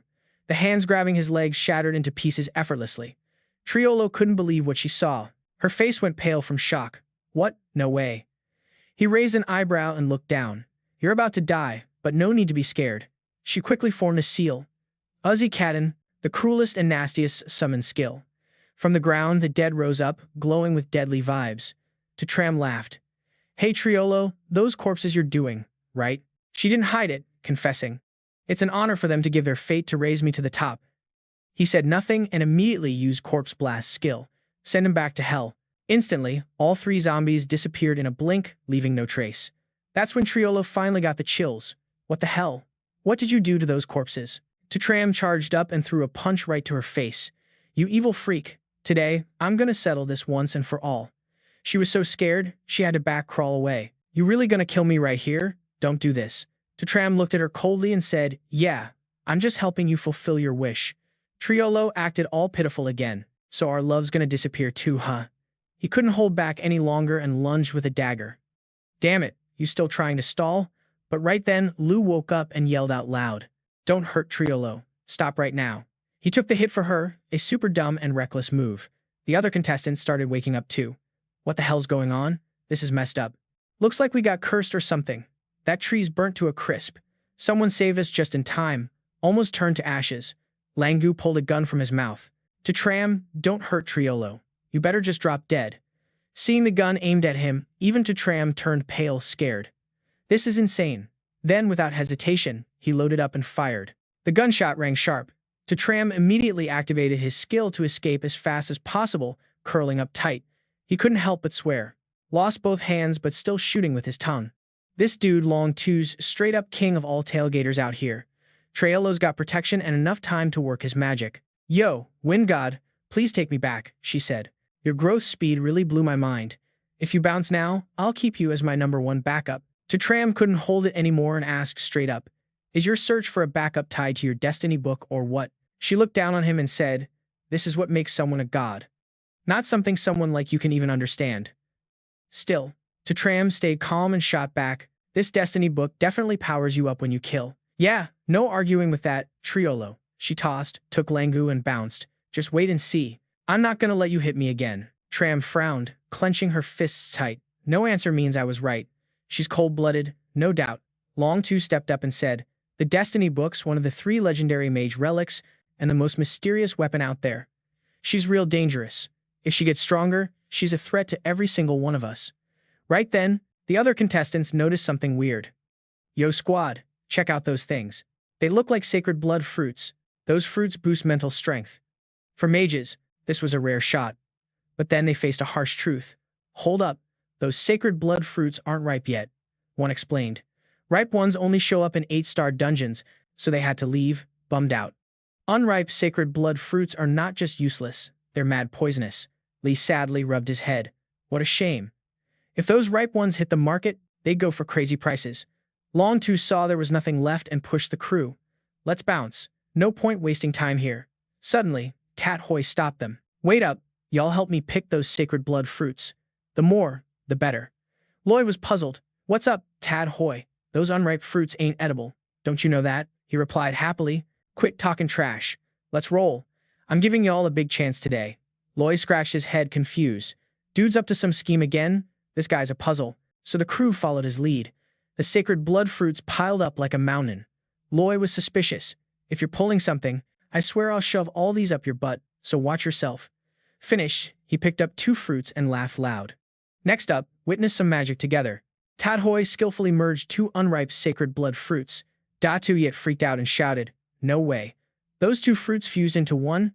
How's that even possible? Long Two got hyped too. Not only fused into one, but the levels boosted too. He grinned confident, You got sharp eyes. Not bad at all. To Tran instantly realized, your talent is fusing. Ain't it, Tad Hoy? Spill it. Tad Hoy nodded and explained, yeah, that's my secret talent I've never shared. I can merge two identical items. Lee was amazed. This world really has crazy skills like that. Never heard about it before. Da Tu yet was even more excited. So we can make fully ripe sacred blood fruits. He nodded enthusiastically, picking up the two semi-finished fruits. Exactly. No lie. Then he successfully created an almost fully ripe sacred blood fruit. Just a little bit more. Long Tu said quickly. This one's starting to smell sweet, means almost fully ripe. Toy used two semi-finished fruits for another merge. Keep going, just one last step. Finally, he produced a complete final product. Truly mind-blowing. Xiong couldn't hide his excitement and shouted, the glows exploding. This is a ripe sacred blood fruit. He held it up for everyone to see. Who's trying it first? Make a call. Lee boldly patted his chest. I'll test it out. I'll check for side effects on everyone. But To Tran stopped him in time. Hold up. Don't rush, he asked. Yo, Tad Hoy, can you fuse more? Let me know. Everyone was a bit puzzled. You mean fusing them into a higher grade sacred blood fruit? Tatran nodded firmly. Yeah. Each person can only eat one fruit, so we gotta maximize the impact. Tad Hoy didn't hesitate. All right, let me test it out. So he made two more ripe fruits and began experimenting right away. In a blink, an item shone bright with golden light, looking super eye-catching and mysterious. Datu Yet looked excited and said, we nailed it. Two ripe fruits combined into a higher grade one. Xiong nodded in agreement. I've eaten king's medicine before. This golden sacred blood fruit definitely matches that. Loy took a deep breath. If this got out, it'd spark a crazy battle. Tatran reassured him. Tad Hoy kept merging tirelessly. Finally, he created a five-pointed star-shaped fruit, looking insanely dope. He was sweating and shaking. After 8 merges, he hit the sacred blood fruit's limit and couldn't go further. Loy checked it out. Looking at this fruit now, it seemed kinda plain, almost no glow left. Tado confidently said, this is definitely an extraordinary treasure hiding huge potential inside. Hearing that, Lee got super hyped. So what are we waiting for? Let me chow down right now, Tat Tran warned. Liloy, this blood orb's on a whole other level beyond King Medicine's stuff. You gotta think this through, he said firm. I get it. But in this game, life and death's just everyday stuff. Risk is normal. So I never pass up a shot to level up. As soon as Liloy swallowed the blood orb, his energy exploded hard. He got so hyped, he started tearing up. My mental powers straight up doubling. This clear-headed vibe feels awesome. Seeing that, Tran asked, worried, Yo Lai, you good? You feeling weird or not? He's crying and got a bleeding nose. Bro, I'm all good. Don't stress about me. Du saw things weren't right and said, but your nose is bleeding. For sure, something's off. Liwei wiped it off, confident, and laughed. I'm cool. Feeling awesome, y'all. But right after he said that, he dropped like a sack and passed out. What a straight-up awkward and funny scene. That left Tran speechless. Dude had no clue what to say.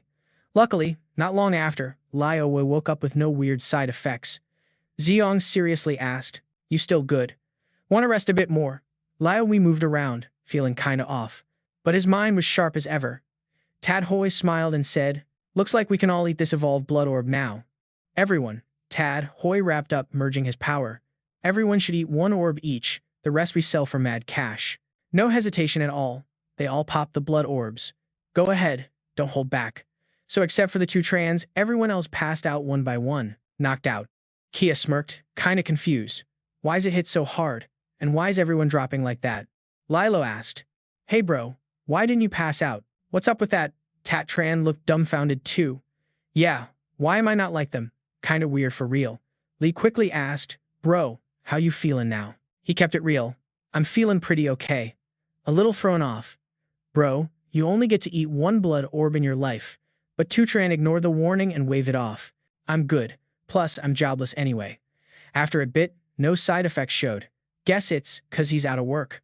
So, Tatran didn't hesitate to eat more. If I'm good, I'm gonna keep going till I'm full.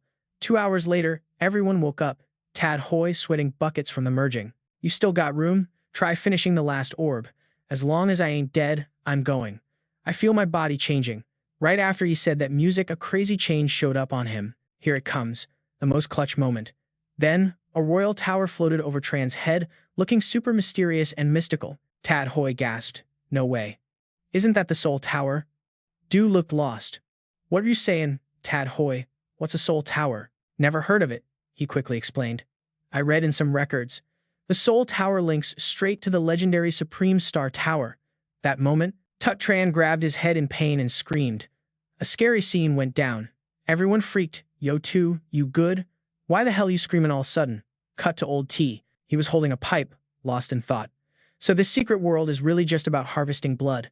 The butler bowed respectfully. Old Tan, you finally back. I've been waiting on you. He blew out smoke and asked, why so quiet here? Where's my dear granddaughter? The butler quickly answered, Miss went into the secret Duan Shen world alone. Old Tan shocked. I told you, absolutely no way she goes in there. The butler admitted. See? She snuck off. We couldn't stop her. He frowned and asked, who did she go with? That girl Lu Liam? Tell me. The butler reported fast, sir. Lu Liam's not at the academy. So she went solo. Tan felt heavier now. Going alone. This girl's getting braver. Doesn't she know how dangerous it is? No way. Gotta contact the Supreme Star Tower as soon as possible. Something's off inside the secret world. To Tran sat cross-legged, quiet as ever. Lee got curious. Yo bro, what you doing? Why you so still? Tadoa jumped in fast. Don't bother him. The soul tower's off limits. Zilong looked puzzled. How you know so much? Just heard it for the first time. Tadhoi explained. Didn't I say I read about it in some old book? Zilong pressed more. What book? I want to read it too, but he switched topics. Loy whispered to Zilong, you forgot. I'm pretty sure Tadhoi is hiding something from us. Meanwhile, inside the Soul Tower, a huge shake hit, and a warped space gate opened. The one who stepped in was none other than To Tran. A lucky chosen one. No way, he frowned, looking around. Where the hell is this? How did I get here? TR slowly walked up to one of the huge chairs and started checking it out. Man, this is dope, he whispered. Is this my consciousness space or did my mind just get transferred here? This tower gave him a crazy special vibe. Could this be the legendary Supreme Star Tower? Maybe that god blood helped me level up somehow. That's why I'm here. What a lucky break, he thought. Still can't fully grasp it. Gotta come back later and check more. But for now, gotta bounce. Just as TR left, Old Tan stepped into the Supreme Star Tower too. What a coincidence. He sat in his usual seat and started crunching numbers about the tower. Music, he's definitely gonna figure some stuff out. Suddenly, Old Tan noticed something weird. Hold up, why's there an extra chair? Guess I was seeing things. But when he counted again, there were 13 chairs for sure. No mistake, 13 thrones. That means the 13th throne has appeared. But why no sign of it? He wondered who broke free and took that throne. How come I don't know anything? Even though the figures here didn't reveal their true IDs, they could kinda guess about each other. Right then, a gate beside them started moving. Looks like someone just arrived. Totally covered up, a seriously mysterious figure. Identity's a complete no-show. Old Tan asked. You don't recognize? The 13th throne just popped up here. Weird, right? The figure gasped. What? 13th throne? No way. Who'd even get the 13th throne? Why haven't I heard anything till now? Meanwhile, outside, To Tran finally snapped out after a long meditation. Crazy. Everyone was worried, asking, Yo big bro, how are you feeling now? He looked down at his hands, all weird like he just stepped into some unknown realm. Tadhoi reminded, Yo, DR never told anyone about the Soul Tower. That made him suspicious. Why's that? Some reason I can't talk about it. He sounded super serious and stubborn. No reason. We all gotta keep this secret. Lee was even more sure now. Tadhoi's definitely hiding something. Cut to a different scene. The trio Noaten went deep into a super dark cave. They hopped off the flying carpet. So this is where the legendary Duan Shen's at. Yi checked her gear. Yeah, the divine aura here is strongest. Duan Shen's definitely inside. Guet Tian immediately showed her determination. Dad, today, I'm gonna get revenge for you. She turned and said, You two stay here. I'm going alone. Don't worry about me. But the two behind her didn't agree. Let's roll together. And Guet Tian, don't ditch us, she warned again. Music. Inside is a god. My dad died by his hand. Fon Dao was still super fired up. The general sacrificed himself for humanity. We gotta carry on his will. Guet still hesitated a bit. But this is way too risky for everybody. Yenshi stressed again. All for human survival. We gotta do it. Hearing that, she finally didn't refuse. All right, all for humanity. Let's ride together. Here's the miracle pill to hide our aura. Everyone grab one fast. It helps us sneak up on Duan Shen. Fan Dao said while taking a sip, caves at the end. How confident you are to face Duan Shen? She answered firmly before he died. My dad left a divine artifact to fight him. I'm 8% sure. he quickly offered. Why not bring out that artifact now, so we can plan together? But she refused. We can't pull it out yet. Its aura would get spotted by Duan Shen immediately. Yanxi frowned, showing respect. The general's really the pillar of mankind. A true legend. Fondo looked super sad too. He sacrificed so we could handle Duan Shen. She sighed heavy. That general's the commander I respect the most. Such a shame, Geet agreed. After he died, the crowd's influence went way down. Meanwhile, somewhere else, the To Tran crew arrived at a deserted land. Yo, this place is straight up wrecked. Lily's looking around all confused. Dragon Valley? That name's kinda weird. You really think there's dragons around here? Zack was quick to shut that down. What did you just say? Guetian smiled satisfied. That's what happens to traitors. Wherever they go, folks look down on them. The fallen god then asked her. So, what's it gonna be? Bow down or die? She pointed at the guy on his knees. I bow to you. All right, then kill this guy first. Fondo pleaded desperately. Great fallen god, don't listen to her craziness. I'm your servant. Then he jumped down from his spot, quick and decisive. He grabbed Ingayat Thien by the neck and warned, You ain't got bargaining rights with me. If you don't agree, then the fallen god just squeezing slightly made her cough up blood. That's some nasty power. He controlled some vines creeping closer to her. Nice. I just thought up a super fun game. Suddenly, a sharp vine poked Nuggets. A brutal scene. The fallen god said with pure malice, Don't you hate traitors? I'll make you their master, the one despised most by your kind. Let's see how you handle that. One guy busted out his diamond armor skills to block the bugs. He shouted, Come at me.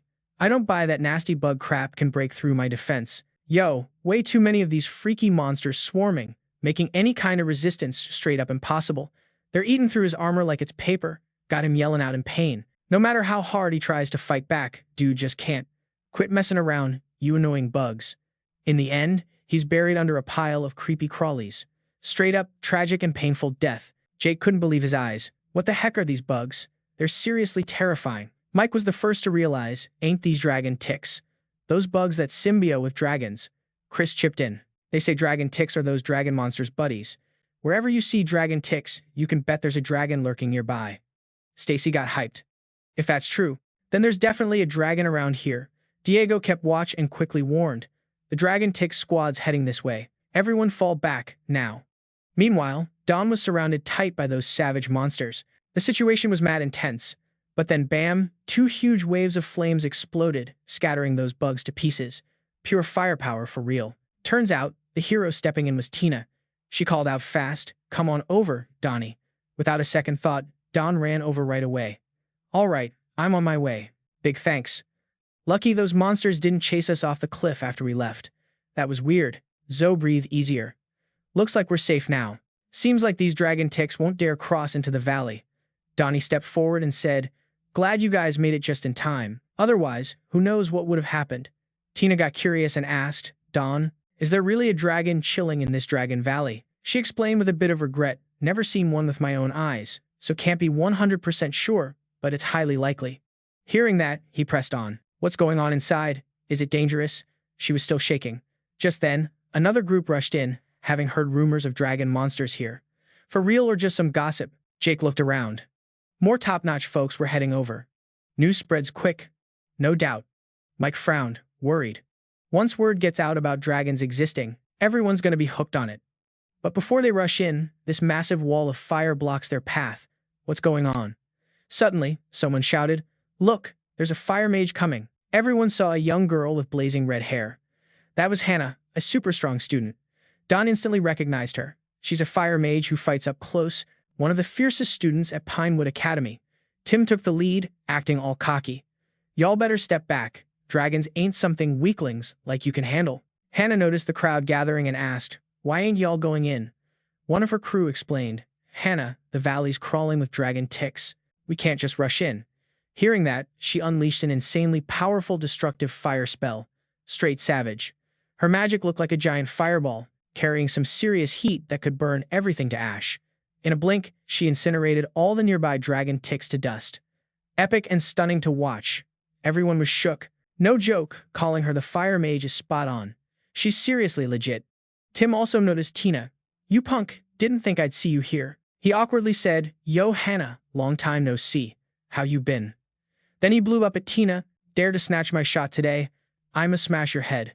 Then he whined to Hannah. That guy killed my whole vibe. Please kill him for me. She focused her glare on him and asked, You're Tina. You ain't nothing special. Tina shot back short and sweet. Yeah, that's me. What's up? Spill it. Hannah sneered. You reek like trash. I seriously hate you. Tina just shrugged. That's your problem. I ain't someone you gotta like. Find your own reasons. That made her blow her fuse, no words left. Her face went red mad from anger. Way out of line. Hannah seized the moment. A slick talker like you? Liam, being your girlfriend's boyfriend is a huge embarrassment for her. Tina didn't get mad, just fired back. You're kinda curious, though. I didn't pick you to be my girl. Hannah got furious and ready to spell. All right then. Today I'm gonna wipe out this embarrassment called you. He wasn't backing down either, gearing up for a fight. You're just a crazy nutjob. You think I'm scared of you. Then, right on cue, the ground shook like crazy. A massive earthquake hit right after. Tony was stunned and yelled, What just happened? Earthquake here. That's mad weird. In seconds, a sharp spiked tentacle burst out of the ground. What the heck is that? So creepy. The other contestants confirmed. That's gotta be a dragon's tail, but it only showed up for a sec before sliding back into the cliff. Super weird sight. Everyone was confused. The dragon's tail's gone. I get it now. That's the legendary dragon shaking up the whole place. Tim quickly urged his cousin. This dragon beast is knocked out cold. Perfect chance to take it down. Hannah didn't hesitate and flew straight in. Let's roll. We gotta go in as a team. Some dude being protected kept throwing threats at Tina. I'm warning you, if you follow me, my cousin's gonna take you out. To Tran just smirks and slips his hands into his pockets. Chill out, I ain't got no interest in going in there. Y'all go ahead. This vibe's making Tianfi look all proud. At least he knows his place, not totally clueless. Inside the cliff, Hunggu's straight up ruthless, wiping out the Longsat clan with her insane earth and fire move, the dispersing land blaze. Every Longsat near her just burns to ash from her crazy firepower. Epic scene unfolding, Tianfi's yelling at the other Tian King students, Y'all, charge in now. The crew was hyped, jumping in right behind him. Let's roll, everyone, Honks leading. We ain't scared of Jack. Outside, Lilo's all nervous. Hey two, we seriously not going in? We for real skipping this shot? He just laughs, calming the squad down. What's there to freak out about? Let them run in first, get used as bait for us. Sure enough, a bit later, screams burst from inside. Help us, guys. The Tianqing students bolt out panicked. Please save us. We don't want to die. But no matter what, they got buried under an endless wave of monsters. A brutal, painful end. Only Tianfi lucked out, with Hong pulling him out safe. Man, you're damn lucky, he shouts. Sis, hurry up. Inside's way too sketchy. V can't take it. Only after getting off that cliff did he breathe easy. That was nuts. Bugs inside piled high like a freaking mountain. Duyet mutters, seriously messed up. Over 100 got in, just 2 made it out alive. Tianfi looks lost. Sis, what now? We can't get close to that freaking dragon monster. Hunggu's firm. Then we gotta hunt down Tianfin. Only he can help us. He shook. Dude's actually able to break through here. But will he team up with us? She flies off, riding fire wings. No one can resist that dragon monster's pull. To Tran notices no one's left, saying, All right, they're all gone. Our turn to roll in. Don Tin looks worried, but bugs inside are still way too many. Way too risky. To Tram asks again, Hey, sis, can your long grass lure out the dragon monster? She helplessly shakes her head. The scent can't spread that far. Probably not enough to bait it out. To Tram hatches a new plan. If we can't lure the dragon, then let's lure the bugs out. Doington's shocked. Man, that's way harder than it sounds. Those bugs ain't never leaving the canyon. Tutram confidently points at Liloy. Don't sweat it. This guy's got bug charm skills even stronger than the dragon's. Soon enough, music. Liz trailing a giant pack of monsters chasing him down. Damn, that's a ton. 2 of y'all, save me. To Tram stays chill, just summons a flying donkey. All right, hop on, Liloy. Hurry up. It's one of those evolved winged donkeys, swoops fast and lands right in front of him. Lloyd wastes no time hopping on. Feels fresh and hype as hell. He laughs, flying up. Now I can fly. Try and catch me. Don Tintin's frozen, can't even believe what's happening. A mountain of bugs is really getting drawn out. To Tram grabs the moment and dashes in. This is the shot. Let's hunt that dragon monster. Minutes later, the crew reaches a huge, empty area. A truly epic and grand sight. Dowett warns, we're deaf in the right spot. Everyone, I'm feeling a crazy strong aura. Todd Hoy's pale, pointing ahead. Look over there, guys. Massive as hell. There's a giant dragon snoozing in front of them. This monster is no joke. Tato's shocked, just can't help blurting it out. Seeing the dragon's true form makes me believe it's the undefeated beast. Tram looks back. Sis Don Tintin, you're a dragon knight. Can you tame this huge monster? Tintin's got a bit of worry on her face. Not sure. I never thought this dragon monster would be this terrifying, but this is my one shot. I won't let it slip away that easy. Suddenly, someone notices. Guys, peep those stones scattered around the dragon. Are those special? Tad strokes his chin, diving into analysis. They're legit special. Are those skill upgrade stones? Datu yet confirms with excitement they definitely look like skill upgrade stones. If so, we're gonna cash big time. Tat Hoi adds happily. Not just cash, but our powers could level up a few tiers. Yo, Xiong jumps up.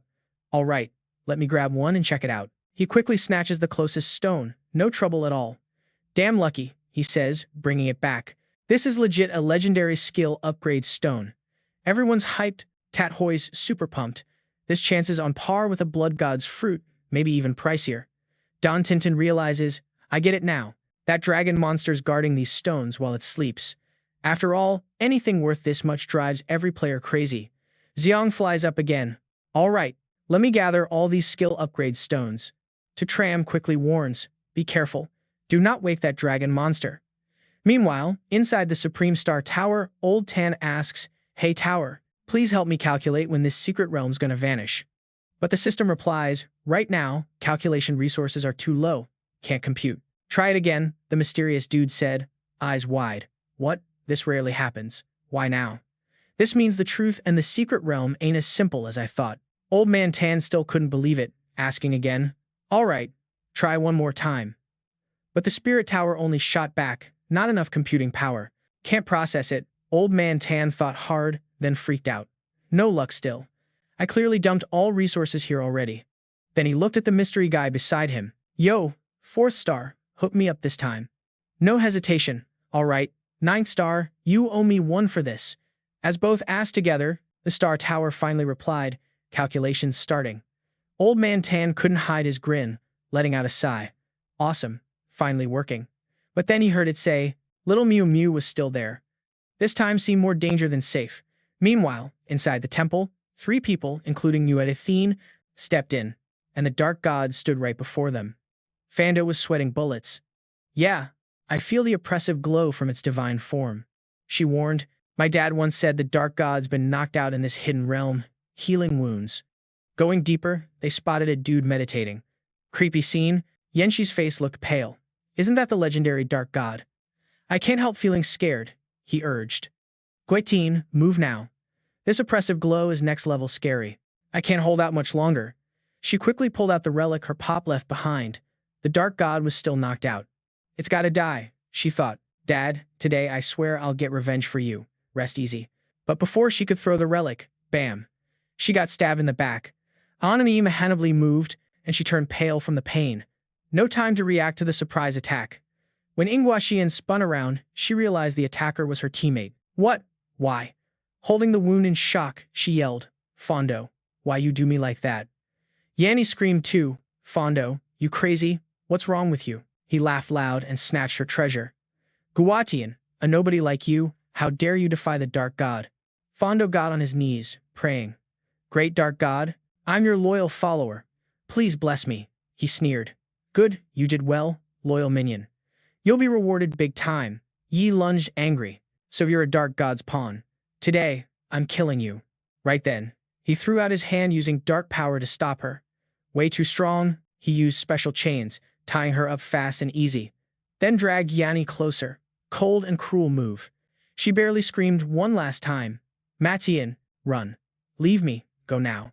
Suddenly, the dark god clenched its fist tight. Super ruthless, fierce move. A terrifying blast crushed Yanni utterly. A tragic, pointless death. All her life force got drained clean. Horrifying scene. The dark god looked damn pleased, standing up. I'm hooked on human flesh and blood. Angoatian shouted with hate, Monster, I won't let you get away. Just wait. It instantly caught on she was Wang Lang Xiang's daughter. Dad, today I swear I'm gonna get revenge for you. Rest easy. But just before she threw down her magic gear, bam, stabbed right in the back. Anani Mahanabli moved fast. She turned pale from the pain. Didn't even get time to react to the hit that came out of nowhere. When Ingwaxian looked back, she realized it was her own teammate who stabbed her. What? Why? She clutched her wound, shocked, and yelled, Fondo, why the hell would you do this? Yanni screamed in horror. Fondo, you crazy? Why'd you do this? Dude laughed hard and snatched her treasure. Guachian, a puny loser like you trying to defy the fallen god. Fondo dropped to his knees, praying. Great fallen god, I'm your loyal disciple. Please bless me. He smirked. All right, you did good, loyal minion.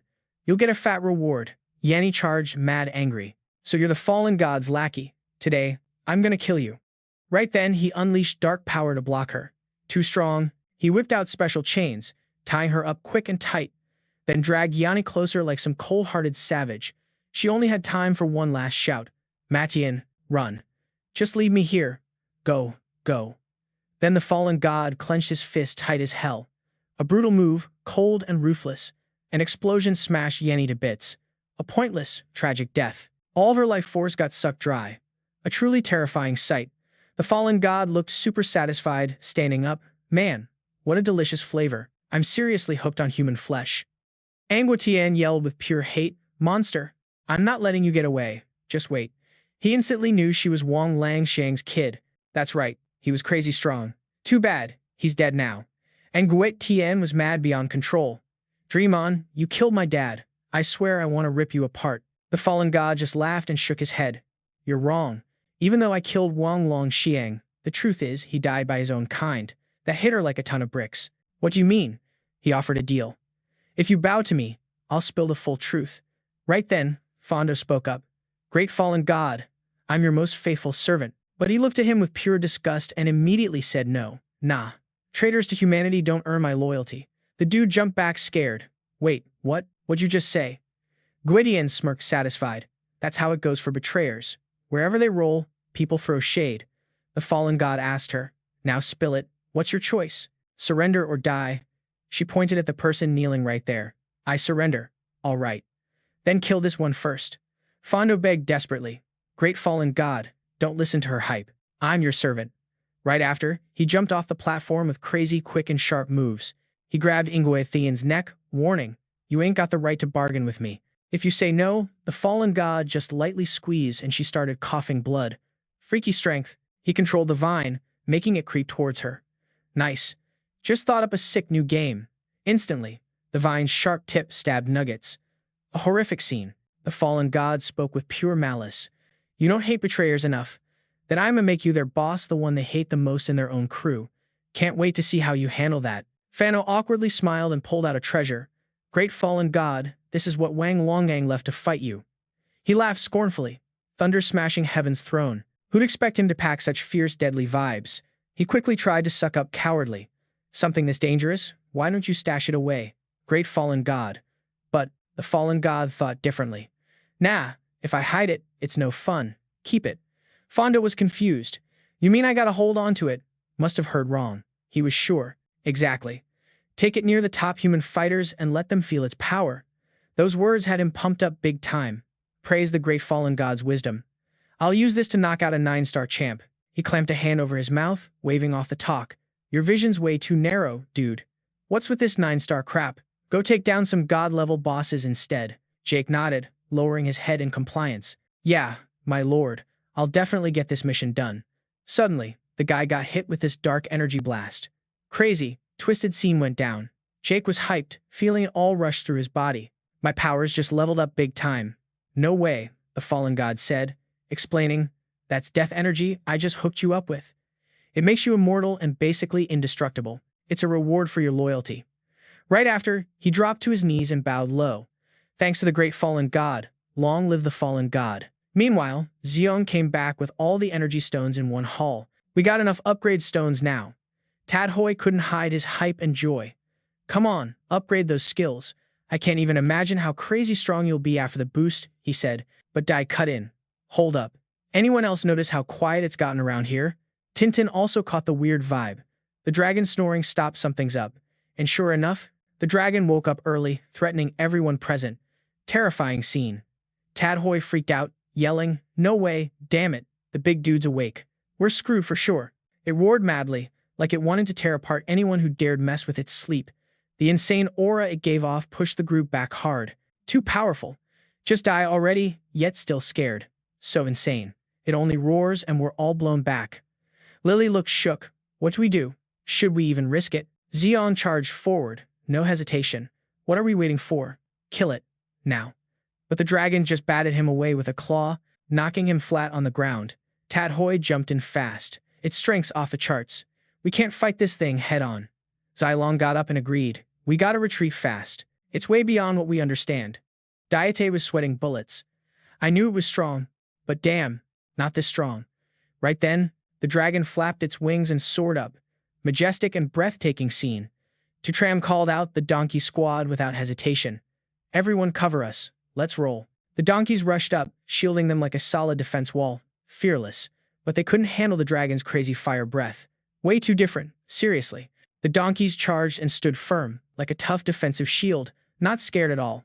But nah, they couldn't stand up to the actual dragon's fiery blaze. It was just way too much. Tram gritted her teeth, getting extra alert. Damn it, even the donkeys are getting wiped out. No way out. Tadhoi looked pale, scared stiff. This is bad. Not sure if we'll make it this time. Tintin's crew stepped forward, saying, You guys go ahead. I'll stay back and hold them off. Tram argued, Bro, that's just a waste. Come with me. Don't do anything stupid. She was dead set on staying solo. If we all stick together, we'll die together. Please listen. But then, a massive warship slowly rolled in. Wild scene broke out, and standing at the ship's bow was none other than the Celestial Lord with the Red Knight squad. Perfect timing. Tintin's crew gasped, That's the Infinite Sky mothership. Phi snapped, Yo. To Tram, you messing with my dragon beast, you're dead. To Tram just smiled, stroking her chin. These fools showed up just in time. Looks like we're saved. Hung crossed his arms, cocky as hell, saying, These idiots don't know jack. Y'all bounce now. To Tram spun around, Hey, big bro, let's roll. Leave this dragon beast to them. She looked kinda regretful but not ready to give up. We tried hard. No quitting now. Tram laughed and reassured her. This dragon beast ain't easy to handle. Even Theon Thon couldn't tame it. Tintin's crew had to dump their plan. Okay, we'll follow your lead. Seeing them retreat, Theon Thon shouted, Everyone here, listen good. No one can just claim this dragon beast like it's some prize. Tram didn't want to stir trouble. We gotta retreat quick. Our squad's still too weak to steal this dragon. Tadhoi glared at her. You think you're tough talking to me? I'll pay you back sooner or later. Meanwhile, the dragon was still fierce and menacing. No way it planned to surrender easy. But Theon Thon only focused on To Tram's group, a coward like a rat. I don't get what Lu Liam was thinking. If I had tamed this dragon beast today, I'd actually have the right to be one of Lu Liam's people. He turned to the dragon, saying, Hey, I know you understand human. I order you to obey me now. But shocker, the dragon tossed Theon Thon away with no respect at all, sending him crashing into the ground. Embarrassing and humiliating scene. He went out cold, totally helpless after just one hit. Insane. Hum and his crew were stunned, couldn't believe what they saw. No second thoughts, she charged in. All right, finish it. Can't let this thing live. Jenny unleashed a powerful move, the devastating fireball technique, a blast with insane destructive power. But the dragon beast wasn't scared at all. It hit back instantly. A real monster dude. It blocked all her moves without breaking a sweat. The power was overwhelming and straight up terrifying. Jenny freaked out, couldn't believe it. No way. What the hell is this? How is this even happening? Then, she got blasted away by an energy orb. A total disaster. Enfi looked pale with fear. Dang it. 2 of the top 5 Academy fighters just got wrecked with one hit. Right then, Theon Thon let out a crazy laugh.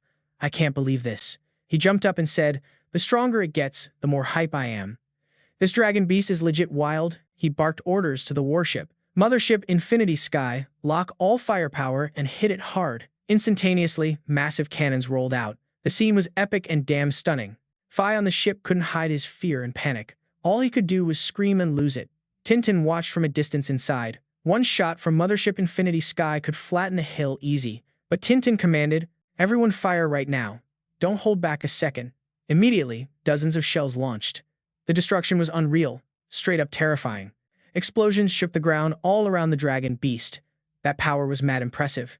Phi couldn't hide his excitement. No joke, it's for real one of the top 3 trump cards at the Fallen King Academy. With Hung Yu back and the Fallen God tagging along, we can stand strong against them. He spread his arms and confidently declared, no matter how tough they are, he'd use his strength to rule. Tadhoi clenched his fists in pure rage. This guy was way too cocky, totally made him want to slap him. He folded his arms behind his back and said, "Yo, dragon beast, you still gonna act all high and mighty? Get down on your knees right now." Unexpectedly, out of the dust, the dragon roared fiercely. It wasn't beaten yet. The fallen god was shocked. "What? How are you still intact? No way." And in a blink, the dragon was lightning fast, grabbing him quick and easy.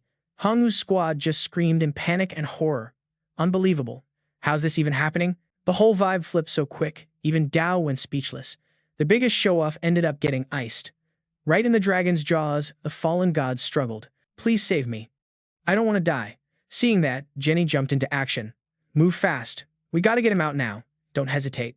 But her fireball got broken again just as easily by the dragon beast. Such overpowering strength. Hongwu felt totally helpless. This was her strongest move, but it didn't faze it at all. Finally, the dragon threw its head back and swallowed the dude whole amid his desperate screams.